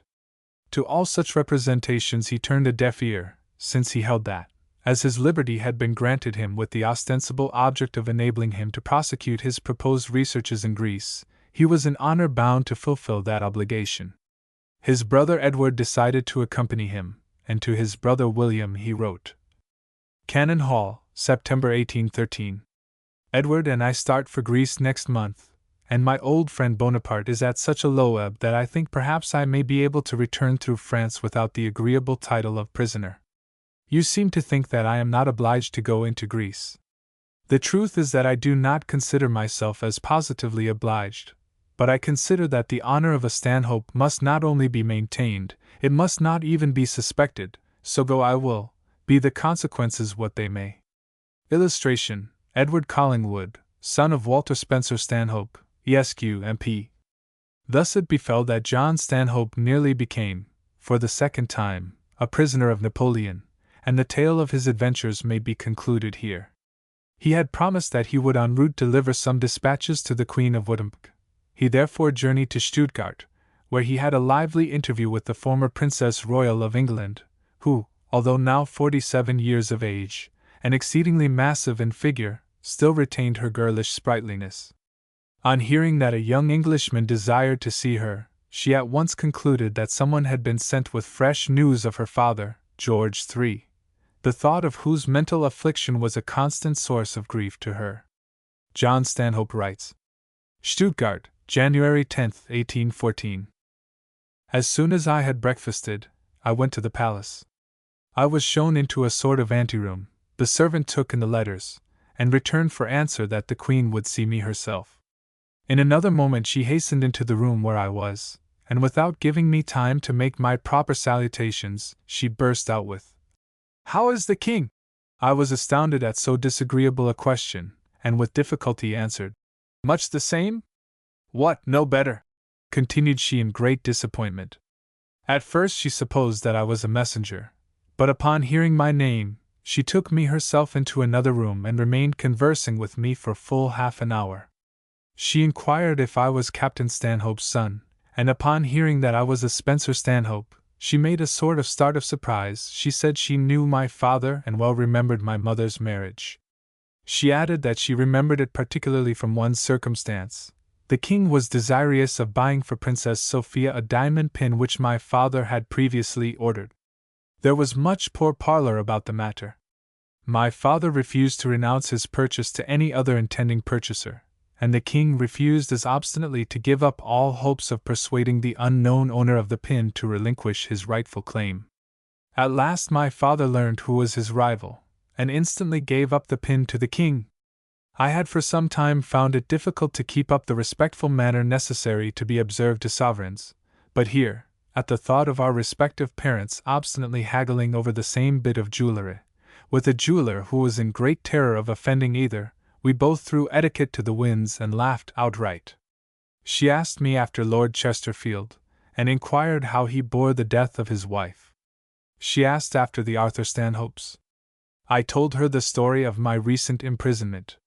She inquired whether the Queen, Charlotte, appeared much older, and also asked the number of our family, when she laughed yet more heartily at my saying that I could not tell how many girls there were without counting. She said to me, "You see I know more about your family than you do." She at length told me she was much obliged to me for the trouble of bringing her letters and curtsied me out. After this interview Stanhope saw the palace which, he says, is a splendid building, and on its summit appears a magnificent new crown that does not fail to remind the spectator of the recent acquisition of the royal title. He was shown the apartments of the King, which he found handsome and well furnished. But amongst the decorations, parrots, plants, and musical clocks made a conspicuous figure, as well as no little clamor for the attendant setting all the clocks in motion as he passed. A singular concert was produced, which was increased by the screaming of parrots, paraquets, and macaws. I afterwards went through the gardens of the menagerie, where there is, amongst other creatures, a large collection of monkeys, then to the farms where there are some cattle, but a most singular assemblage of monsters, such as sheep with 5 legs, etc., etc., rather an odd taste in farming, to which pursuit the King professes to be much attached. In some of the fields I saw kangaroos, which were originally a present from our King, and have bred and become numerous. He then saw the King's carriages. One built by Hatchett in England which cost £1,000, also, in contrast, the humble little garden chair in which Her Majesty usually drove out. And I assure you, the attendant added confidentially, she fills it well. He finally visited Beauséjour, where he says, I was not a little surprised, on entering a salon in a building opposite to the palace, to find myself in the midst of an assembly of knights in robes of their respective orders. I involuntarily started back at being thus transported, as it were, into the days of chivalry, but as soon as my first surprise had passed away and allowed time for a little reflection, I observed that my knights were made of wood and intended to show off the habiliments of the different orders. I afterwards went to a little island where there was a chapel built upon some rockwork. I was conducted by my guide into a cell which had been formed underneath it, and I saw the figure of a monk seated near a table on which was a skull and an hourglass. Upon my entering, he turned his head round suddenly to look at me, but though the deception has been very well contrived, I was not long in discovering that this also was a fictitious monk. Another anecdote relating to continental royalties of that day did John Stanhope send to regale his family. During his travels he met Sir Francis d'Ivernois, who, he explains, was a native of Geneva brought up to the French bar. Having made himself of considerable use to the English government by exposing the arts and deception employed by the French government, he became a great authority on finance, and was rewarded by an English pension and a knighthood. Stanhope recounts the following adventure which once befell d'Ivernois. He was at one time on the continent as a traveling tutor with 2 young Englishmen. He happened one day to be sauntering with his pupils near one of the royal palaces of Prussia, when they observed some young and very striking-looking girls walking at a little distance. This was enough to excite the romance of the young Englishmen, who were in no great awe of their tutor. They began to give chase, which excited an evident alarm among the ladies. In her embarrassment, one of them dropped her handkerchief, which was immediately picked up and presented to her by one of the young gentlemen. This, of course, tended to increase the agitation of the ladies, who retreated as fast as they could, and disappeared through a door in the wall before them. Upon the return of the youths to Monsieur d'Ivernois, he addressed them with, "Well, gentlemen, unless I am mistaken, you have got into a pretty scrape. I suspect that those ladies were the princesses of Prussia." "Pooh, pooh, nonsense," answered his pupils, highly amused. "Not so much nonsense as you suppose. By their dress and appearance they were evidently persons comme il faut. They were frightened and embarrassed by your conduct, and they retreated through a gate which opened into the palace gardens." The young men laughed at their tutor's conjecture, but shortly after, they were at some ball or reunion at Berlin, when the Duchess of Brunswick went up to Monsieur d'Ivernois and addressed him with, "Monsieur d'Ivernois, come with me, I want to speak to you." Conducting him into a more retired part of the room, she continued, "The other day the young princesses were guilty of an indiscretion. Tired of always walking in the palace garden at Potsdam, they could not resist the inclination they felt to steal out and enjoy a walk in the open country, a pleasure enhanced perhaps by the feeling that it was forbidden. They were followed and addressed by 2 young English gentlemen who were in company with a man older than themselves, and of a grave and more sedate appearance, who was supposed to be their tutor. I have taken it into my head that you were this person of more sedate appearance, and that the 2 indiscreet young men were your 2 pupils. Now, if I am right in my conjecture, I suppose that you have no great wish to pay a visit to Spandau, and therefore I need not impress upon you the absolute necessity of holding your tongue on the subject. The governess, who is fully aware of the indiscretion she committed in permitting such an escapade, is in the greatest alarm and as anxious as you can be that the strictest secrecy should be observed, so that she, at all events, will not boast of the adventure." D'Ivernois had nothing to say in reply. He took the hint, for the name of Spandau effectually sealed both his lips and those of his pupils, whilst the princesses, when their alarm had subsided, were most probably flattered to find that their beauty produced no less an effect when not enhanced by the splendor of royalty. Space forbids following in detail the adventures of John Stanhope en route to Greece or the outcome of his researches there, an account of which latter, moreover, he published personally. He accomplished his journey without misadventure and succeeded in closely investigating the historical remains of Olympia, the description of which, brought out in 2 separate volumes, he dedicated to the Institute of France. 3. A severe attack of fever, however, unfortunately brought his operations to an untimely ending, and on becoming convalescent, he was forced to start upon his homeward journey. Retracing their steps through Italy, he and his brother found the land terrorized by the gangs of robbers with which it was infested, but who, far from being common banditti, he explains, were to be looked upon as a body of men who were at variance with the government of that day. "At one part of our journey," he writes, "the driver flatly refused to go the route we had chosen, declaring he must go a shorter way for safety. Thereupon a priest, with whom we had been conversing, exclaimed, 'Come with me, you will be quite safe. Here is my pistol.' He drew back his coat and displayed the cross which was attached to his breast. He then told me that one day, as he was traveling, a robber with black mustachios and a very ferocious appearance came to attack him. He instantly drew back his gown, and with an air of authority showed the cross. The robber immediately sank upon his knees and implored a blessing. What a strange state of society in which men can unite to the greatest veneration for their religion, an open violation of its most sacred laws. Another day Stanhope had to go through a lonely pass which was known to be occupied by a very celebrated band of robbers. We entered a dreary, dismal country and at length came to a wild but extensive plain. We suddenly perceived, on our left, a small troop of 9 men, well mounted and drawn up in a regular line, and evidently exercising themselves in a military manner. Our gendarmes informed us that they belonged to the banditti. This was by no means acceptable intelligence, and we were not a little thankful to find that we passed quietly on without molestation. This was the spot in which they had captured an immense government treasure a few months before. It was escorted by 250 men. These were so confident in their strength that, concluding that there was no danger of their being attacked, some were at least a mile in advance and others as much in the rear. Those who had remained near the treasure were so confounded by the unexpected attack that they were soon put to flight, and the contributions of all the province beyond the pass fell into the hands of the robbers. Murat, indignant at so great a loss, disgraced the general, who commanded the province, and sent down another with 1,000 men and orders to exterminate the robbers. I heard an anecdote of the captain of the band that savors so much of the time of Robin Hood that I cannot help relating it.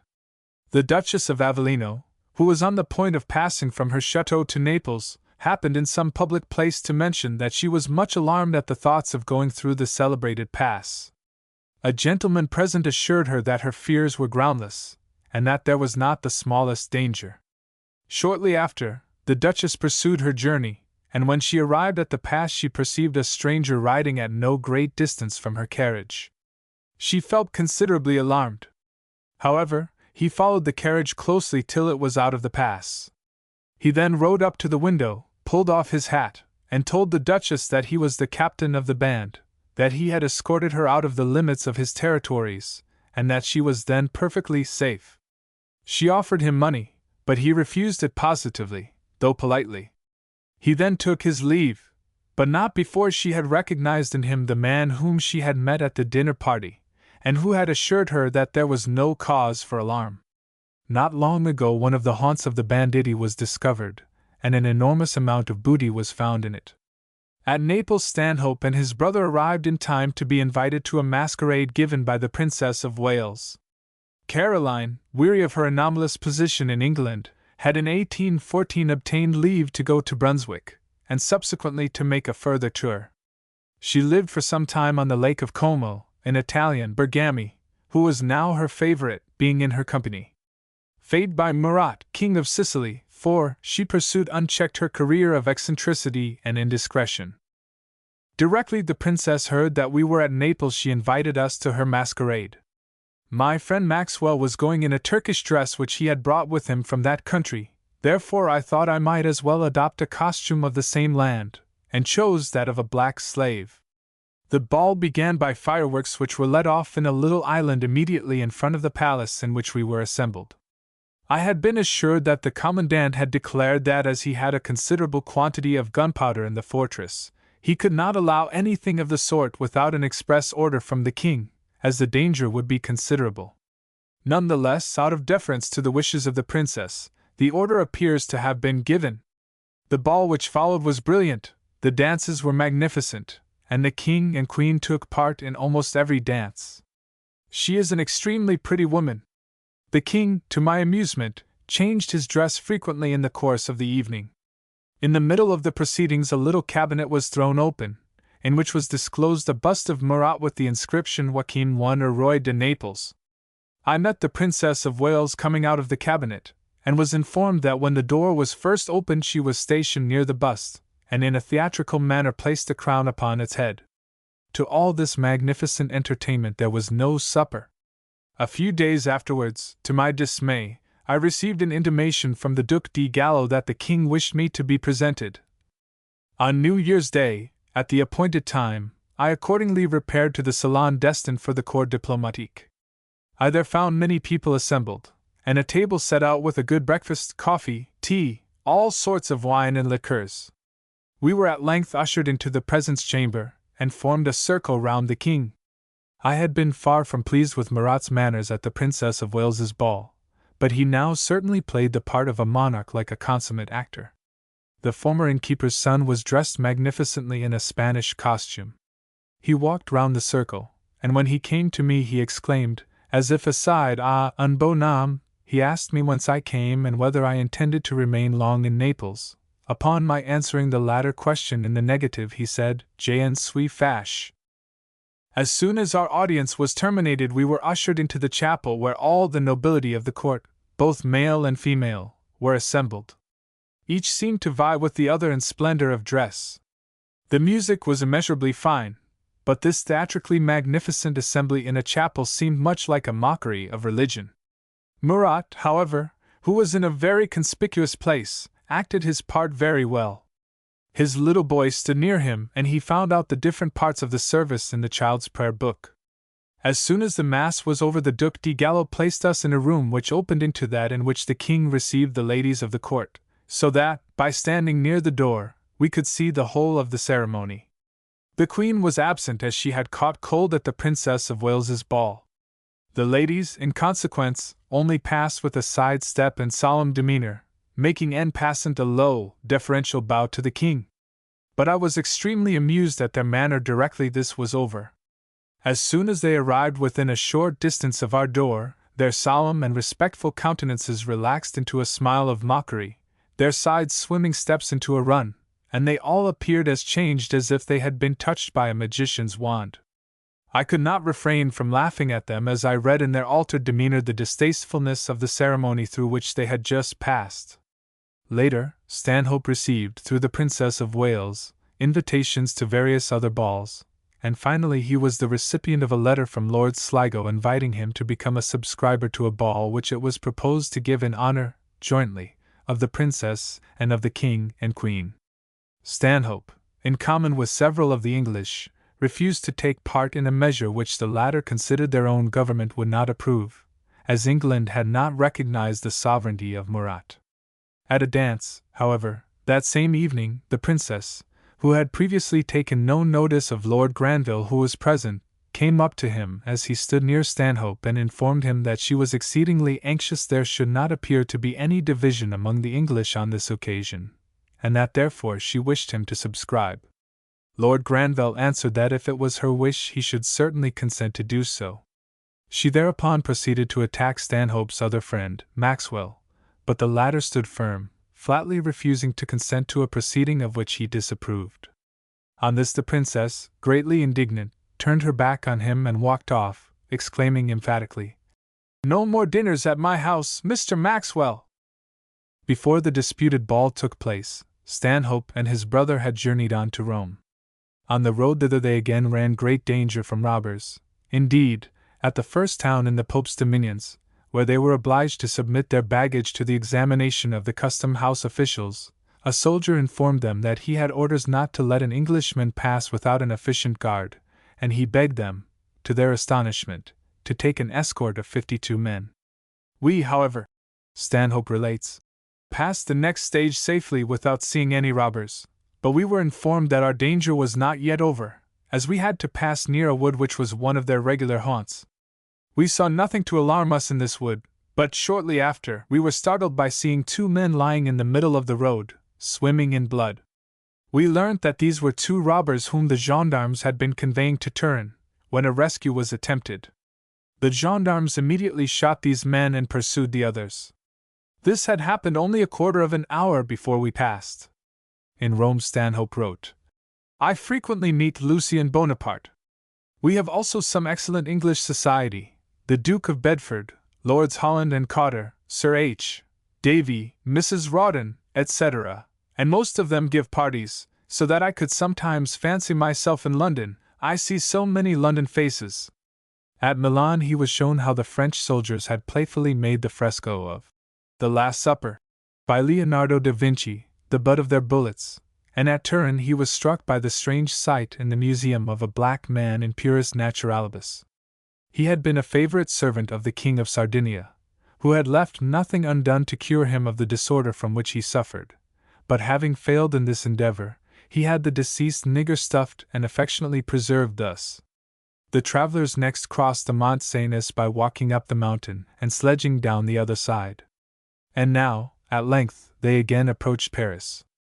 With strangely mingled feelings, not unmixed with a sense of premonition, did John Stanhope once more draw near the scene of his former captivity.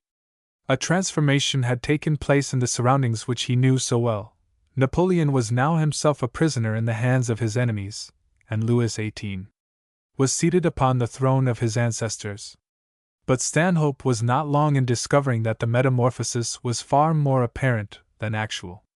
The 11 months' sovereignty of Louis had not served to render the monarchy secure, and the spirit of Napoleon brooded like an unseen presence over the land which it still dominated. During the period of my rapid journey, writes Stanhope, I lost no time in ascertaining the feelings of the people with respect to the Bourbons and to all the extraordinary changes which had taken place since I left. We had an officer in the coach who told us that if Bonaparte were to appear, almost all the privates would join him, and I found that disaffection prevailed universally through that part of France. Even boys, who were running along the side of the coach begging, and who cried Vive le Roi, after having begged in vain for some time, ran off crying Vive l'Empereur. This was a degree of license very different to what I had been accustomed to see in France in the days of Napoleon's iron rule and tyrannical system of espionage. The impression produced in my mind by what I heard and saw was that, if I had formed a just estimate of Bonaparte's character, he would soon be in France and at Paris. The latter was not a comforting conviction, and ere long Stanhope learnt that plots were undoubtedly on foot to bring such an event to pass. A regiment of the Old Guards marched into some town, and addressing the young guards quartered there, said, Our cry is Vive l'Empereur. What is yours? Vive le Roi, was the answer. Well, then, we must fight it out, but as we are of the Vieille Garde we will give you choice of weapons. No, replied the others, we will either cry Vive l'Empereur nor accept your challenge. Such a reception was not what the conspirators expected. In consequence, the plot failed, the Old Guards returned to their quarters, and the generals concerned in the business attempted to escape. Some succeeded, but others were taken. Louis XVIII, however, did not dare to put them to death. But that a conspiracy preceded and signalized Napoleon's return there can be little doubt, and the violet was the emblem of the conspirators. Frederick Douglass, 5, told me that before Napoleon's return he was at the Duchesse de Bassano's when the subject of flowers became the topic of conversation. The Duchesse exclaimed, Pour moi, j'aime la violette. A general smile appeared on the countenances of all present, and Douglas saw that there was some joke or secret that he did not understand. That secret became sufficiently clear afterwards. 6. Meanwhile, upon Stanhope's arrival in Paris, he called upon several of his former friends, but the following morning, to his dismay, he was seized with a return of the fever which had attacked him in Greece. His brother had left him to return home by another route, and he thus found himself alone, stricken with a severe illness which was no longer ague, but a violent fever scarcely, if at all, intermittent. He at once sent for the doctor, who provided him with a good nurse, but he explains, My situation may be better imagined than described when I say that the first intelligence which greeted me in my helpless and suffering condition was that Bonaparte had landed in France. At the very time that we were passing through the south of France, he was but a short distance from us. I never for one moment doubted the result of his return. My old nurse, who took the greatest care of me, amused me with her abject terror, while, in order to reassure me, Il ne viendra pas was the burden of her song. Even from my bed of sickness I became aware that an extraordinary change had taken place in the feelings of the Parisians. The impression produced on my mind on my return to France had been that by far the greater majority of the people were decided Bonapartists. But the moment that Napoleon's return became a probable event, there was a complete transformation in the opinions of the people. They became enthusiastic in the cause of the Bourbons. Hitherto they had laughed at and despised them, but Napoleon they hated and feared. Although at a distance they might pity and almost love him, when near present he was only an object of terror. The remembrance of the past came back vividly to their minds. They recognized, too, that in his adversity they had betrayed and forsaken him, Now the day of his triumph or retribution was possibly approaching. Numerous battalions were formed in Paris, and the greatest zeal shown by the great mass of the inhabitants in the royal cause. The army, however, which had marched to Lyons to oppose the emperor, joined his standard, and the only hope of the king lay in the new army which had been hastily collected. Would the troops fight, or would they desert to the emperor, was now the question on everybody's lips. Upon this the issue rested. My impression was that though, of course, all the old troops were devoted to Napoleon, the feeling of the army in his favor was very far from universal. Many felt that they could not in honor, or indeed without the guilt of perjury, forsake the white standard which they were sworn to defend, in order to join the ranks of their adversaries.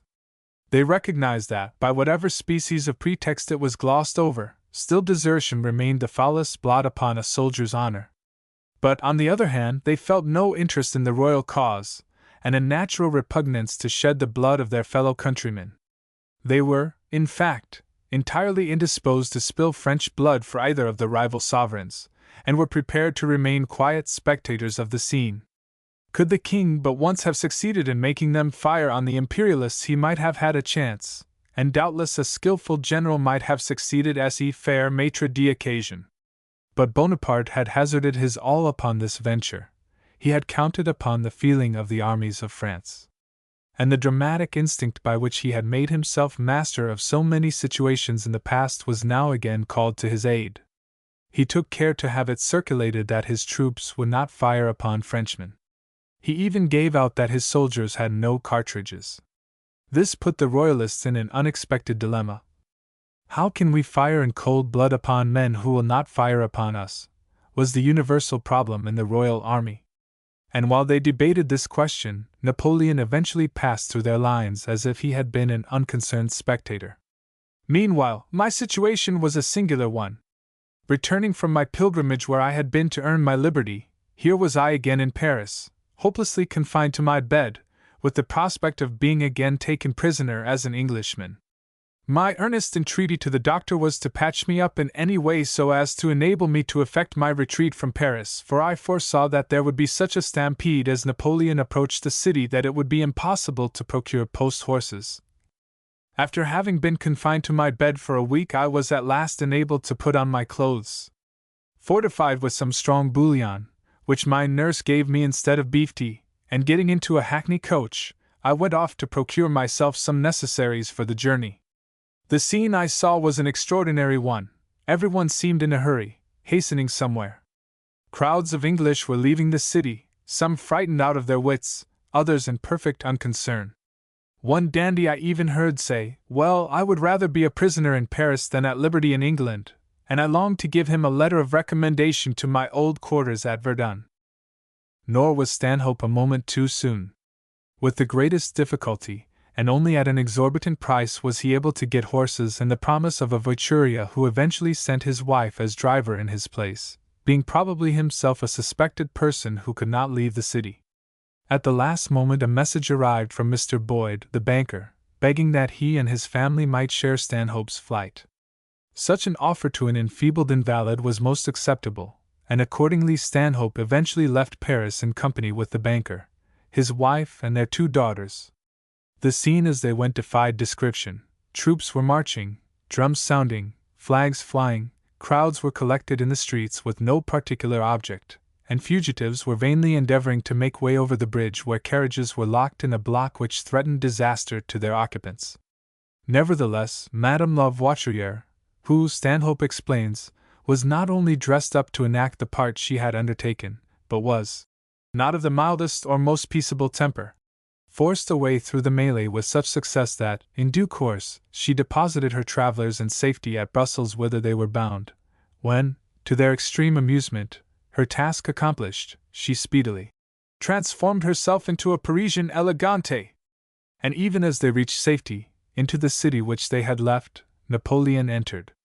By then the stampede of fugitives was ended, and, writes John Stanhope, I was informed that upon Bonaparte's arrival, a melancholy stillness seemed to pervade the streets. A few feeble cries of Vive l'Empereur were raised, but only by his immediate partisans, for the most part the Parisians, as though uncertain of their feelings, maintained a morose and depressed silence. And in the midst of that brooding stillness, Napoleon entered upon the last phase of his greatness, his brief reign of 100 days. Chapter 7 Letters from England and France. 1811 to 1821. Throughout the period when John Stanhope was experiencing so many and varied adventures abroad, life in the home which he had left flowed on with less of note to mark the flight of time. But at the very date when he had been enduring the miseries of a prolonged detention in France, the former companion of his travels, Tom Knox, had been undergoing a misadventure of a different type, in which the family in Grosvenor Square took a peculiar interest. His first action on arriving in London had been to hasten to see Mrs. Stanhope in order to take her the latest news of her son. Dining with her on this occasion, he made the acquaintance of Miss Acklam. The young lady exhibited a great interest in the traveler, of whose adventures she had heard repeatedly from her friends, the Stanhopes, and he finding her a sympathetic listener, the mutual attraction rapidly increased, with the result that, at a concert at Lady Jersey's in June, 1811, he proposed to her, and was accepted. The engagement, however, was not a happy one. Mr. Acklam demanded far larger settlements than Mr. Knox was in a position to agree to, and in December of the same year all idea of the marriage was abandoned. Tom Knox returned to Miss Acklam her picture which she had bestowed upon him, and she sent back to him the portrait and presents which he had given her, while either of them appeared to have regretted regaining their freedom.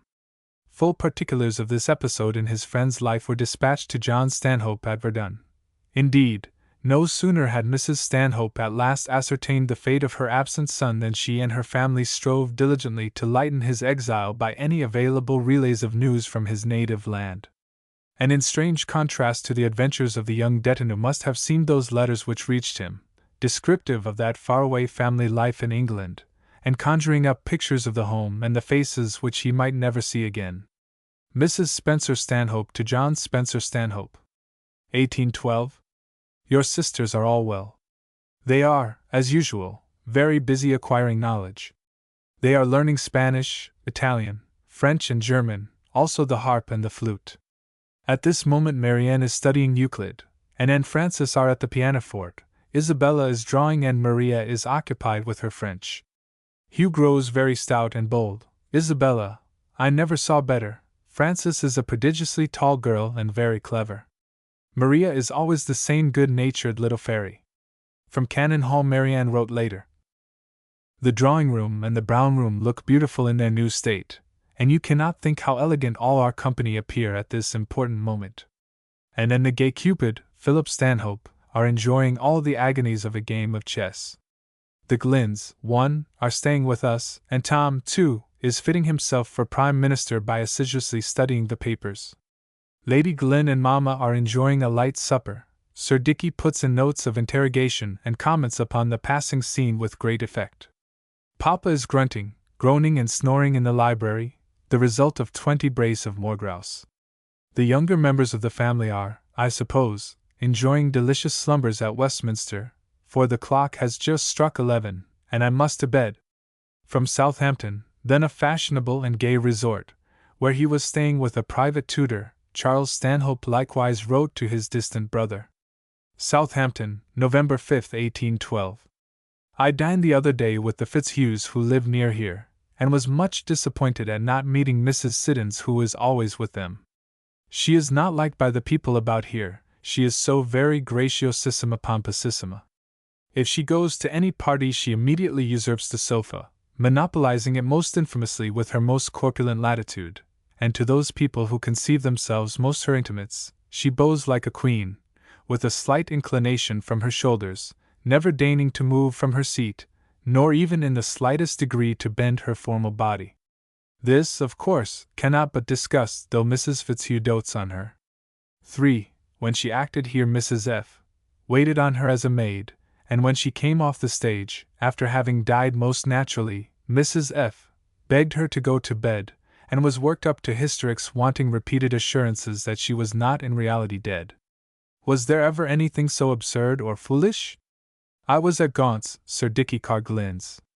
It is a pretty place and a well-arranged house in the inside, but the exterior is completely à la citoyenne. a square, formal house with an inclined, slated roof. I was amused at Sir D.'s upholding his prerogative. Lady Glynn was for folding doors from the drawing-room to the library. Sir D. was against them. The argument ran high. Sir D. then said, "Well, my dear, you may have your folding doors and your new fashions, but let me have the old. None of your new, flimsy introductions for me. I will still be the old, worthy alderman and English gentleman." Thought I, bravo Sir Dicky. Encouraged by his own eloquence, he further insisted on his point, and now, lo! there are big folding doors with a single small door close to them. It strikes a person unacquainted with the circumstances as though Dicky, with true aldermanic foresight, intending to enlarge his paunch with turtle, etc., etc., etc., and conceiving that he would soon be incapable of passing through the narrow door, had thus provided for his increase of latitude. It puts me in mind of an epigram by Jekyll. For, a canal was cut here at great expense, at the time when everybody was embarking their fortunes in that kind of speculation. It ran parallel with the great river. Everybody contributed to it, and bought shares in it. They did not perceive the folly of the undertaking till the canal was finished. In short, it was never used, and everybody was bitten. The epigram ran thus: Southampton's wise sons thought their river so large, though 'twould carry a ship, 'twould not carry a barge, so they wisely determined to cut by its side a stinking canal where small vessels might glide, like the man who, contriving a hole in his wall, to admit his two cats, one great and one small, when a great hole was cut for the first to go through, would a little hole have for the little cat too? */ I have learned to take snuff among other fashionable acquirements, a custom which, of course, you have learnt and will be able to keep me in countenance. I must tell you an anecdote of Philip which I think will amuse you. At one of the levees, being left alone, that is a bull though, with the Prince, the Duke of York and Lord Yarmouth, they wished to have some fun with him, and among other things asked him how he liked being at court. But he, not being yet used to address royalty, was at a loss in the selection of his words, till at last two very applicable terms presented themselves to him. But then he was again at a loss which was the most genteelest. Finally he decided in favor of both, tol-lol and pretty bobbish, and so replied to the royal inquiry. Of course it set them in a roar. Illustration: Sir Richard Carr Glynn, B.T. Southampton, whence this letter was written, owed its fame, as Charles Stanhope explains subsequently, to the fact of its being then a resort for all persons who had been bitten by mad dogs. The salt water was supposed to assist in warding off an attack of hydrophobia, and doubtless many suffering from terror of this complaint were saved by such a belief. But the very circumstances which rendered the town popular contributed to make it expensive, and Charles gives an illustration of this. Once, when his sister Frances was staying there, she required some slight medical attendance for a cold. She sent, he mentions, for Dr. Middleton, who is a very gentle, insinuating old gentleman. He has been here 3 times since Tuesday, 3 guineas a time, so it is rather dear being ill in this place. Curiously enough, this extravagant medical attendance was not infrequently called into requisition by the marvelous acting of Mrs. Siddons, the wife of a former theatrical wigmaker. Her superb impersonation of the characters she represented stirred her audience to an extent which appears incredible, and the hysterical condition of Mrs. Fitzhugh, described by Charles Stanhope, was a more common result of her genius than he seems to have been aware of.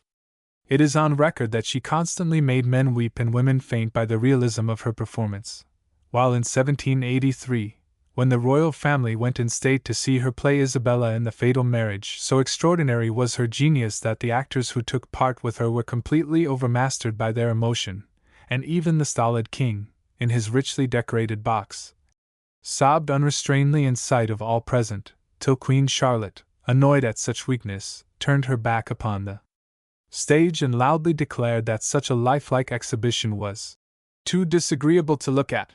Off the stage, however, the personality of Mrs. Siddons was transformed.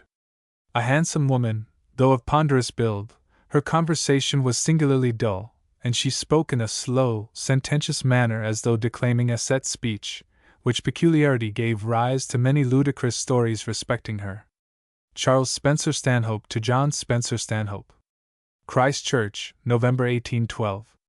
I have bought a beautiful little wax medallion of Lord Chesterfield in a frame which I wish I could show you. I went out skylarking with Elcho yesterday, who asked much after you. Mr. Belly went up for his degree yesterday, and was excessively annoyed at the examining masters calling him Mr. Belly of Christ Church, till Lloyd set them right. We had a terrible row on Monday. It was a general illumination here with a bonfire, etc. The gownsmen gave the first provocation, and we had a most desperate battle royal. Several men were hurt and about to have been rusticated, among which is Lord Kintore, an ex-college nobleman. Cantley, undated. Colonel Anson, 5, was here on Saturday, and I was surprised to see so unsmart a person turning out shooting from such a host of dandies, so late in the day as 2 o'clock. He killed, however, more than had been killed by any individual hitherto, 38 brace. But the keeper says he never saw a good shot shoot so abominably. He had 2 guns, and if he fired one off, he fired away 1.5 pound of powder. The keeper was knocked up and loading his gun, and trotting after him. I presented Lord Chesterfield with the medallion of his father that I bought at Causeway's sale, which was most thankfully received. London, Thursday, February 4, 1813. Marianne and my mother went to attend the drawing-room, being the Queen's nominal birthday. I then took a long walk, first to Tottenham Court Road to see the preparations for the Regent's Park, then to Bond St. and St. James's St. to see the equipages, etc. It seemed a very full drawing-room and some magnificent equipages, among which the Duchess of Montrose's was the finest. It consisted of 12 servants in most superb liveries, and 3 sedans, in one of which was the Duchess, and in the 2 others, 2 of her daughters, Lady Charlotte and Lady Lucy, both very pretty. I returned home at 5:45, and my mother was not then come home. At last she arrived, complaining much of the intolerable squeeze which had never been surpassed but by the first drawing-room after the King's recovery. Mrs. Beaumont came to us in the evening. Mrs. Spencer-Stanhope to John Spencer-Stanhope. February 20th, 1813. Mrs. Beaumont has just presented Diana, who is, as you may believe, very happy. The sons have taken their degrees. Lord Kinnaird has contrived to get into such difficulties that his house, pictures, and everything are to be sold. I went over the house yesterday and felt every step as if the ghost of his father could not fail to appear. There never was a fortune tumbled down in such a moment. The pictures and bronzes very fine. There is one of the best of Titian's pictures, but though fine, I do not think it is a pleasing collection. I heard an amusing story the other day against Douglas Kinnaird. 6. As you know, he is a wonderful linguist, but Wary, who is now secretary to Lord Cathcart, is yet finer. The latter boasts that he met Douglas at a dinner party in London once, and for a wager, entered the lists against him, and beat him in every language in Europe. But Wary admits that, in order to accomplish this, he never ceased talking from the moment he sat down till 11 o'clock at night. He says he felt Sij crash, J. Purds. I sent you a letter from Knox. He has dined here once, but he is now a very bad neighbor. The Acklams are in Lower Grosvenor Street. Esther looks well, but is grown thin. The death of her father in a moment was a great shock to her. Everything was settled for her marriage, which is delayed till she is out of black gloves. I see a great deal of Mr. Maddox, who has shown them great attention. It is said that she has £10,000 a year. Esther Acklam had not been long in filling the place vacated by Mr. Knox. In 1813 she again became engaged, this time to Mr. J. Maddox, who was said to possess an income of £4,000 per annum. The same year, however, her father died suddenly, leaving her £10,000 a year and all his goods, while to his wife he left an annual income of £16,000.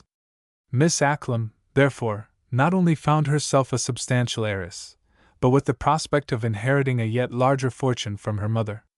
A friend, Mrs. Calvert, writing at this date, shrewdly remarks, "It is now supposed that Esther will jilt Mr. Maddox." But Mrs. Stanhope does not seem to have anticipated this result, when, on March 3, she wrote various items of news to her son. Walter Scott has published a new book called Rokeby, dedicated to Mr. Morit. It is not so much admired as his others, though more than it was at first. His works are always the more admired the more they are read. Your old acquaintance, Mr. Inglis, has balls frequently, ending at 12. All Lord Kinnaird's pictures, wines, and house are selling. His youngest brother has been at the point of death at Edinburgh, but is recovering. I went in Mr. Maddox Tilbury 7 yesterday. You see my love for a gig still continues. Esther says she would not have trusted herself with him. They are not to be married till she is out of black gloves. But alas! For Mr. Maddox, ere the black gloves were discarded, Esther had fulfilled the prophecy of Mrs. Calvert. She broke off her engagement, scrupulously, however, refunding to Mr. Maddox every penny which he had spent upon her. This second instance on her part of jilting a fiancé confirmed many people in the belief of her heartlessness. But the reason which probably determined her action on this latter occasion was that she had already met the one man, who, she recognized, could enchain her fickle affections for all time. Meanwhile, on March 13th, Mrs. Stanhope wrote to her son, "We are all now in sable for the Duchess of Brunswick, who was sister to the King and mother to the Princess of Wales." April 19th. Bonaparte seems to be making a great effort, and I should hope the last, for the spirit of the Germans seems at length to be roused. I trust in God they will not be too eager to show their teeth before they can bite, to use an old proverb. The Russians are a glorious people. 2 Cossacks are now here, and they invite great curiosity. Yesterday being Sunday, thousands and thousands were in the park to see one of them ride, and in Kensington Gardens they cheered him. The winter of 1813 was one long to be remembered in England. Christmas Day was exceptionally beautiful, fine and clear, but the day following a frost set in and continued without interruption till the month of April. All inland navigation ceased, and nearly all the songbirds perished. The Thames was frozen, and a great fair was held upon it, when oxen were roasted, while on the Tweed there was an ice fete at which 50 gentlemen sat down to dinner. When at last the frost broke, the country presented a curious and a wonderful sight. Enormous masses of ice accumulated and were carried down the river, while vessels which had been moored to the banks were lifted up bodily by the overwhelming force of the torrent, and later, left stranded far away in the neighboring fields. Mrs. Spencer-Stanhope to Charles Spencer-Stanhope. February 28, 1814. We have had the most severe winter I ever remember. The whole kingdom was rendered impassable from the deepness of the snow, and the streets in London were in a state I never heard of their being in before. I heard from your brothers from Ulm, etc. The country they had travelled through was beautiful, but the roads horrible. They were upset once. At Munich they saw the Crown Prince at a ball, and at Stuttgart John waited upon the Queen of Unabridged, who received him most graciously, and inquired after us all. It is said that she is in a bad state of health, and is coming to England. At The Hague they dined with the Prince of Orange. The report is that in June he is to be married to the Princess Charlotte of Wales. The Allies have met with some checks, notwithstanding it is said they are going on well. The attention of the whole civilized world was centered on the events happening in France. In March came intelligence of the victory of the Allies which enabled them to occupy Paris. I shall never forget, writes Charles Stanhope, the sensation it made in London. For a week past we hardly understood the operations of the armies, when at last dispatches were received from the height of Montmartre. Everyone seemed drunk with the news. This was followed by that of the abdication of Napoleon on April 5, 1814. All Europe went mad with joy, and within a month, Louis XVIII had entered his capital as king. In the June following it was arranged that the Allies should visit England. But while preparations for the consequent rejoicings were in progress, Mrs. Stanhope and her family attended a festivity which they regarded with almost greater interest.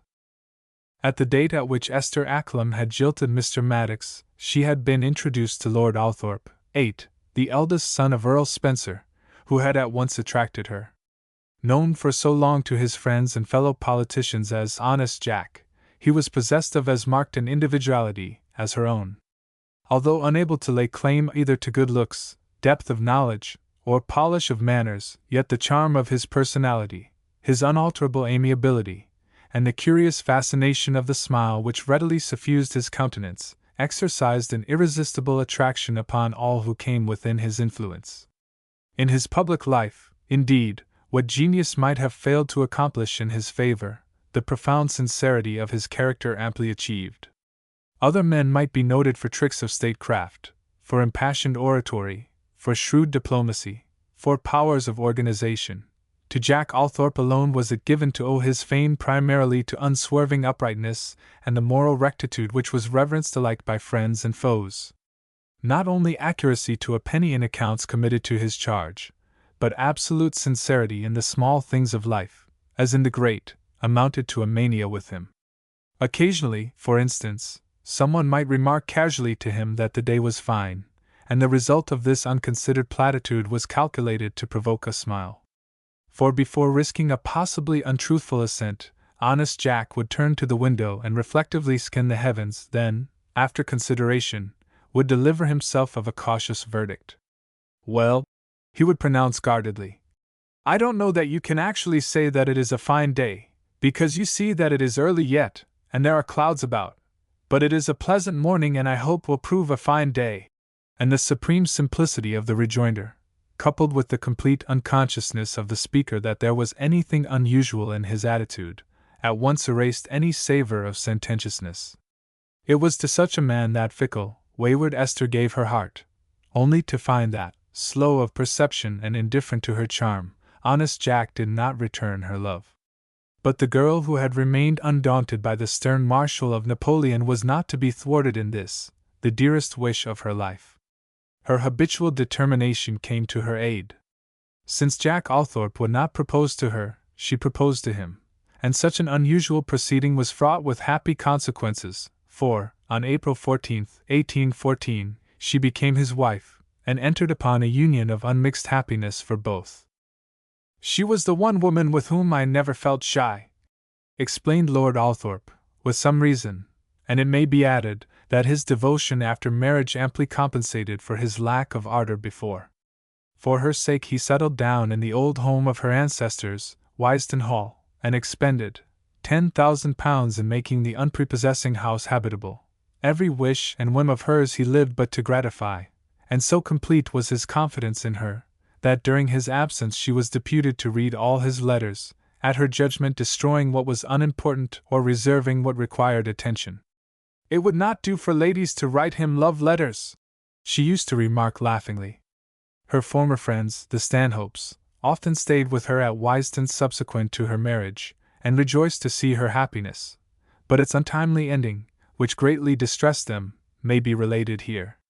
On June 11, 1818, Lady Althorpe, after much suffering, gave birth to a stillborn son, and 2 days later, after a period of delirium, she expired. It was supposed that the fate of Princess Charlotte, who had died under similar circumstances in the previous November, had weighed upon her mind, and claimed her as yet another of the many victims whose fate was influenced by that of the unfortunate princess. However that may be, her husband, who had attended her devotedly to the last, was inconsolable at her loss. "When he had deposited her remains in their last resting place," relates his biographer, "he seemed as if left without an object on earth. Shrinking even from the affectionate attentions of his family, he went at once to Wisden, where he passed several months in complete retirement. His grief was too deeply seated to be otherwise than lasting, and for many years its poignancy remained unabated. To one person only did he turn in his bitter grief, to the mother of his dead wife, an unprepossessing woman, who had never shown him any kindness, but who now became to him the first object of his care, out of the love which he had borne her daughter. He wrote to Mrs. Acklam every day, showed her the utmost attention, and exhibited for her the most devoted affection, which she, ere long, returned. Meanwhile, the rooms that had been occupied by the wife he had so loved were never altered from the day when she left him. Upon his finger he always wore her ring, and wherever he went he took with him the pillow upon which her head had last rested. Long, however, ere this sad ending to a happy romance, during the summer which followed the marriage of Lady Althorpe, the Allies visited London amid frantic demonstrations of rejoicing from the people who, too prematurely, concluded that the final downfall of Bonaparte was at last accomplished. Mrs. Spencer-Stanhope to Charles Spencer-Stanhope. Grosvenor Square, May 25, 1814. Next month is Philip's month of waiting, when he will probably have much gaiety, and from having to attend the Regent will see the allied sovereigns to advantage. They have been expected some time, but it is now said will not arrive till the middle of next month, when fêtes and various gaieties are expected. The Prince of Orange and Prince Paul of Unabridged are here. Lady Collingwood has let her house in town and stays at Newcastle with her father, who is very aged. I noticed that it was William's old ship which conveyed Bonaparte to his new government, where I should think he must feel very odd. I cannot help wishing he had been removed to a greater distance, as I doubt not he will still try to do mischief, for he has an able, active, and wicked mind. What changes have taken place within the last 3 months! They appear to me like a dream. Tom Knox is come home. He says had not John been in such haste to get on he would have gone on with him. So full was London that it was impossible to find accommodation for all the distinguished visitors, and the Stanhope's friend, Lord James Murray, put his house in Great Cumberland Place at the disposal of Count Platoff and 12 attendant Cossacks. The latter now became a familiar sight and ceased to create a sensation when they rode abroad. Indeed, shortly, their departure was eagerly looked forward to, so uncivilized was their behavior. In Lord James's house they refused to use the sumptuous bedrooms prepared for them, but preferred to sleep herded together in the hall or on the staircase, while the damage which they did was incalculable. June 8, 1814. Philip is now at home, as this is his month of waiting, which is fortunate for him, as he will have an opportunity of seeing well all the great people now here. London was yesterday like a fair, for the Emperor of Russia and King of Prussia arrived, and every house from Hyde Park Corner to Westminster Bridge was as full as possible, the windows crowded, the streets stopped with carriages, the park and streets full of foot people, and all the Kent Road the same, who were every one disappointed, as the great people came incognito, and no one knew when they arrived. The Emperor, however, showed himself at the balcony and was much cheered. When Blucher went to Carlton House the mob broke in, and the Prime Minister invested him with the Garter in the midst of them all, which pleased John Bull much, for I believe they think more of the General than of the Emperor. Philip rides every day in St. James's Park. At 9, he goes to the stables at Carlton House, and there he finds a riding master. A very pleasant part of his duty riding is.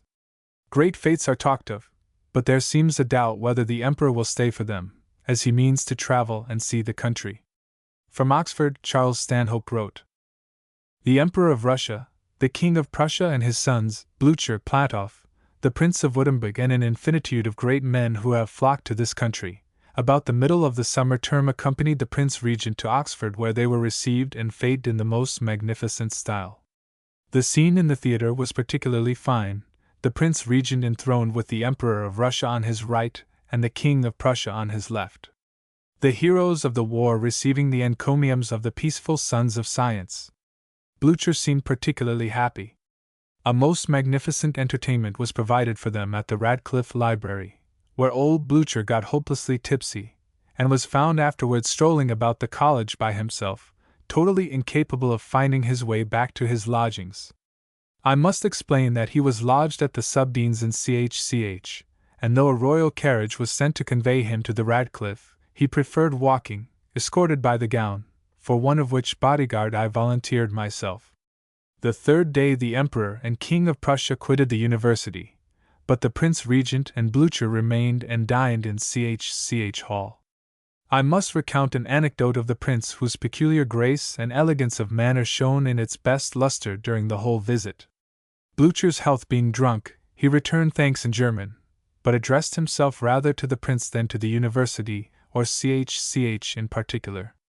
The prince, perceiving the indecorum of this, at once rose and announced that so excellent a speech should not be lost upon the greater part of the company, who could not be expected to understand German, and that, therefore, in the absence of a better interpreter, he would volunteer for that office himself, however incompetent he might be.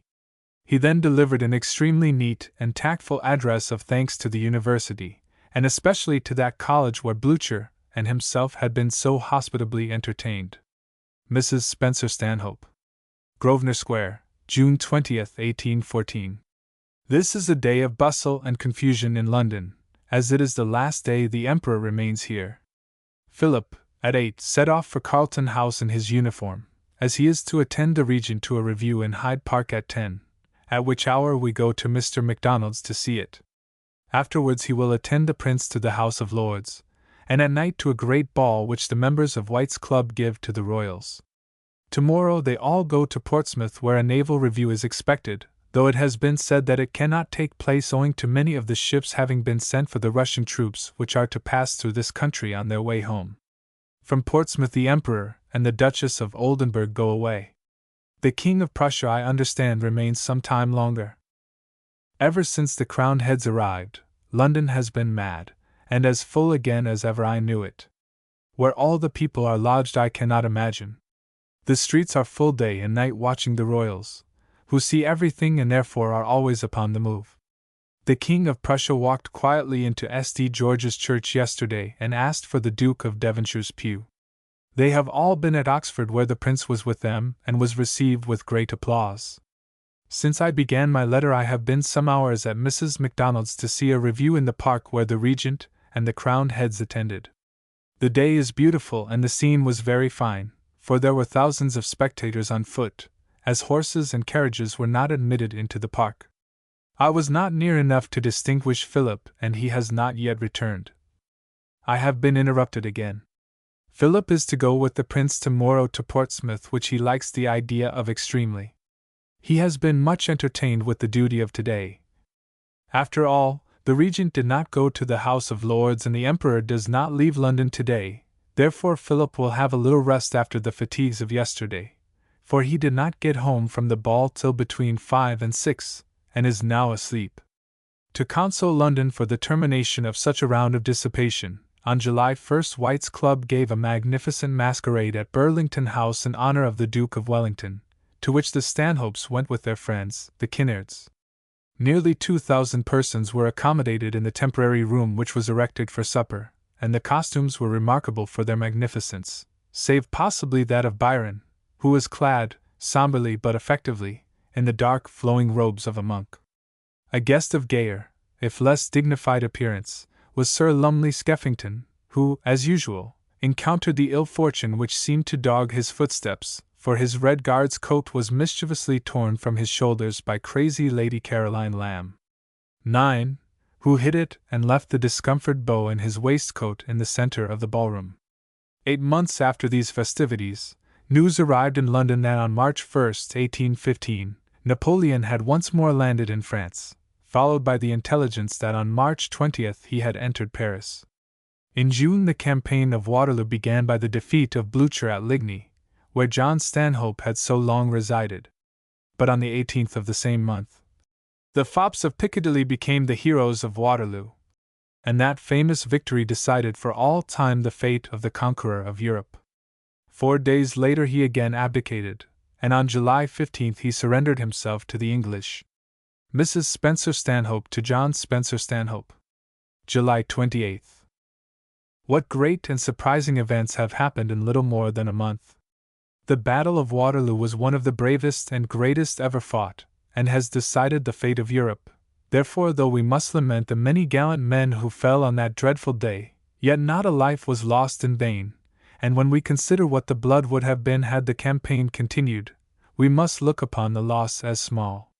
The surrender of Bonaparte is such an unexpected event, that I can scarcely yet credit it, for I never supposed he would have lived to have become a prisoner. What will be done with him? Thank heaven we can now confidently look forward to peace. Private events, however, distracted the attention and gave employment to the pen of Mrs. Stanhope during the year which followed. The health of her husband was gradually declining. He was under the necessity of renouncing his seat in Parliament, where he had respectively represented Haslemere, Carlisle, and Hull during a space of nearly 40 years. Deprived of the work which for so long a period had completely absorbed his thoughts and energies, his spirits flagged.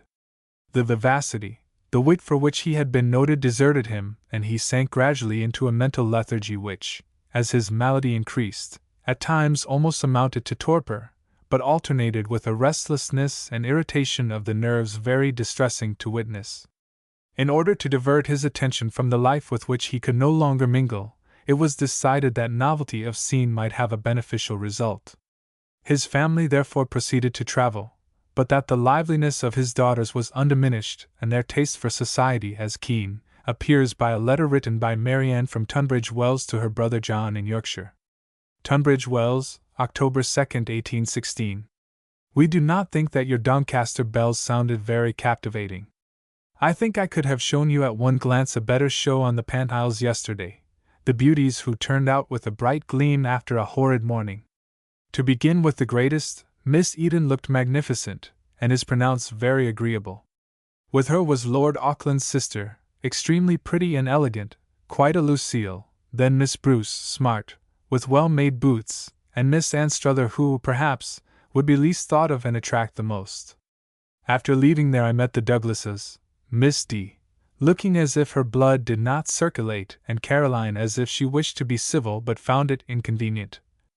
Should you have to write to Murray, tell him to send to Grosvenor Square the second part of Childe Harold, and also the new novel by the author of Waverley. In the ensuing year Frances Stanhope was taken to court by her mother.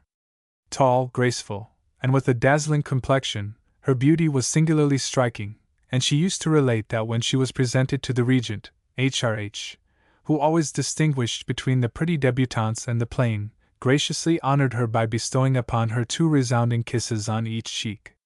Not long after this auspicious entry into society, however, her mother decided that a couple of years spent on the continent might be equally advantageous to the health of Walter Stanhope, and to the education of his children.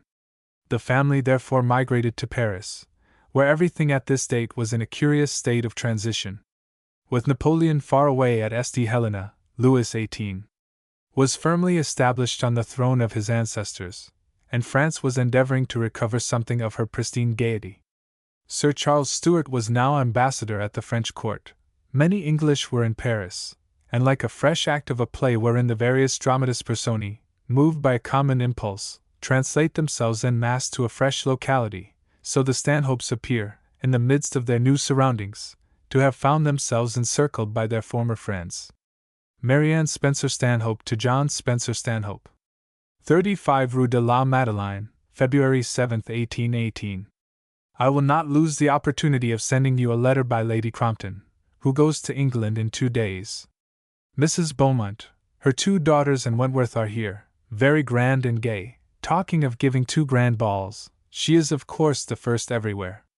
Mamma, Frances, Isabella and Edward were at Sir C. Stuart's costume ball, which was a most beautiful sight, and the whole thing went off with great éclat. Frances went as a paysanne de Mola, near Naples. Her dress was a short petticoat, trimmed with green and gold, a green apron, and black, green and gold bodice, and a roll of the same colors round her head. It was very becoming to her, and she looked very grand. In Paris she is known everywhere as La Belle Anglaise.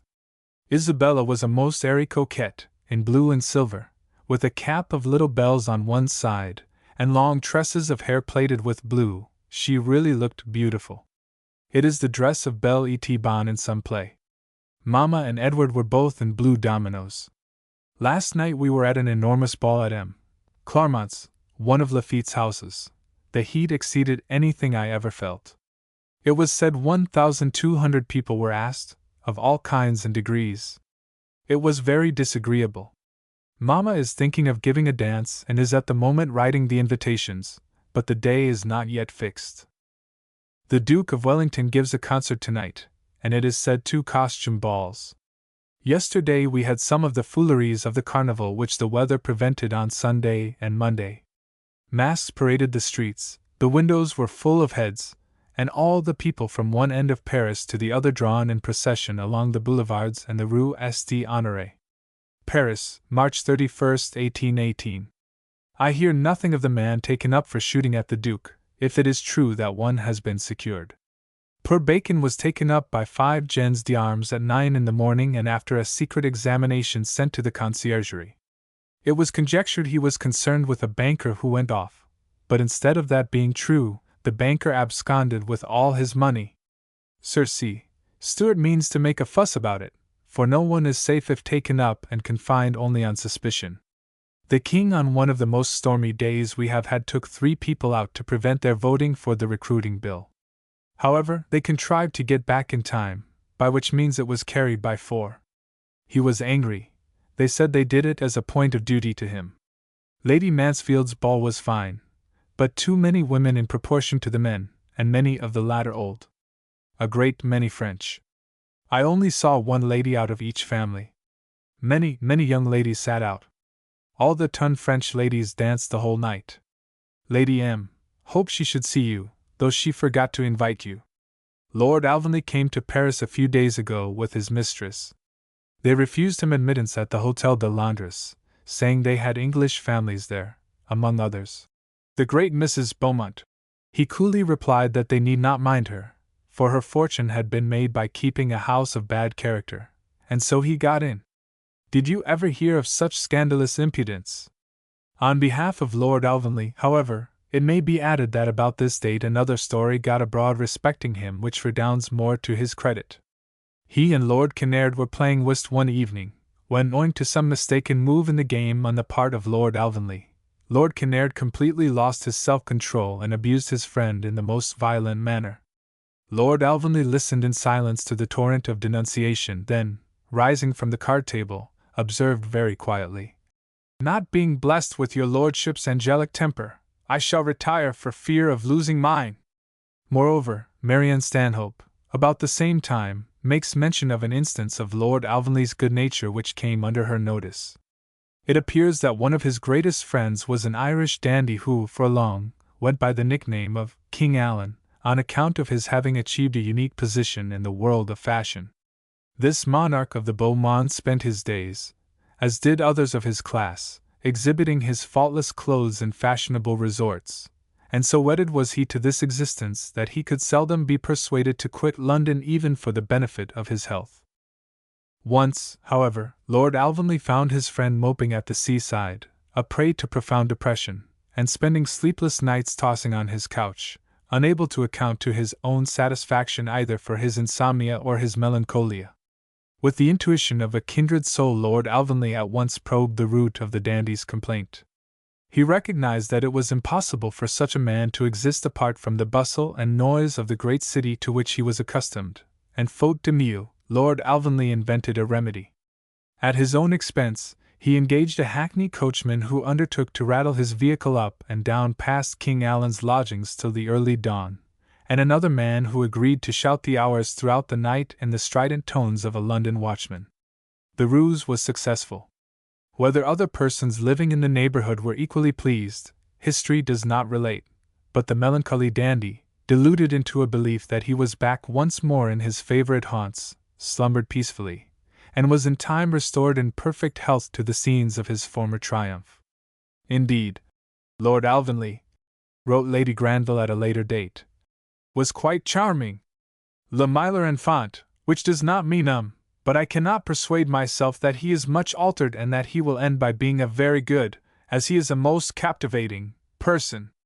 Such cleverness, si fin, si simple, without one grain of effort. What a receipt for being, as he is, quite charming! Moreover, if the tale be true of the affront which he is said to have offered to Mrs. Beaumont, the great lady had manifold compensations. Mrs. Stanhope relates, "The Prince de Beaufort, 10, proposed à la Française to Mrs. Beaumont for one of her daughters, but she, not understanding the style, took it to herself, and answered with great dignity that she was extremely sorry she was not in a situation to be able to accept it." While in Paris, the Stanhopes had a sad encounter with a former friend, which was curiously typical of existence in the gay city at that date.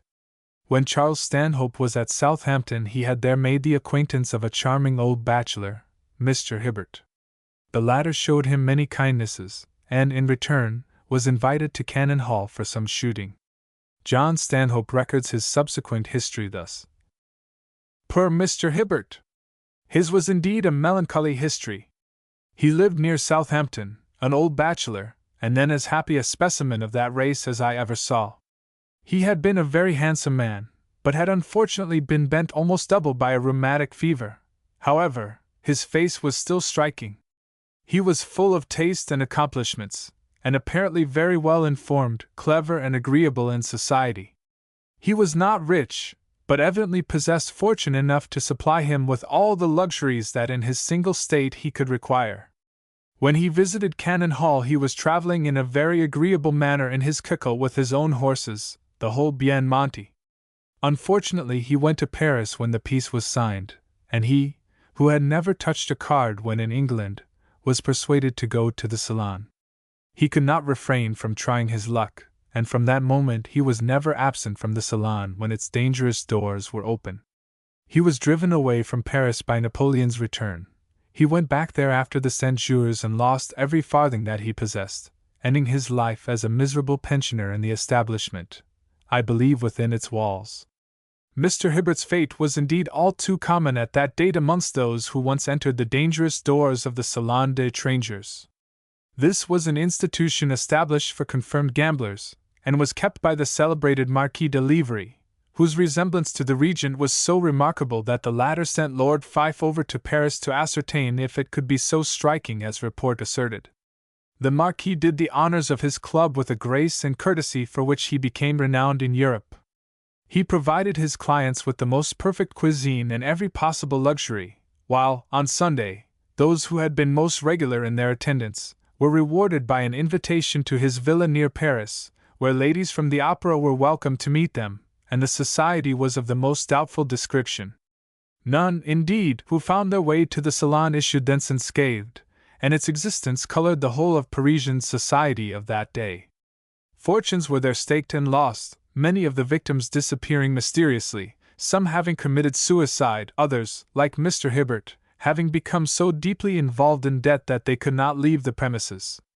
Lord Thanet, for one, lost there a fortune of £50,000 a year, of which £120,000 was expended in a single night. When remonstrated with on his folly, and the probability pointed out to him that he had been cheated, he only exclaimed with the recklessness born of the fatal atmosphere of the place, "Well, I consider myself fortunate in not having lost twice that sum." Meanwhile Marianne and her sisters were observing the difference between the dandies of Almack's, whom they had deserted, and the beaux of French society with whom they were now to mingle. Later their conclusions were given to the world. Striking indeed is the difference between a true John Bull and a continentalist in a ballroom. The first generally looks as if he could not help himself.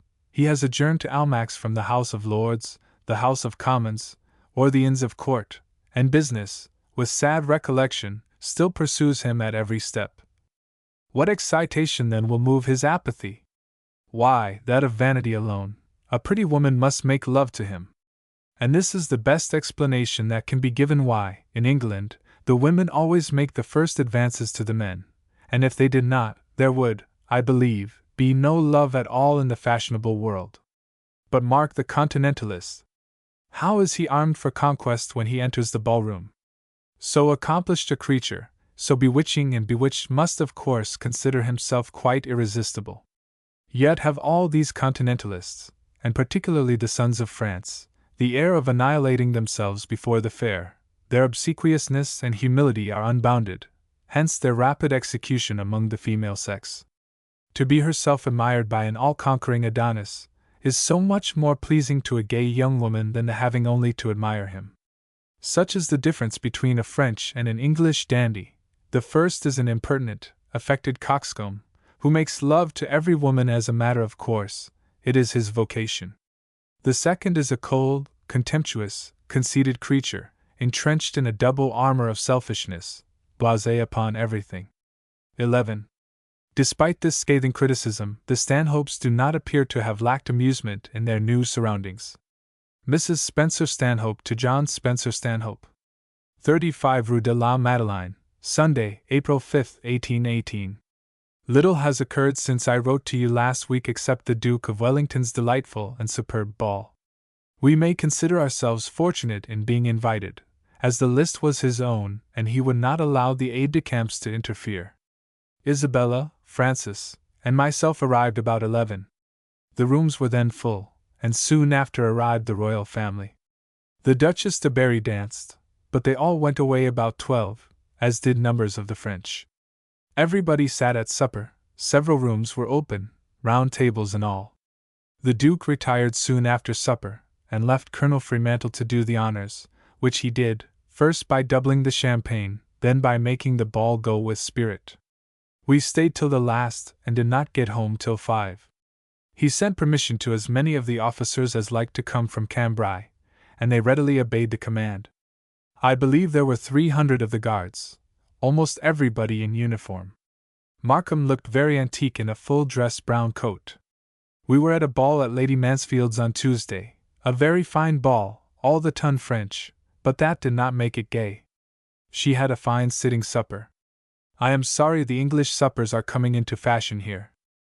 Madame de Chabon's had a French dance on Friday, plenty of dancing men, though we were at home before 12. Last night we heard Catalani, finer than ever. She goes soon, never to sing at the opera again. 12. She was more superb in diamonds at the Duke's than anybody. Mrs. Beaumont goes on Saturday. She will astonish the weak minds of the English by an account of her triumphs in Paris. She desires we will contradict the report of her daughters' marriages. She takes them back, instead of leaving them duchesses and princesses. Marianne Spencer-Stanhope. 35 Rue de la Madeleine, Sunday, April 5th. I will not lose the opportunity, my dear John, of sending you a few lines by Mr. Hunter, who called this morning to tell us of his departure. For the last 10 days we have had complete March weather, a hot sun and very cold wind. We are just returned from a dusting in the Bois de Boulogne, where all the beau monde were assembled. Lord Burghurst escorting Lady Aldborough, who is going to England, Lady B., in the Duke's carriage. Mrs. Beaumont and family, marvellous to relate, in a very shabby carriage. The girls are heartbroken at leaving Paris. Madame informed us she had had various offers, both for them and Wentworth, but so far neither Prince T. de B. nor E. de Beauvais. The former was engaged to a fine French young lady, but as he was coming to London, and would of course be much with them, the report would probably gain ground. She therefore hoped we would contradict it. She is greater than ever. I think London will not hold her. She has been laying out mints of money. Isabella and Francis enjoyed the Duke of Wellington's ball much. I finished their gowns with the red roses for the occasion, and they looked particularly well. They stayed till 5 in the morning. Many of the guards came from Cambrai, and they found many friends of Philip's. Yesterday we went to take leave of Catalani in the Noce di Figaro. She sang delightfully. I think we missed you all more and more, and shall feel most happy when we have again a beau without walls. I think you will like the house at Versailles, but you have no idea how difficult we found it to meet with anything that would hold us. My father's extreme anxiety to go to England has now a little abated. His general health and spirits are good, but he has a wonderful degree of irritation and restlessness about him. The alteration in his mind strikes me every day. His memory is so much altered, and his deafness is increased. Towards the end of April Mrs. Stanhope and her family moved to Versailles, and their account is not without interest of the appearance presented by that town after the strange transformations which it had witnessed. Versailles, April 30th, 1818. We are now beginning to feel settled. Our house is comfortable and the situation pretty, and though in the town, we see only trees from our windows. It is certainly the dullest-looking large town I ever saw, for the grass grows in some of the streets. But a place which formerly was so splendid and contained 80,000 inhabitants, and has not now above 20,000, must look neglected. We have delivered our letters and seen some of the people, but they are very shy of the English, or rather Irish, for there are nothing else here, friendly, good sort of people, but not very genteel. The Caldwells are here only for a week, and Lady Host is at a considerable distance. The other people you do not know. There is Mrs. Bowman here, who is the Beaumont of the place. She gave a ball, took off her doors, hung her rooms with red and gold, and had her supper from Paris, at which there was nothing so vulgar as a roast chicken. Her husband lives at Paris and is in the Navy. She was a Miss Weber and rich. I have not seen her, nor am I anxious to cultivate the English here. Versailles, June 31st, 1818. We have plenty of French society. Philip wants Edward to take a grande chasse near Dresden, which he may have for £30 a year, full of boars, stags, does, black cock, capercailzie, pheasants and partridges innumerable. He writes an anecdote which I must give you. An English merchant was hunting one day with the King of Saxony and, observing that the hounds were inferior, asked the intendant if he thought the king would accept any English dogs. To be sure, replied the intendant, and thought no more of it. About 8 months after, the king received notice from a merchant at Frankfurt that a pack of hounds waited his orders there from England. The king was delighted and wrote to the regent to pass a service of Dresden china, duty-free, to his generous friend. Therefore the English merchant was well rewarded for his attention. We were last night at a ball at Lady Hales's 13, where we found them dancing at 9 and left them dancing at 2. Such numbers of men I never saw anywhere, and yet one may walk about for hours and scarcely ever see one. There is a very pretty Mrs. Fitzgerald here. Her husband is related to Lord Ilchester, but our acquaintance among the English is very small and we have no wish to enlarge it. Versailles, February 9, 1819. The Evelyns who live in Lord Mansfield's house gave an excellent ball. Lady Owen invited, and the story is that Mrs. Evelyn says this was on condition that she, Mrs. Evelyn, left out all her own friends. Mrs. Poplin is the gayest of the gay with balls and proverbs, but the English society does not improve. Undated. Robert Glynn writes word that Mrs. Beaumont sent to him at Genoa to complain of the extortion of some of the foreign bankers. They had amongst them cheated her of 30 shillings, and she seemed to think the Glynns were answerable for this, which made the Sieur Robert rather indignant, particularly as it turned out that she had left the set of bankers recommended by the Glynns and gone to those of whom they knew nothing. She has laid out about £500 on curiosities at Genoa. Sophie, 14, has certainly had a very good offer in Italy, some very rich Neapolitan prince, on grand part 1, but Madame refused him in grand style. In the next letter Marianne describes an event which electrified all France. The Duc d'Avari was an intimate friend of Louis XVIII. His granddaughter Rosalba, aged 17, was extraordinarily handsome and much sought after by many aspirants for her hand. Among these latter was a young Englishman, 26 years of age, Charles Shakerley, 15, who was a great friend of the Stanhopes. Indeed, it appears extremely probable that Mrs. Stanhope was responsible for his introduction to the Duc d'Avari, as she was indirectly responsible for what followed, since it was owing to her invitation that Madame Contabon, whose presence might have averted what happened, was absent from her home on the eventful evening when Charles Shakerley took his fate into his hands. February 25, 1819. I have secured the pen out of my mother's hand to announce the great event which at this moment occupies all at Versailles and all Paris, and probably will shortly occupy all the beau monde of France. This great event is Shakerley's elopement with Mlle d'Avari, on Sunday the 21st. William saw him either Saturday or Sunday at Paris, very disconsolate at having just been refused. He told him he was packing up, was just going to England for a week and then intended to depart for Petersburg, we suppose to take unto himself some Russian belle. William came down in the Cellarifera with Madame and Mlle de Contabon, who told him Mlle d'Avari was their particular friend, and they related all the history of the refusal. Mlle de Contabon came here to dine with her mother, who was obliged to return, having company at Paris in the evening. One of her daughters remained at home, and with her Mlle d'Avari dined. The latter was to walk home with her maid to dress for the party.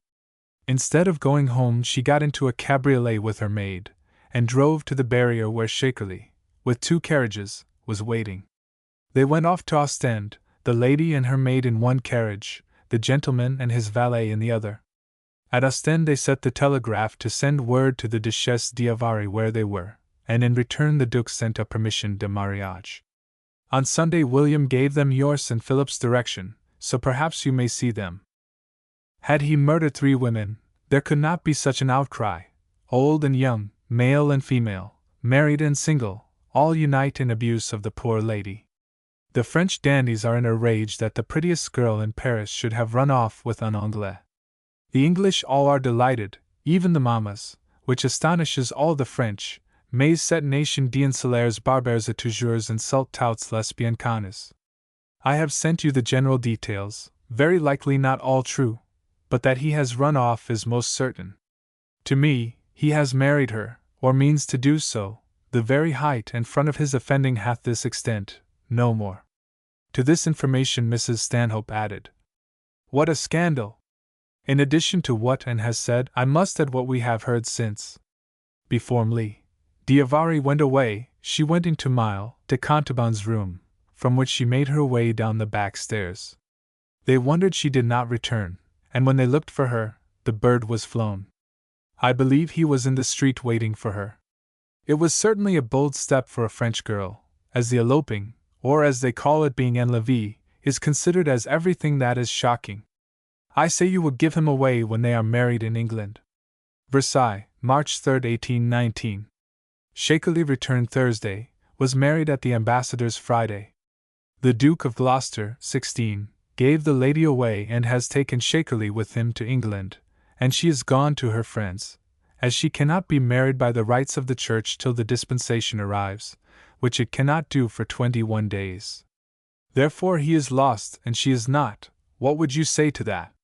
Report says her friends had fixed on another person whose name I forget, and that the hotel was ready. You will probably see him, and hear the truth.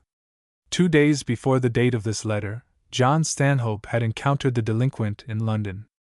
On March 1, 1819, his diary records. It rained very hard. Met Shakily in Bond Street. He had just arrived from Paris.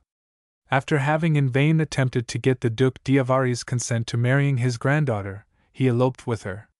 He had previously got a passport under Lord B.'s name, and sent his carriage off on the road to Brussels.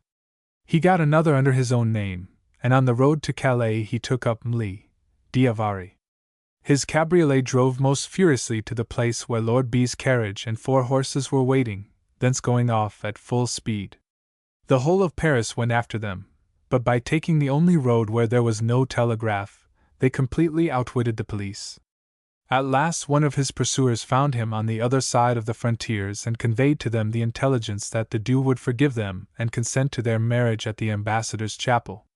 Immediately after, Shakily started for England in order to procure his father's consent, as that was necessary for their marriage according to the rites of the Catholic Church. On March 30, 1819, Mrs. Stanhope adds the final word with regard to this episode.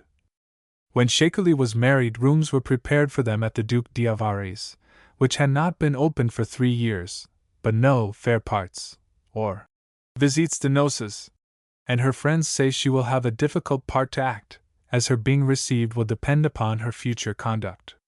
They are gone to Arras, where the Duke has the command, and will I suppose be in London in May. Lady Hunloke and various other people are inquiring for houses here. Mrs. Evelyn carried off her daughter in a hurry, as all the men were after her. It appears, however, that later the delinquents were honored by some fair parts, being sent out to their friends by their nearer relatives. Folded up with these old letters are 2 announcements, each printed on a large sheet of paper, one surmounted by a cupid holding a blazing torch and supporting a large M. Mr. and Madame Shakily out Eleanor de vous faire part du mariage de M.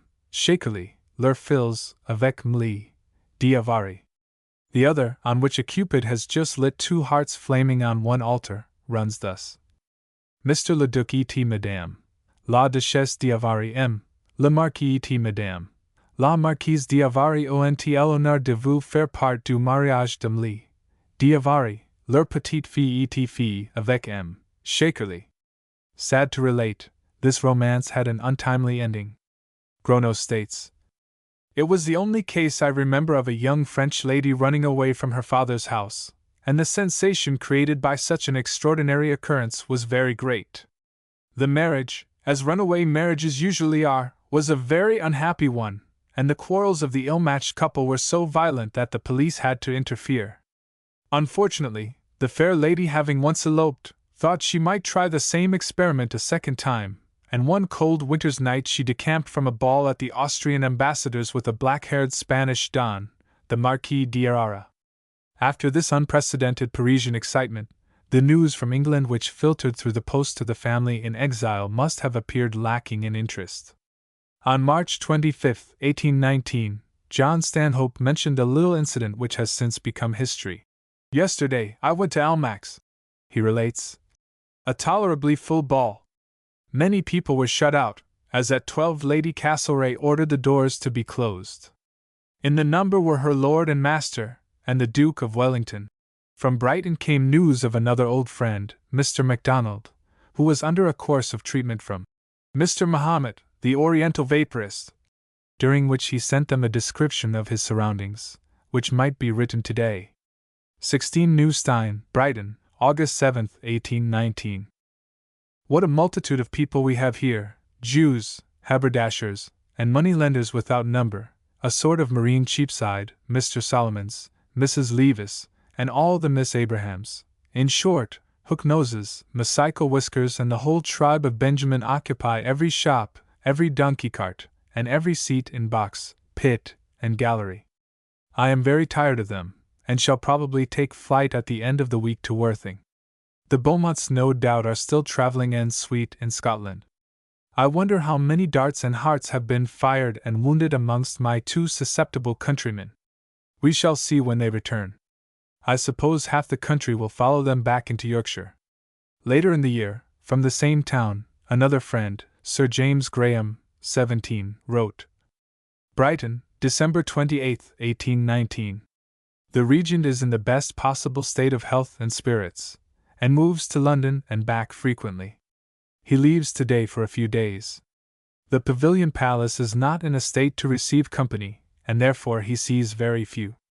The Duke and Duchess of Gloucester have been here some time, and remain until the 5th or 6th of January, and this place is quite full of company, not a good house to be got. Lady Elizabeth Lowther has been here and is much better than usual." Perhaps stirred by the letters received from their friends in England, the thoughts of the exiled family turned more and more towards their home, and Marianne wrote to her brother: "I shall be delighted to nationalize in Old England. I think as much as mind is superior to body, so much is English society better than French, I mean that in which we live.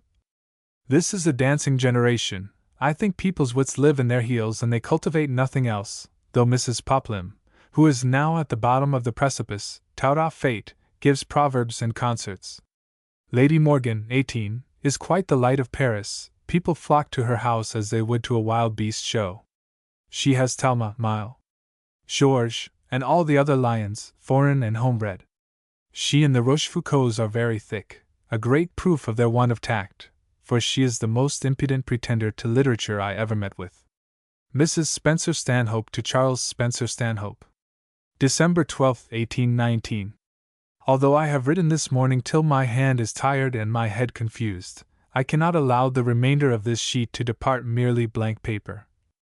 The French dance as if they feared they might not live to begin again after Lent. Lady Hills's ball was so full and hot that the dancing was not agreeable. There is a very pretty French girl there, a Paris belle, and the first party in France, Mlle. de Proneville. She is the only peeress in her own right in France, and has a large fortune. I say, as our fortunes come here, she should marry into England.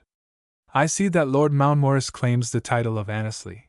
Should he succeed, the little belle here will lose her title, if not her fortune also, probably not all, as I believe her mother had a large one. I hope by this time you have John in London. I wish you could persuade him to marry, though not to sacrifice family to fortune. Almack's and the French plays are to be the ton, and will it be advisable to apply soon? How is the opera? Illustration, George III. Engraved by S. W. Reynolds and pubbed. By His Majesty's most gracious permission, February 24, 1820. When the ear heard him, then it blessed him, and when the eye saw him it gave witness of him. He delivered the poor that cried, the fatherless, and him that had none to help him. Kindness, meekness, and comfort were in his tongue. If there was any virtue, and if there was any praise, he thought of those things. His body is buried in peace, but his name liveth evermore. To the British nation this print of the father of his people is most respectfully dedicated by Samuel M. Reynolds. Proof. A print taken of George III when mad. the possession of Roland Pickering, Esq. As shown by the last sentence, Mrs. Stanhope was already thinking of securing her opera box betimes in view of her approaching return to her native land. Ere she did so, however, an event occurred which terminated all thoughts of gaiety. On Sunday, January 30th, the Journal of John Stanhope records: went to Portland St. Chapel.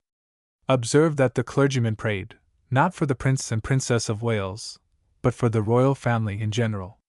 Called on Mrs. Arthur Stanhope and learned that the king had died at 8:30 the night before. Singular that the very day we had put on mourning for the Duke of Kent should be that on which the death of his father was announced. The observer states that the king died without any appearance of pain and without a lucid interval. He had reigned 59 years, 3 months and 9 days. He was 81 years, 7 months, and 126 days old. 31st. After breakfast, went down to Carlton House to see the proclamation of King George IV. The king-at-arms cut a ridiculous figure.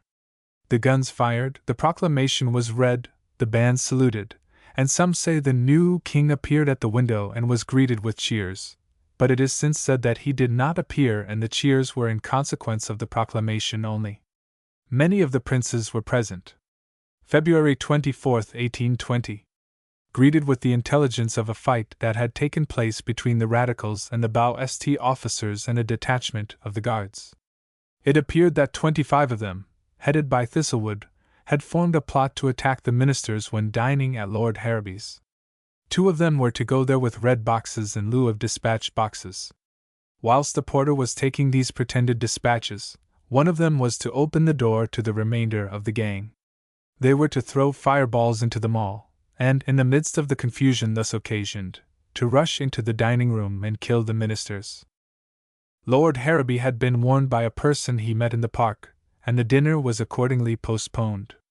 The conspirators, however, met in a small street, Cato Street, near Edgware Road. Mr. Burney, the magistrate, directed the police officers to enter the house and secure them. The guards, who were to second, entered unfortunately by the wing end of the street.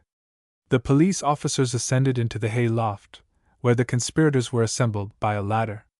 They found about 25 in a room with candles and arms of various descriptions upon the table, and called them to surrender. Thistlewood made a thrust at Smithers with a long sword, and the officer immediately fell, crying out, "O God!" The conspirators then put the candles out with their swords, and in the confusion many of them escaped. Fitzclarence in the meantime advanced at the head of the detachment of guards. One of the conspirators presented a pistol at him, but fortunately the sergeant knocked it aside and received part of the contents in his coat sleeve. Another made a thrust at him, and that was also knocked aside. He then advanced at the head of the guards into the room. He secured a man who again presented a pistol at him, but it missed fire, so that he had 3 narrow escapes. 9 of the conspirators were taken, and Thistlewood, for whom a reward of £1,000 was offered, was taken during the course of the day in his bed. Saunders, in company with another Bow-St officer, entered the room and threw himself on the bed. He said, "I have made no resistance. You could not have taken me otherwise." Thistlewood and 4 of his companions were hanged and then beheaded, but the horrid spectacle of their execution roused the public to demand the abolition of the punishment of decapitation, and they were the last persons who thus suffered in England. But the country did not readily resume the more peaceful conditions which had been thus rudely disturbed, and it was to a land distracted by rioting as well as to a land of mourning that Mrs. Stanhope and her family returned early in 1820, in order to prepare for the wedding of her son, Edward Collingwood. 19. Manifold, indeed, were the changes which had occurred within the last few years. Not only had the long and checkered reign of George III ended and the regent at length grasped the power which he had so long coveted, but the subject of the succession was creating universal interest. Since 1817, the luckless Princess Charlotte had lain in her untimely grave with the still form of the babe which had cost her existence mother and child in one dark tragedy, bereft of the great destiny which was their heritage. And now in the nursery of Kensington Palace was a little fatherless girl of a year old on whom the hopes of England centred. But of the absent Queen of George IV. Disparaging rumors were circulated, and while in the affections of her fickle husband it was said Lady Conyngham had supplanted Mrs. Fitzherbert, Lady Hertford and Lady Jersey, whispers of a royal divorce were in the air, and the threatened coming of Caroline was awaited with increasing anxiety. The spirit of unrest which pervaded the country had even penetrated to Yorkshire. The weavers there were rioting, and so threatening was their behavior that about this date Mr. Frederick Wentworth actually sent to offer them a bribe of £20 not to burn down Wentworth Castle. The north was deemed unsafe, and abandoning all thoughts of visiting it, Mrs. Stanhope, whose former home in Grosvenor Square had been sold, decided to settle in Langham Place. She therefore took a large house in that locality, which was entered by great gates and stood in the midst of a fine garden, and there her family swiftly resumed the old routine of their London life. Despite the mourning for the late king, Mrs. Stanhope wrote, "Mrs. Malcolm, who called yesterday, tells me there is a great deal of quiet society, and that if you get into a set, you may be engaged every night," while Marianne regaled her brother with her usual quiz. "I am not in love with the Dinnerings in the neighborhood. We met 14 people yesterday at Lord Ashtown's, none of whom I trust I shall ever see again. I must tell you the derivation of the word dinnering. The lady of a new-made baronet in Dorsetshire informed us that her husband was put under a regiment, and ordered the tippet bath to cure him of the effect of London dinnerings. I am afraid you did not hear of our meeting with a lady who had once nearly taken a house in Yorkshire, in a remote part near West Riding, which she certainly took for a town. Illustration: the Marchioness Conyngham from a miniature by P. Singry, about 1825-30, in the Wallace collection." In June that year the arrival of the Queen brought public excitement to a climax. On the day when she was to land, greatly to the relief of the authorities who dreaded a riot, there was an unusually heavy storm. The heavens themselves seemed in league against the unhappy woman.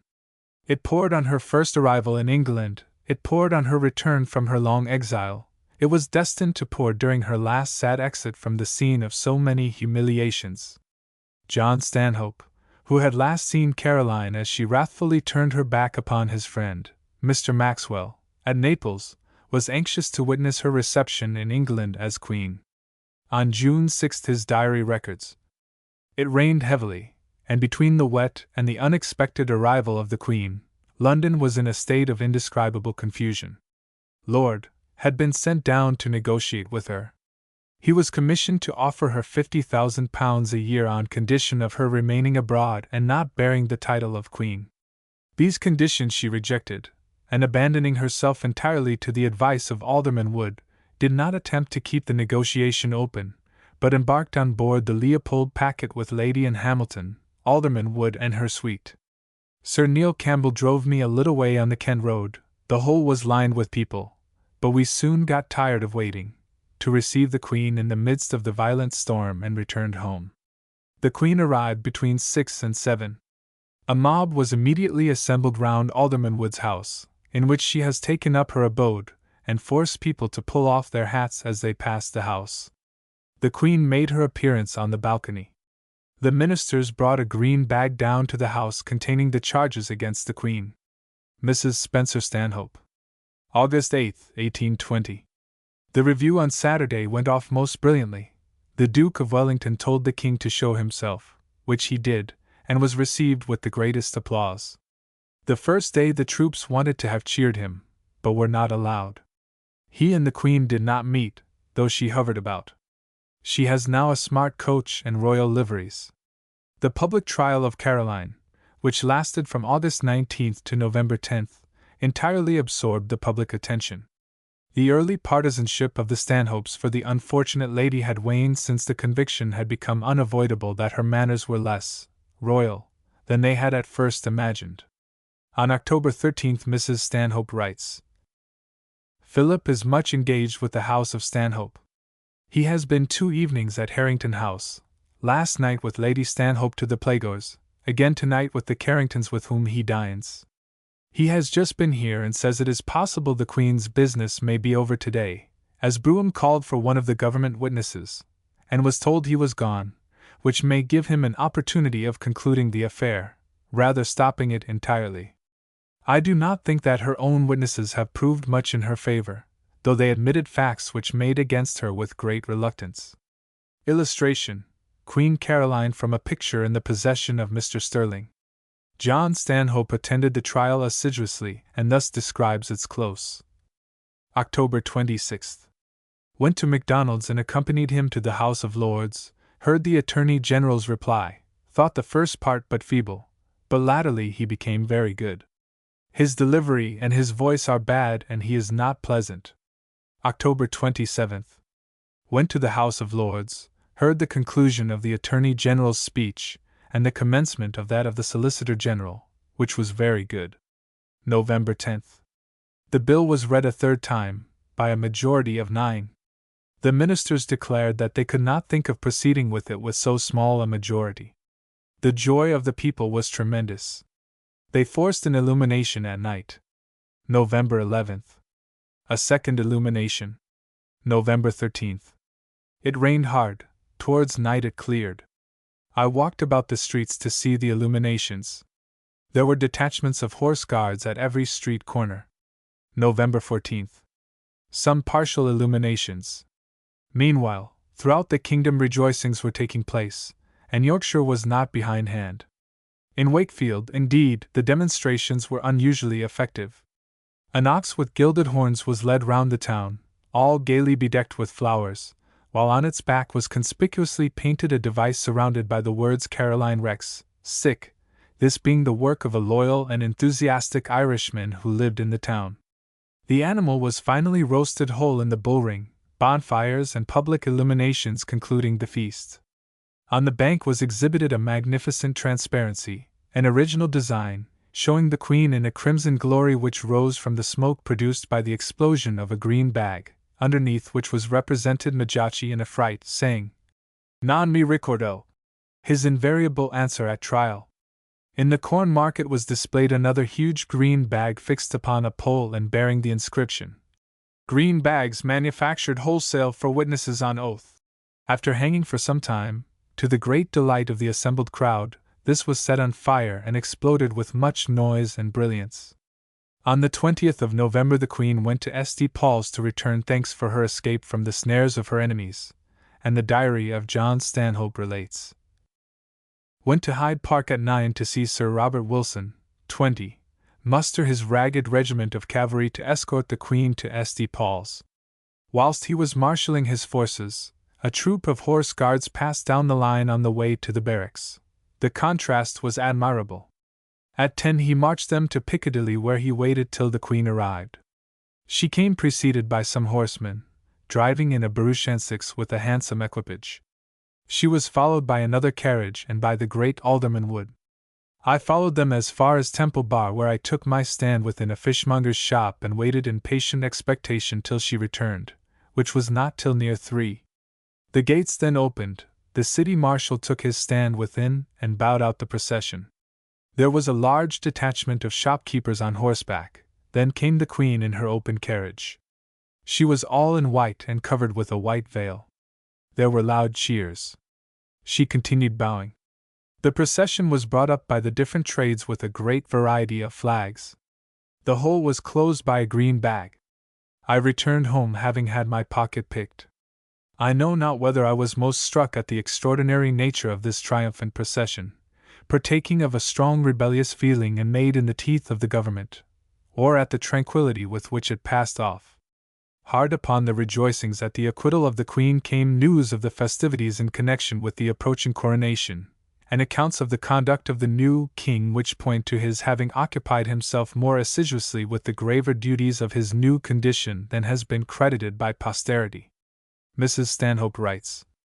January 27, 1821. Marianne and Francis were much gratified by hearing the king's speech, which he read with great grace. He was well received. His servant who waited on Philip the day he was on duty told him that the king rises at 8. He has seldom above 1 or 2 people to dinner, when anybody. He dines at 6 or half after, and occupies himself almost the whole day in writing. He looks remarkably well. Marianne Spencer-Stanhope to John Spencer-Stanhope. May 12, 1821. The Carlton House ball was very superb. Only 1 quadrille danced at a time, and great attention paid to the dancers. His Majesty sat between Lady Conyngham and Countess Leven, 21, great attention paid to the former, who was most superbly dressed, and violent attention paid to the opposition. Much civility also to Lord Lauderdale and Lord Cooper, at which notice of the opposition the ministers were furious.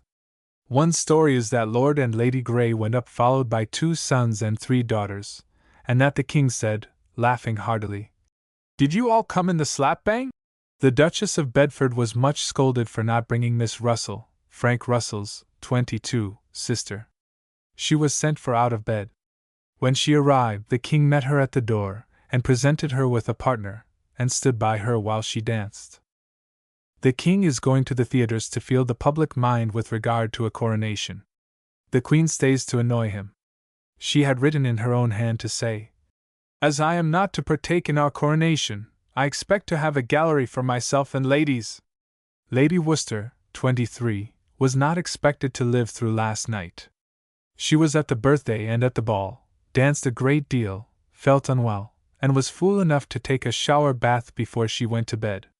She was seized with inflammation in her bowels and in great danger immediately. Lord Conyngham is nicknamed the small-tooth comb, all back and teeth. I hear there is a new version of an old story of the Duke of Gloucester. He went to see Bedlam. A man called out, "Ha! Silly Billy! Are you come here?" The Duke exclaimed, "God bless me! How odd he should know my name!" Upon which the keeper remarked innocently, "He has sometimes glimmerings of sense, please your Royal Highness." They are in a great fright lest Lord Worcester, 24, should marry Miss Belcalcraft. 25. It is supposed there has been an intrigue between them for some time. Lady Worcester's sufferings were most extreme, her complaint a twisting of the guts. She died sensible but screaming. On one side of the bed sat Lady Vernon, on the other, Lady Jersey, also screaming with grief. The Duke of Wellington had to drag them by force out of the room. There were 80 people standing round when she died. The ministers are said to be very angry with the king. Lord Liverpool sent to announce D.R. Dodsworth's, 26, death, and the canonry of Windsor vacant in consequence, to ask who His Majesty would choose it to be given to. He said very short, "Oh, I have given it away already." May 25, 1821. The French play is going down fast, the patronesses never attending, so Persequin wrote a memorial to the ladies to say he should be ruined, and in consequence, last Tuesday was very well attended. I hear of no marriage excepting Miss Lockhart, who used to go about with Lady C. Durham, to an Italian count who had followed her from Italy. A melancholy accident happened the other day to Sir J. Smith's second son, Marriott. He was riding through the town of Bridgewater with a young man of the name of Morris who is at the same tutor's. The horse became unmanageable, the 2 young men were thrown, Morris pitched on his head and was killed on the spot. Young Smith was very little hurt, but his state of distress is such that they hardly know what to do with him. Your sisters who are looking over the catalogue of books at the library have just met with Countess Moreau's works, alias Count Moreau. July 21, 1821. We have just finished reading the newspaper account of the coronation, which must have been a magnificent spectacle. We were horrified at the Queen debasing herself so much as to ask admission at the door, a request she was certain of being denied. We longed to hear how you and Philip saw the ceremony, and whether the latter is not half killed by the fatigue of it. But John Stanhope seems to have been more interested in the various events attendant upon the coronation than in the ceremony itself. His diary records. July 19, 1821. The morning was beautiful. I had not attempted to get a ticket for the Abbey or the Hall, so I determined after breakfast to sally forth and see the balloon ascend, and then to walk down Palace Yard and try whether there was not a place to be got. Nothing could be more animating than the scene. The St. James's Park and the Green Park were entirely covered with spectators. The balloon ascended to a considerable height before it was at all carried away by the wind. It rose, indeed, out of our sight. As soon as this spectacle was over, I went to see the guns fired, and from thence to George St., where for 5 shillings I got a place in a booth for which the previous night they asked as many guineas, and after waiting for some time I saw the procession go from the abbey to the hall, a superb sight. I afterwards returned home much fatigued, but issued forth again to see the illuminations. But a long time elapsed before I could get into the park owing to the string of carriages through the large gates and the pressure of the mob through the smaller ones. At last I was obliged to go round by Grosvenor Gate. I first directed my steps to the fireworks, which were let off under the direction of the military from the middle of the park. I afterwards saw the Serpentine, where there was a very brilliant display.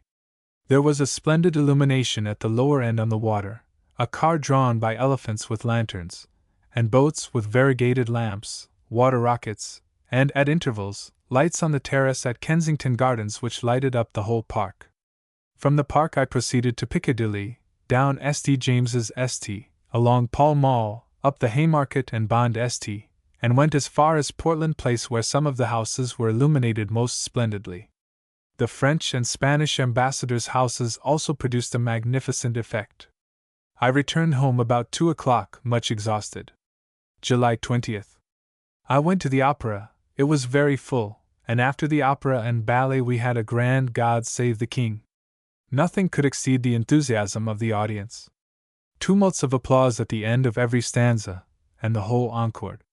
A solitary hiss was heard, but it was soon silenced by cries of, "Turn him out! Throw him over!" Illustration: Walter Spencer-Stanhope, ITUT 70, from an ivory bust in the possession of Mrs. Sterling. But save for the descriptions in the newspapers and the accounts sent to her by her sons, Mrs. Stanhope saw nothing of the splendid spectacle which had been taking place. That year of general rejoicing had proved for her a year of seclusion and of mourning. After her return home the health of her husband had rapidly declined, and with the coming of April, 1821, while all England was awakening to a summer of festivity and gladness, Walter Stanhope, overborne with the burden of his 71 years, had peacefully breathed his last.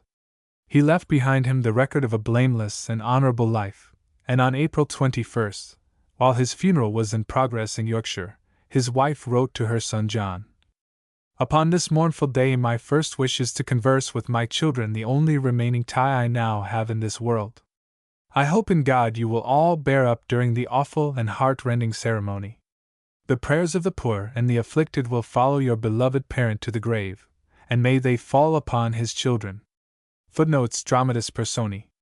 1. She married, March 1828, Robert Hudson, Esq. of Tadworth Court, near Reigate. Died September 1862, aged 76. 2. He succeeded to the estates of Cannon Hall and Orforth, etc. Married, in 1822, Elizabeth Wilhelmina, youngest daughter of Thomas William Coke, Esq., afterwards 1st Earl of Leicester. Died 1873, aged 86. 3. She died, unmarried, March 17, 1860, in her 72nd year. 4. Assumed by royal license, in 1816, the name and arms of Collingwood, pursuant to the will of his great-uncle, Edward Collingwood, Esq., whose estates he inherited. He married, September 9, 1820, Arabella, daughter of General John Calcraft, of Calderton, Hants. Died August 4, 1866, in his 75th year. 5. He assumed the name of Rodham on succeeding to the estates of his kinsman and godfather, Admiral Rodham of Rodham, Northumberland.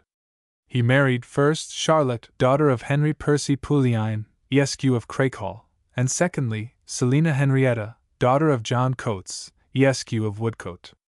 Died 1864, aged 71. 6. He was subsequently Vicar of Weaverham in Cheshire, and for 52 years non-resident Vicar of Cawthorne, Yorkshire. Married Frederica Mary, daughter of the late Robert Philip Goodenough, Prebendary of Carlisle and Southwell. Died October 29, 1874, aged 79. 7. Died, unmarried, 1857, aged 60. 8. Captain in the Grenadier Guards and Page of Honor to George III. and George IV. General in the Army and Colonel of the 13th Light Infantry. Married, May 2, 1865, Mary Catherine, relict of Edward Strickland, Esq. She died in July of the same year.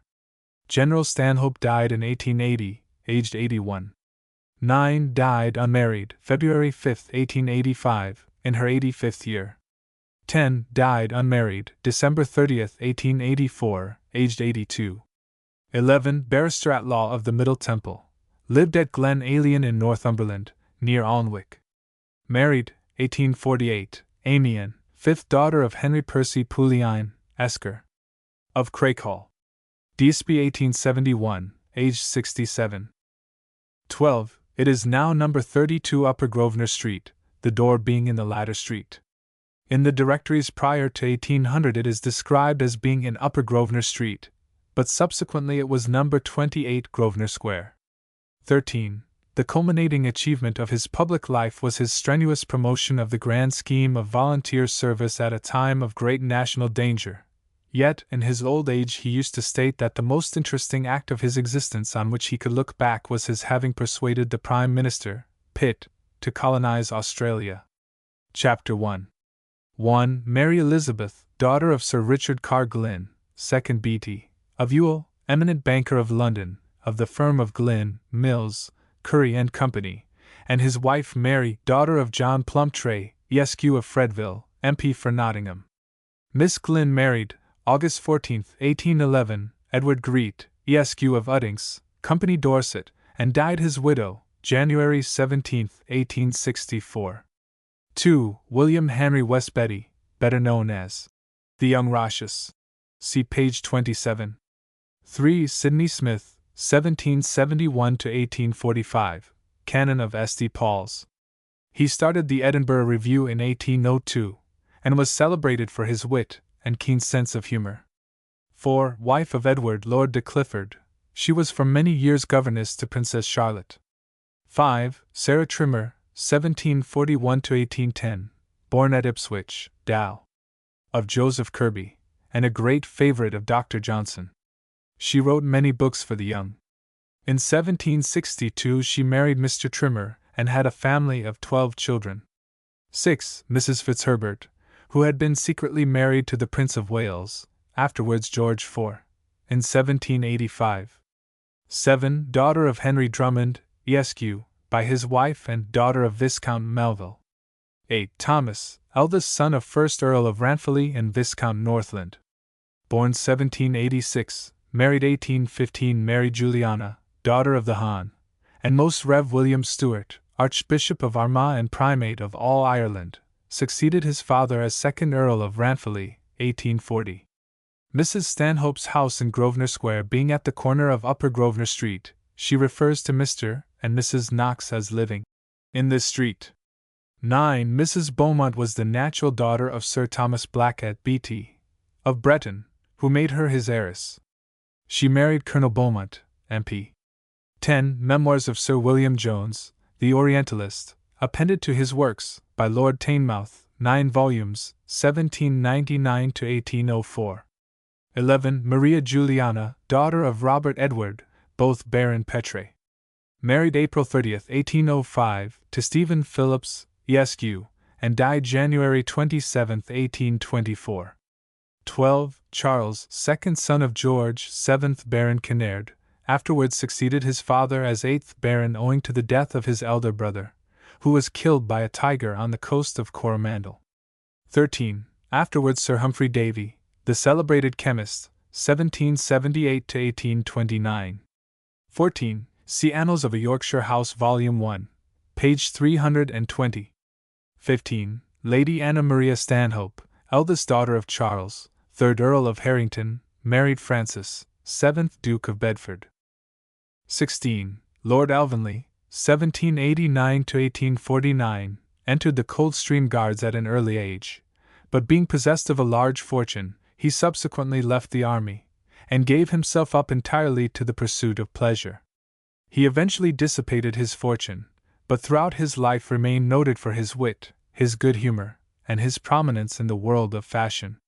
17. Catherine, daughter of Robert Lowther, Esq., and sister of Sir James Lowther, married Henry Powlett, 6th Duke of Bolton, Admiral of the White, MP for Winchester, 1762 to 1765, Lord Lieutenant of Hampshire and Governor of the Isle of Wight in 1782. 18. George, 7th Baron Kinnaird, married Elizabeth, daughter of Griffin Ransom, Esq., of New Palace Yard, Westminster, banker. Died October 11, 1805. 19. Archibald John, eldest son of Neil, 3rd Earl of Rosebery. 20. Clementina, Lady Perth, a daughter of the 10th Lord Elphinstone.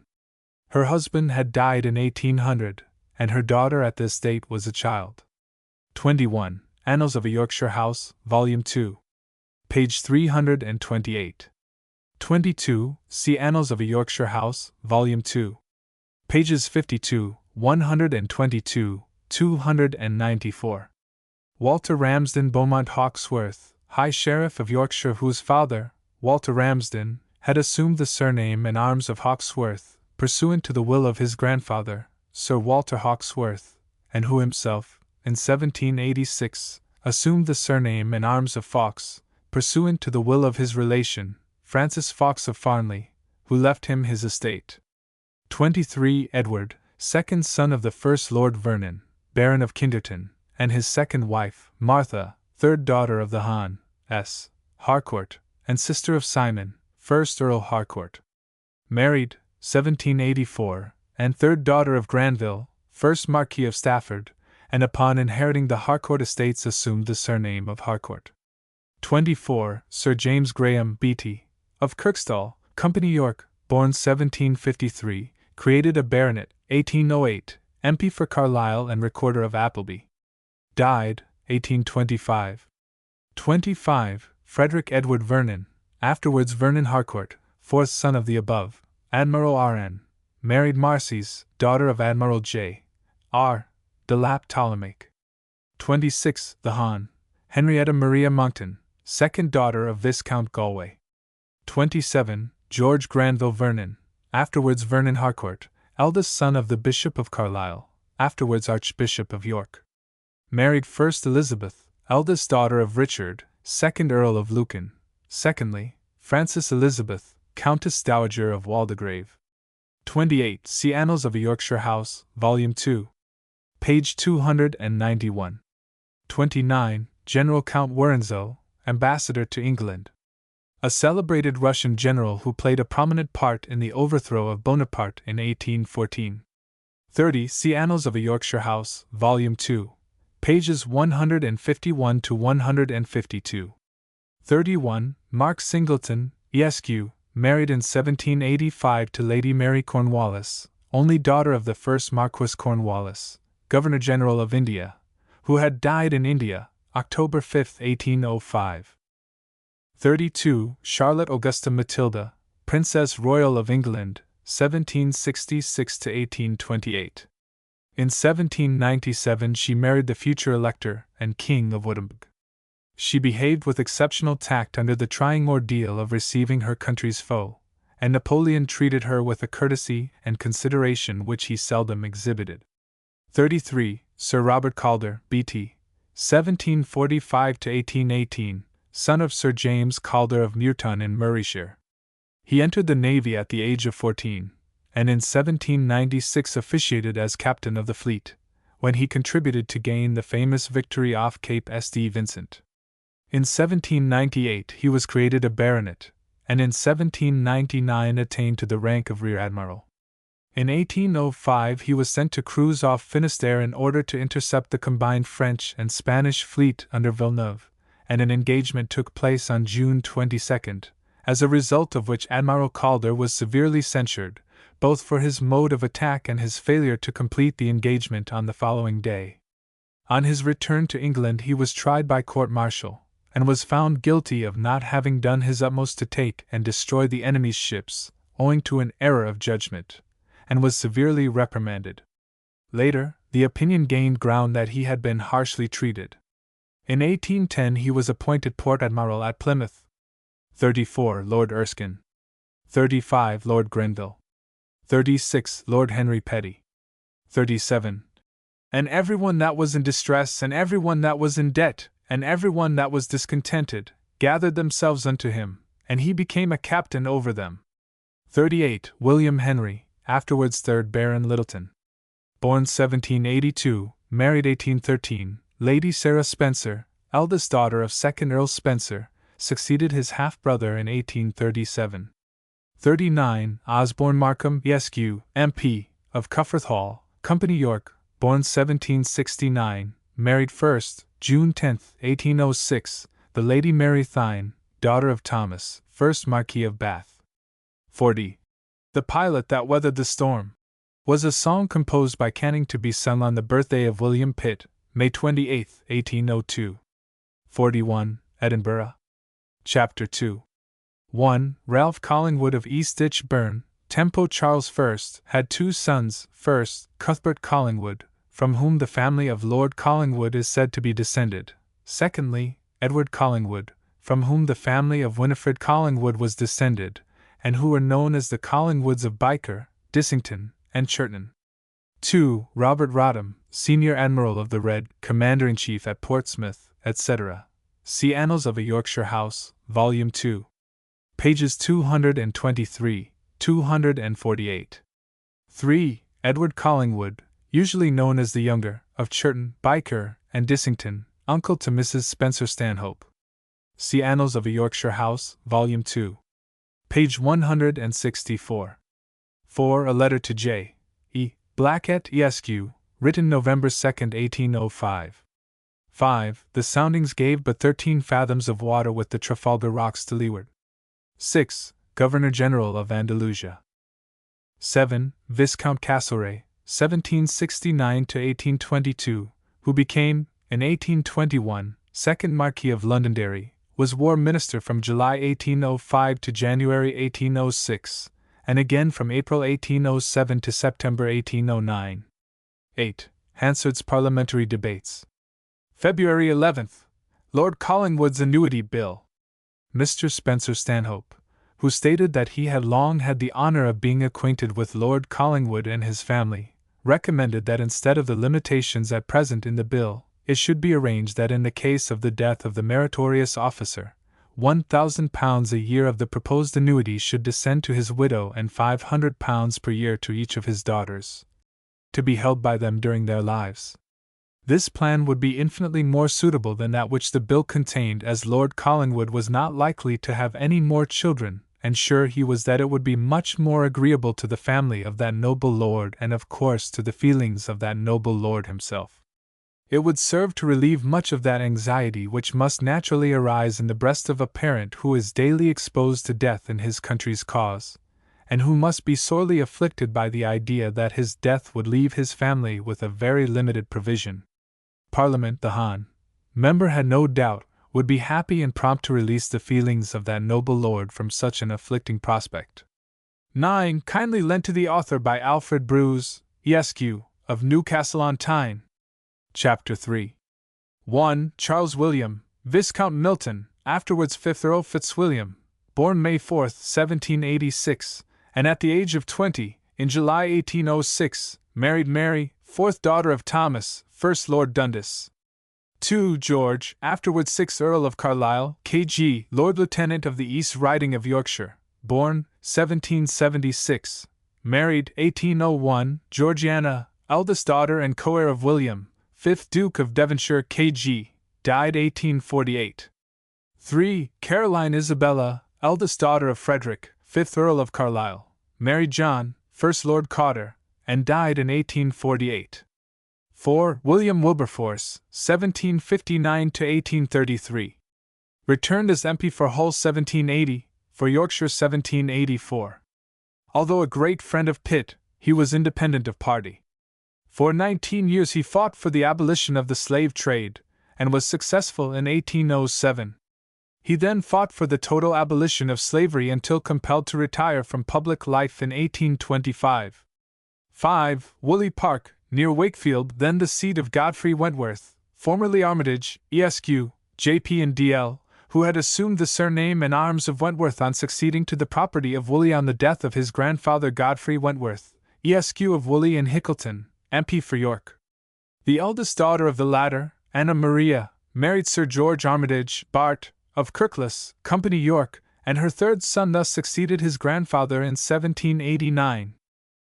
6. Godfrey Wentworth Armitage, Esq., afterwards Wentworth, married, in 1794, Amelia, daughter of Walter Ramsden Beaumont Hawkesworth, Esq., who afterwards took the name of Fawkes under the will of his cousin, Francis Fawkes, Esq., of Farnley, Company York.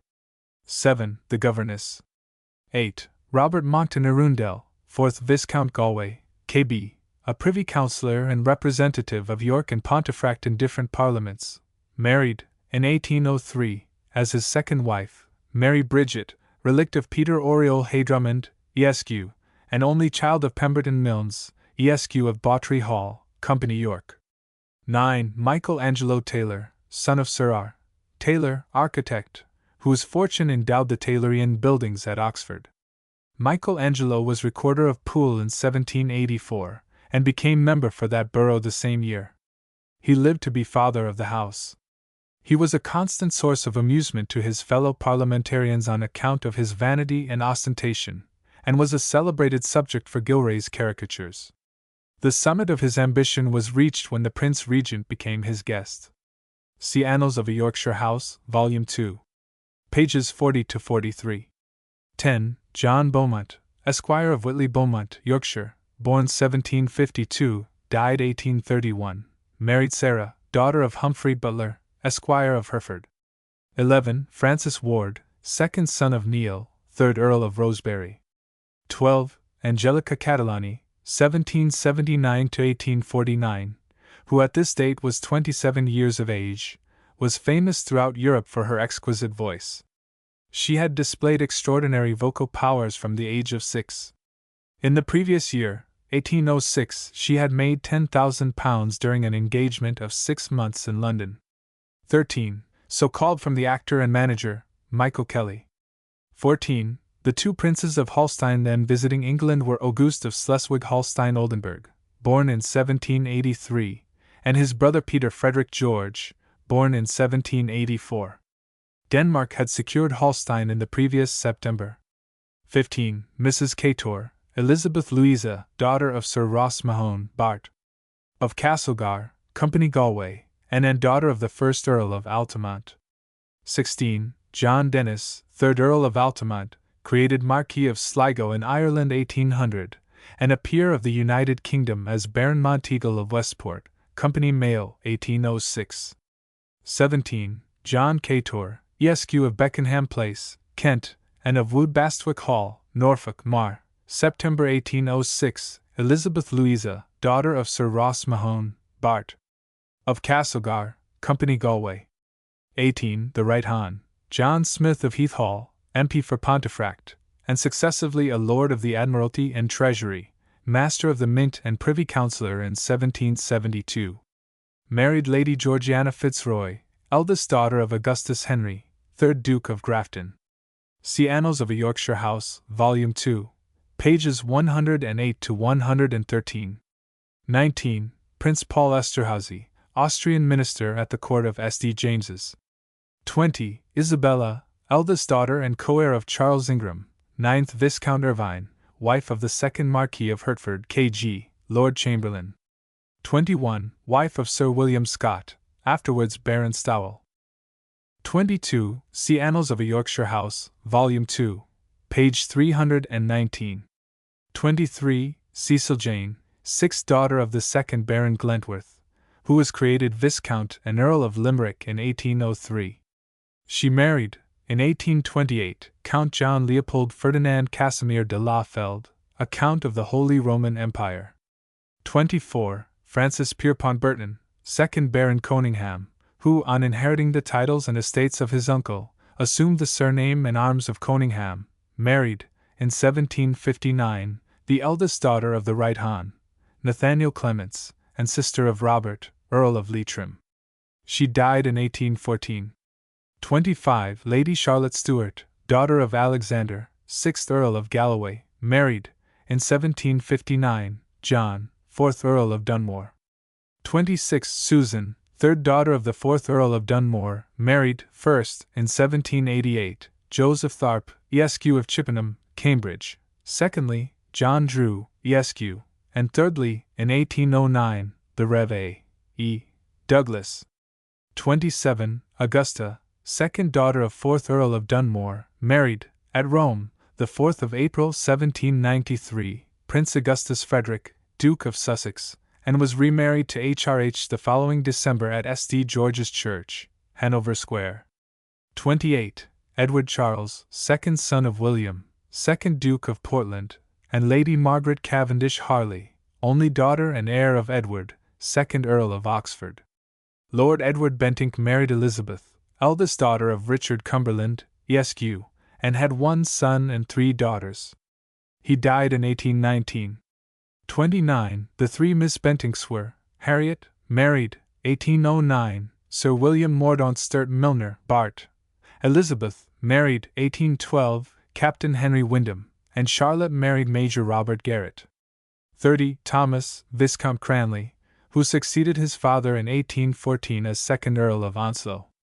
31. Robert Pemberton Milnes, Esq. of Friston Hall and Bawtry Hall, Company York, MP for Pontefract, married, in 1808, the Hon. Henrietta Maria Monckton, daughter of Robert Monckton Arundel, 6th Viscount Galway. 32. This was probably one of the first occasions on which a waltz was danced in England. See Volume 2. Pages 182 to 183. 33. Augusta, daughter of John, 9th Earl of Westmoreland, married, July 1781, Sir William Lowther, Bart., afterwards Baron and Viscount Lowther, and who on April 7, 1807, became Earl of Lonsdale. Elizabeth was their eldest daughter. 34. Sir John Sinclair, Bart., 1754 to 1835, was admitted to both the Scotch and English bars, and sat in Parliament 1780 to 1811. He established the Board of Agriculture in 1793. He was an extensive and valuable author. 35. Sir John Smith of Sidling, St. Nicholas, Company Dorset, born 1744, died November 13, 1807. Created a baronet, 1774. 36. The mother-in-law of John Wildbour, son of Sir John Smith, afterwards 2nd Baronet, who married, in 1897, Elizabeth, and 2nd daughter and co-heiress of the Rev. James Marriott, DCL, of Horsemonden, Company Kent. 37. Jacquetta of Luxembourg, widow of the Duke of Bedford, married, secondly, the brave and handsome knight, Sir Richard Woodville, when she came to England in 1435 to claim her dower. The birth of her eldest child Elizabeth probably occurred in 1436. The marriage caused great scandal and Sir Richard was imprisoned, but was subsequently released, and they settled at Grafton Castle. The Duchess kept the rank of aunt to the king, and on occasions of ceremony was the first lady in the land till the marriage of the king. Her daughter Elizabeth subsequently took high rank among the maids of honor of Margaret of Anjou and was the belle of her court. 38. John Grey, heir of Lord Ferrars of Groby. 39. In the above extract, the spelling, as transcribed by Mrs. Stanhope, has been adhered to. Chapter 4. 1. Archibald John, Viscount Primrose and his brother Francis, sons of Neil, 3rd Earl of Rosebery. They were given the nicknames of roast beef and plum pudding, owing to their invariable habit of dining with Mr. and Mrs. Spencer-Stanhope every Sunday. 2. Count Charles Holmar, a subject of the King of Denmark, but master of the horse to the Duke of Holstein-Oldenburg, and tutor to the Princes of Holstein-Oldenburg. 3. John, 2nd Marquis of Lansdowne, married, May 27, 1805, Maria Arabella, daughter of the Rev. Hinton Maddock of Darland, Wales, and relict of Sir Duke Gifford Bart, of Castle Jordan in Ireland, who died in 1801. In her will, dated December 31, 1821, Lady Lansdowne mentions 5 daughters by her first husband. 4. Almack's, Volume 3, pages 201-2. 5. Archibald John, Viscount Primrose, afterwards 4th Earl of Rosebery, married, first, on May 20, 1808, Henrietta, 2nd daughter of the Hon. Bartholomew Bovary, and grandson of William, 1st Earl of Radnor. He divorced her in 1815. 6. Emily, daughter and heiress of Gerard de Veezum, Esq. Lady Shelley, her schoolfellow, describes her as the most beautiful being I have ever beheld. Her classic-shaped head and Spanish air, her mother was a Portuguese, added to a slight and not too tall figure, attracted much attention, and she was universally admired. Her accomplishments were as remarkable as her beauty. She played the harp exquisitely, and excelled also on the piano and in singing. She spoke French and Italian fluently and with a perfect accent. Diary of Frances, Lady Shelley, Pub. John Murray, 1812, page 15. Miss de Visum married, June 28, 1810, Henry Sir Murray, K.C.B., a distinguished officer, born 1784, died 1860, fourth son of David, 7th Viscount Stormont and 2nd Earl of Mansfield, by his second wife Louisa, 3rd daughter of Charles, 9th Lord Cathcart, of the 14th Dragoons. 7. Probably Miss Calcraft, who married, in 1812, Sir John Burke of Marble Hill, Bt., sister to Miss Bell Calcraft. See page 356. 8. The Argyle Rooms in Regent Street were looked upon as a rival to the still more fashionable Almack's. Balls and masquerades were given there, presided over by Colonel Greville, a man of the Haute Ton, who ruled, however, with a less arbitrary sway than the famous patronesses of Almack's. The facade of the building today remains much as it was a century ago.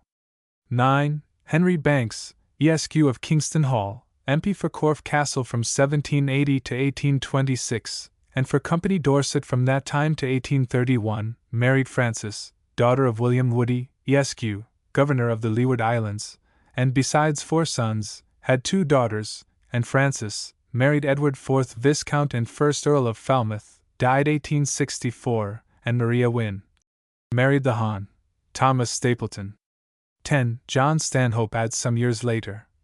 I have associated with many persons engaged in that memorable retreat, and I gather from their remarks that as far as Astorga, it was admirably conducted, and that to the rapidity of their march, the army was entirely indebted for its safety.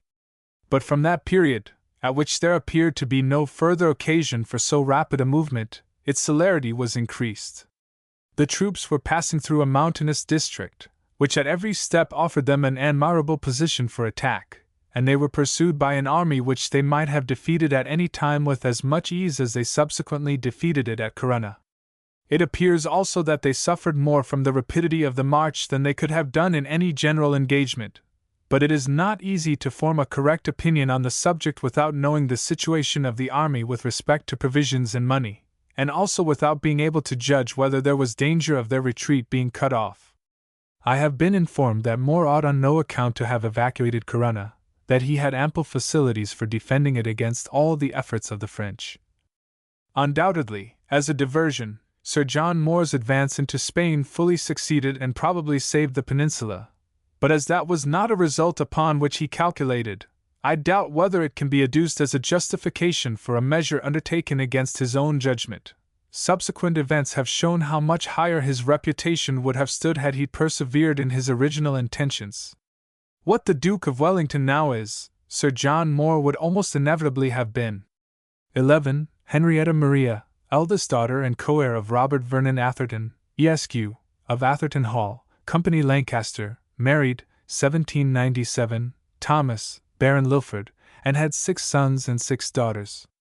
12. Charles Banks, Major in the Army, second son of Philip, 2nd Earl Stanhope, born 1785, killed at the Battle of Corunna, January 16, 1809. 13. Lord James Murray, son of the 4th Duke of Athol, a Major General in the Army, who in 1821 became Lord Glenlyon. He then resided in Cumberland Place. He died in 1837, and his son succeeded as 6th Duke of Athol in 1846. 14. Reminiscences of Michael Kelly, Volume 2, pages 281 to 284. 15. Julia, only child and heiress of Sir George Augustus William Shuckburgh, Bart., and Julia Annabella, D., and sole heiress of James Evelyn of Felbridge, Company Surrey. Married 1810, the Hon. Charles Cope Jenkinson, and died in 1814. 16. The Colonel was addicted to drink. 17. Catherine, Duchess of Bolton, see ante, page 18, died March 21, 1809, at 32 Grosvenor Square. 18. Not only shoes were often homemade, but at a later date Mrs. Stanhope had a maid who could make her gloves. The latter articles of attire, moreover, were more elaborate than those of today. The long gloves of the days of the Empire had a piece inserted at the elbow which made them sit without creasing to the shape of the arm, so that they had none of the untidy appearance which modern long gloves are apt to present, and the term, "to fit like a glove," was then singularly appropriate. 19. John Russell, Earl Russell, K.G., 1792–1878, the third son of the 6th Duke of Bedford, studied at the University of Edinburgh, and in 1813 was returned for Tavistock. He became a prominent politician. In 1830 he was paymaster of the forces. He was one of the 4 members of the government entrusted with the task of framing the first Reform Bill, and on him devolved the honor of proposing it. In 1846 he became Prime Minister till 1852, and again in 1865 on the death of Lord Palmerston, but was defeated in the following June on his new Reform Bill, and resigned. 20. Sir William Henry Douglas, Bart., Vice Admiral of the Blue, died unmarried, May 1809. The title devolved upon his brother, Sir Howard, who had married, in July 1799, and eldest daughter of James Dundas, Esq. 21. The story which Lord Houghton used to tell on the subject was that after his father had refused the place in the ministry pressed upon him by Mr. Perceval, he sent to the friend with whom he had made the bet, whose name had never transpired, a copy of Mr. Perceval's letter, and a cheque for £100. See the Life, Letters and Friendships of Monckton Milnes, Lord Houghton by T. Wemyss Reid, 1890, Volume 1, page 2. 22. The Hon. Mr. Eden, eldest son of Lord Auckland, a fine sensible youth of 25. He left his parents' house about 9:30 in the evening, saying he would be home in half an hour. A month later his body was found in the Thames, and was identified by his watch and seals. 23. On February 11, 1910, Sir Thomas Gascoigne Beattie, of Parlington Hall, Company York, died of grief for the loss of his son who had been killed by a fall from his horse a short time previously. 24. Of Kirkleatham, Yorkshire. 25. Sir Francis Burdett, MP, for Westminster, supported Gale Jones, a radical orator in the seditious speech. He was accused of breach of privilege, and a warrant issued for his arrest. The Westminster mob rose on his behalf, and he barricaded his house in Piccadilly in order to defy the warrant, but was ultimately arrested and confined in the Tower. Riots ensued, and the town was guarded by thousands of soldiers. 26. Thomas Dundas, Esq., of Fingask Hall, Company Stirling, MP, married, 1784, Lady Elizabeth Eleanora Home, daughter of Alexander, 9th Earl of Home. 27. Their daughter Charlotte, called by Mrs. Stanhope La Belle, was extremely handsome, and at one time considered the belle of Edinburgh. 28. Lord James Murray, second son of the 4th Duke of Atholl, married, May 19, 1810, Emily Frances, second daughter of Hugh, 2nd Duke of Northumberland. 29. And Maria, daughter of Sir H. W. Dashwood Beattie, married 1810, John, 2nd Marquis of Ely, KPPC, died 1857. Chapter 5. 1. Charles Sir Stuart, G.C.B., born 1779, afterwards ambassador at the court of France, grandson of John, 3rd Earl of Bute. He was created Baron Stuart de Rothesay in January 1828. He married, 1816, Elizabeth Margaret, 3rd daughter of Philip, 3rd Earl of Hardwicke, and died in 1845. 2. A portion of the journals of John Spencer-Stanhope, relating to this period, has been edited. See Memoirs of A. M. W. Pickering, 1903, but all the following anecdotes collected from his letters and notes at that date are here published for the first time. 3. William Carr Beresford, 1768–1854. After a brilliant military service he was, in 1814, elevated to the peerage as Lord Beresford and advanced to the viscounty in 1823. In 1832 he married his cousin, the widow of Thomas Hope, Esq., of Deepdene, Surrey. See ante, page 49.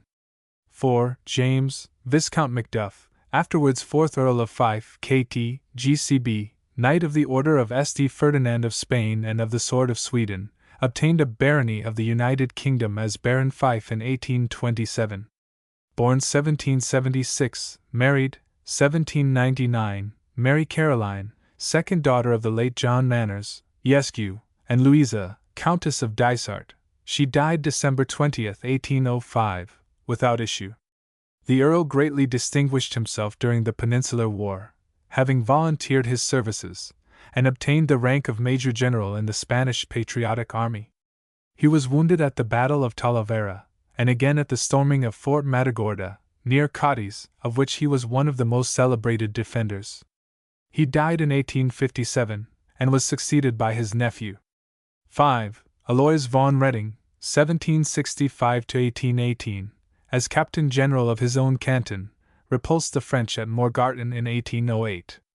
6. José de Palafox y Melzi, Duke of Saragossa, born in 1780, made the heroic defense of Saragossa, from July 1808 to February 1809, was carried prisoner to France and not released till 1813. He was made Duke of Saragossa in 1836 and Grandee of Spain 1837 and died in 1847. 7. Andrew Thomas, Lord Blaney, born November 30th, 1770, died April 1838. In 1794 he became Major of the 89th Foot, having raised part of that regiment. He served in Holland, Malta, Minorca, and the Cape, and after the expedition to Buenos Aires was sent to Cadiz in July 1810, as Major General. He was, however, taken prisoner on making an attack with a small mixed force on Malaga, and was not released until 1814. 8. John, Viscount Kelvin and Lord Boyle, eldest son of George, 4th Earl of Glasgow, by his first wife Augusta, daughter of James, 14th Earl of Errol, born August 12, 1779, served in Arran, taken prisoner by the French and sent to Verdun, where he was detained till July 1814, died at Tunbridge Wells, 1818. 9. Christopher, eldest son of the then John Strachey, Archdeacon of Suffolk, and chaplain in ordinary to George III, by his wife and only daughter of George Wombwell, Esker, consul at Alicant and head of the eldest branch of the family of Wombwell, of Yorkshire. Born 1778, Christopher became Rear Admiral in the Royal Navy, and Knight of the Russian Order of St. Vladimir. He married Marguerite, only daughter of Colonel de la Roche of Verdun-sur-Meuse, France, Knight of St. Louis, etc., and died in 1855, having had a family of 9 children, 6 of whom survived him. 10. A lady who collects for some charitable purpose. 11. Extracts from the Journals of John Spencer-Stanhope, 1810–1813. Published, 1903. Page 452. Chapter 6. 1. Walter Boyd, born in 1745, of the firm of Boyd, Benfield, and Co., an intimate friend of Pitt and Melville. He is supposed to have been saved from bankruptcy by a loan which Lord Melville advanced to him out of the public funds, and on account of which the latter was afterwards impeached. See Annals of a Yorkshire House, Volume 2, pages 287–291. 2. With reference to this episode at the Institute, Stanhope adds, I find that the learned editor of the Quarterly Review has been as much taken in as were the savants of whom he speaks. One of his articles states that the late President of the Cour of Cassation, the magistrate, according to M. Roger Collard, of whom regenerated France has most reason to be proud, expressed himself as follows to 3 of the most distinguished men of science of the day: I regard the discovery of a dish as a more interesting event than the discovery of a star, for we have always stars enough. But we never have too many dishes, and I shall not regard the sciences as sufficiently honored or adequately represented among us, until I see a cook in the first class of the Institute. It is quite evident from this that the editor supposes that M. de Boer was quite serious in making that observation, and no less so that the distinguished literary men, from some of whom he must have derived his information, must have been equally convinced of the fact. I was present, however, on the occasion, and can assert that nothing could be more contrary to the real state of the case. 3. Olympia or topography illustrative of the actual state of the plain of Olympia and of the ruins of the city of Elis, published by John Murray in 1817.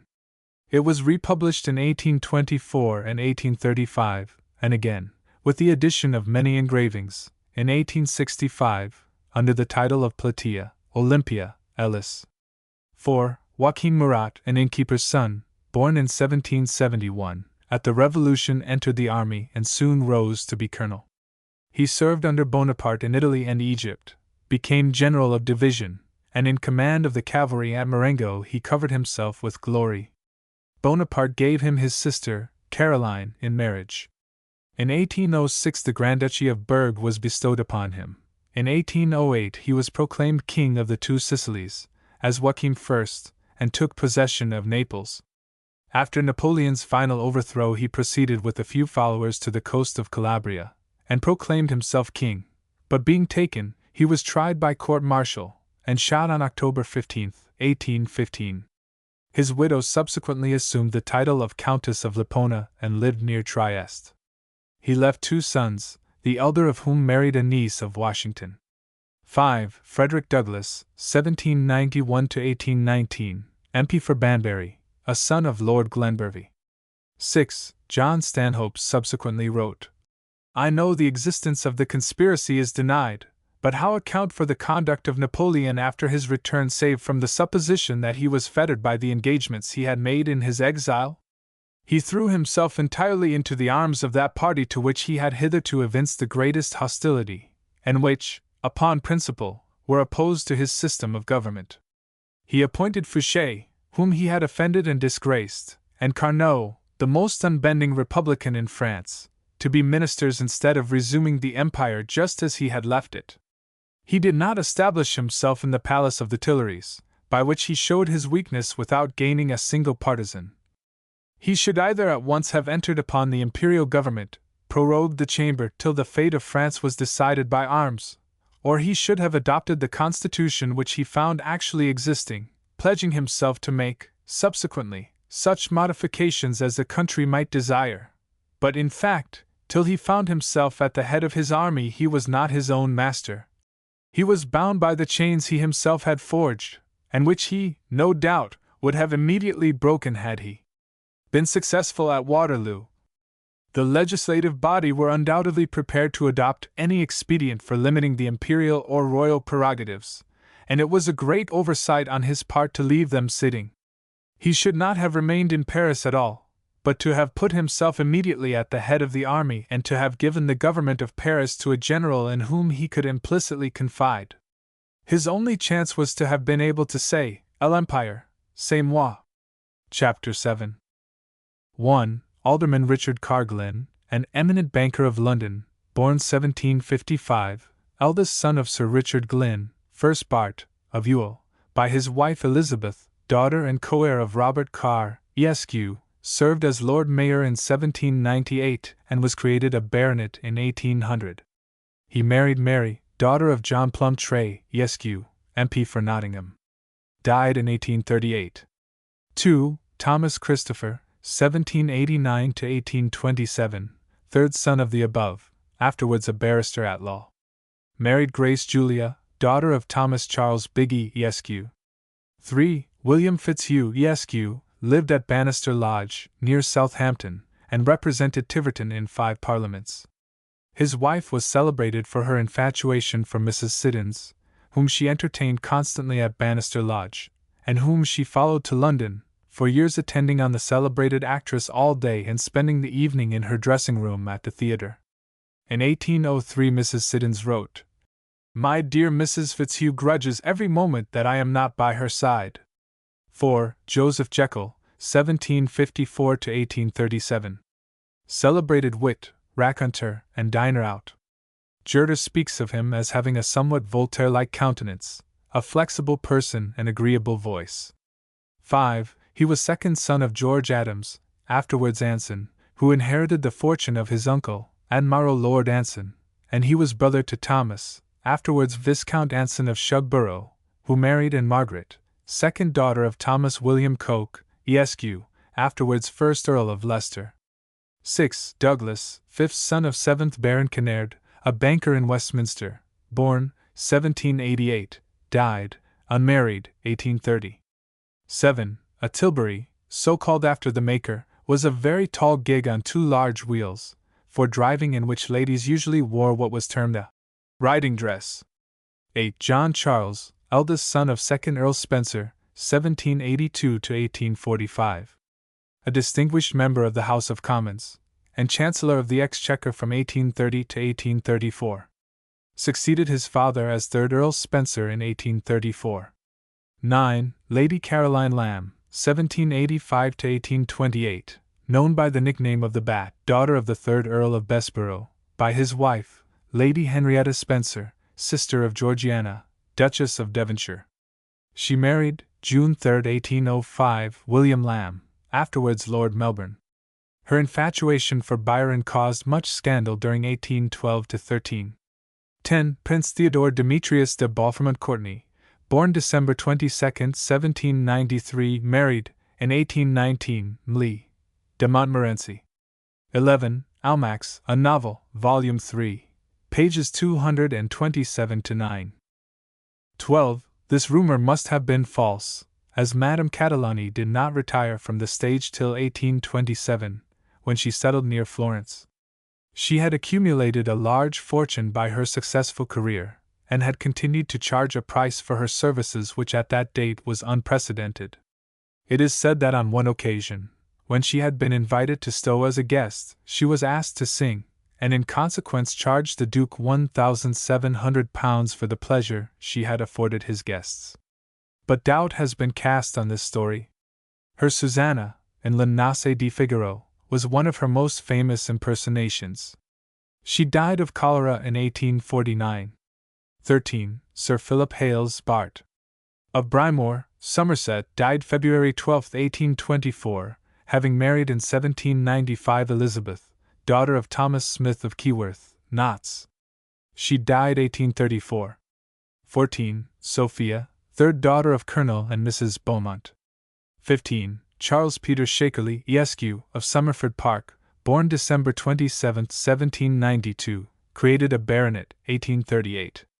Married first in 1819 Rosalba Diavari, daughter of the Duc d'Avari, and secondly, in 1831, Jessie, daughter of James Scott, Esq. He was the son of Charles Watkin John Buckworth, Esq., of Somerford Park, Cheshire, who had assumed by Act of Parliament in 1790 the surname and arms of Shakerley only, and was High Sheriff of the Company of Chester in the following year. 16. William Frederick, 2nd Duke of Gloucester, 1776 to 1834, served as Colonel of 1st Foot Guards in Flanders in 1794. Married, in 1816, his cousin Mary, 4th daughter of George III. 17. See Auntie. 18. An Irish lady whose maiden name was Owenson. She married Sir Charles Morgan, and wrote various novels, being often called by the name of one of them, The Wild Irish Girl. Two of her works, France and Italy, made some stir at the time of their publication. Their sale was forbidden in Sardinia, Rome, and Austria, and their author prohibited from visiting the latter kingdom. 19. Edward, third son of Walter Spencer-Stanhope and Mary Winifred, his wife, who, in 1820, married Arabella, daughter of General Calcraft. See Ante, Dramatis Personae. Page 9. 20. General Sir Robert Thomas Wilson, 1777 to 1849. He fought at Lutzen and Brandsend in 1813. He was MP for Southwark in 1818 to 1830. He was dismissed from the army for his conduct at Queen Caroline's funeral, but reinstated in 1830. He published military and autobiographical works. 21. The wife of a Russian ambassador. She was an admirable musician. 22. Probably Francis, eldest son of Lord William Russell, born 1793, died, unmarried, 1832. 23. Georgina Frederica, daughter of the Hon. Henry Fitzroy, married, July 25, 1814, Henry, Marquis of Worcester, died May 11, 1821, and left two daughters. She died at the house of her uncle, the Duke of Wellington. She was very pretty, and one of the leaders of fashion. 24. He married again in June, 1822, Emily Frances, daughter of Charles Culling Smith, Esq., and his wife, née Lady Anne Wellesley. 25. See ante, page 157. 26. Frederick Dodsworth, D.D., Senior Canon of Windsor, who died in his 83rd year, March 31, 1821.